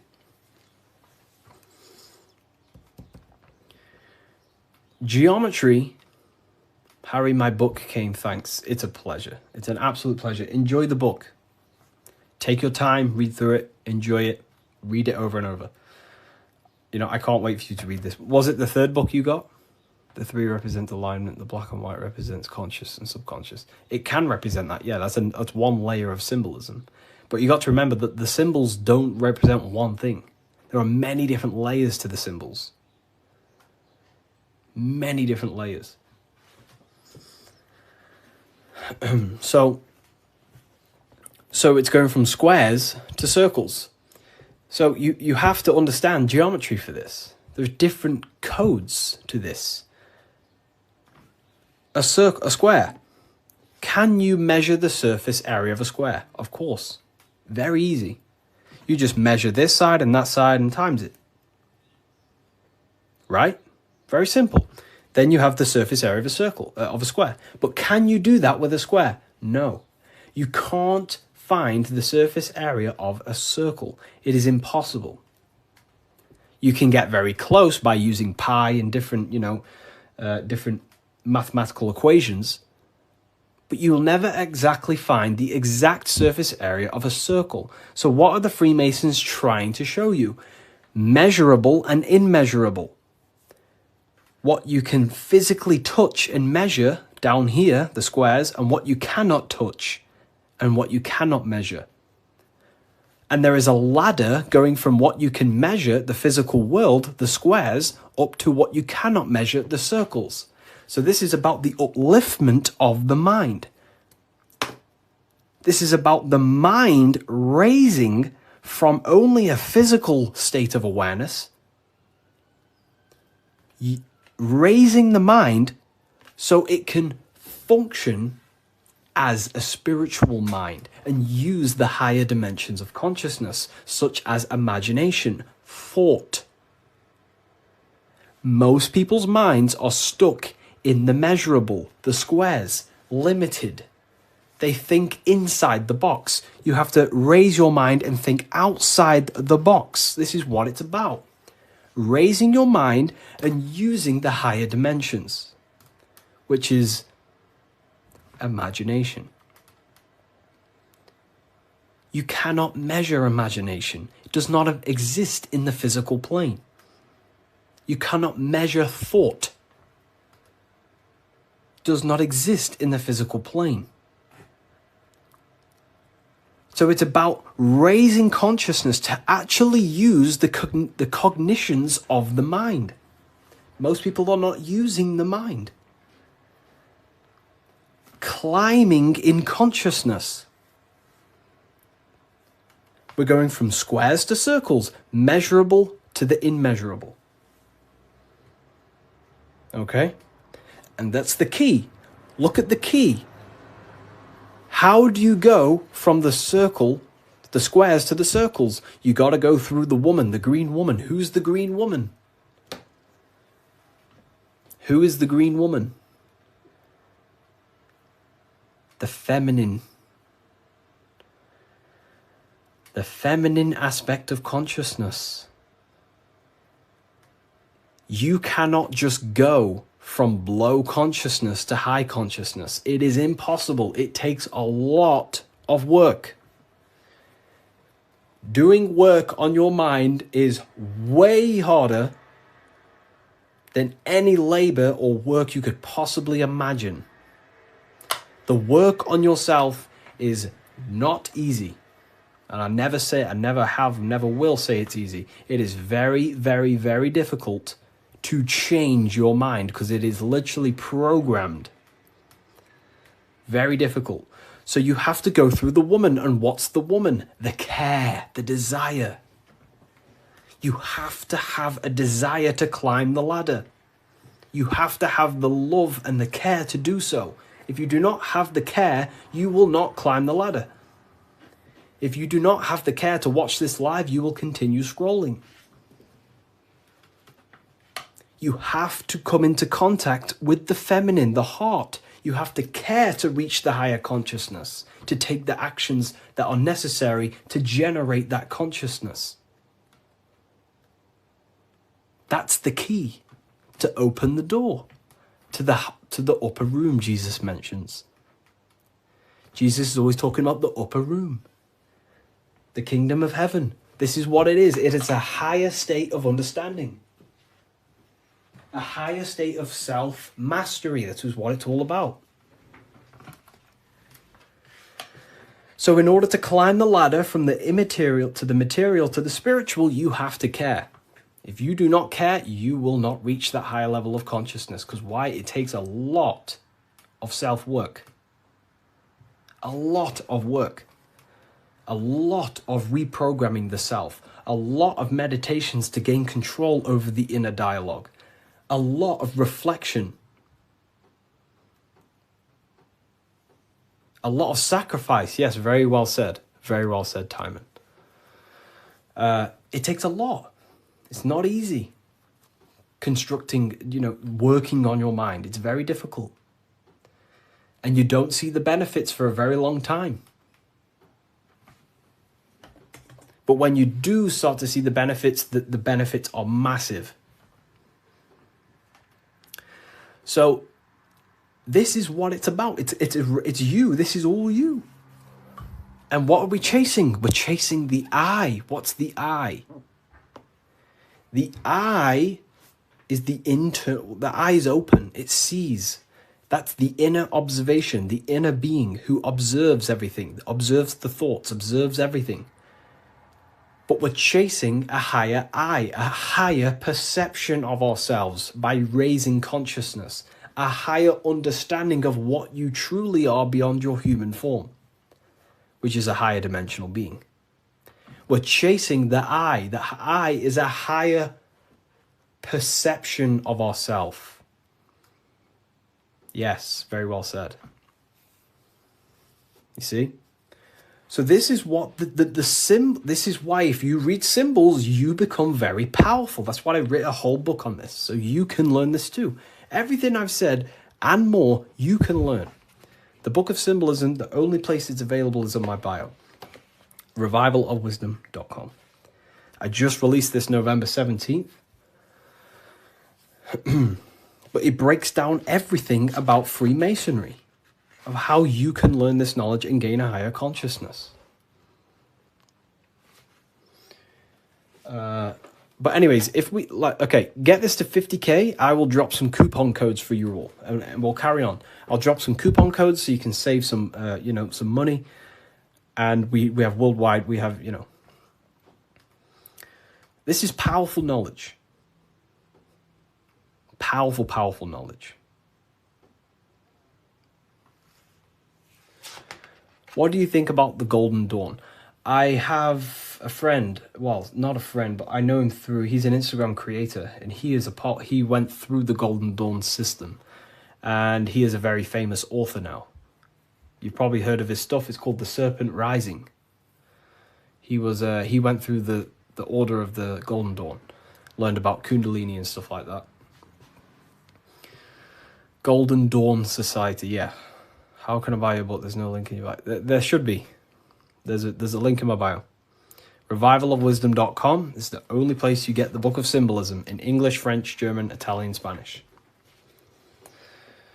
Okay, so let's carry on, right? So we've broke this down. You now understand that we're going from squares to circles, which is going from the measurable to the immeasurable, changing the mind from a state of reaction, because this is, okay, the circle cannot be measured, but the square can be measured.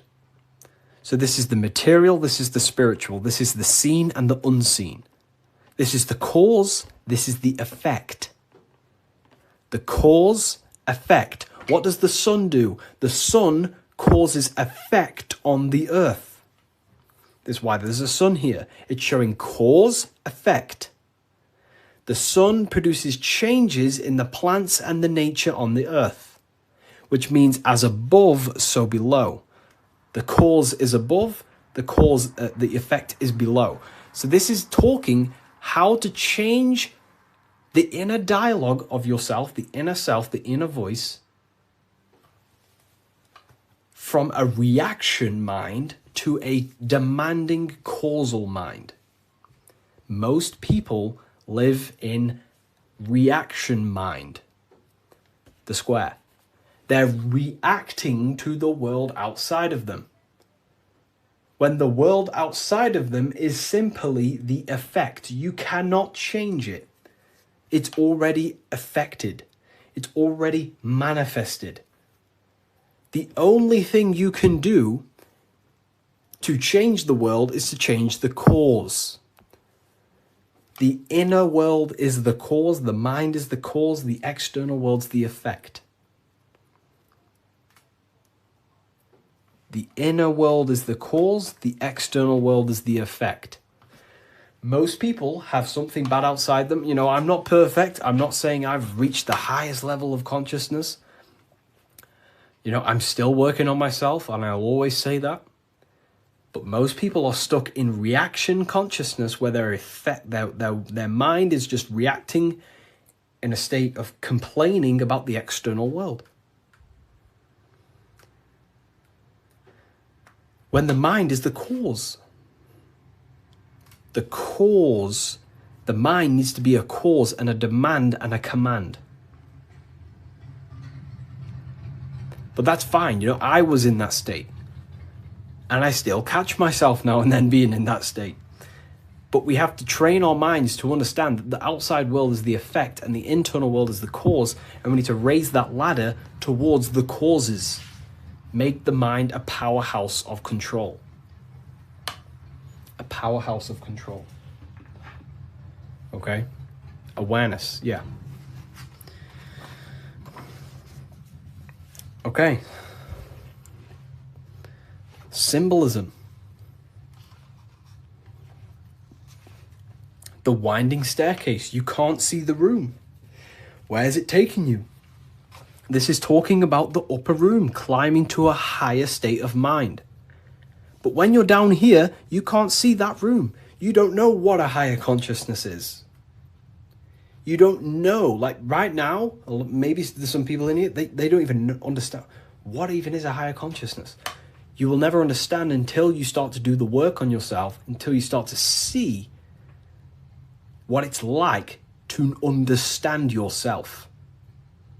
When you understand how you work, you know what to do in every situation.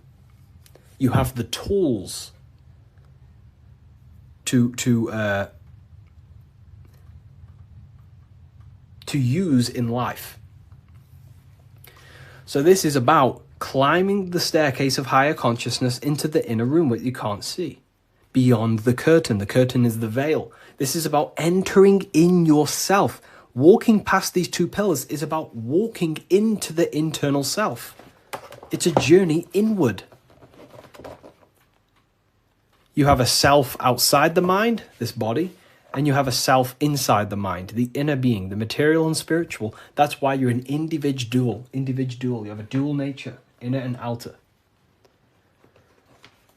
So when you're walking in between these pillars, you're walking, it's symbolic of walking in your mind, walking in a journey into the self. And we're working with the inner self. This is what Freemasonry is about. But it's a winding staircase, which means you can't see where this staircase is taking you. You don't know what a higher consciousness is, what it's like to be in a higher consciousness or a higher understanding of reality in the self. So you must have faith. Faith, not faith in a God, but faith that the staircase or this journey, this work you're doing on yourself is going to lead you somewhere. You must have willpower. It takes willpower to walk the stairs. You must have care. Faith, will, and care are the three forces that help expand the mind into higher levels of consciousness. So it takes faith, will, and care to walk this staircase, to walk this path, to do the work on the self, to master the self. And a spiral staircase also represents time. It takes time. Time moves in a spiral.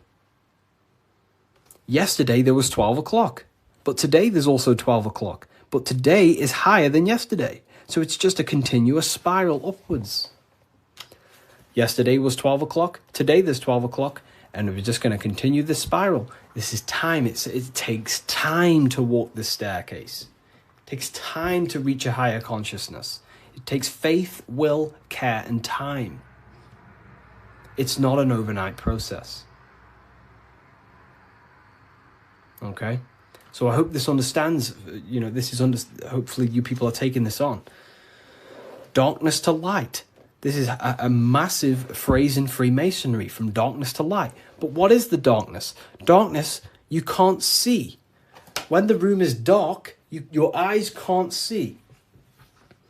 Symbolizing ignorance. There are parts of yourself that are in darkness. You are not aware of these parts of yourself. Most people are not aware of their imagination and the powers of the imagination. That means it's in darkness. Darkness to light is about becoming conscious of the things inside you, the aspects of yourself that you may not be aware of. Exposing a light. If I turn on a light on something, you expose it. You see it clearly. So Freemasonry is about going within the self and finding the things that you are unaware of and becoming conscious and using them as tools to help you in life. Your imagination is a guiding force to shape your future.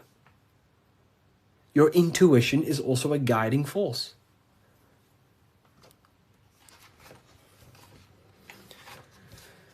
This is the hammer, the Freemasonic hammer. Why do Freemasons use hammers? The hammer, the force. What is your hammer? What is the force that drives you? What is the force? What is the desire in you that makes you go through life? We all have a hammer. My hammer is to help as many people understand themselves as possible. That makes me take my actions. That's the force inside of me that takes action.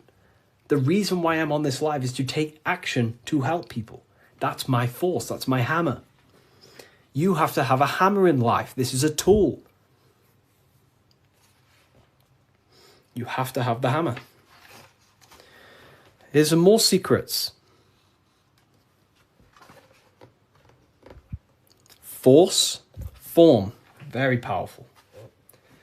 Not many people understand this one. But like, I could sit here all day and talk about all the different symbols in this, but there's many different symbols that you can go over.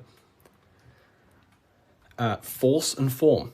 Okay, so we have hit 50k, by the way. I did promise people earlier, we have hit 50k, that I would give out a coupon code.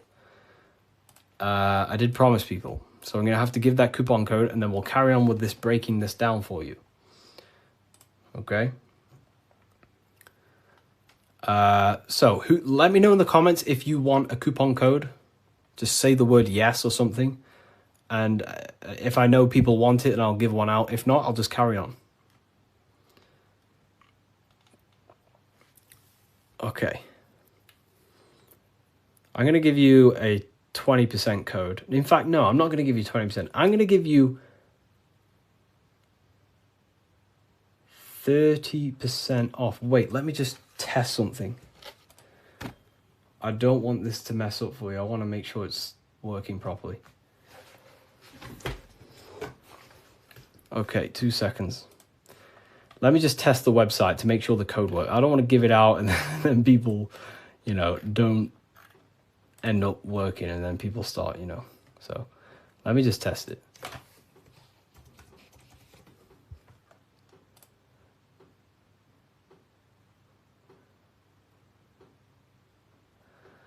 Okay.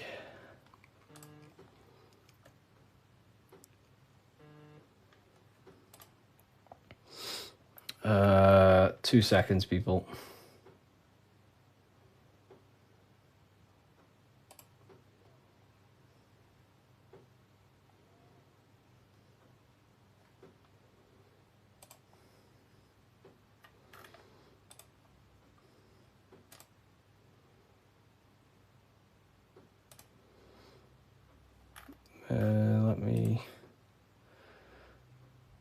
You said 50%. I didn't say 50%. I said if we hit 50k likes, I will give a coupon code. And that's what we've hit, 50k likes. I can't give 50%, then that would be pointless. I wish I could, but it's literally, I'd probably lose money. I'm just testing the code out for you.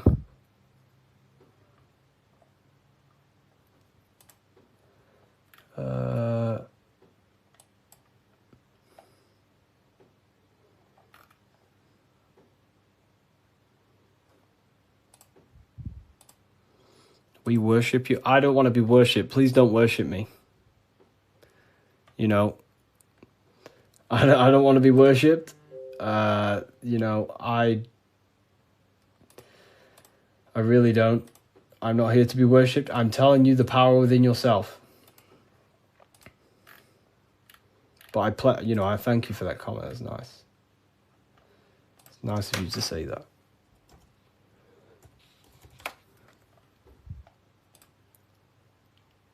Okay, so it is working. Okay, nice. So the code is working, and the code is, I'm not giving you 20%, I'm going to give you 30%. Let me Do I have a pen?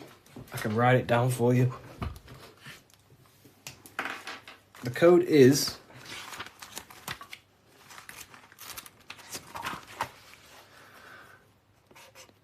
light.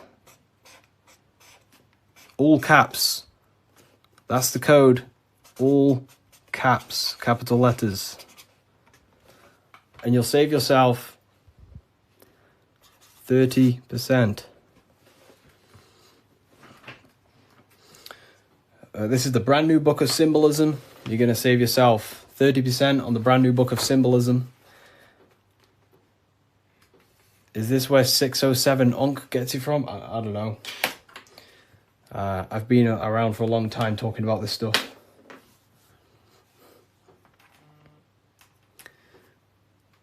I don't know. I don't know. I don't know where he gets his information from.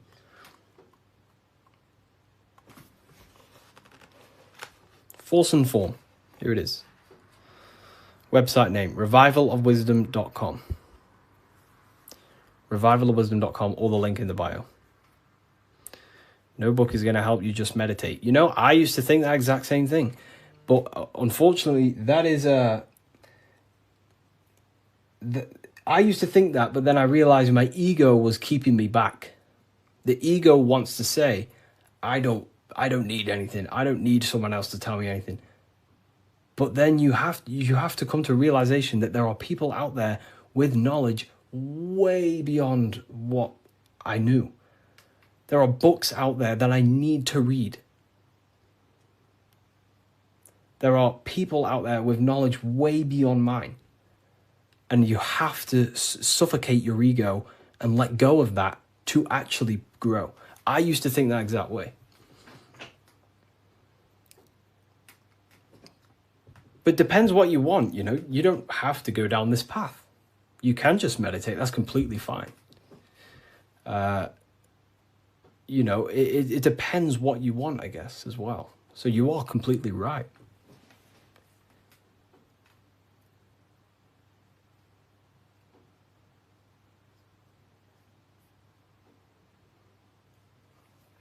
You are completely right. Is there a PDF? No PDF. Physical books only. You know, we ship worldwide. What's your fave part of the book? Oh, you know, no one's ever asked me that. You know, that's a very good question. What is my favorite part of the book?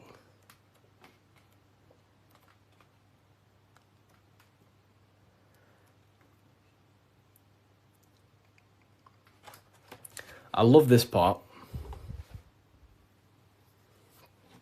I love this part. How quick is delivery? Delivery, it depends where you are. UK is around 7 days. US, pretty sure it's about 7 days. It's a print on demand. So basically, an order will go through the website and then it'll go straight to my suppliers. They print it and then they ship it. And then they obviously send you emails with the tracking information, stuff like that. You know. But this is probably my favorite part. Is it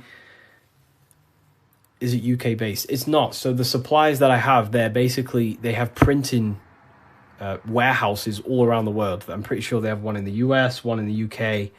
So wherever you are in the world, wherever the order is going to, it goes to the correct warehouse, so it gets shipped in time. That's basically how everything's set up. Because I don't actually stock them all. I mean, I do have quite a lot here. I'll show you. I have quite a lot of them here. These are all Book of Symbolisms. This is what they look like. Explain everything about Freemasonry, pretty much. Everything you can imagine about Freemasonry. That's the first book. That's the second book. This is the brand new one. But this is the one we're going over today, pretty much. They will be on Amazon in the next, I don't know, 2 weeks, 3 weeks maybe.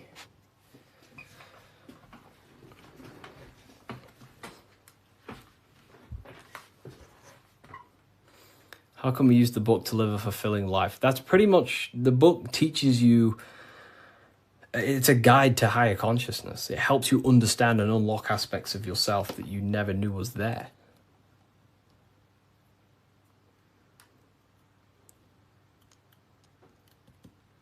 What are the 2 pillars in Freemasonry? Great question. So the first part of this book goes over that for a very long period of time. So the first whole section of the book goes over the Jachin and Boaz pillars, right? The different symbolism. So it basically represents the masculine and feminine forces of consciousness. But it ultimately represents division as well. The number 11 is a dividing number. It's left and right, right? It's left and right. So, have you experienced spiritual psychosis? No. If you met me in person, you would never even realize, because I don't talk about anything to anyone. People who know me don't even understand what I do. I don't talk about, I'm just a normal person. They probably think I'm asleep. Well, just a regular person who's not aware. But, I only talk about this stuff to people who ask me. To my family members, I'm just a regular person. But then obviously if they ask me about this, then I can tell them things. So yeah, in person you would never even know. I'm just a regular guy. I work throughout the day. I make videos. I work on my YouTube. I help my affiliates. I come on live. I help people. I speak to my university students. And then I go to the gym, see some family members, and, I'm just a regular person.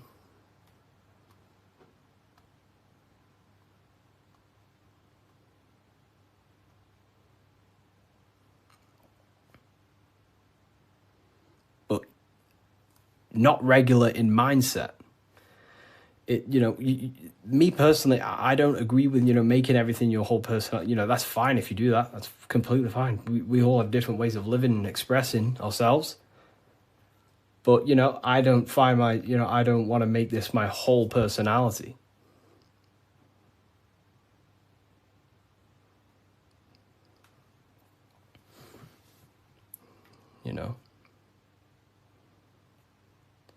I love to read books in my spare time. I watch a lot of, listen to a lot of audiobooks. I don't really listen to much music. Whenever I'm in the car, I put on an audiobook. And just by doing that alone, you'll gain a lot of information. Just type in Masonic books or esoteric books. You will find so much on YouTube. Just listen to everything, and over a period of time, you'll start to develop a pattern recognition, and you'll start to decipher your own truth. The Bully Slayer was cloned. I see some of his videos today. I don't know. I don't think he's being cloned. I think I don't know. He stayed off the internet for a while. He might have changed and stuff like that. But I love his stuff.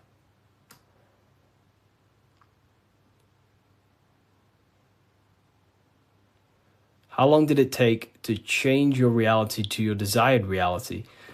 Good question. For me, it was, I wouldn't say got lucky, because I work very, very hard. I work at least 10 to 11 hours a day most days, but not recently, but before. But for me, there was not many people in this space talking about the things that I do at the time. So for me, it sped up very fast because of that. There's not many people who can give you this information I give you. Of course, there's a lot of people who can give you this information, but they're not, well known or outspoken about it, respectively to them. And luckily, my stuff started to gain a lot of attention, and my life changed in a matter of a year. But, you know, it can take longer. For years before that, I was trying many different things. Many different things. But whenever you preach about mind control, I realize I'm in a prison of my own thoughts. Yeah, a lot of people live in their own prison. Like I say, every day you wake up, you're either building your mind, you're either building your freedom of your mind or building the prison of your mind. Every day. You're either building your prison or your freedom. How long have you been on this path, Harry? Long since way before 2020. Way before 2020. I was talking about, I can't say the thing on here, but you know, the virus. I was talking about the virus way before 2020. And there may be some people in this live who watched my very first lives. I used to go live all the time. But I was looking into conspiracy theories when I was year 7, year 8. And then I got really deep into like conspiracies 6 years ago. And then after about a year of that, I started to switch into like esotericism. And then for like the past 5 years, since 2020, it's been all esoteric stuff, pretty much. You know, like Masonic, the psyche, human psyche, human consciousness, metaphysics,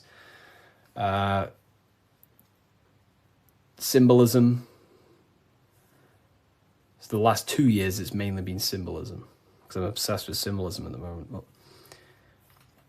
yeah. Do you believe in God, Harry? I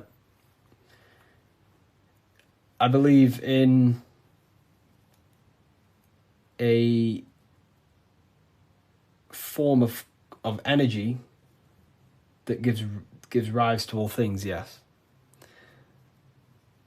And we are a part of that energy source, that conscious energy. We are an emanation of that. We are cut of the same fabric of that. It is one consciousness clothed in different beings. Harry, you said faith, will, and care and time. Didn't you say time doesn't exist? Can you explain this? You know, time is the present moment. It's an eternal now. But, you know, that's what we call time. The movement of that.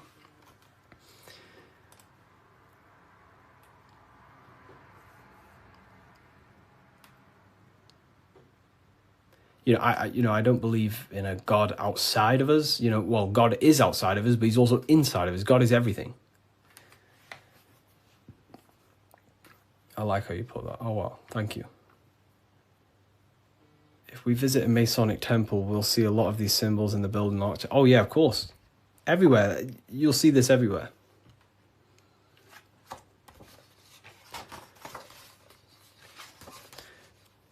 And look here. This is the gate of Europe. 2 pillars.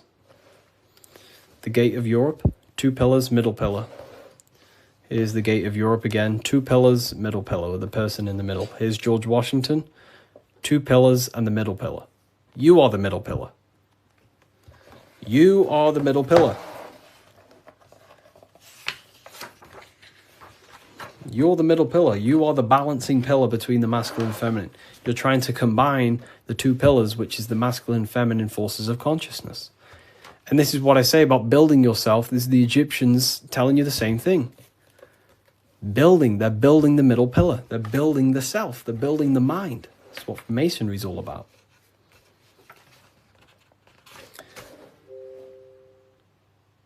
You know? So look. Here's the Anunnaki showing you 2 pillars, Jachin and Boaz. And look at the person in the middle pillar, which is balancing the masculine and feminine forces of consciousness, trying to become whole and unified, a unified mind. And he's stepping up, symbolizing raising consciousness. Stepping up to a higher level of understanding. Here's Buddha, same thing. Buddha, Vishnu, Sumerians, Egyptians. Wait on, we still got more. Jesus with the 2 pillars. Egyptians again, they're building the self. This is what it's about. It's about building the mind.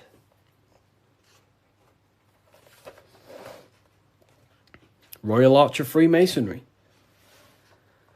Knights Templars. It's everywhere. This symbolism is everywhere. It's in every tradition because this is the universal system of constructing the mind. This was way before religion. This is what it was about. It was the religion of the serpent. The serpent used to symbolize this knowledge about the serpent can shed its skin and transform. So it's about transforming the mind. The serpent was the universal symbol of this spiritual journey. What does the G mean? So here, you see the G. It wasn't a religion of the serpent. I wouldn't say religion, but I in my conclusion, you can take this as a pinch of salt. In my conclusion, I think the serpent, found in every religion. It's the Vatican. It was in the Garden of Eden. It's in every religion you can possibly imagine. There's a serpent, and there's serpent symbolism all around the world. I personally think the serpent was the symbol for gnosis, for the well, I don't like calling it religion, but a spiritual system that was universal before religion. It was the wisdom of Kundalini. It was the wisdom of awakening. It was the knowledge of the self. And then I think the serpent got demonized because then religion took over and started to externalize all the spiritual teachings and then following man-made gods and gods in the sky and stuff. But before all of that, I believe that me personally, I believe the serpent was a symbol for the universal spiritual system of knowledge that was before all the religion. That's my interpretation. It's about self-transformation.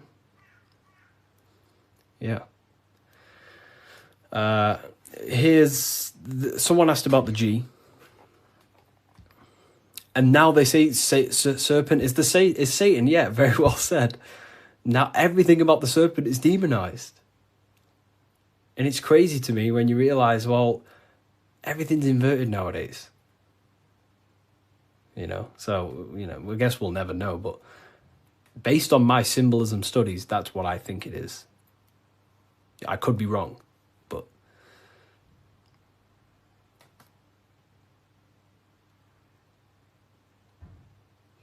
So, okay, why didn't you join Freemasonry if you believe their teachings? It's not believing anything. These symbols are self-awakening. It's not... Everything I teach you is not about believing anything. It's about shedding light on what was there, but you just may not be conscious of it. So, for example, the G, this is a Masonic symbol, and the G represents the force of care, the force of love, the heart, the generative principle, the G, the generating force of reality. That is love. The heart generates your reality. You right now are watching this live because you have a care. You care for the information I'm sharing. So that care is allowing you to take the action to generate this experience you're having right now. So in order to go through the Masonic temple and walk the path towards the light, you have to have the G inside of you, the care to walk that path. If you do not have the care, you will not take the action. If you do not have the care to watch this live, you will continue to scroll. G also doesn't have a numerology meaning. Yes, 7. 7. G is 7. And there are 7 cognitions of the mind. So the G is also gnosis. Gnosis about, knowing, gnosis. Gnosis is knowledge gained through direct experience. So you right now, you know you're here. You know, you don't believe you're here, you know it. Instead of believing God, you can get to know God by gnosis, by studying the self, by entering trance-like states of meditations and understanding the self. That's gnosis. And in order to gain gnosis, you must have the G. That's why gnosis begins with a G.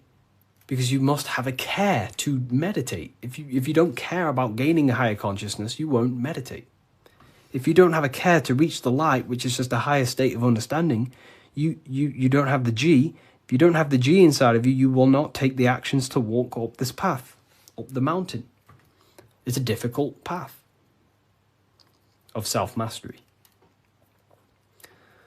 So that's the G. It's the driving force of your reality. And if you don't have the G, you won't walk up this hill. So the teachings that I teach is, it's about shedding light on something that was already there. Does the Book of Symbolism teach us how to get the G? Well, yeah, the G is just simply your care. Do you care about gaining information? Or do you not? You either have it or you don't, and you can cultivate it. We do talk about it here, all about the G and different symbolic here. So in order to get off the checkered board and rise towards the light, so we're going from base consciousness to high consciousness, from material to spiritual, in order to do that, you have to go through the woman. And what is she doing? She's caring. She's caring for the little baby. So it's symbolizing, in order to go from low consciousness to high consciousness, you have to care. You have to go through the feminine, the heart. You must have a desire in your heart to truly raise your consciousness. That's why there's a woman here caring for a little baby. You have to go through the feminine to reach a higher consciousness. So anyways, is that why religion is against women? There's so much that goes into that. I believe they don't want us in contact with the feminine energy of consciousness. We're all masculine and feminine. We all have feminine qualities. We all have masculine qualities. They suppress the feminine aspect of consciousness because that's what unites. If we all loved each other, we would be united. They don't want us to love each other because that creates division. And divided people are easier to control. If we all united, we'd all realize we can take over the government. So they destroy the feminine because that's all about caring, nurturing, growing as a community and as humans with the earth, caring for the earth and things, but it's just completely demonized nowadays. And now it's just a masculine-dominated world. But Freemasonry says that the G is geometry or God. It's all the same. God, what is God? God is a creator. How do you create something? Through the G, you have to care. If you don't care about something, you will not create it. If you don't care about the live, you will take action to scroll away until you do find something you care about and you take the action to watch it. So it's about generating reality. God, which is a G, which is about care, creation. Geometry is the same. It's all about creation. The mathematical codes. But it's all to do with the G principle, the generative principle. If that makes sense. So most words with G are all to do with care. Gift. If I gift you something, it's because I care. I have a G. I have a care towards you, and I'm gifting this.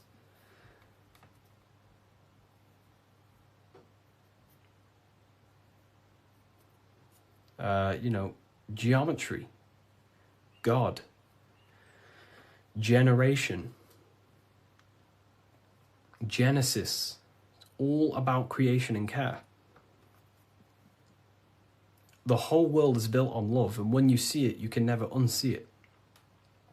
The whole world is built on love. All creation is built upon the principle of love. That's why the earth is called hot.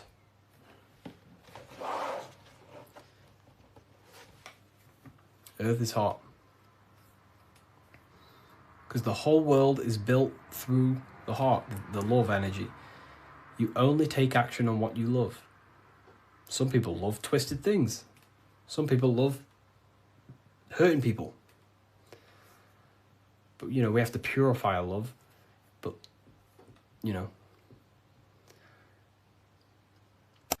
The Book of Wisdom by Harry B. Joseph has really piqued my interest. It's 119 pages of curated spiritual insight.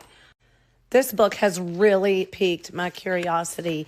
And regardless if I believe in everything I read out of here or not, I am just so mesmerized by a lot of these topics. It's all, some of them are controversial.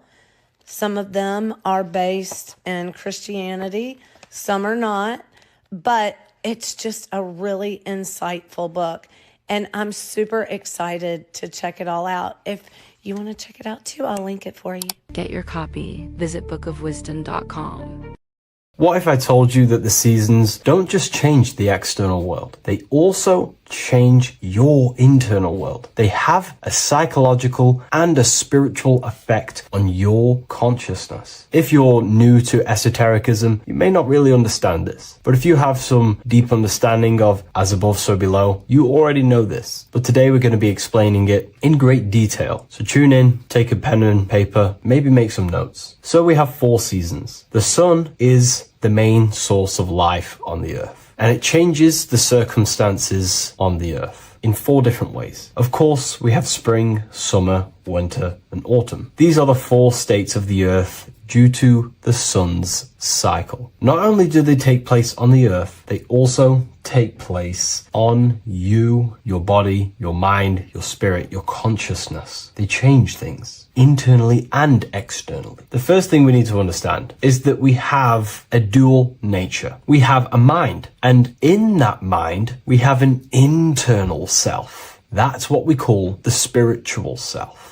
It is the individual that exists within their own mind, within their own consciousness. It is the self that imagines, thinks, feels. That's the spiritual self. And internally, that self is the true self. When it's detached from the false identifications, of course, such as the ego. But the true self dwells within the mind, and that's the immortal self. That's the self that will never die, never perish, that will always be there, and it always has been there. The internal self. But on the other side of the mind, the outside of the mind, we have this, what we call our physical human body. This is our external physical body. So outside of us is a physical reality, but inside of us is a spiritual non-physical reality. Inside of us cannot be measured. Outside of us can be measured. So we have an internal world and an external world. I think this is the reason why the word individual has the word dual at the end. Dual meaning opposing or two. We have a dual nature. Inner world, in the mind, and a self out the mind. And the mind acts as some sort of doorway. It is a doorway into ourself. So in esotericism, this is what it's all about. It's about we work with the internal world. We try and figure out who we are from the inside out, not who we are outside of us. Because we realize that the external world is nothing but a crystallization of what's happening inside of us. Our lives are a result of every single thought that we thought in the past. So let's not get off track here. Let's carry on. As I was discussing the seasons, we have an internal world in the mind and a self outside the mind. And this is reflected even in the cycles of the heavens. This is how you know the universe is intelligently designed, and the law of correspondence corresponds with everything. The law of correspondence is as above, so below. It's not a hermetic principle. It's not a Freemasonic principle. The law of correspondence, as above, so below, is just the law of life of the universe. It is in everything. So the daytime, the sun, this is external impressions or expressions, should I say. We express ourselves outside the mind, in the outside world, in the material body, taking actions outside of us during this daytime. The sun represents outward expression, the daytime. This is when we wake up, we're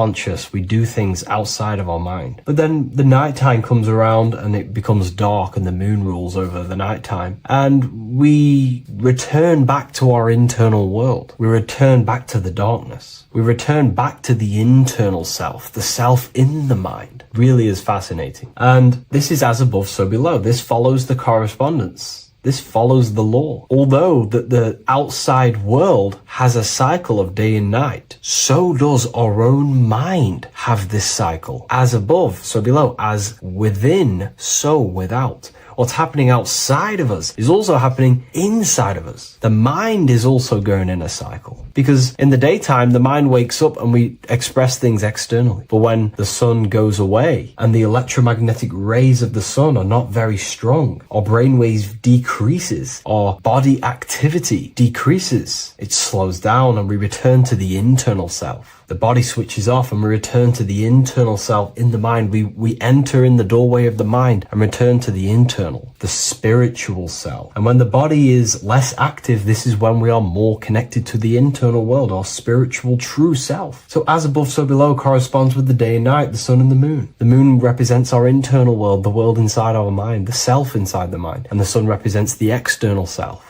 in the external world. So not only are these cycles happening in nature, the darkness outside of us when the sun goes away is the same darkness that we go within ourselves when we go to sleep. It's the same cycle. Our bodies are in the cycle of the external world also, as above, so below. But then we can even take this even further. This fractals down even further. If we look at the cycle of the yearly cycle of the sun, which is what we call the 12 zodiac signs, we notice that these 4 seasons also take place in every single cycle of the day. So a yearly cycle can be seen as a big version of a daily cycle, or a daily cycle can be seen as a smaller version of a yearly cycle. For example, if we look at Aries, which is spring, this is when the sun springs everything back to life in the spring. This is when the crops start to spring up and start to grow again. But we could see that at 6 a.m. in the morning, when the sun rises and just cracks over the horizon and starts to bring light into our day. Aries is associated with the morning time also as spring. Morning time is a smaller version of spring. Then we look at the summertime. The summertime is midday, when the sun is at the top of the middle of the sky. This is when the sun is most powerful, most radiant in our day. This could be seen as the summertime. Then when the sun starts to set, this is associated with autumn. Autumn time is the sunset. Then the winter time is associated with the nighttime, the midnight, when everything's very dark. So a daily cycle is basically a smaller version of a yearly cycle. And just how I explained how the cycle of the sun outside of us also happens inside of us with our consciousness falling asleep when the sun goes away, is also happening to us on a yearly cycle also. So the daytime is associated with the summer and the nighttime is associated with the winter. The winter is like the inhale. The summer is like the exhale. It's the breath of the universe, just like how we breathe in and out of our lungs. Everything takes this rhythm and polarity, okay? So winter is associated with the self and the world inside of ourselves, inside of our mind, the spiritual self, the internal. Because the winter is when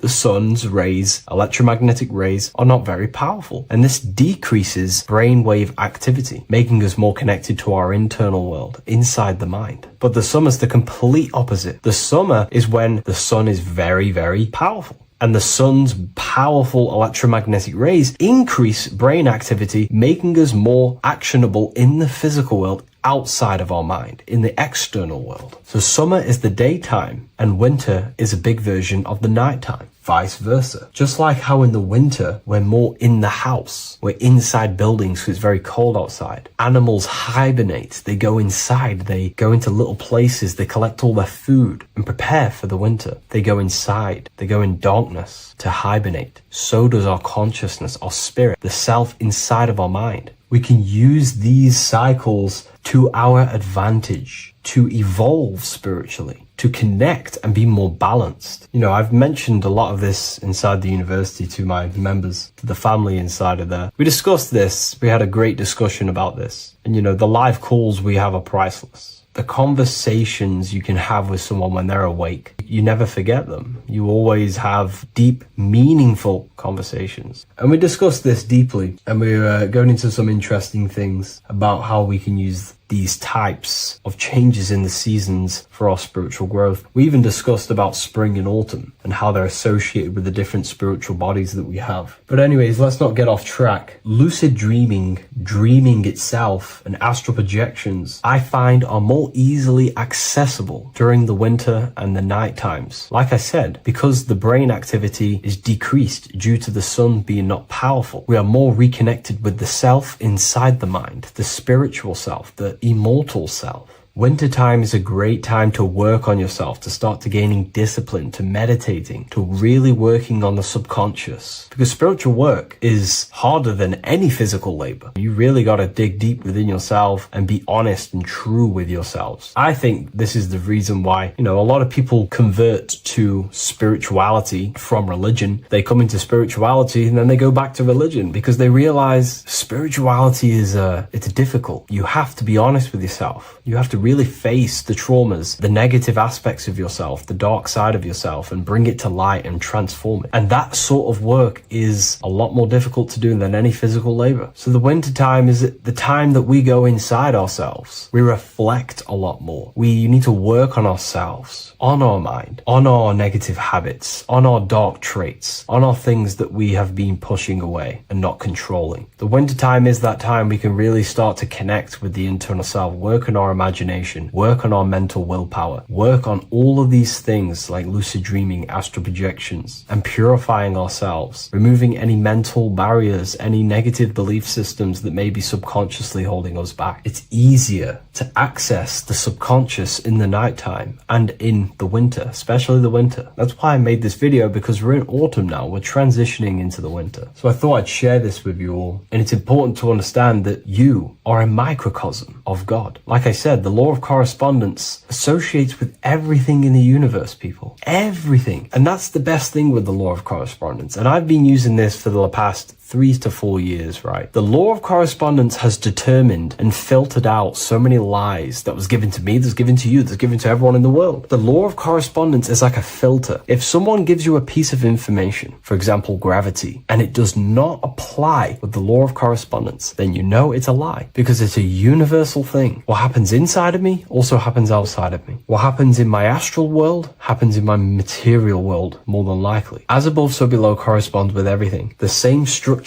in my veins, in my nervous system, is the same structure in the trees, in galaxies, in everything. As above, so below. The universe is a fractal universe. Therefore, the point that I was getting at is that you are a microcosm of God. The same mind that God manifested things through thinking. He thought the stars, the earth, nature, the human body, designed everything with the God mind. He thought everything into existence. And that mind then powers that God used to manifest everything into physical existence through the power of thought is the same mind that you possess, but on a smaller scale. God manifested the macrocosm through thought. As the universe is a mental universe, everything you see around you was thought, then manifested into physical reality. God manifested the macrocosm, the world, through thought, and that same force of thought you use to create the microcosm, to create your own world. You think your life into reality, your world into reality. Your body is a microcosm, a miniature universe. Every thought you think commands 50 trillion cells in your body, and your cells religiously execute on every command that you give it. You're in charge of 50 trillion cells. You're literally commanding a whole civilization inside your body.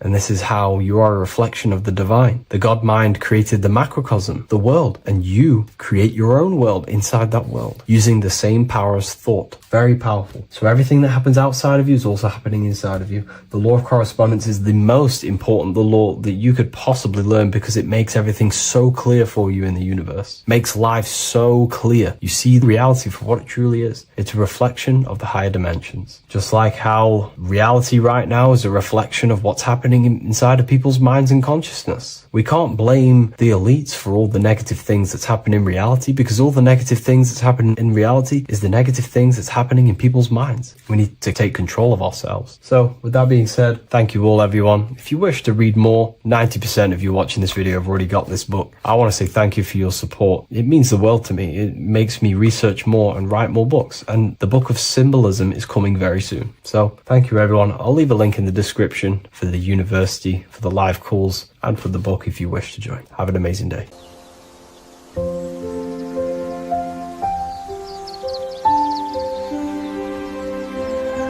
bookofwisdom.com. Visit today.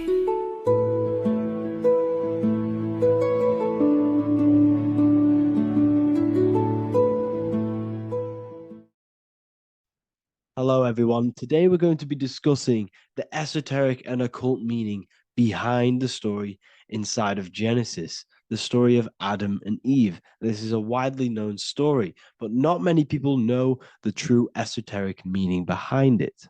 Okay, so today we're going to be breaking this symbolism down. Before we get into this, please leave a like and a subscribe on the channel. I would greatly appreciate it. And please comment below any lectures or anything you wish to know, and I could maybe make it in the future. The first thing we must understand about the Bible is that it is an esoteric and occult book. It is written in allegory. It is written in such a way that we understand the book compared to our level of perception. Now, what do I mean? If a child read the Bible, they would gain a standard meaning and story behind it. They would gain a normal interpretation of the book, of being good, praise God, and be a good person.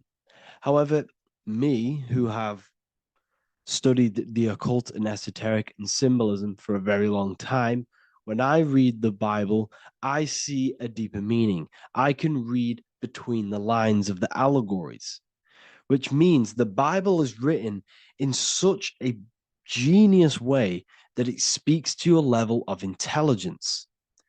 Depending on how advanced you are mentally and with knowledge, will depend on how you decipher this book and how the parables inside the book can speak to you in your personal life. Okay, so the Bible is the greatest psychological book ever written in history. This is why it's known as the greatest story ever told. It's a story. What we must understand with the Bible is that the Bible creates on the surface a logical way of thinking, which is what we call religion. We read the Bible and if we think logically and we take that book literally, then we gain a religion. But if we look beyond the surface, this is what we call esoteric, metaphorical, symbolic. You can read between the lines using our right hemisphere of the brain in deciphering this book and what it truly means to us and the evolution of our mind, body, and soul. What this book actually reveals between the lines is instructions and stories which teach you how to level up your consciousness, how you can sync the mind, body, and spirit and the soul all together so you can live like a god. This is what the esoteric is. It's the purification of consciousness. Now, when it comes to Adam and Eve, okay, what we must understand is that this is the beginning of creation. This represents the beginning of your life in an esoteric way. This is symbolic for the beginning of your incarnation into this physical world. Okay. And we have Adam, masculine, Eve representing feminine. These are the two masculine and feminine energies which create the whole material universe. Okay. And as we are born with a pure consciousness. We are born with pure consciousness. Well, now, what do I mean? As a baby, we have no knowledge. We are pure essence of the soul. You know, we don't gain the knowledge of good and evil. We are pure. Yes, we're not happy all the time as a baby, and we're not sad all the time, but we have no ego. This is what I mean. Our consciousness is not split. As a baby, you are whole. You have a whole consciousness. You are yourself. You have no false identifications, no limiting belief systems, nothing. You are pure awareness and the pure soul and the pure mind. Now, this is what Genesis is representing. As we grow older, the more experiences we gain, the more thoughts we start to think, the more knowledge we gain of this world, the more impure our mind, our heart, our soul, our spirit becomes, the more impure our body becomes. As we grow older, we're infected with negative beliefs, negative thoughts, and society norms. This is a big one. As we grow older, we are molded by society. We shut off areas of ourself and we push them away so that we fit in with society. We all know this. We all did this in school. We pushed away parts of ourselves to act cool or to fit in, whatever it may be. Whatever type of person you were in school, we all went through this because society and culture is programmed. So as we grow older, our consciousness splits. We gain a persona, an ego, and we gain a shadow self, the subconscious, and we gain an ego. Now, the ego is what you show to people. It's that character that you show, that you put on to your culture, to your family, to your friends. This is a false identification. And we also gain a shadow self. The shadow self is gained through experience. This is the subconscious. Our ego is created through experience. And so is the subconscious and the shadow self. Okay. So as we gain age in this material body, we fall from the Garden of Eden. We gain the knowledge of good and evil. This is what the symbolism represents of us leaving the garden, us eating from the fruit. Now, the fruit represents the knowledge, it represents the insight, the experience, which splits our pure consciousness. Our soul splits. Okay? We lose connection with the divine.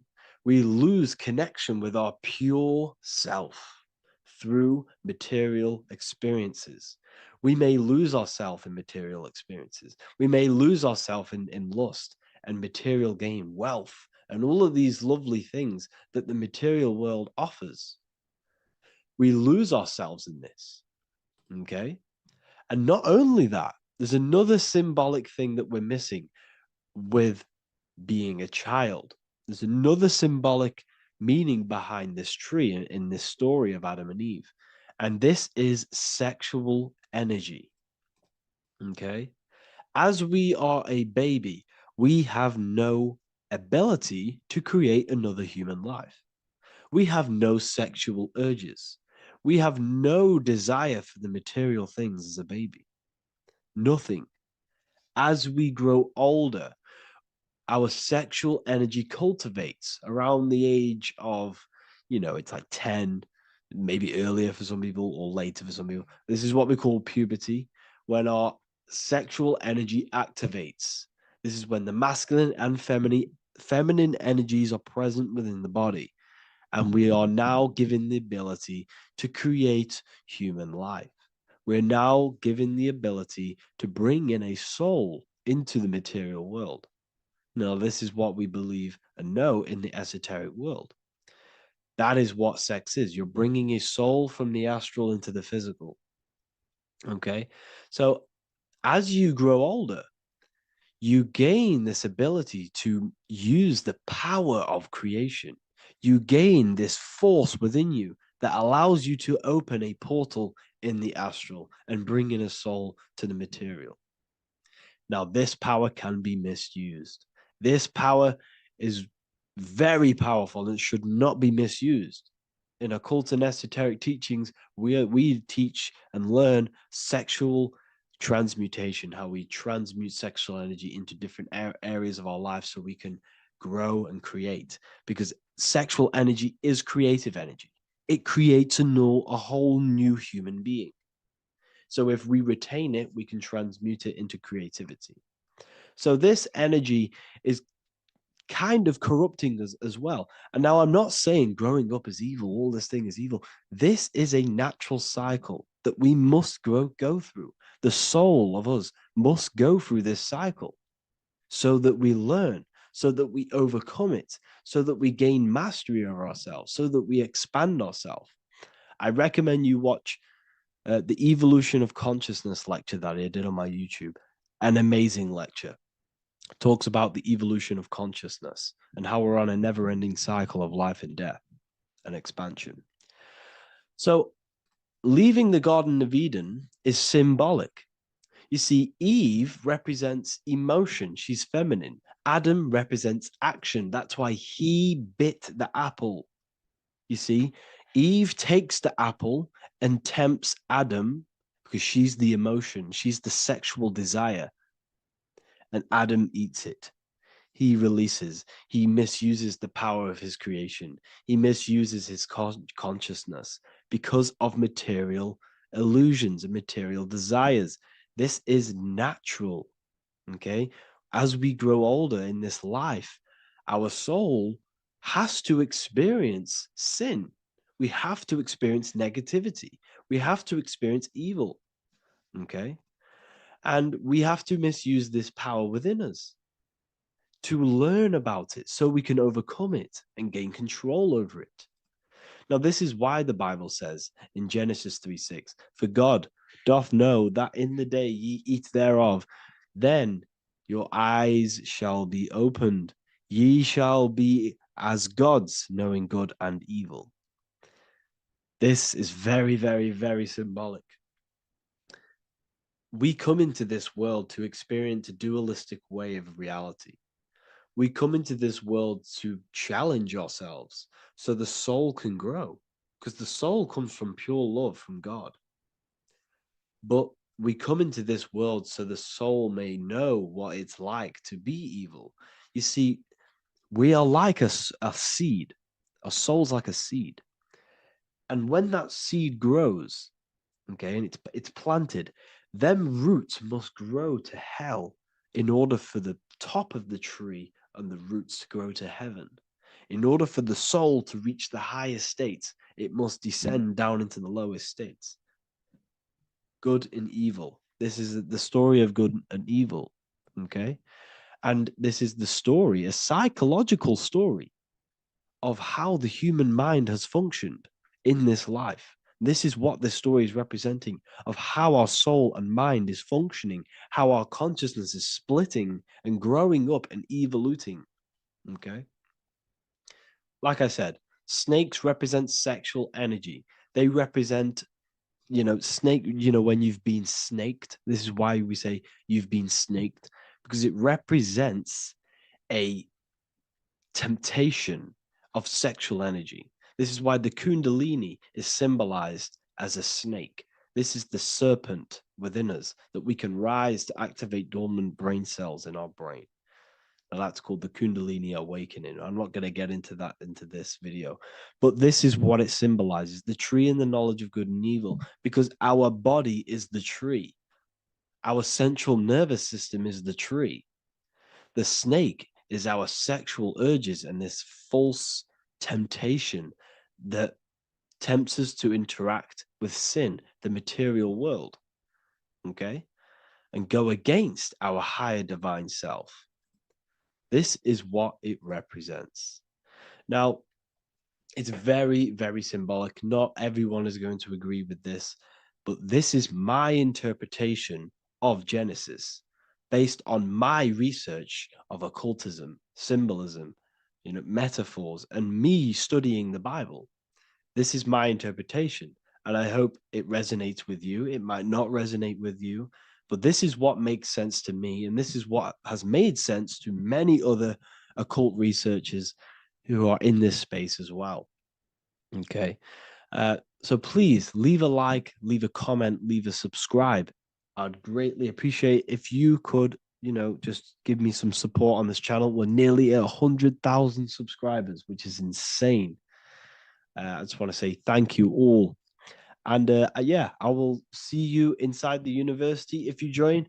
I'll look forward to mentoring you, connecting with you on the live calls. There's a new symbolism course which is going to be available very, very soon. And yeah, if you join the university, you also get a 30% discount on all of my products, astrology readings, one-on-one calls, all of my books. Yeah, so I hope you gain some insight on this video, and I'll see you in the next video, and I'll see you inside the university. Have an amazing day.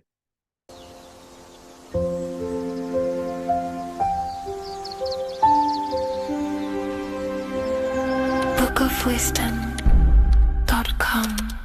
Visit today.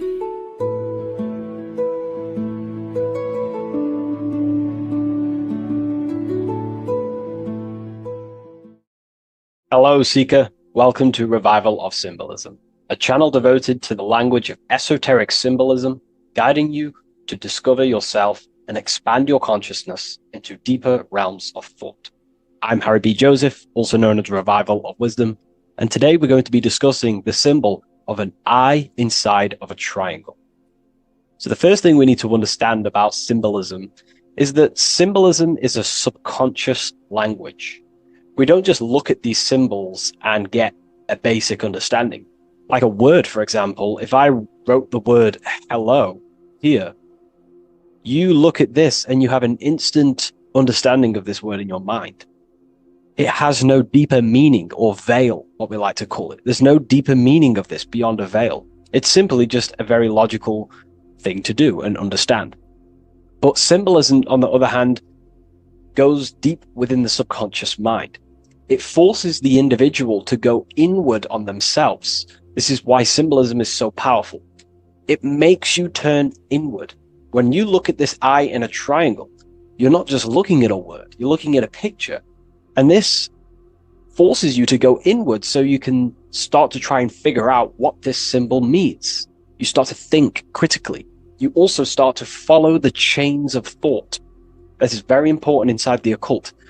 Symbols have many layers and veils of meaning. They don't just have one layer or meaning. On the surface level, it has a surface level understanding. But then as you follow the deeper chains of thought, you start to unveil and unravel its deeper meaning. As you awaken in your journey, the deeper levels of consciousness you access, the higher levels of understanding you access, the deeper meanings of these symbols start to reveal themselves.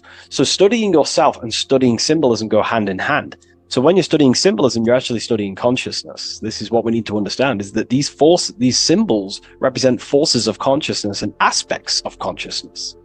So what we need to do is to follow the chain of thoughts.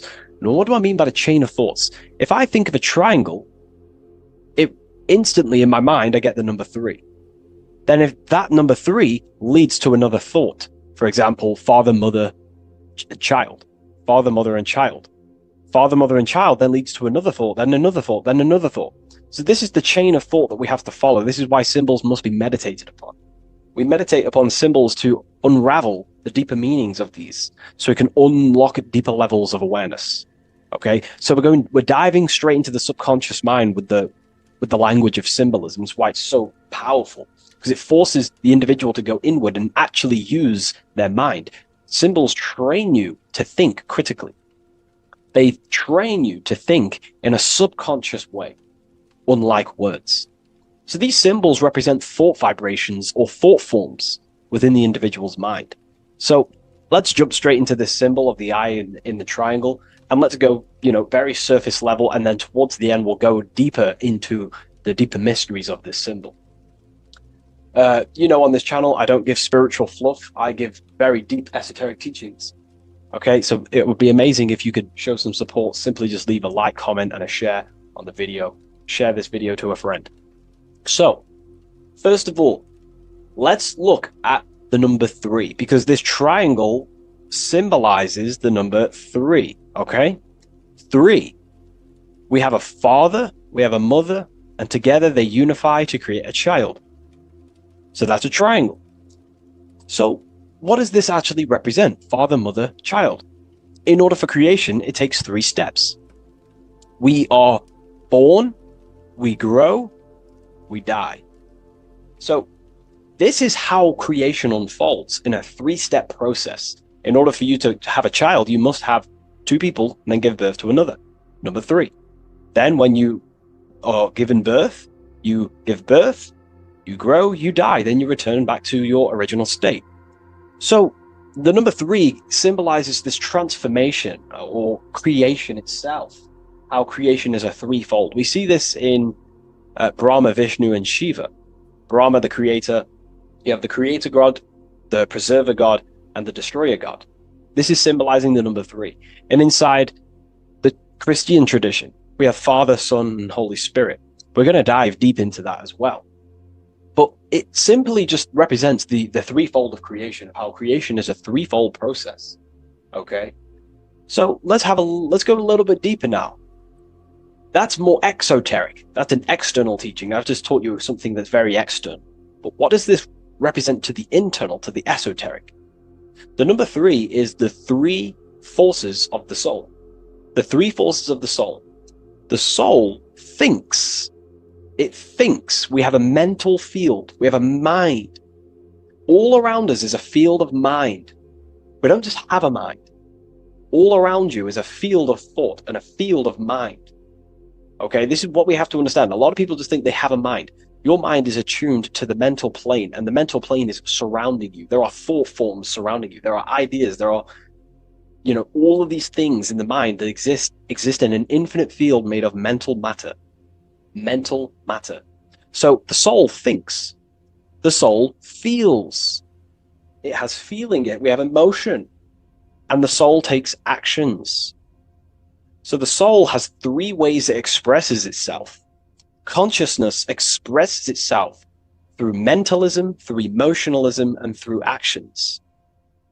This is how the soul is creating, through 3 different dimensions. Before you take a physical action, you don't just take the action. You first think, you feel, then you act. You only take action on what you feel, what you have a love towards, what you have a care towards. This is what the Freemasons call the generative principle. It's about, this is what generates your reality, your feeling. Because you can think infinite thoughts, but if you don't care about them, you don't take action on them. As soon as you have a care about a specific character of thought, your body then takes an action. Okay? So this is representing the 3 expressions of the soul. Now, the number 3 is actually the number 1. Because this is all one line, remember. This is all interconnected. And here we have the number 1 in the middle. 1 eye. We'll go deeper into that. So the number 1 is symbolized by the eye because there's 1 eye. So pretty much what this symbol is the number 1 and the number 1, 2, and 3. So it's 1 and 3. The 1 is expressed in 3 ways, which is the soul expressing itself and creating reality through 3 ways. Thought, emotion, actions. Okay? These are all actually one force. These are all one force. When we think, we feel, we act. When we act, this gives birth to a new thought and feeling. They're all one. They're all interconnected. So if I take an action, that can lead to a different thought. Or if I think, if I start to feel something, I don't know, hate, that then gives birth to a different thought or a different action. So you can see how each body of consciousness is actually affecting each of them. If we have an unhealthy mind, this will affect having an unhealthy emotional state and an unhealthy body. Because what we think, the mind holds power over the body. Every single thought commands 50 trillion cells in your body. Think of that for a second. You are governing 50 trillion cells, and these cells religiously obey every single command you give. You are governing a whole universe. 50 trillion living conscious cells.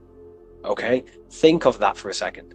50 trillion cells, and you are commanding them, and they religiously obey you. This is what we mean by you are a microcosm of God.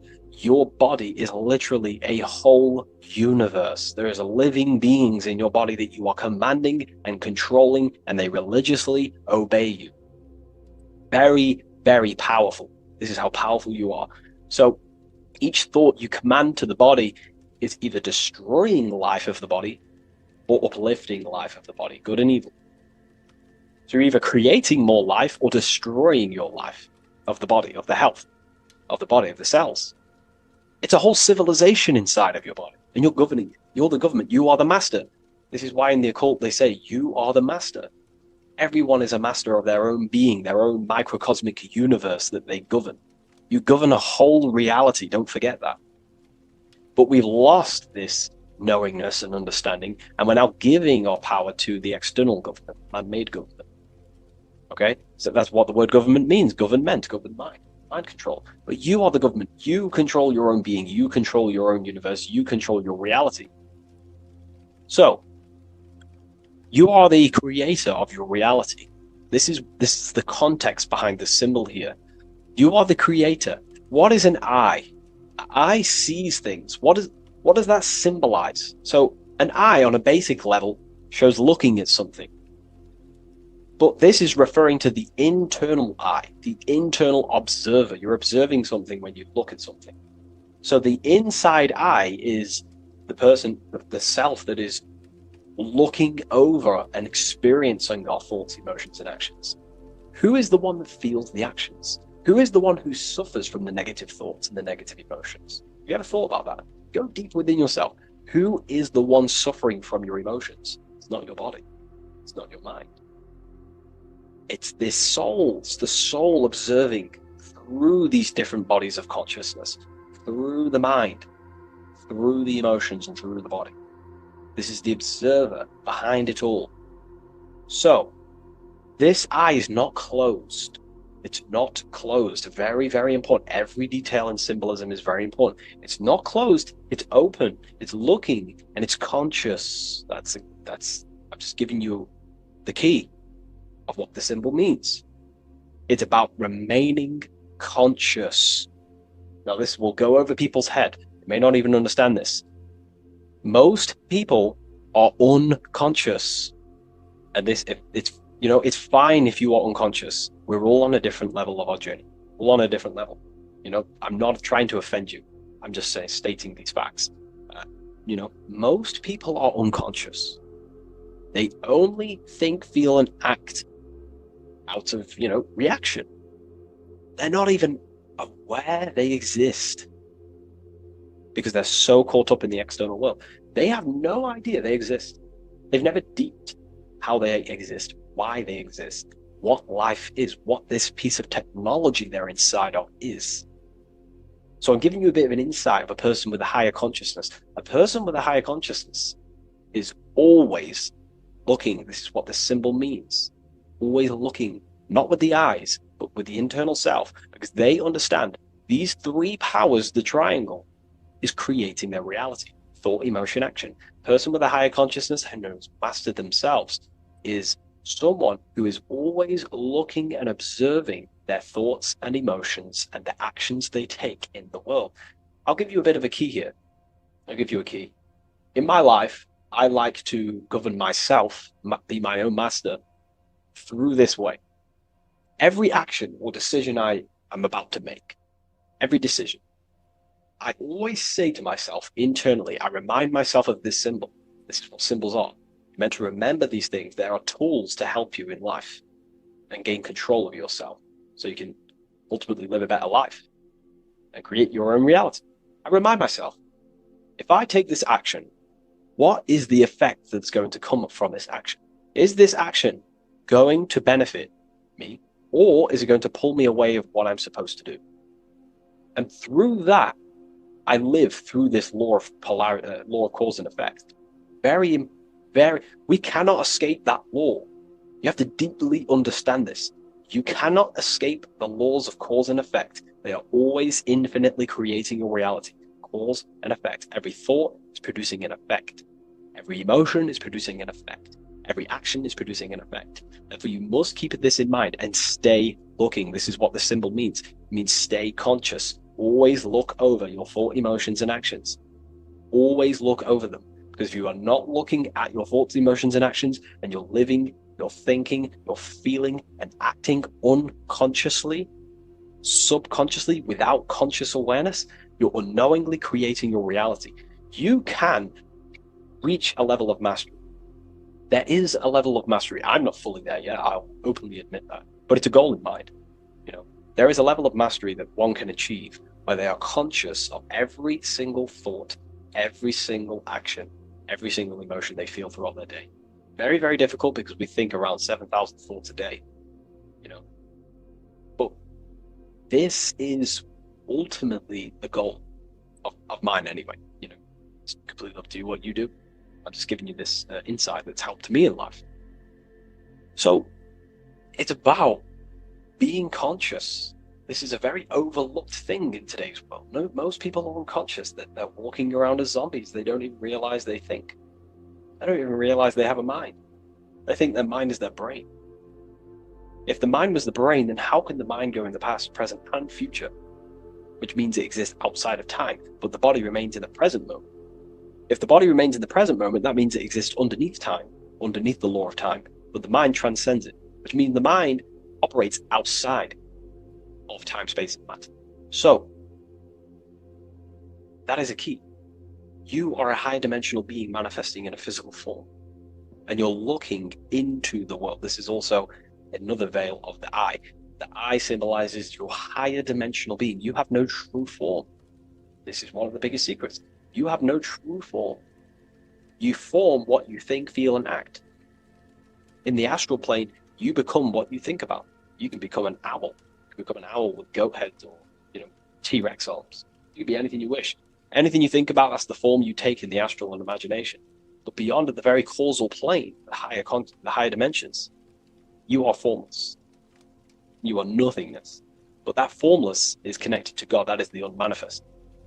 That's the source of all creation. So you are something but nothing. Very difficult to get your head around, but essentially you emerge out of darkness. Emerge out of nothingness. Okay, and that's what the mental plane is. The mental plane is kind of like the first dimension that basically expands into infinite realities. The mind can think anything. There's nothing impossible in the mind. Nothing. But there are things impossible in the physical plane, because the physical plane is more dense and it's governed by more laws. So, again, this is symbolizing staying conscious of your thought, emotions, and actions. Now, another veil, if we go deeper on this symbol now, another veil, another chain that's connected to this symbol, a chain of thought, is that this symbol represents unity consciousness. Person who thinks, feels, and acts in unity. Their soul is operating in one force. Their soul is operating in one force, which means they think, they feel, they act. For example, I'll be writing my book sometimes. The book of symbolism, my third book, is coming out very soon. I'll leave a link in the description for you can sign up to the email, the waiting list. We've got a lot of people in there already. This next book's going to be insane. But yeah, you can get notified when that comes out. I'll put a link in the description. When I'm writing my book, I'll get an idea to, go play Call of Duty or go play the Xbox. But then I instantly remember this symbol, thought, emotion, action. Instantly, I then unify my consciousness, my three powers to create reality. These are your powers. These are your rights. These are your things that you have full control over. These are the biggest gifts in life. This is so overlooked. So overlooked because people are so unconscious. These three things are your biggest gifts. They're so beautiful. You have been given the gift of creation. You can mold a whole world, your own world. You govern it. You can think infinite thoughts. No impossibilities, no limitations. You can feel. Feeling is a life essence. Without feeling, you'd be an AI robot. And you can act. These are your three gifts. These are your three creational powers. You hold the power of creation. You hold the power to kill another life, or you hold the power to spread love in the world. to spread the light. So this is why you see the light emerging out of this eye. This is the light of the soul. That's what consciousness is. It's light. And this is creation unfolding from this through these three powers. Light emerging and crystallizing your reality through thought, emotion, and action. So again, this is unity consciousness acting in one force, thinking, feeling, and acting, all directed towards one goal. And that's how you manifest things quickly. Speed. You know, if your thought is, if you think about, I don't know, playing the Xbox and then you feel like eating and then you take action scrolling on TikTok, that's divided consciousness. You're wasting time, energy, and you're scattering your creative powers throughout these three forms. But once you unify them, which is the I, the number one, you unify thought, emotion, and action, you direct your thought, emotion, and action all towards one goal. You quickly create these goals. You know, so this ties in with time and attention. These are your two spiritual currencies. You spend time and you pay attention. These are your two spiritual currencies that pretty much create your reality, your experience. Thought, emotion, action. And this is what the Holy Trinity is on the deepest level. You know, this may trigger some people, but you know, if you believe in religion, then maybe this account, this YouTube isn't for you. But religion is an esoteric. It's esoteric. It's not meant to be taken literally. The Bible is an encrypted allegorical text talking about human consciousness. Jesus is a person and a master of consciousness that we should achieve within ourselves. We should aim to become like Jesus, not worship Jesus, because we are all God. We're all governing the microcosm. So, also, this symbol represents the movement of the spirit, the movement of the soul. The soul goes through this triangular process, and the soul always remains, returns back to its original state. The soul is given birth into physical reality. We live, and then, we grow, then we die. Then it moves in this three triad form. The soul, wakes up in the morning. It grows throughout its day. Then it dies at nighttime to return back to its original state, to its spiritual state. And everything goes through this process. Birth, growth, decay. Birth, growth, and death. And everything returns back to its original state. So, ultimately, this is what this symbol represents. Okay? If you want to go deeper on this, we have an amazing community. We have hundreds of hours of lectures, practical lectures, where you can gain mastery of yourself. The occult goes deeper than you could possibly imagine. So I hope you gained some insight from this video. Please leave a like, comment, and subscribe to the channel if you're new. And let me know any symbols you want me to break down in the comments section, and I'll hopefully get them broken down for you so you can understand them, deeper, on a deeper level, and you can understand yourself on a deeper level. So yeah, all the links in the description for everything that I mentioned, the community, and the Book of Symbolism waiting list. And I'll see you in the next video. Take care of yourself, everyone.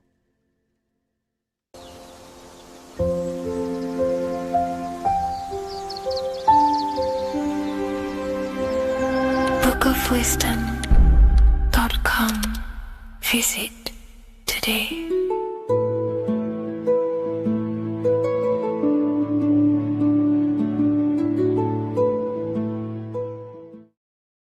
In this video, we're going to be talking about the evolution of consciousness. You are born human, however, you possess consciousness, which is the awareness behind your being, the awareness behind your thoughts, the experiencer behind your five senses, the experiencer, the observer behind your thought, emotions, and senses. You are an eye, an invisible consciousness looking through a lens, which is your body. Your body produces this physical world that you experience. Your brain produces this world. Your brain and body is a technological computer. However, you are an infinite, ever-expanding consciousness behind this physical body. And there is an evolution of consciousness, a cosmic journey of expansion. And this is why we see so much pyramid symbolism in the occult and esoteric world, and especially within Freemasonry. Because the pyramid represents climbing, an evolution, a raising state of consciousness, a journey Steps symbolize a journey upwards. This is the raising and the evolution of consciousness, our inner world, the transmutation of our inner selves, of our souls and consciousness and our minds. So when we see this pyramid, we're seeing a evolution, a way up to source consciousness. And the eye in the pyramid represents your source consciousness. It represents illumination. It represents divine guidance through this evolution of consciousness. This is why we see the ladder. Consciousness is ever expanding on an infinite journey of evolution. Each individual is a part of this cosmic process, contributing towards the ongoing expansion of both mind and awareness. As we evolve, we collectively explore deeper levels of existence, expanding the boundaries of thought and consciousness. The mind has the ability to expand infinitely into new realms of thought, into new dimensions of mind. The mind cannot be filled up. It is not a physical substance. The body can be filled up because it is a physical thing, but you cannot fill the mind. Therefore, the mind is constantly expanding, ever expanding into new fields of thought. So what we see in Freemasonry, the ladder, is again a journey, an elevation of consciousness. When we are born with an infant consciousness, and as we gain older, we gain an adult consciousness. Our inner world, our inner mind, and our emotional intellect changes and evolves. We are significantly different from when we were very young as an infant. It's because our consciousness evolutes, it changes, it alters like water. So, just like this evolution of your own consciousness as growing up, there is consciousness of beings existing in cycles beyond our own. And their consciousness is unimaginably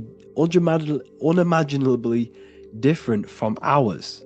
They operate on a higher level of understanding and knowing, experiencing reality in ways that transcend our current comprehension. Our minds right now cannot comprehend the highest states of consciousness. There are entities, there are beings beyond our own, existing in higher dimensions of consciousness that we cannot comprehend because they have expanded. They are on a further way up the ladder of consciousness. However, we are all on the same journey. None of us can take the same journey. There is one ultimate goal, reaching source consciousness. However, this is always ever expanding. However, we are all on a different journey. There is one truth, one source, one goal. However, there are billions in different ways of reaching it, and we are all on these different paths to source consciousness, to this ladder, this evolution of universal evolution. Okay? Their awareness is attuned to new dimensions of existence, reflecting a more advanced stage in the cosmic journey of consciousness evolution. So when you take DMT, you are shot into these higher realms of consciousness where you meet these beings who look similar to these images.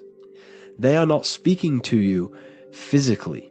They don't speak to you three-dimensionally through vibration and words. They speak to you mentally.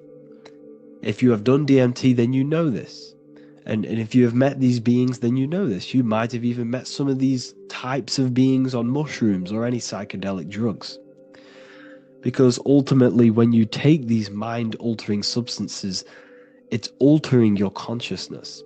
It's merging your consciousness with the spirit of that substance. And you are essentially attuning your mind to higher dimensions of consciousness. That's why we say we're getting high when we take these substances.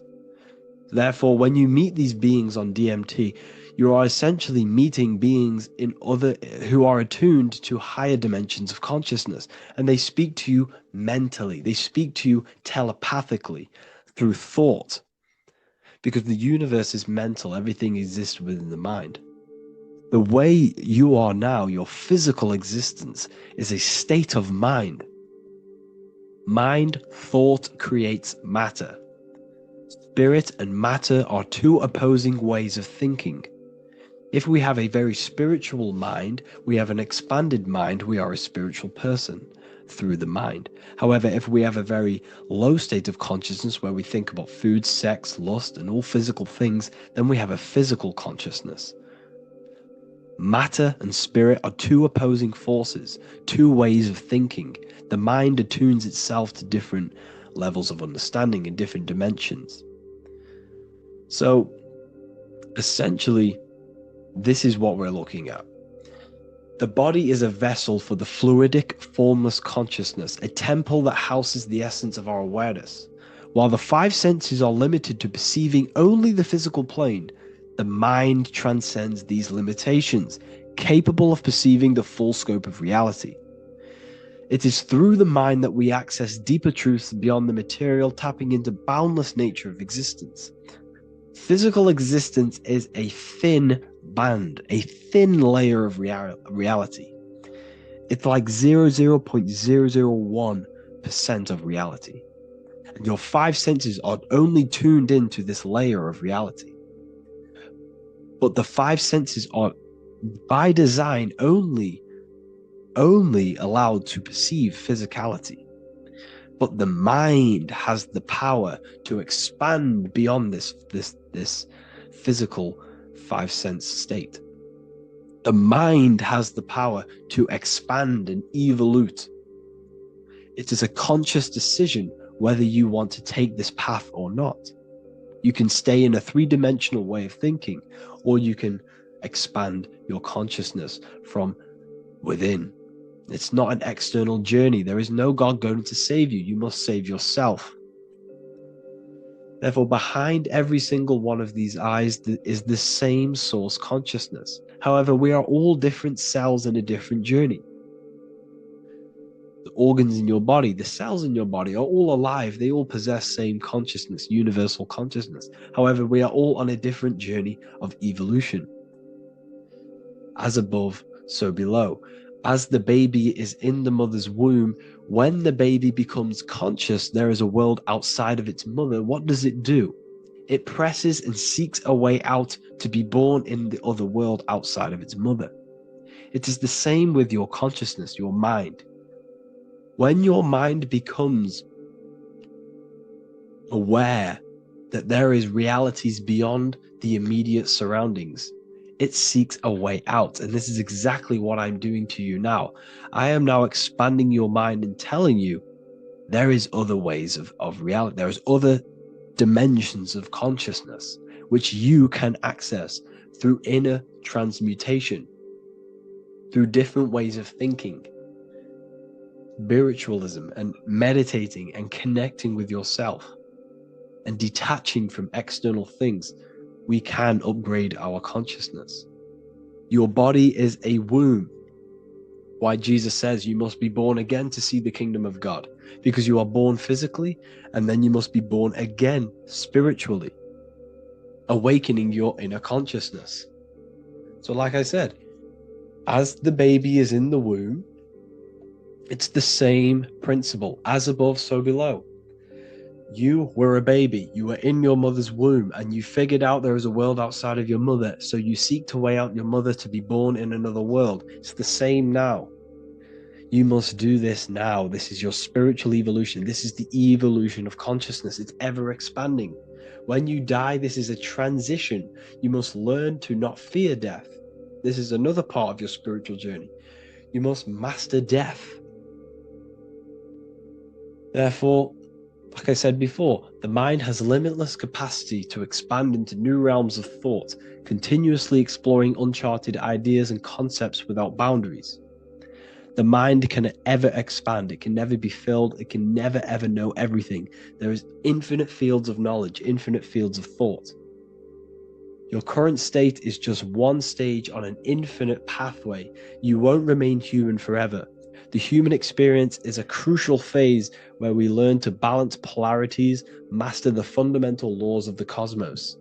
It is a period of growth and transformation, preparing us for the next stages in our cosmic evolution. The goal is to strive for perfection, yet the true perfection is unattainable. It's like a tunnel, and there is a light at the end of the tunnel. And as you walk through this tunnel, the light is ever moving backwards.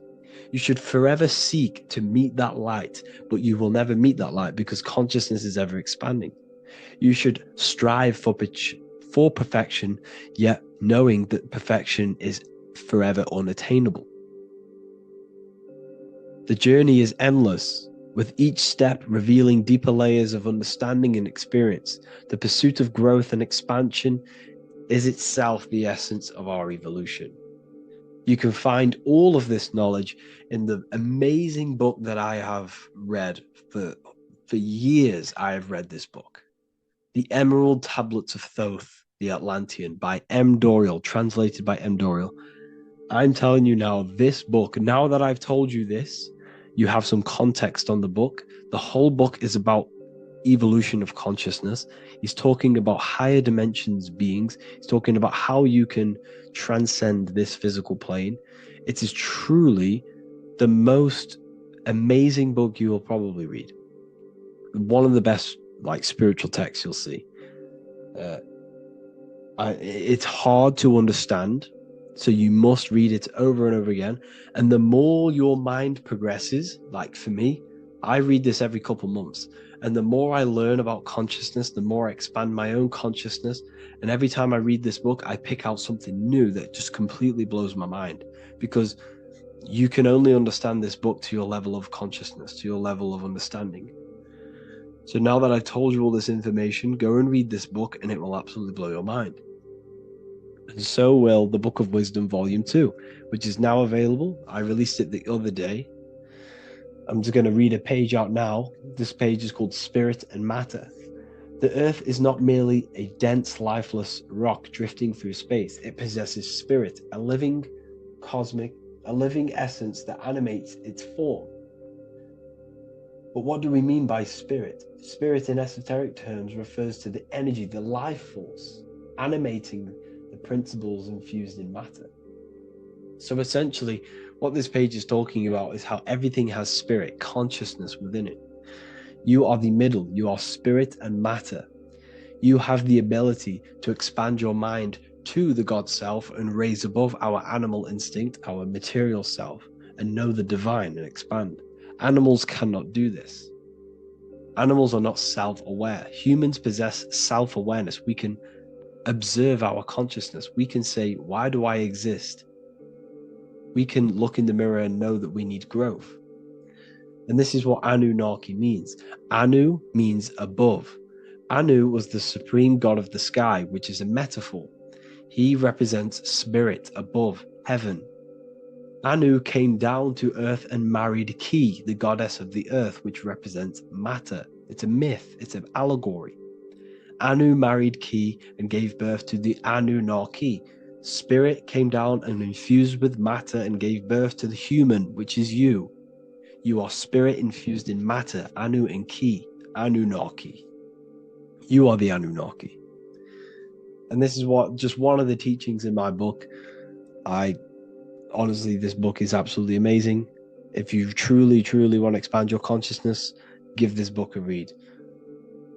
And obviously, if you're inside the university, I give you this book for free. A paperback version. If you join the university, follow the steps inside of the general chat, you'll be able to download this book. Sorry, not download it. Order a paperback for free. All you have to do is pay for the shipping. You'll also gain amazing knowledge inside of my library, where your mind will just be overblown with the amount of esoteric books. There's over 45 rare occult books, plus you get a PDF of the Volume 1 and Human Health Guide. You get reoccurring updates where I expand on symbolism, occultism, where you will just feel absolutely amazing once you understand esotericism in yourself. You'll also learn how to create the dream reality that you want with the Manifestation Mastery course, where I teach you how your consciousness creates reality. You'll have a real lectures where I post lectures on symbolism, occultism, esotericism. There's a conscious community and live calls and Q&A where you can ask me questions and I'll answer your questions. I just want to say thank you to everyone who has joined the university. Thank you for even liking and watching this video. Any support I just appreciate every single one of you. Please, if you can, leave a comment and a like on this video and let me know any videos you want me to make in the future. And I will start uploading a lot more to the YouTube.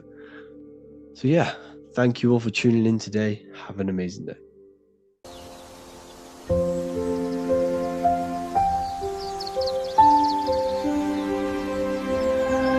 bookofwisdom.com. Visit today.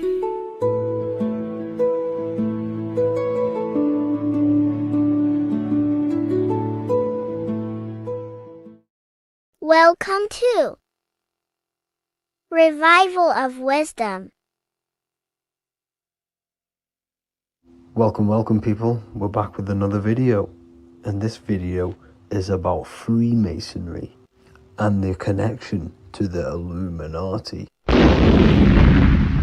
Please, as always, to make sure to hit that like and the subscribe button and turn on the notifications to never miss a video. On May the 1st, 1776, the founder of the Illuminati, Adam Weishaupt, founded this secret organization, and this date can be found in Roman numerals underneath the all-seeing eye pyramid on the $1 bill. This $1 bill also says Anut Coptus Novus Ordo Secularum. This is Latin for announcing the birth of the New World Order.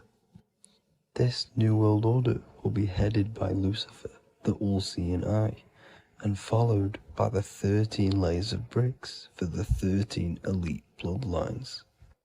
So your Orsini's, Rockefellers, Rothschilds, Soroses, and the other 9 elite families. So when Adam Weishaupt created the Illuminati, he made it consisting of high-level degree Masons, French and Latin philosophers, and many more powerful people to all become one society. So this is why you see Masons using this same symbol of the all-seeing eye inside the pyramid. But not all Freemasons are part of this Illuminati secret society. As the 33rd degree Freemason Manly P. Hall said in his book The Secret Teachings of All Ages, Freemasonry is a fraternity within a fraternity, an outer organization concealing an inner brotherhood of the elect.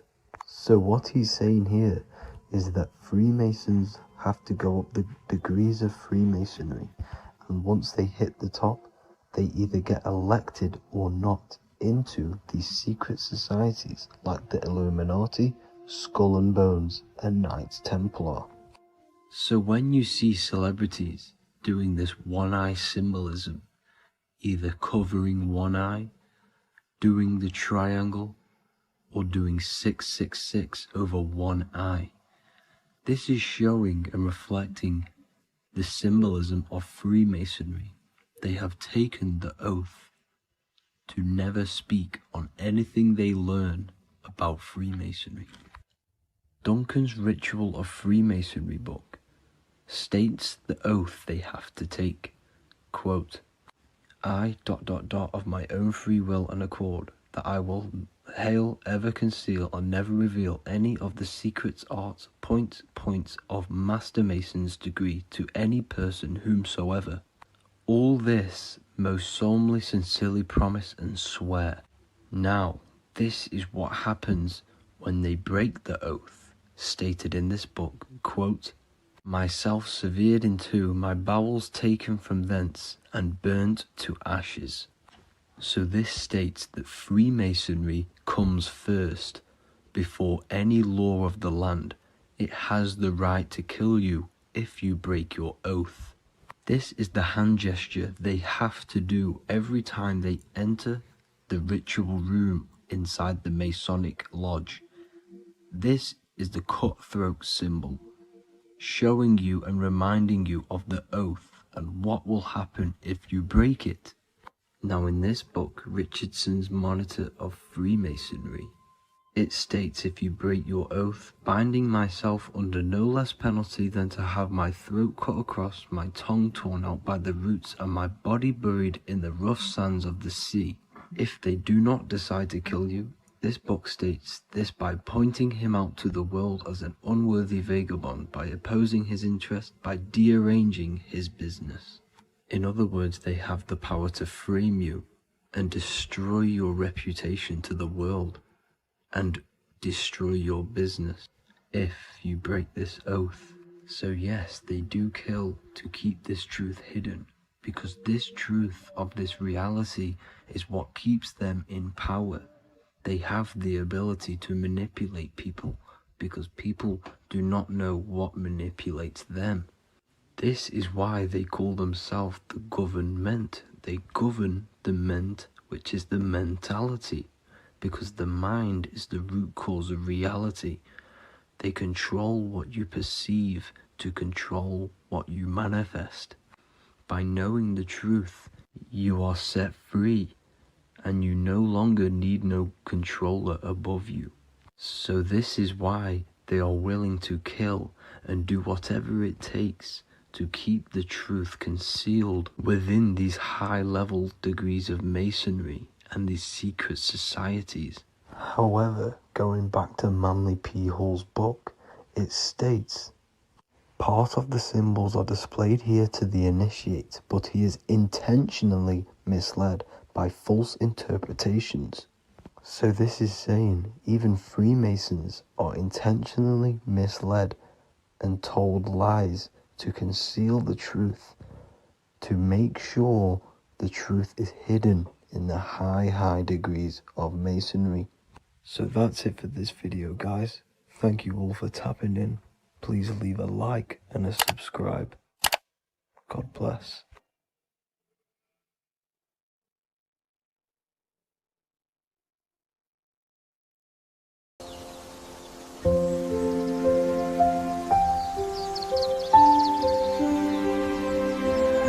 bookofwisdom.com. Visit today.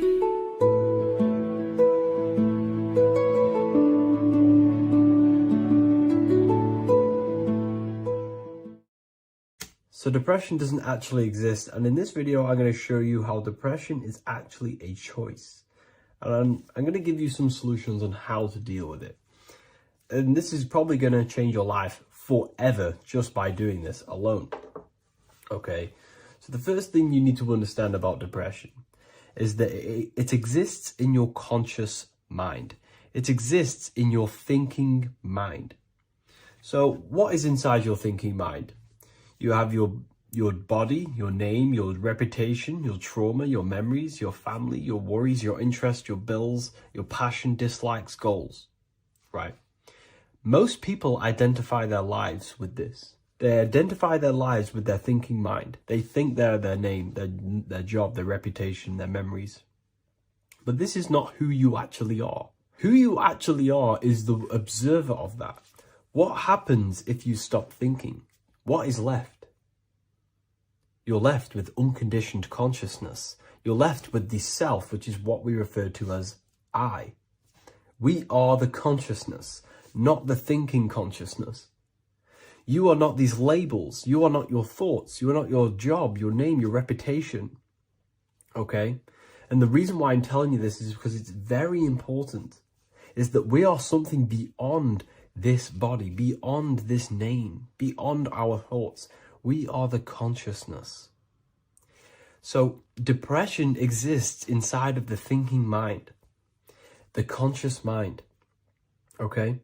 So if you want to get rid of depression, you must learn how to escape the thinking mind. And not only just escape, but that's step one. In meditation, you do meditations, right? We sit still and we have to learn how to control the mind and turn off the thoughts. And when we turn off the thoughts, depression goes out the window because there's no thought present in your mental field of consciousness to be depressed. Okay? You must understand, who is the one suffering from the negative thoughts? Who is the one suffering? Your mind is not suffering because the mind is producing the thoughts. Your body's not suffering from the negative thoughts. You are suffering. And who is you? You are a soul. You are that feeling. You are that person beyond the thoughts, beyond the feelings, beyond that. You are the one experiencing. You are that. Meditation gives us the ability to turn off the thinking mind. This allows us to escape our thoughts, okay? And it gives us, over a long period of time after meditation, you'll be able to turn this switch, and this switch will be able to turn off your thoughts. And by doing this, we will be able to control our conscious mind directly by the hand. So when you notice yourself gaining them negative thoughts, we can then turn off the switch of turning off the conscious mind and rising to our authentic self and knowing the thoughts are just illusions. Now, let me tell you something that's very powerful.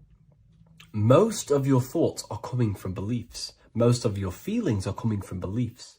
So if you have a feeling of lack, this is coming from a belief that you don't have much. If you are feeling alone, this is coming from a belief that you are alone. So what we must do is restructure ourselves. We must restructure the subconscious mind, and we do this in many different ways. We can do this with meditation. We can do this with visualization, visualizing our desired reality as if we are living it. We can do this with affirmation. Now, a lot of people think, oh, I'm trying to speak something into existence with affirmation. No, you're not using vibration to try and change reality with what a lot of these new age people will teach you. Vibration, your words will not have much an impact on reality. That's the truth. But what they do have an impact on is reprogramming and recrafting and refining your mind. If you repeat, I am wealthy all day long, your subconscious mind, that word will be lingering inside your subconscious, and you will start to mold that into your conscious. You'll start to be consciously thinking about this. Most of your thoughts are coming from your subconscious. So if you want to get rid of depression, you got to figure out the trigger. What are you depressed about? What are you feeling? What are the beliefs that are making you feeling and thinking this way? And that's what you must restructure. You must restructure your subconscious mind through visualization, meditation, and affirmation. You do these all the time. You do these every single day, and you will slowly, if not surely, restructure your subconscious mind. While by doing the practice of meditation, you'll gain the off switch as well. Sometimes depression comes from not living in your authentic self. You're not doing the things that your soul is telling you to do. We all know what we should be doing at all times. I don't care what you have on. We all know we should be doing something. We all know that we have there's a higher aspect of our mind that tells us, oh, we need to be doing this, but I'm actually sat here on my phone. Oh, I shouldn't be eating this, but I'm doing it anyway. There's always that higher voice. And that is the voice that has to be connected to. And when your body's not acting out the voice of the soul, then the soul becomes sadder, and suffers more and more and more. There has to be a connection between the soul, the mind, and the body. They have to work in unity. Okay? So I hope this video helps with depression, with whatever you're going through mentally.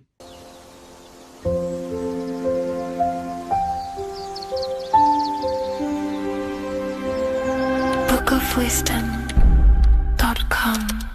Visit today.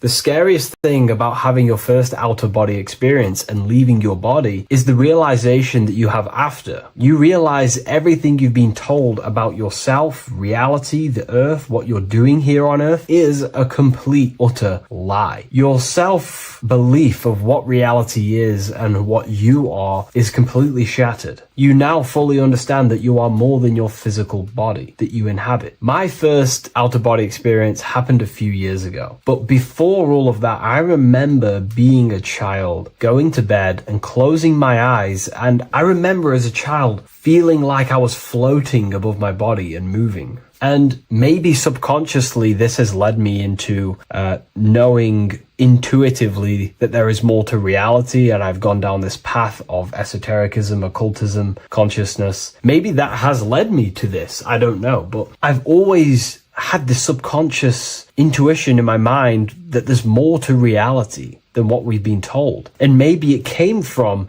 having these experiences as a child. And I'm pretty sure some people in the comments will also have that experience, feeling like you're floating when you close your eyes in bed as a child. I remember this very vividly. But a few years ago, I had my first out-of-body experience, and it completely shattered everything. And it confirmed to me that I am eternal, and there is so much more to the self, to consciousness. I then realized after my first out-of-body experience that our self is not just here in the physical dimension, it's existing in every dimension there is in the universe. However, our mind is focused primarily on this physical time space. When your mind is totally giving its attention and time to this particular time space, it locks in the mind or consciousness into that particular body of consciousness, such as the physical body, right? But for example, let's say you have a daydream and your full focus isn't in the present moment and your environment that you're in physically. Your mind kind of wanders off into a daydream, what we like to call it. That again is shifting time space. Your consciousness is 40% here in the physical plane, because your body's there, but then the other 60% is in this daydream, this imagination. So you're shifting time space, and what an out-of-body experience does is allow your mind to reduce that attention to the physical body and access attention to this altered body or dimension of consciousness. So I'm going to give you the story of my first out-of-body experience, because I know when I was researching this, I was always looking for personal stories about someone's out-of-body experience, and there's not many out there, to be honest with you. Well, based off my research, I couldn't find many. You find a few, but I'm going to give you my experience of my first out-of-body experience that happened a few years ago. It was early in the morning. I kept on waking up and falling asleep to my alarms. I went back to sleep after waking up for like the third time in the morning. When I fell back to sleep, that is when I had my out-of-body experience. It's also good to mention that I have been listening before that about podcasts, books about out-of-body experiences, astral projection, and things along them lines. So this was stored in my subconscious, this topic. And I had a desire in my heart to actually experience this for myself. Long story short, I went back to sleep early in the morning because I kept on waking up, and it began with this tingling sensation, a high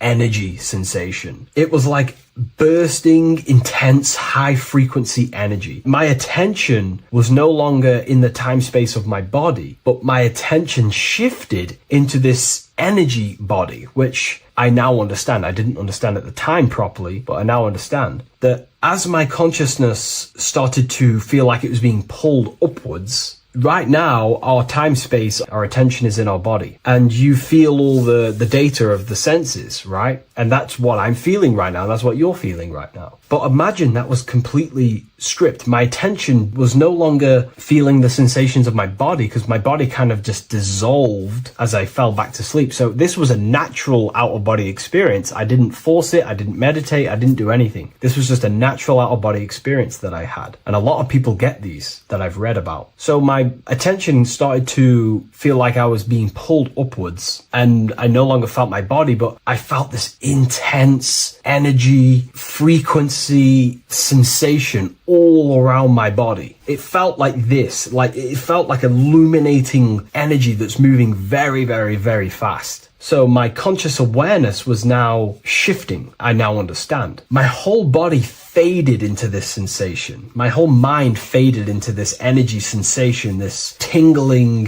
free. It was very, very intense. I was not feeling my normal senses anymore, only this energy. This energy was also pulling me up. The more I was lifted up, the more intense the frequency became. So think of it like just a frequency resonator, how it just goes up and down, up and down. But then imagine the frequency resonator just going higher and higher and higher frequencies, and it would just get more and more and more intense. The energy was moving faster. This tingling was faster and faster and faster as I was being pulled up. Part of my mind began to fear this. My arms and legs grew very tense. I started to tense up because at this moment in time of the experience, I was very vaguely conscious. I was half there, half not. And as I was being pulled up, my physical body started to tense. And this is again when I started to feel my body again. But then I remembered what I heard out of body experiences is that you have to submit to the process. If you try and force an out-of-body experience, it will never happen. Because an out-of-body experience is not truly out of body. What we're trying to do is trying to find a needle in a haystack. If you're trying to find a needle in a haystack, you don't go rummaging through the haystack to find the needle. What you do is you burn the haystack and then the needle reveals itself. It's the same with an out-of-body experience. We dissolve the senses of the body, so the body falls asleep, but the mind stays awake. As soon as I let go of this fear and I let go of the tensations in my body, I started perceiving through another state in this energy body, but I didn't see my body. It was just like perceiving and seeing, but no body, like a camera. When you look at a camera view, you don't see what the camera looks like. You're just seeing through the camera. It's the same as that. I had no form, but I was just seeing. I was just like a floating eyeball, seeing into this altered state of consciousness. I was just seeing. I first saw my street outside my house with lots and lots of people walking on the street, but I could not see the people directly. Everything was black and green. The background was black, but I couldn't see the people. I could just see a glow of light around the people, like an egg shape. They were just walking on either side of the road, other directions. I could just see more and more people moving faster and faster and faster. I didn't realize then, but then I did start to realize later on in my journey that that was more than likely the etheric plane that I saw. The etheric plane is the plane of life force and vitality and electromagnetic auras. So that was my awareness shifting from physical into then the etheric plane, the plane of life force and energy. Now, the etheric plane is very, very, very difficult to actually access consciously. The etheric plane acts as a bridge between the physical body and the astral body. To actually access the etheric plane alone is very, very, very difficult, and only certain trained individuals can do that. The etheric plane is not really a conscious plane where you can stay there and be conscious. It acts as a bridge between the physical and the astral plane. I could see the glowing auras around people moving along the pavement. The people moved faster and faster until the scene started to just dissolve as these people were just moving faster and faster. It was not very clear at first, but I subconsciously knew that I was having an out-of-body experience. This is when I really started to realize that I'm being shot out my body. When I realized this, I submitted even more. I started to just let go. The more and more I let go, I kind of like split through a veil, and everything became super clear. Before, in the etheric plane that I think it was, the ethereal plane, things weren't very clear. I could only just see glowing auras. However, as I split through the veil of the etheric, this bridge, this place that I was going to, I then split and everything just came super, super clear. I was floating in the sky. I subconsciously knew that I was having an out-of-body experience when I realized this. As I was still being lifted upwards, I then split through the layer where everything just suddenly became super clear. But then I was awake, fully conscious, but I was not in my body. I was just like a camera in the sky. I had no body, no form. I could just see. When I entered this plane, there was some sort of voice guiding me through this whole process. It was a male voice, and it was basically guiding me where I was going. It was telling me what I can do here. This voice was pretty much saying, you can fly, you can think things into reality, you can do this, you can do that. While he was saying this voice, there was no being around me, but I felt a presence of another being. But this voice was just speaking to me mentally. Like, you can't hear it, but I just knew what it was saying. It was so weird to describe. It was like telepathy. You couldn't hear it, but I just knew what it was saying. But it was a male voice. It's so hard to describe. I still could not see any form of myself. I was not seeing my astral body or any shape. I was just perceiving a point of awareness like a floating eye, like I said earlier. While this voice spoke to me, I saw fractal patterns as he was saying, you can do this, you can do that. And while he said, you can fly, I remember just seeing this line like splitting and creating fractals. It was like this black line that was just splitting off into duality, creating fractals. But then my physical body just went through this line, split, and then split into fractals again. So strange, very difficult to explain because it's four-dimensional. To explain it in physical language, it's very difficult to actually explain what was going on. So as he was saying what you can do, I was seeing these fractals dividing and then creating fractals. When he says you can think things into reality or something along them lines, my awareness just did a full 360 as if I did a backwards flip. I had no conscious control over this. That's something that you later develop as you keep having these out-of-body experiences. Your first out-of-body experience, you probably won't be able to control what's going on, but you will have an out-of-body experience if you seek them. I could see all around as I rotated. I looked all the way down and then back to my original angle and point of awareness. During that rotation, when I started to turn upwards to do the backflip, I looked up and it kind of looked like the sun in the sky. It was very dark and gloomy. Now I know that was more than likely the lower astral plane because very dark and gloomy. And it was very kind of dense there. I looked up and I could see this. It was like the sun, but it was white, pure white light. And it was shining down over the astral plane. And that was the only light in that place. That's why it was so dark and gloomy there. And I then realized in that particular state at that time, I thought that was God. I don't know what it was. Maybe it was, maybe it wasn't. Maybe it's the light of the higher mental plane shining through into the astral. But I looked up at it and I realized that was God. That was the source. That was the higher dimension beyond the astral plane, which is the mental plane, the higher astral planes and then the mental planes, the planes of thought. Then once I saw that, I was in complete shock. As I rotated backwards even more, I then get the view of seeing down, completely down, like a bird's eye view. And I could see like an old medieval gloomy town. It was dark, almost night, with very little light. The only light present was the light from above. The town was old-fashioned, gloomy, misty. I looked over it from above. Then the experience began to fade. I don't remember anything after that process. But I'll be honest with you, the process of leaving my body for the first time was extremely intense. The frequency, the energy were overwhelming but powerful. Letting go and choosing to have no fear was the key to that experience. Just to give you a little bit more wisdom on what I actually experienced now, what I realized what was happening, I now understand that the voice that I was hearing was not an external being guiding me. It was actually a higher aspect of myself, a part of my own consciousness that is not focused in the time space of the physical world. My physical mind is focused here in this timeline, but once I exited this timeline and focused elsewhere, the higher part of myself guided me towards that experience. This higher version of ourselves that we call the higher self is a higher dimensional being, but we're just unconscious of it. This being exists beyond our ordinary thinking mind. Our self exists everywhere in the universe, and we can unlock higher versions of ourselves as we progress on our journey of awakening and self-realization. Because let's say right now, only 10% of your awareness is actually in the physical plane. Science tells you that 90% of you is actually in your subconscious mind. 10% of your awareness is your conscious mind. So there's 90% of you that your conscious mind is not aware of.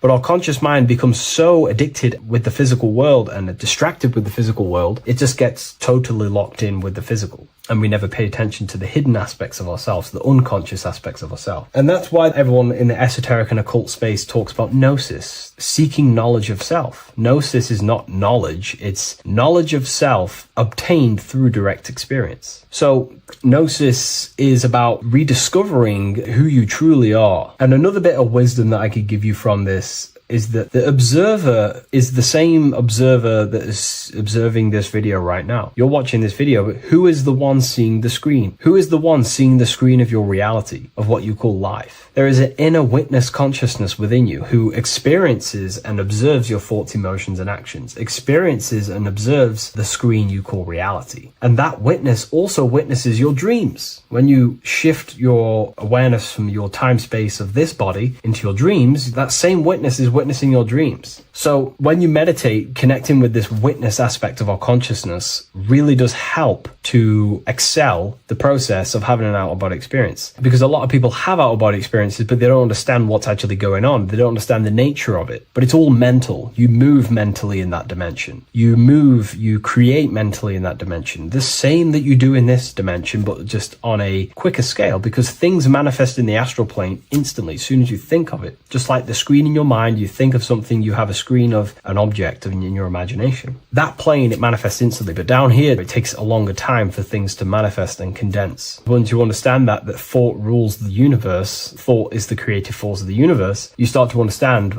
these different dimensions and these experiences that you have. But really connecting with that witness consciousness, that part of yourself that observes everything, really does help with excelling the process of having an out-of-body experience, or mystical experiences, or lucid dreams. Because connecting with that witness consciousness just makes you more conscious. Even in your physical life, staying conscious. Most people aren't conscious. They think, feel, and act unconsciously throughout their day, and they unknowingly create their reality. Connecting with that witness consciousness allows you to actually stay conscious over your thoughts, emotions, and actions, because they are giving birth to realities. That's pretty much my experience, my first out-of-body experience. What that did for me was make me so much more confident and powerful. Most of my fears just disappeared overnight. The fears of death, the fears of unknown, the fears of that I had of things shattered, disintegrated, because I understood that I am eternal. No one can use death against me to control me, because I know I am eternal. I now take riskier actions because I know I am eternal. I know that I will never truly disappear or die. So it really, really does help you, and it gives you a lot of internal power, because no one can make you scared of anything. You should not fear someone who can hurt you physically. You should fear someone who can corrupt your soul. That is the worst thing. Who can corrupt your internal world, because that is what truly matters. So I hope this helps you understand out-of-body experiences. Hopefully this can help you move along in your journey. It's good to hear other stories, because this is exactly what I was seeking when I was researching this stuff. Maybe in the future I can share some more stories about my out-of-body experiences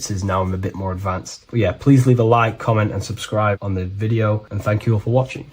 Hello, Seeker. Welcome to Revival of Symbolism, a channel devoted to the language of esoteric symbolism, guiding you to discover yourself and expand your consciousness into deeper realms of thought. I'm Harry B. Joseph, also known as Revival of Wisdom, and today we're going to be discussing this particular piece of Freemasonic artwork, and in the context of force and form. This is a very important ideology to understand about life, your reality, and ultimately to gain your personal power. So if you want to gain your personal power, you have to understand force and form, which is one of the most basic understandings and teachings within the occult schools of thought. So if we look at this piece of artwork that we have here on this Freemasonic drawing or painting, whichever it is, we see in this context force and form. Now, there is a lot going on in this piece of symbolism. There's so much more than just force and form. However, in this video, we're just going to be breaking down the force and form aspects so you can gain an understanding. Here at the very top, we have light rays. This represents force. Here below, you have the physical manifested plane, form, force and form. All creation is force and form. It is the interplay of force and form. Force is the invisible energy that moves, and form is the pattern that contains and directs that movement. Force without form is chaos. Form without force is lifeless. So without any force, there would be no movement or manifestation. Without form, there would just be chaotic forces within the universe. So force and form are the opposites in duality, force and form, okay? So without any force, which is your spiritual life force, your consciousness, which is force, your body wouldn't even exist, because your body is the formation of the spiritual forces. Your life is a creation of your forces, such as thought, emotion, imagination, desire. We're going to be breaking that down in detail so you can use these forces in your life, okay? So we have light rays here. This is a force. This is light emanations coming down from above into the world of form. We have to understand, no physical action on the physical plane, there is no force. All force takes place within the astral and etheric realm. So that's what we must understand. Force takes place in a higher dimension. What you see in the material realm is the formation of that force. So every movement in the material is made manifest through the invisible forces. When you take an action, there is a reason why you are moving the body. And for me, for example, I've written the new book of symbolism, and it's out November 17th. The force that driven me to build that, to take the actions to build that, is a force, and that is an emotion or a desire. So that we all have a desire, which is the force that moves us. And that desire is not a chemical reaction within your nervous system. That desire is, in essence, a spiritual force that takes place within the astral plane. So we have the mental plane. Below you have the astral plane. Below that you have the etheric plane. And then below that you have the physical plane. All creation begins in the mental plane, what we think about. But then if we have a desire about a specific thought, we have a specific emotion towards a specific thought, such as, I don't know, making money. We all have a desire to make money, right? That desire then focuses down the mind, because you can think any thoughts you wish, but if you do not have a desire or an emotion towards it, the mind will not be narrowed down to one specific thought. So then that thought has an emotion or desire behind it, which then manifests itself. The thought descends into an astral form. The thought takes the body of an astral desire or imagination. That imagination and desire feeds the human heart. That human heart feeds the force through the physical brain, through the nervous system, and then allows the body to take physical actions. So each one of us has forces. So it's very, very important that these forces, such as desires, are not random and they are controlled. Because if you desire many different things, you are uncontrolled, you will have many issues in your life. You will have, if you have uncontrolled desires of lust, uncontrolled desires of vanity, uncontrolled desires of low pleasurable things of the flesh, your desire will not be controlled. Therefore, your force is scattered. So in order to gain self-mastery and to get what you want out of your reality, you have to control your desires, your force. So you have force and form. This is why down here you have people taking physical actions. You have, people running around taking action. And up here you have the forces. So it is the astral forces that is in constant rotation and interplay with the physical material realm, force and form. Force originates in the higher planes of consciousness and descends through the mental and astral into the physical. Within the mental plane, force takes the shape of thought. Thought is the first outline of form, the archetype that gives structure to creative currents. When one conceives an idea, the pure spiritual energy flowing through the consciousness becomes clothed in mental matter. This mental form is the mold through which all subsequent energies must pass. It defines the direction of movement and determines the quality of the outcome. Within the astral plane, the same force becomes emotion, desire, and vitality. Here, the mental pattern receives life. The astral body, being composed of the substance of feeling and magnetism, fills the thought form with motion and color. Force in the astral plane is dynamic, fluid, and responsive to rhythms of desire. If desire is pure and unified, it directs energy faithfully into the form conceived by the mind. If desire is scattered or conflicted, the astral force distorts the form, producing confused results in the physical world, confused actions, chaotic actions, if you do not have your desires and your heart under control and your emotions under control. Thus, the quality of one's emotional life determines how effectively forces passes through the pattern of thought. So the emotional quality of life, of your life, is determining your actions, because we all take action on what we care about, on the force that is driving us. So we must unify our heart with the higher mind, with higher thought, thoughts that are not selfish, thoughts that are not egotistical. In the mental plane, there are three subplanes. We have higher mental plane, middle mental plane, and lower mental plane. Higher mental plane is higher thought. This is what people call the higher mind. A lot of people say the higher mind, but they don't know truly what it is. A lot of spiritual people will just throw these words around. The higher mind is simply the mind that exists within the higher mental plane where higher thoughts take place. Thoughts that are guided with love, that are guided with selfishness, without being selfless, thinking without being egotistical.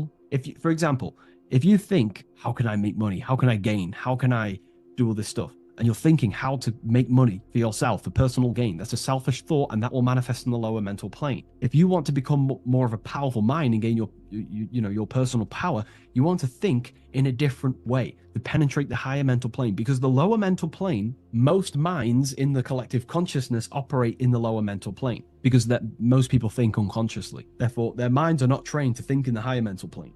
So most people dwell in the lower mental plane. This is where all the lower thoughts are. There's not very good ideas because the collective consciousness is there. Once you start to raise your mind, you then start to learn to think differently. Instead of thinking, how can I make money? How can I gain? How can I, get this? Think differently. Think on a collective scale to penetrate the higher mental plane. Think, how can I benefit the world?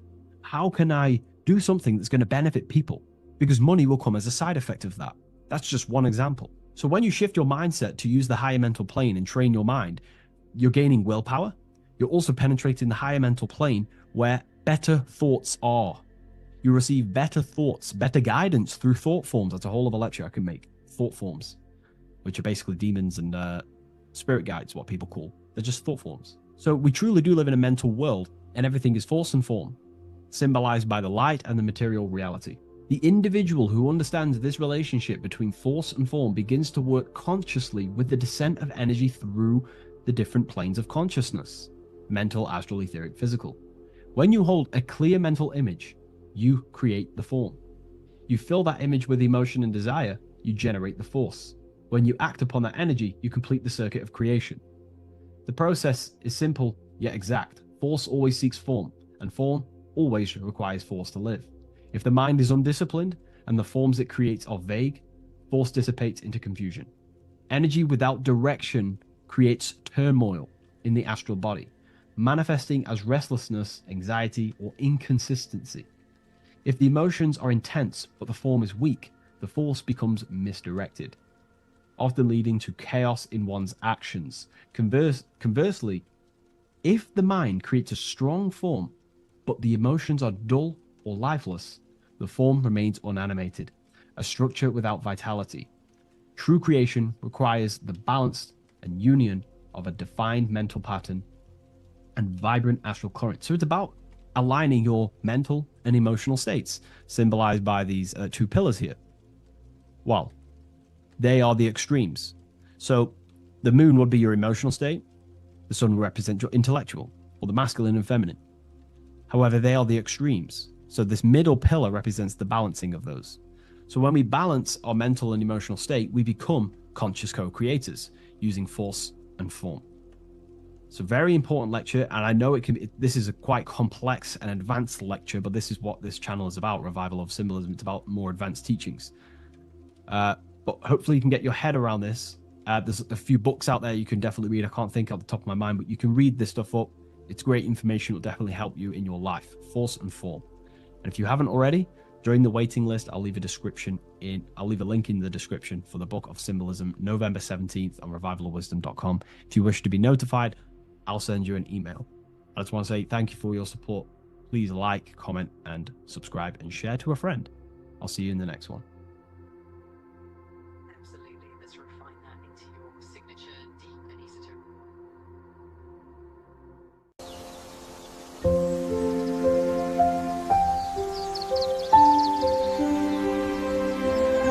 bookofwisdom.com. Visit today.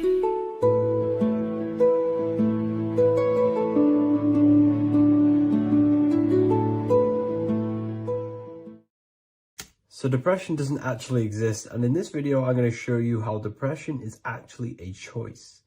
And I'm going to give you some solutions on how to deal with it. And this is probably going to change your life forever just by doing this alone. Okay, so the first thing you need to understand about depression is that it exists in your conscious mind. It exists in your thinking mind. So what is inside your thinking mind?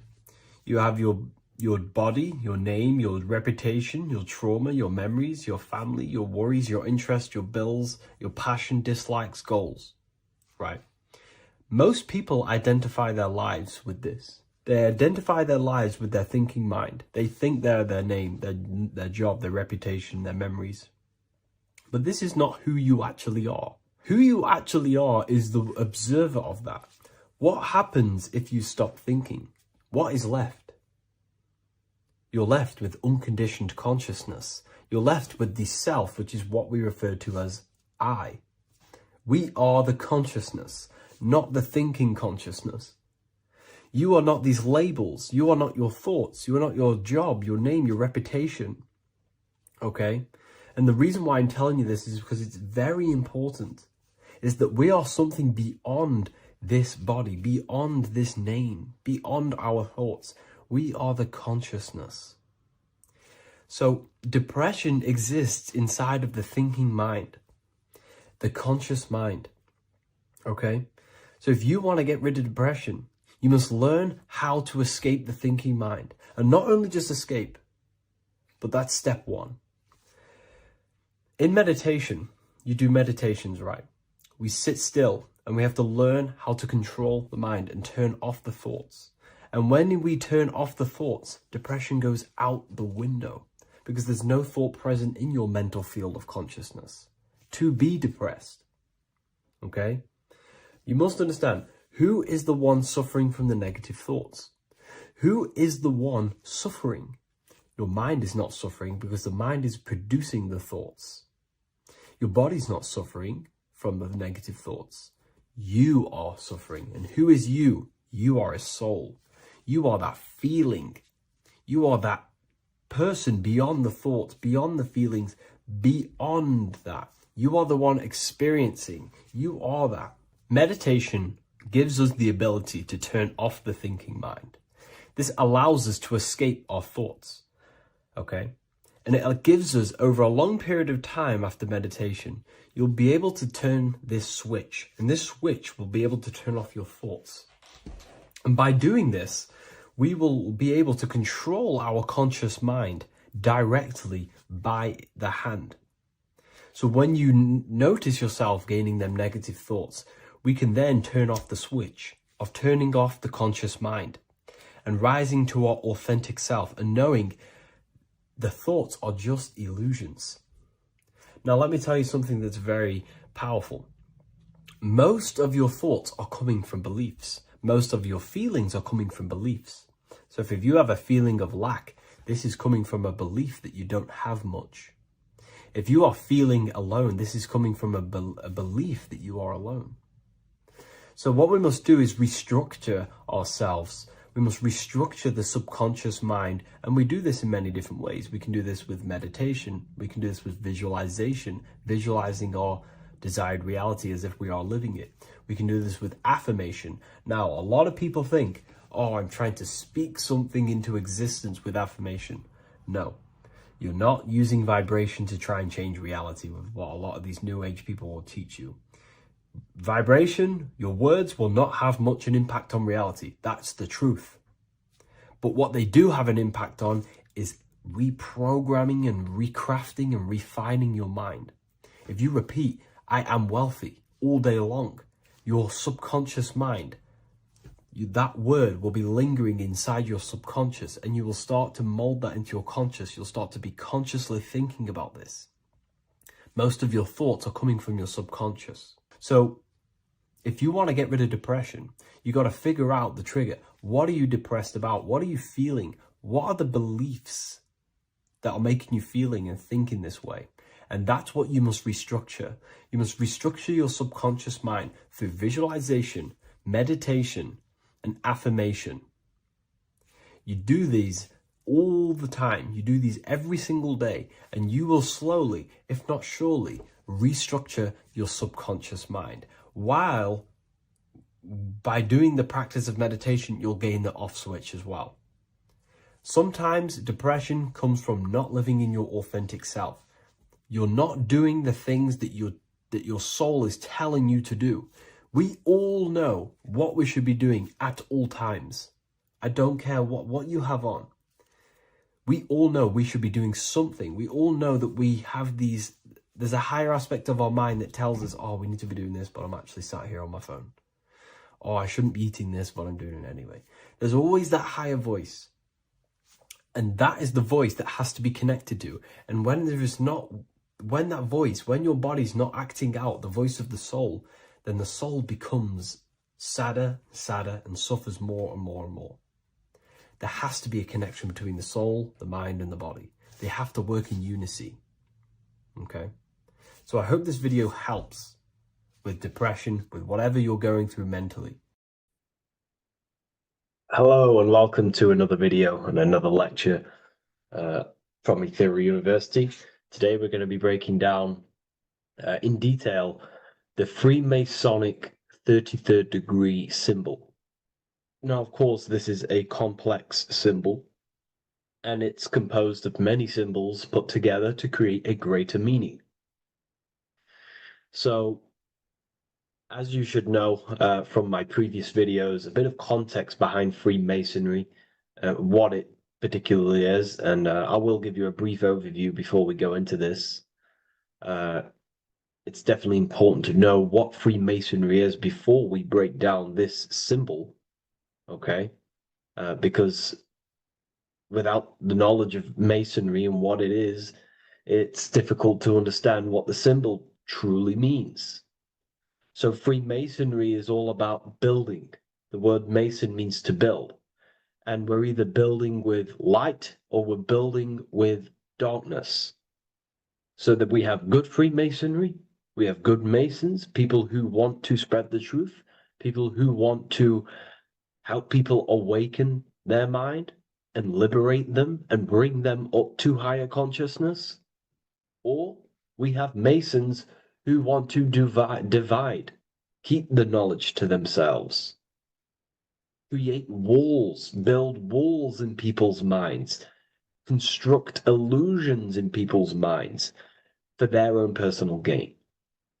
Okay, so we're either building with light or you're building with darkness. You're either building with light or bricks, spirit or matter. God and the devil, same thing. You're either uplifting people or dividing people. Each and every single one of you is a Freemason. Well, a Mason.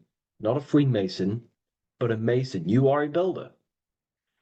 And you're either constructing division in you and other people, or you're either creating oneness. Everyone is doing this. Everyone is building. Everyone is contributing towards the world and building our reality. So Masonry is a craft, and that craft is to craft a better mind and heart, a higher consciousness, a higher understanding of the self, building a higher perception of yourself, getting to know who you actually are, why you are here. Every action, behind every single action, behind every single cause is choice. You chose to be here. Whether you know why you are here or whether you do not know. You chose to be here in this time, in this period of life on the earth, on this physical dimension. The mind of yours chose to be here in this body at this specific time. You are playing a role, you are building in this world at this specific time. So Masonry is all about getting to know the self, to know what you actually are through gnosis.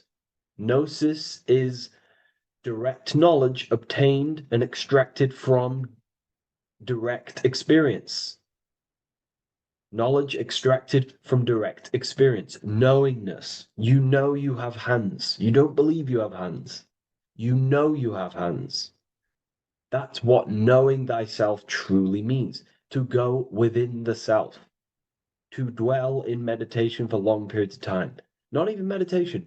To dwell, closing your eyes and thinking internally. Not thinking externally about anything outside you, but thinking and questioning internally, and you shall find answers. Seek and you shall find. If your heart is truly set on knowing, on getting to know true knowledge and knowing yourself, then you will find it. Okay, so because that's what the heart is. The heart is where we find our treasure. That's why it's inside of our chest. Our chest holds the treasure. What is your treasure? Your treasure is your physical manifestation. And whatever you whatever your heart cares about, your body follows. Your body takes action towards what you care about in life. This is why we say follow your heart, because your body follows the heart, what you care about. If you do not care about something, you do not take actions towards it. Whatever your heart loves and has that love energy for, the body follows. If you truly want to become enlightened and truly want to reach higher consciousness, then you will. You truly care for that, then you will find it. You have to go within. Okay, so this is what Masonry is about. It's about going within and finding out your true nature and constructing a higher consciousness by dissolving walls and blockages inside your mind and heart, purifying the self. Because you can care about sick and twisted things. Okay? We can see that in society. People like killing people. It's psychotic, but I know. So we can be corrupted. Okay, so going into this symbol, what does the symbol mean? What is it trying to portray? Okay. Before we go into this symbol, particularly, we're looking at the Scottish Rite Freemasonry. So we have the the first degree all the way up to the third degree is Blue Lodge Masonry. Then from the fourth degree of Freemasonry to the 32nd degree is what we call Red Lodge Freemasonry, the Red Lodge degrees. So again, that is that symbolism of that red and blue, the left and right, masculine, feminine, water, fire. It's that symbolism again of the two polar opposites of reality, of masculine and feminine qualities, solar and lunar. The left and right hemispheres of the brain, the inner and out world, inner and outer world, the brain and the heart. These are all polarities, okay? Spirit and matter. We have to unify these. But we're looking at the 33rd degree. This is the end of the Scottish Rite of Freemasonry, and it's considered the illuminated degrees. Illuminated. This is when one gets to know the true self, the true knowledge, when one has gone within, mastered the self, got rid of mental blockages, blockages in the heart, purified the self, and they know who they are. They have higher consciousness. And in this breakdown today, I'm going to show you how they have higher consciousness through this symbolism. Okay, so I was going to say something, but I totally forgot what it was. But anyways, we'll move forward with this symbol. Oh, that's what it was. Water melts, well, ice melts at 33 degrees, symbolizing ice represents solid matter, ego, the physical body, left brain thinking, physical reality identification, identifying self with the ego, the name, the job, the reputation. That's the ice, that's solid, that's ego thinking, left brain thinking. When we identify ourselves with the body, our ego, our name, our job, our reputation, our family, that is ego. That is pure earthly survival base level consciousness. This is the degree, this is the level of state of mind that we need to rise out from and figure out what we are, what you actually are inside you. When you turn off your thoughts, what are you then? If you do not think, you are not your name, your job, your reputation, your family, your beliefs. Because when the mind is turned off, there is still something left. That is you.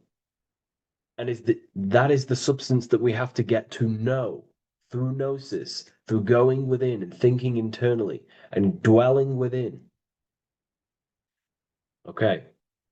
So Freemasonry is all about learning about the psyche, the true nature of consciousness, how it functions, the mechanics of consciousness, how we can integrate universal law with consciousness. We're going to be going into that.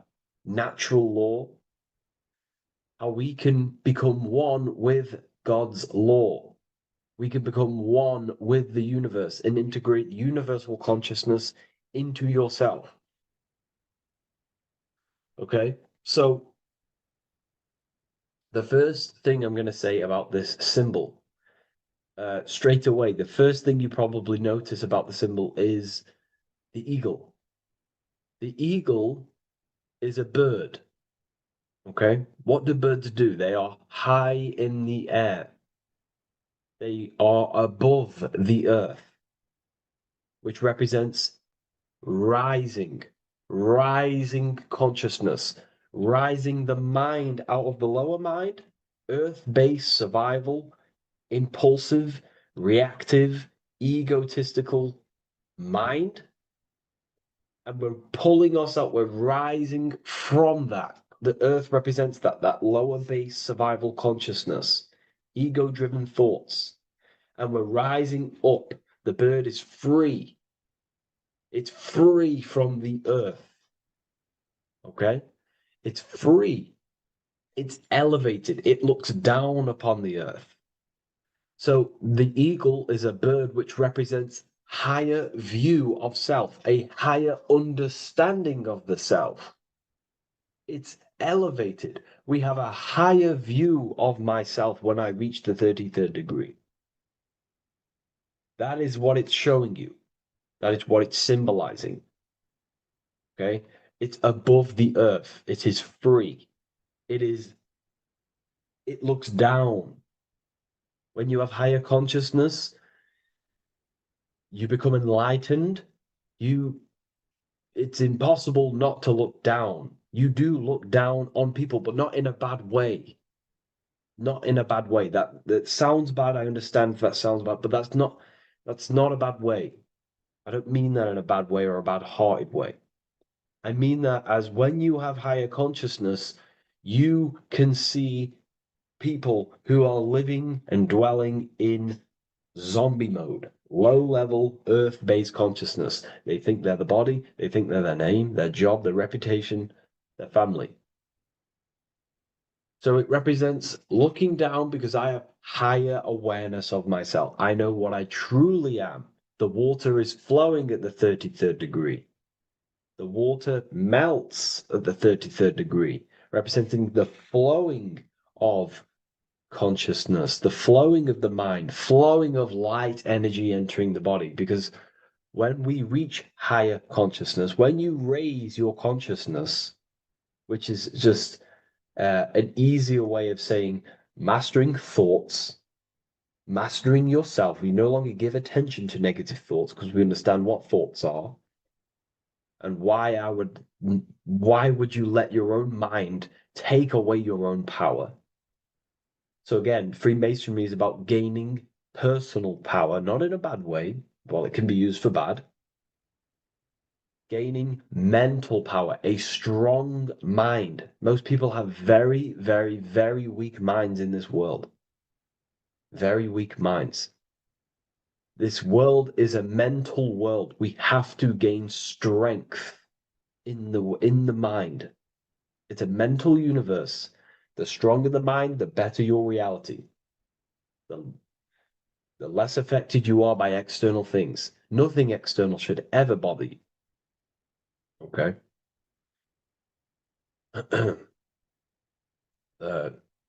So it's about gaining mental strength, mental clarity. So again, the bird is elevated, it looks down, it has a higher awareness, it sees things from above, it sees the world for what it truly is. That's the eagle. Okay? It's the higher view. This is the illuminated degrees. So we're looking at now the sword. The bird, the eagle, the double-headed eagle is standing on the sword. Very symbolic. The sword is not above the eagle. The sword is below the eagle. The sword moves through the air. On a basic breakdown of the sword, it represents power. Power. Because if I have a sword, I hold the power over you. That's what it symbolizes. In war, you have a weapon bigger than someone else and more destructive than someone else, you hold the power. So it's a power symbol. To go even deeper on this, on its true meaning, the sword, I've already broke this down plenty of times. It moves through the air. It cuts the air. It's the mind. Air represents the mind. Water is emotion. Fire is the spirit. Earth is the body. So we're looking at the mind, the power of the mind. And the eagle is standing on top of this, representing, I am conquering my own mind. I am conquering my mind. My mind does not conquer me. My mind is truly mine. I hold the power over it. I stand on top of my mind. The mind does not rule me. Thoughts do not enter my mind that take away my power. I think it, I feel it, I act towards it. It's unity. My mind is the monarch. It is the command center. It is mine. I'm above the mind. That's what it's showing here. I hold full control over this mind. I hold the power. Okay? And I have an elevated view of the mind. The eagle is elevated. It looks at the earth from above. It's the higher perception of the mind. The mind has a higher view of the self. It is conscious. Most people are not conscious. Okay? Most people walk around, they act unknowingly, they don't even know they exist. They don't realize they have consciousness. They think they grew from a monkey. They're born on a spinning ball in the middle of space, and they think they're the body.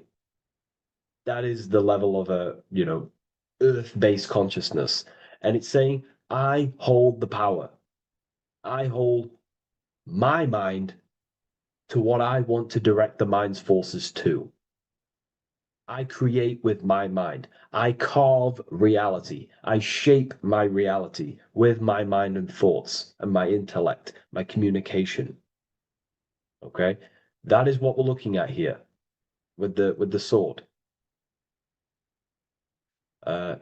It's on top, meaning I control it. When you stand on top of something, you are the top.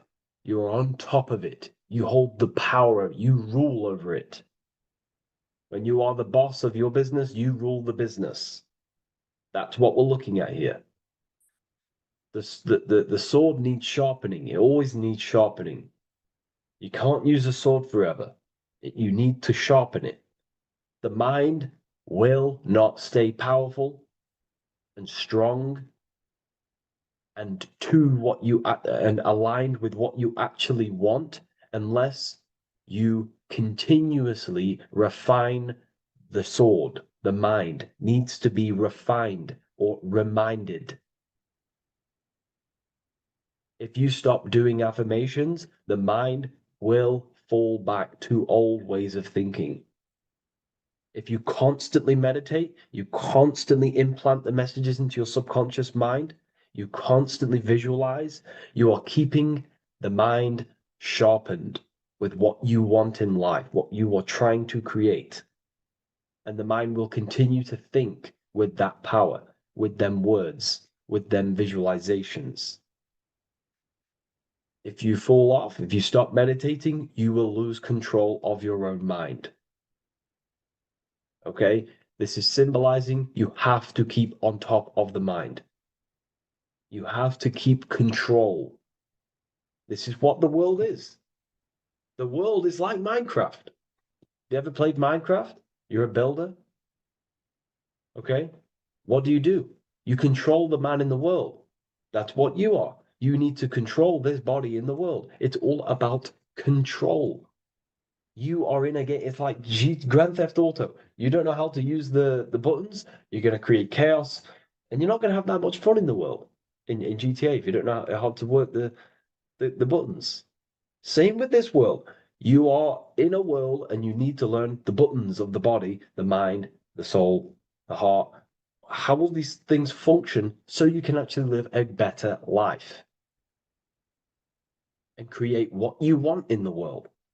Aligned with natural law, of course, unless you want to walk down the path of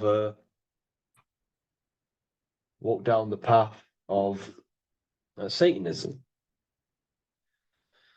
So this is what we're looking at with the sword. Now, moving on, we're looking at this little banner here. This says "God and my right" in Latin. God and my right. What is your right? Natural law is your right. What is natural law? You already know the natural laws. We all intuitively know the natural law. What is natural law? Do good. We all subconsciously, on a soul level, we know to do good. We know to do right. It is wrong to hurt people. It is wrong to control people. What is your natural law? What are the forces that you hold power over, that you have full control over? You have full control over what you think, what you feel, what you act. Thought, emotion, action. If you start to try and control things outside of them three forces, that is now you breaking natural law. If I try to control and manipulate someone else, that is now breaking natural law. I'm going against my inner law. My soul tells me what is right and wrong through emotion. So it's about aligning the self, my actions, my thoughts with my emotion, my intuition, my natural law. These are your rights. Your rights is to think, feel, and act with the law, with good, with God, with love, with care for one another. Am I building with light to bring good things to the collective?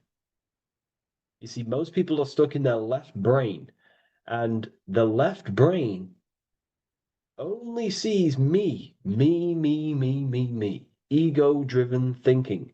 That's why they trap us in our left brain. They train us to be left brain. They tell us to write with our right hand to strengthen the left brain. They call it writing. Everything in this matrix is to activate your your left brain. Why? They need you in ego consciousness so you can be controlled and manipulated. So you do not recognize patterns. That's the right brain. The right brain recognizes patterns, symbolism, metaphors. They don't want you reading between the lines. They want you logical. They want you divided, because the right brain sees the whole.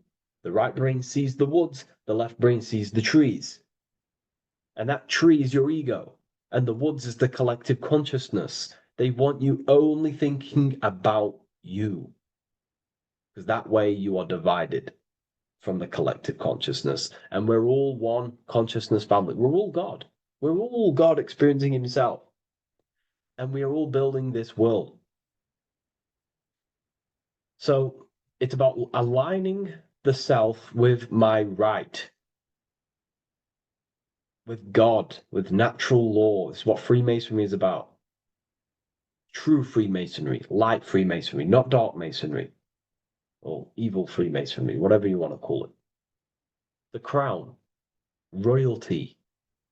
Royalty wear crowns. And what do the royalty have?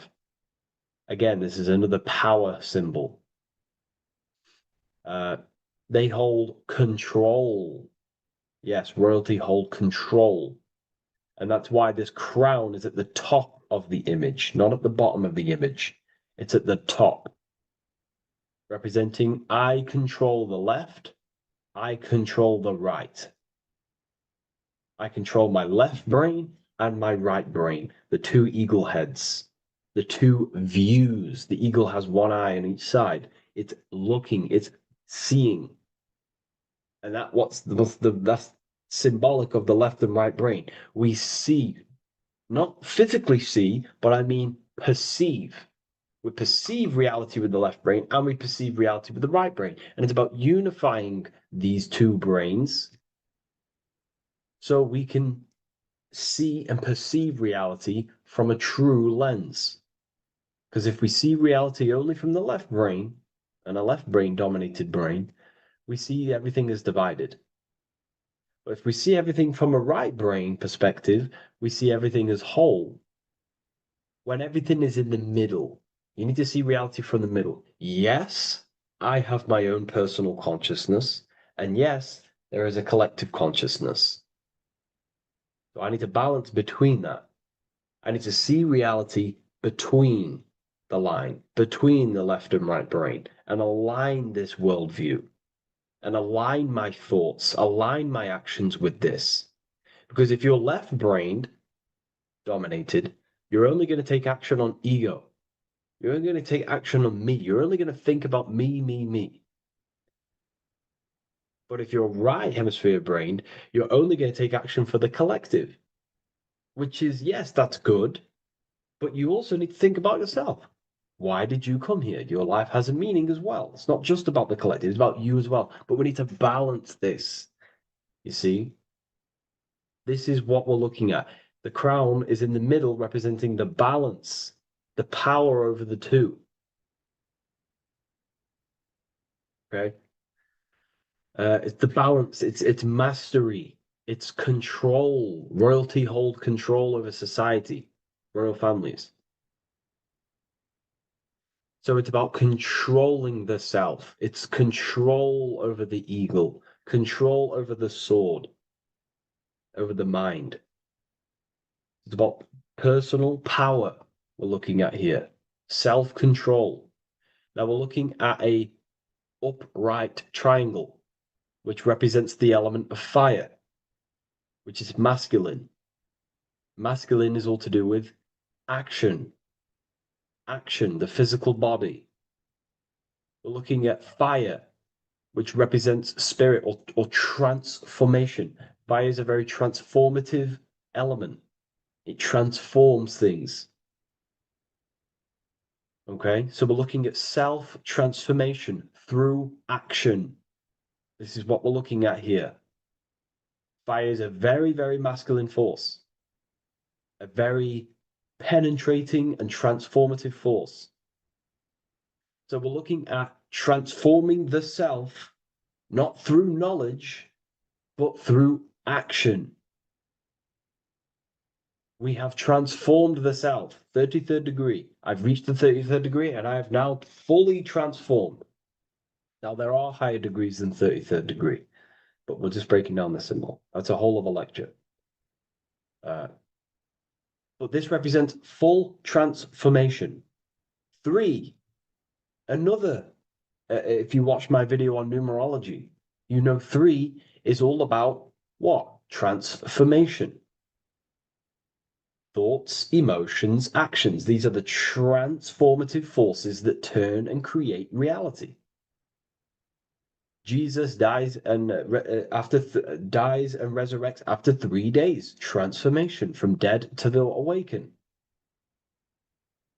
Brahma, Vishnu, Shiva. God is threefold. Three, three, three, three, three, three. Electricity, magnetism, dielectricity. The three forces that pretty much create physical matter. Transformation is 3. So we're looking at transformation through action. Action is a very transformative force. There's no point learning this knowledge if you're not going to act upon the knowledge. A lot of people join the university, they learn a lot, but they leave because they don't want to take the action. They don't want to do the hard part. They don't want to act towards higher consciousness. They want to dwell in their lower mind. That's fine. That's your path. That's their path. But if you truly want to raise your consciousness, you have to act upon it. You have to actively not take the action. It's about what you do and do not do, because not doing something is also an action. If you are not participating in the low level pleasures like sex, casual sex, masturbation, going out and getting blind drunk. These are low level pleasures. It's going to keep you on a low level frequency and a low level consciousness. That is also an action, not doing that. It's about what you not do as well, which is very important. You have to act upon it to reach this degree. You will not reach this degree if you have not taken a lot of action towards reaching higher consciousness, reaching self-mastery over the mind, controlling the mind. This is what, again, it's about taking action on actually controlling the mind, controlling the self, gaining your power. Okay? Okay. This is another fascinating part about the eagle head and wings. It also represents the past, present, and future. The crown is, again, symbolic of the crown chakra. This is all to do with knowledge. So we're looking at knowledge of the past, the eagle on the left looking behind, and the eagle on the right looking forward. So we're looking at the crown, knowledge of the past and the future. Looking at your past is very powerful. What has led you to this very point in your life? What actions have taken you to this point? And not only you, remember, there is a collective. Remember, you always have to keep that in mind. Every action you take, you have to always align it with the collective consciousness. It's not just you in the world. We have a collective. So how did you and how did the collective get to this point in life, in this present? How did we get here? How did we get into this mess? Humanity is in a mess. A straight up chaotic mess. And if you think everything is perfect and everything's divine and everything's just, there's some people out there in the spiritual community saying, everything's divine, everything's meant for this purpose. No, there are people actively manipulating and using mind control methods to control this reality. How have we got into this mess? So we have to look into the past to analyze patterns so we can take action now in the present to change the future of the collective and your personal life. That's what we're looking at here. So the eagle looking left is looking in the past, representing analyzing the past, analyzing the actions in my life and the collective life. The actions that led to this mess now. to this state now? And what can I do now with my knowledge to change the future to a better future aligned with, again, natural law, aligned with goodness, aligned with God, aligned with care and love for one another and the self. So it's all about knowledge of the past and knowledge of the future. And what I can do now to take action, the triangle pointing at the middle, which is the present, what can I do now to change the future? To create a better future, to transform the world. 33, transformation. To transform the future. Okay, this is what we're looking at here with the two double-headed eagles as well. Again, this is more art. This is a lot more complex symbolism here. But again, we have the Earth hemisphere here. And what? The eagle above. It is raised above the earth, above material pleasures, above the material thinking self, above the ego. Not to say get rid of the ego. We need the ego. But balancing, control, power over the ego, power over the two hemispheres of the brain, power over my past and my future, power over time. What am I using my time towards? Time is your spiritual currency. Okay? It's elevated. It sees things from a higher perspective. It is higher consciousness.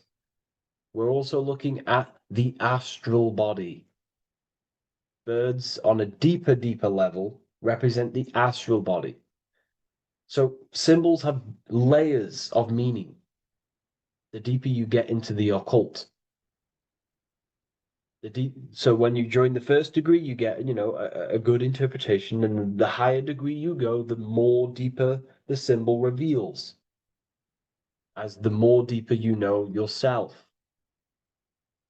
So we're looking also at the astral body, the light. What is the light? Light is a massive symbol in Freemasonry. It's knowledge, gnosis.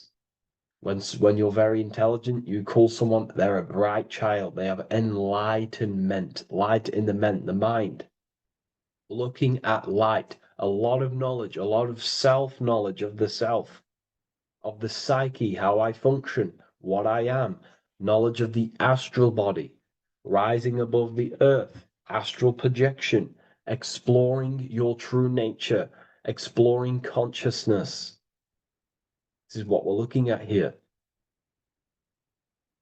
And in order to explore your astral body and explore the astral realm, you have to control the sword, the mind.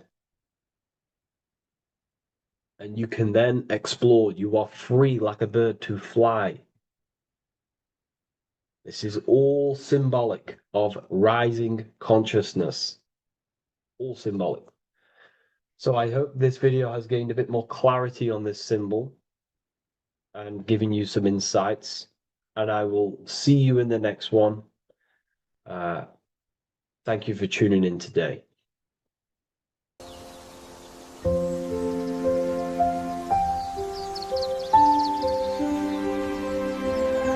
bookofwisdom.com. Visit today.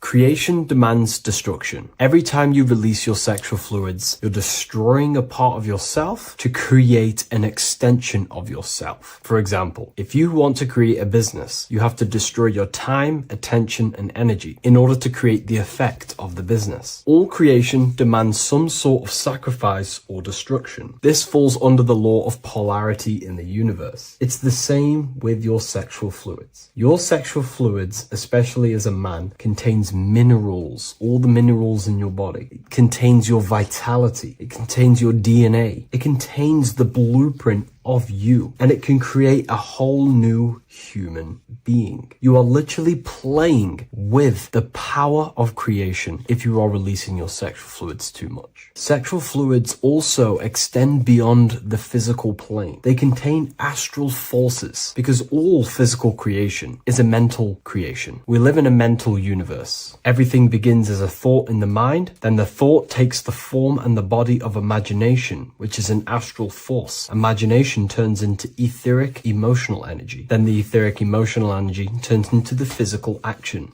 and the physical manifestation. We live in a mental universe. Therefore, these dimensions do not exist separately. They are permeating and mixing in with all. Your physical body has an astral body. Everything physical has astral forces behind it. Semen is known as the astral fluid of the soul. It feeds nerves, the channels of life force and consciousness within the body. And every time you release it, you're destroying a part of your vitality, your brain, your nerves, your energy levels, your creativity, and your DNA to create an extension of you. Therefore, it is a sacred fluid within your body and not something to be played with and to be released too much. Think about it. This is a very creative energy, your sexual fluids. It can create a whole new human being. This is how powerful it actually is. It is the power of creation, and the misuse of this power can destroy your own vitality and your life of your body. Because that life you are giving in order to create an extension or a child is the same life you could keep inside of you and not waste to recycle and regenerate the body. Sexual energy has been for thousands of years associated with regenerating the body, longevity of life, and maintaining youth. Not only that, every time you release your sexual energy, it floods the brain with dopamine. Dopamine is the brain's reward system, created within the middle of the brain. It releases every time you've achieved something. However, sex or an orgasm is the most powerful feeling you can feel. It's the most amazing, intense feeling and release of dopamine you can possibly feel as a human. Therefore, if you flood your brain with this high amount of dopamine every single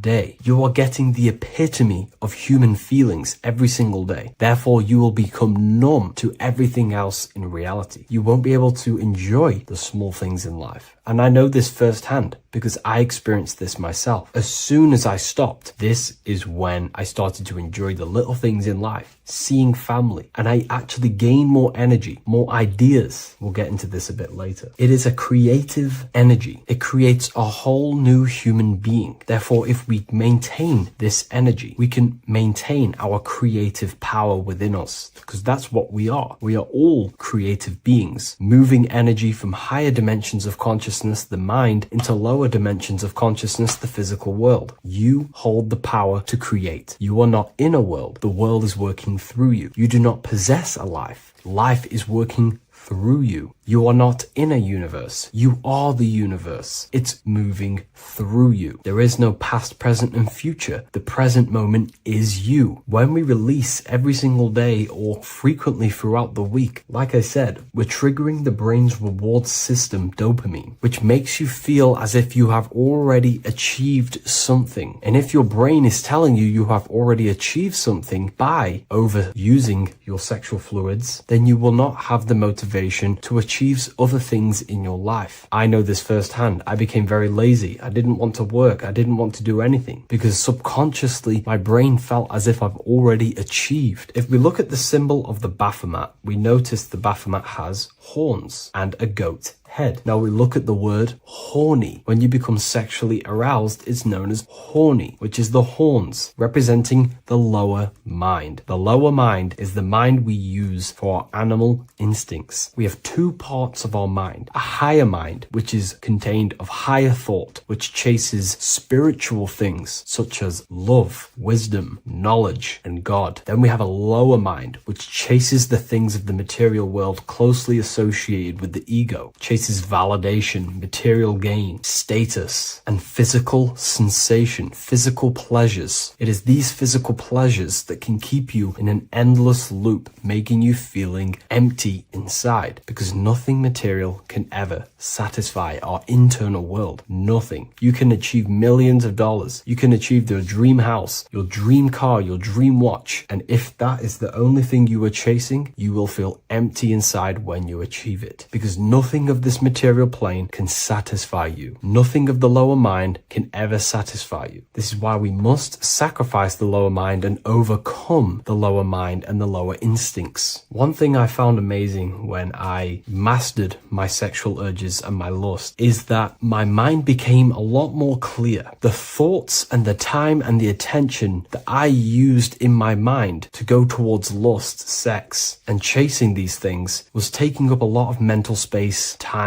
and energy. But as soon as I removed it and mastered it, my mind became an open vessel for higher thoughts to be received from the higher mind. The mind is like a radio antenna. Whatever we attune it with, that's what we receive. If we're constantly thinking about lust and low-level pleasures, we're going to just receive low-level thoughts. But once we remove all of the lower mind and we conquer our physical body and physical urges, our mind becomes an open channel for divine thoughts and spiritual thoughts. This is what most people call today as downloads. You receive wisdom from your higher self. Not only do you receive more wisdom, you just receive more power to create. The male and the female come together to create a child. That's how you were created. Now, the law of correspondence teaches as above, so below. It refers to everything in the universe. Therefore, in order for you to create a reality, to give birth to something, you have to bring together the masculine and the feminine. Your masculine forces are willpower and actions. Your feminine forces are emotions and imagination. When you combine the willpower, action, emotions, and imagination and combine them together, you can give birth to reality. But it's important to only give birth to things that are spiritual, that are good,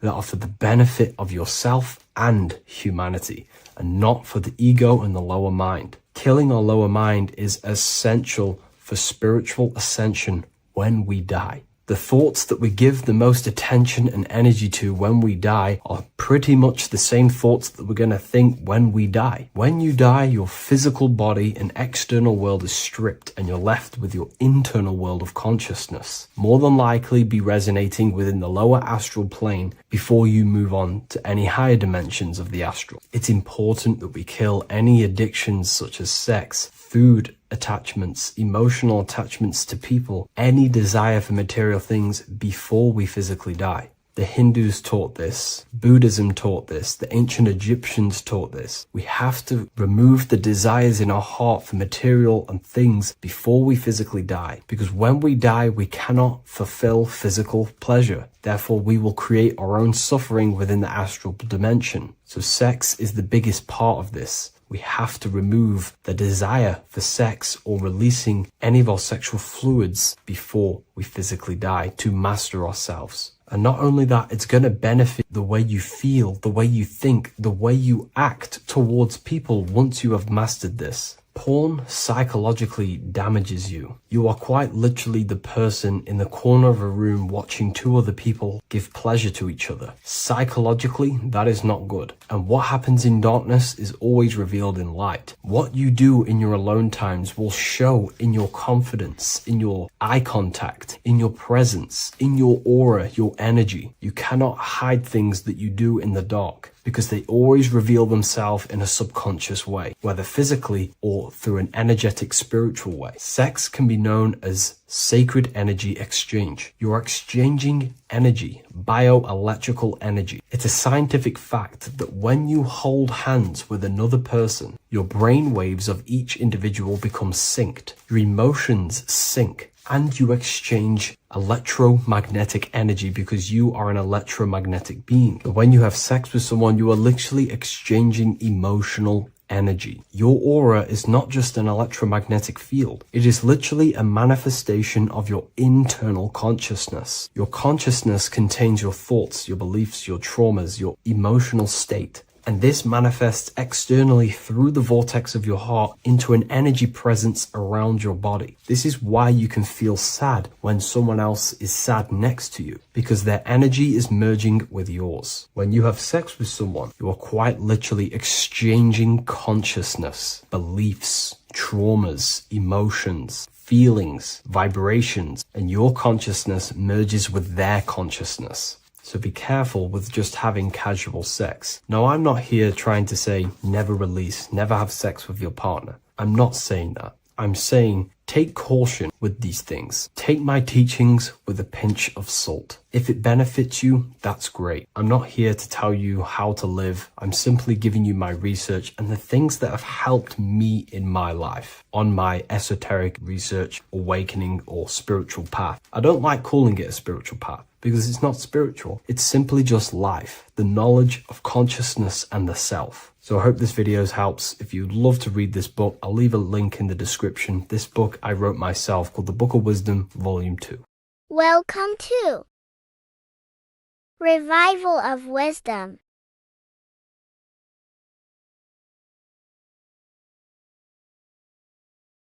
This video is going to be about the flat earth and the breakdown of the whole cosmology. I'm going to be digging very deep. I've got a lot of pictures and images to show you, and a lot of dots to connect. So let's start with the Freemasonry art. So this artwork we have here is the Freemasonic cosmology, as they know and believe. So what is it symbolizing? We obviously have to start off with the 4 pillars representing the 4 corners of the earth. The 4 corners with duality. You see, there's everything on earth. There's good and evil. Good, evil, positive, negative. Good, bad. This is the checkered board. This is what it symbolizes. Okay. Obviously, we have the sun, the moon. The sun gives you energy. It's the anode. The moon is the cathode. It's the opposite. It takes your energy. So therefore, you become sleepy when the moon comes out. You see, everything on Earth, everything in the universe is balanced. There's complete balance, symbolized by duality. There's always 2 opposites. We have the all-seeing eye, and obviously 7 stars representing the 7 planets, but not planets as in we know planets. They're not physical spinning balls of gas. They are energies. They are lights emitting from the realm above this realm. They are lights through the firmament, through the electromagnetic field. So let's go through that again. The 4 corners, duality, positive and negative, cold, dry. Everyone on Earth has an opposite. Everyone, there's 2. Okay, and then we have the sun, the moon, the 7 planets with a 5-pointed star. What's the 5-pointed star? Of course, it's the 5 elements: spirit, water, earth, fire, and air. Okay, that's what the 5-pointed star is symbolizing, the 5 elements of Earth. And then, most importantly, we have the compass. The compass is very, very important, hence why it's in the center. The compass is symbolizing many, many things. And one of the most important things, but we'll get into that after. We have a boat with water outside of the earth. So we have a boat on water, symbolizing the waters separated by the firmament, the waters above, separated by the firmament from the waters within the firmament, the earth. So this is what it's symbolizing. So the compass, what's the compass? This is where the compass comes from. The Polaris, the most important star there is, because it's in the center of Earth. The sun, the moon, and the black hole, black sun. Because all creation comes from center. the seed center. Okay, but we'll get into this after. But also, this is a very important Masonic symbol because they use this symbol a lot. This is one of their main symbols, hence why Neil Armstrong has the Masonic ring with the compass on it. The people who supposedly went to the moon, which obviously they faked to push this globe model, because the globe model is based upon fear. Because the globe model, if they can sell you the globe model, they can sell you anything then. You don't know where you actually are. The globe model is to push fear upon the masses, because the globe model means there's not enough resources. There's also risks of asteroids hitting the planet. There's also risks of space extraterrestrial invasions, global warming, asteroids. You see, this is all the fear that they can gain off selling you the globe model. Okay, because they don't want you to know that this is an intelligent design. And also, they're hiding God, the creator, the source. This is why they are satanic. They are opposites. They are lefty, Lucifer, right, righteous, godly. Hence why they do the symbolism on their eyes. 666. This is another famous, famous astrologer, astronaut. This is another famous astronaut doing 666, showing that he's in the alliance of the occult. But even look at their 10th anniversary stamps. They have a Masonic compass on there. Also, the Order Out of Chaos. Order Out of Chaos, double-headed eagle. Okay, the Order Out of Chaos ring, which they wear. So all of these astronauts are in the occult. They are lying to you. They are in with this order, this Masonic New World Order, whatever you want to call it.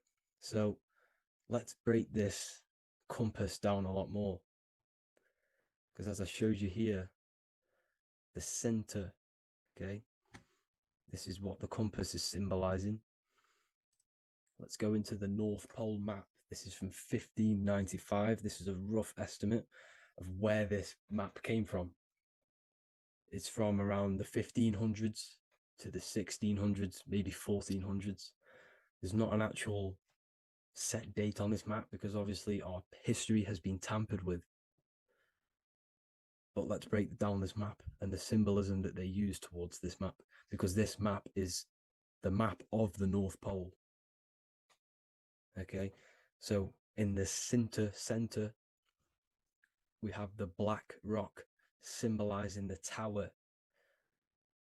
the pole, North Pole. And what's on top of the North Pole? Obviously, it's Polaris.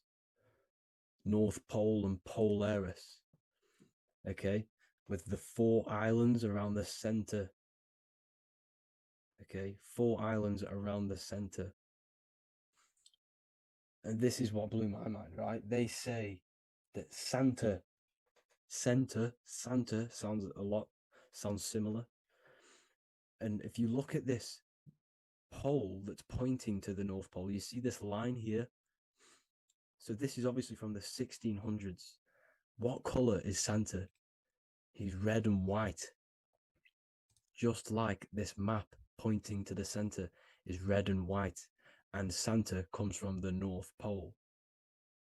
So it's not a coincidence that they use red and white. They're mocking this map because obviously they took over after the 1500s, 1600s. They took over around the 1800s. So they're mocking this map with Santa coming from the North Pole with this red and white line to the North Pole. Notice the 4 islands. Okay. Like windows, their symbol. They obviously in the occult, they're part of the New World Order. is symbolizing these 4 islands with the blue behind it for the water. Okay, so this is another occult logo that's symbolizing this center, because the center is so important. Okay, we'll get into that. Also, we have the Mayan cosmology. This is the Mayan cosmology. This is what they created. This is their artwork, with also 4 major lands around the center. You see this 4 with green in between them all. 4 major lands with the underworld. You see this underworld is also symbolized by the Masons with the coffin of the skull and bones, the deceased, the dead. Okay, so this is also mentioned in the Book of Enoch. Okay, and it's called Sheol. Sheol, the underworld. Okay, and in the Book of Enoch, it says all spirits of the dead go to these hollow places, that they are wait until their appointed time of judgment. And it also says in the Book of Enoch, there are 4 hollow places underneath. 4, as above, so below, representing the 4 islands. As above, so below. That's where that could link in. Okay.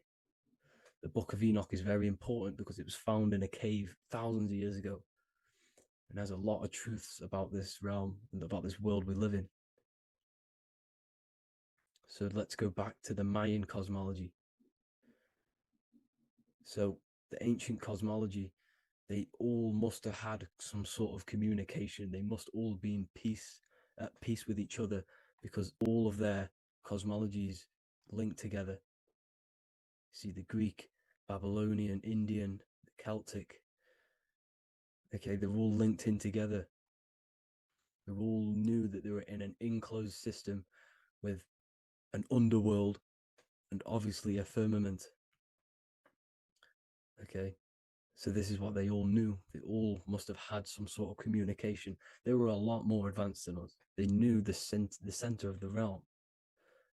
Okay, and obviously the United Nations flag also symbolizes their center.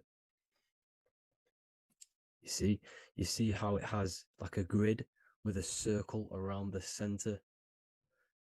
It's symbolizing that center of the realm, because that center of Earth is so important. The United Nations flag, all have it. See, some different ones all have that circle around the center. Because the center is the seed. All things come from a center. So the torus field is so important because it is the spark of life. It's the building blocks of the universe, this creation. Because all things have a torus field. Just like an apple with what's in the center of an apple, a seed. Because the center is where the energies hold, is where the energies meet, and it creates that spark of life. Just like your heart is the center of your body, and it has an electromagnetic field. Because the center, all things come from the center. So this is why the North Pole is so important, because this is why it's so important, because this is where the creation sparked from, the center. This is where the most electromagnetic energy is stored. So this is why the northern lights come from the center. It's electromagnetic energy. This is what the northern lights are. It's being emitted from this black hole in the center. Okay, and obviously what else is on the center? Polaris. Polaris is the center star. Okay, so the center star is what sits on top of this North Pole, Polaris, because it's a pole of electromagnetic energy, symbolized as a black rock, a black hole, pole. You see, because all creation comes from void.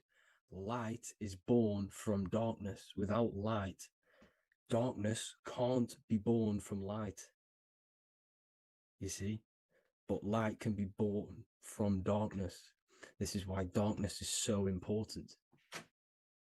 And this is why there's a black hole in the center of our realm, like the black sun. The black sun, the Polaris star, the North Star. You see, so this is this North Pole, Polaris. This is what they're talking about.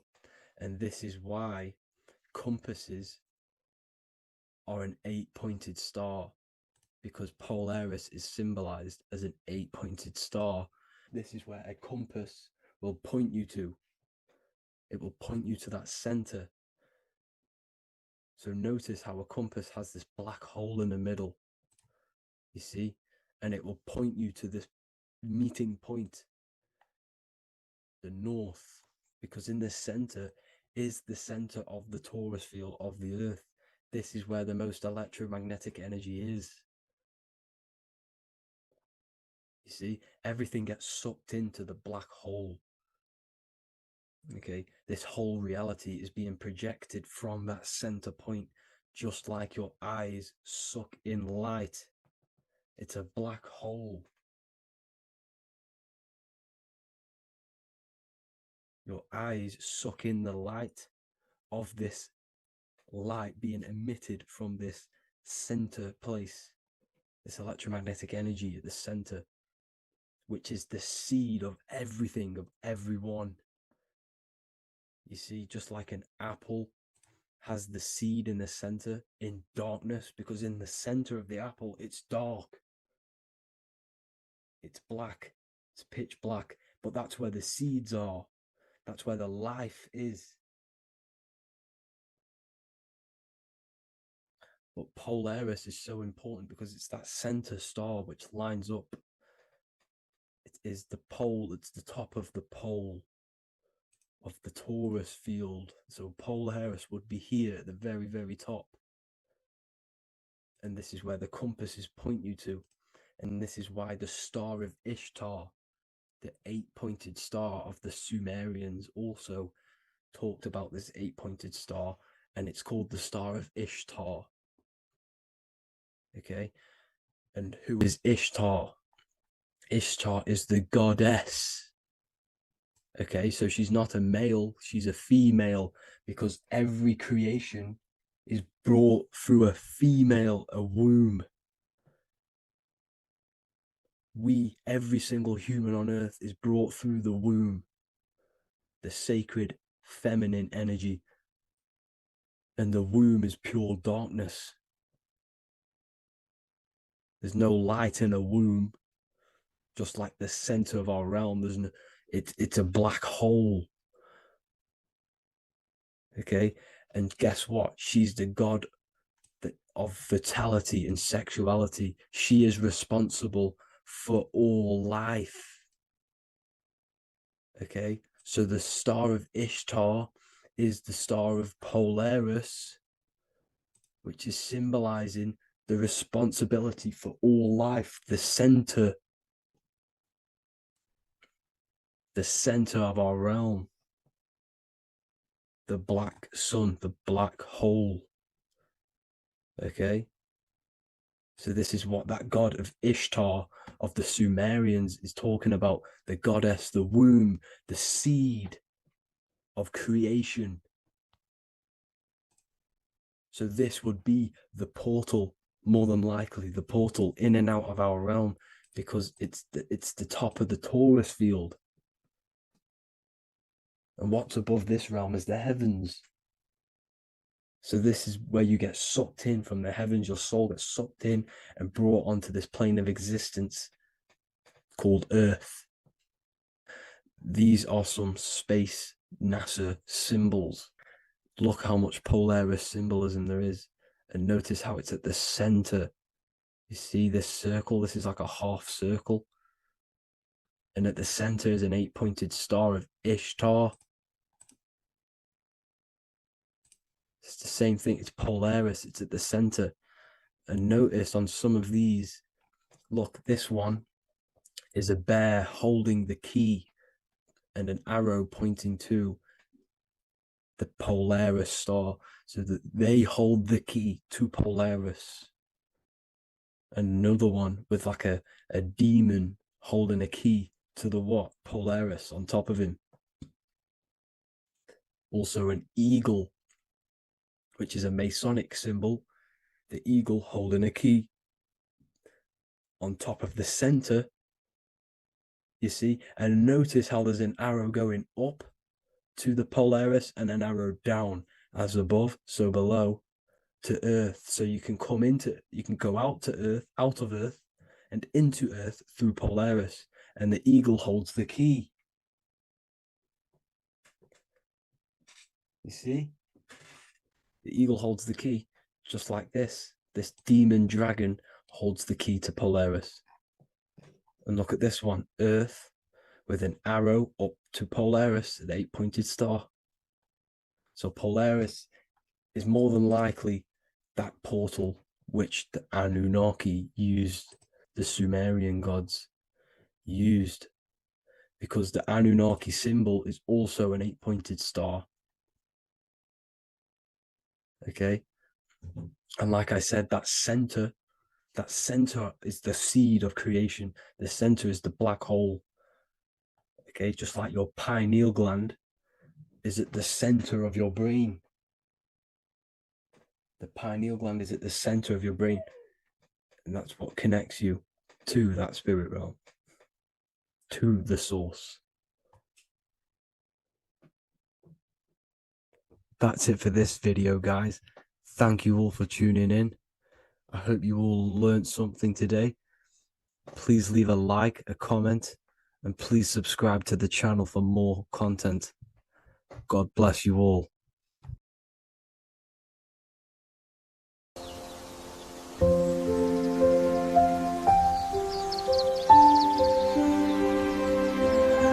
bookofwisdom.com.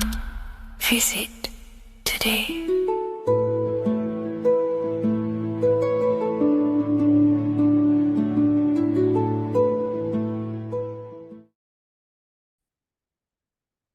Hello, Seeker. Welcome to Revival of Symbolism, a channel devoted to the language of esoteric symbolism, guiding you to discover yourself and expand your consciousness into deeper realms of thought. I'm Harry B. Joseph, also known as Revival of Wisdom, and today we're going to be discussing this particular piece of artwork of the eye and the checkerboard together, and the esoteric teachings behind the veils of these symbols. So the first thing we must look at is, of course, the eye. The eye being a symbol of consciousness. The eye is the inner witness inside of ourself. This eye is referring to the internal eye of perception inside of our mind. The mind that gives us the ability to perceive and to understand things internally. This is also the eye we use to vision things through our internal vision, what we like to call imagination. The screen in our mind that allows thoughts to be projected into a particular form. So this eye is talking about the internal eye of perception inside every single individual and form of life. Dogs, cats, squirrels, humans. Every single form of life has this internal dialogue, the inner being that no one else can listen to but themselves. This is a symbol of consciousness. And together, these two symbols reveal a grand teaching and understanding of the world and the universe, of how the universe is one consciousness, one observer. This is symbolizing the observer, witness consciousness. Consciousness holds many vehicles and many dimensions that it exists in. as I've talked about previously in my previous lectures, you know, we have a physical vehicle of consciousness, which expresses physical actions through the physical body. We have an emotional vehicle of consciousness, which is our emotional body or the astral plane. We have a mental vehicle of consciousness to express thoughts inside of, you know, the thought body of consciousness. We also have a witness side of our consciousness, this internal witness, like who is the one seeing the screen of your reality right now? Who is the one seeing it? Not looking, who's perceiving the screen of reality through your eyes? Well, that would be the inner witness. And that inner witness is also perceiving your thoughts. A lot of people become identified with their thoughts, and they let the changes, the ever coming, unfolding changes in their mind, world, become a part of who they are. And they get caught up in the world and the changes that happens to them. And a great teaching that I've come across this last year is to never identify with the ever-changing circumstances that happen in life. When things are tough, when things are bad, always remind yourself that you are the witness of your thoughts and you are the witness of this reality. You are the one witnessing your thoughts, emotions, and actions. You are the one behind them. So when things get tough, try not to get too indulged in these negative things. The I is the witness. Connect with the witness. And this is the same I that perceives as sees the screen of your reality, and it also sees the screen of your dreams. So this witness consciousness is transcending your physical day life and reality, and it's also witnessing your dreams. It's the same observer who's observing your reality now, but also observing your dreams. So this witness consciousness transcends all forms of bodies of consciousness. It is essentially the highest aspect of ourselves. And it is literally the thought voice, the inner thinker, because you are not the external body. You are not the being outside your mind. You are the being inside your mind who is actively thinking. I like to call what you are, what we are as consciousness is consciousness in action. We are the thinking inner thinker, the inner being. And it's about becoming into contact with that inner being again to unveil who we truly are. You know, if we sit back and truly have a thinking session of, closing your eyes and going inside yourself, and you ask yourself, who am I truly? Who am I beyond all of my beliefs, memories, my body?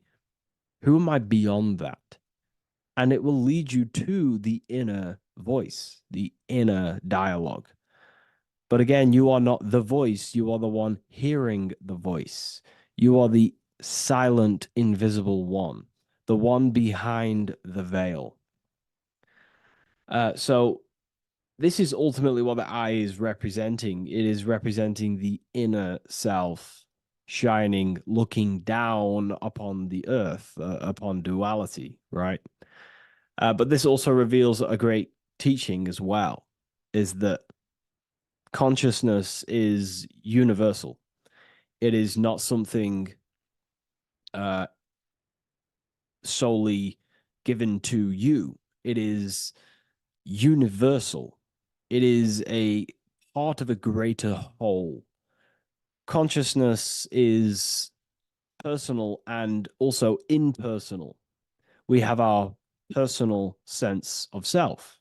We have this inner voice. We have this sense of who we are in this world. And that is our personal sense of self. But you can also transcend the personal sense of self by turning off the mind and fading into the collective impersonal consciousness, which is ultimately what you call transcended states of consciousness, altered states of consciousness, or astral projection. When you astral project, you are simply accessing this impersonal aspect of consciousness. And this is ultimately what the symbol is representing with the checkered board floor, because the checkered board floor is duality, division. There is many, many different forms, but the I is singular. This is representing how the universe is one witness being, one consciousness expressing itself in infinite life forms and into division. But ultimately, division is an illusion. Consciousness fades into an impersonal consciousness. So the checkerboard floor and the eye above symbolizes how consciousness fractals itself and crystallizes into many different forms of personalized consciousness. The self, the sense of self, right? And this is why we always say, I am. I. If we look at the word I and the word I, so we have I, which is I am, and you also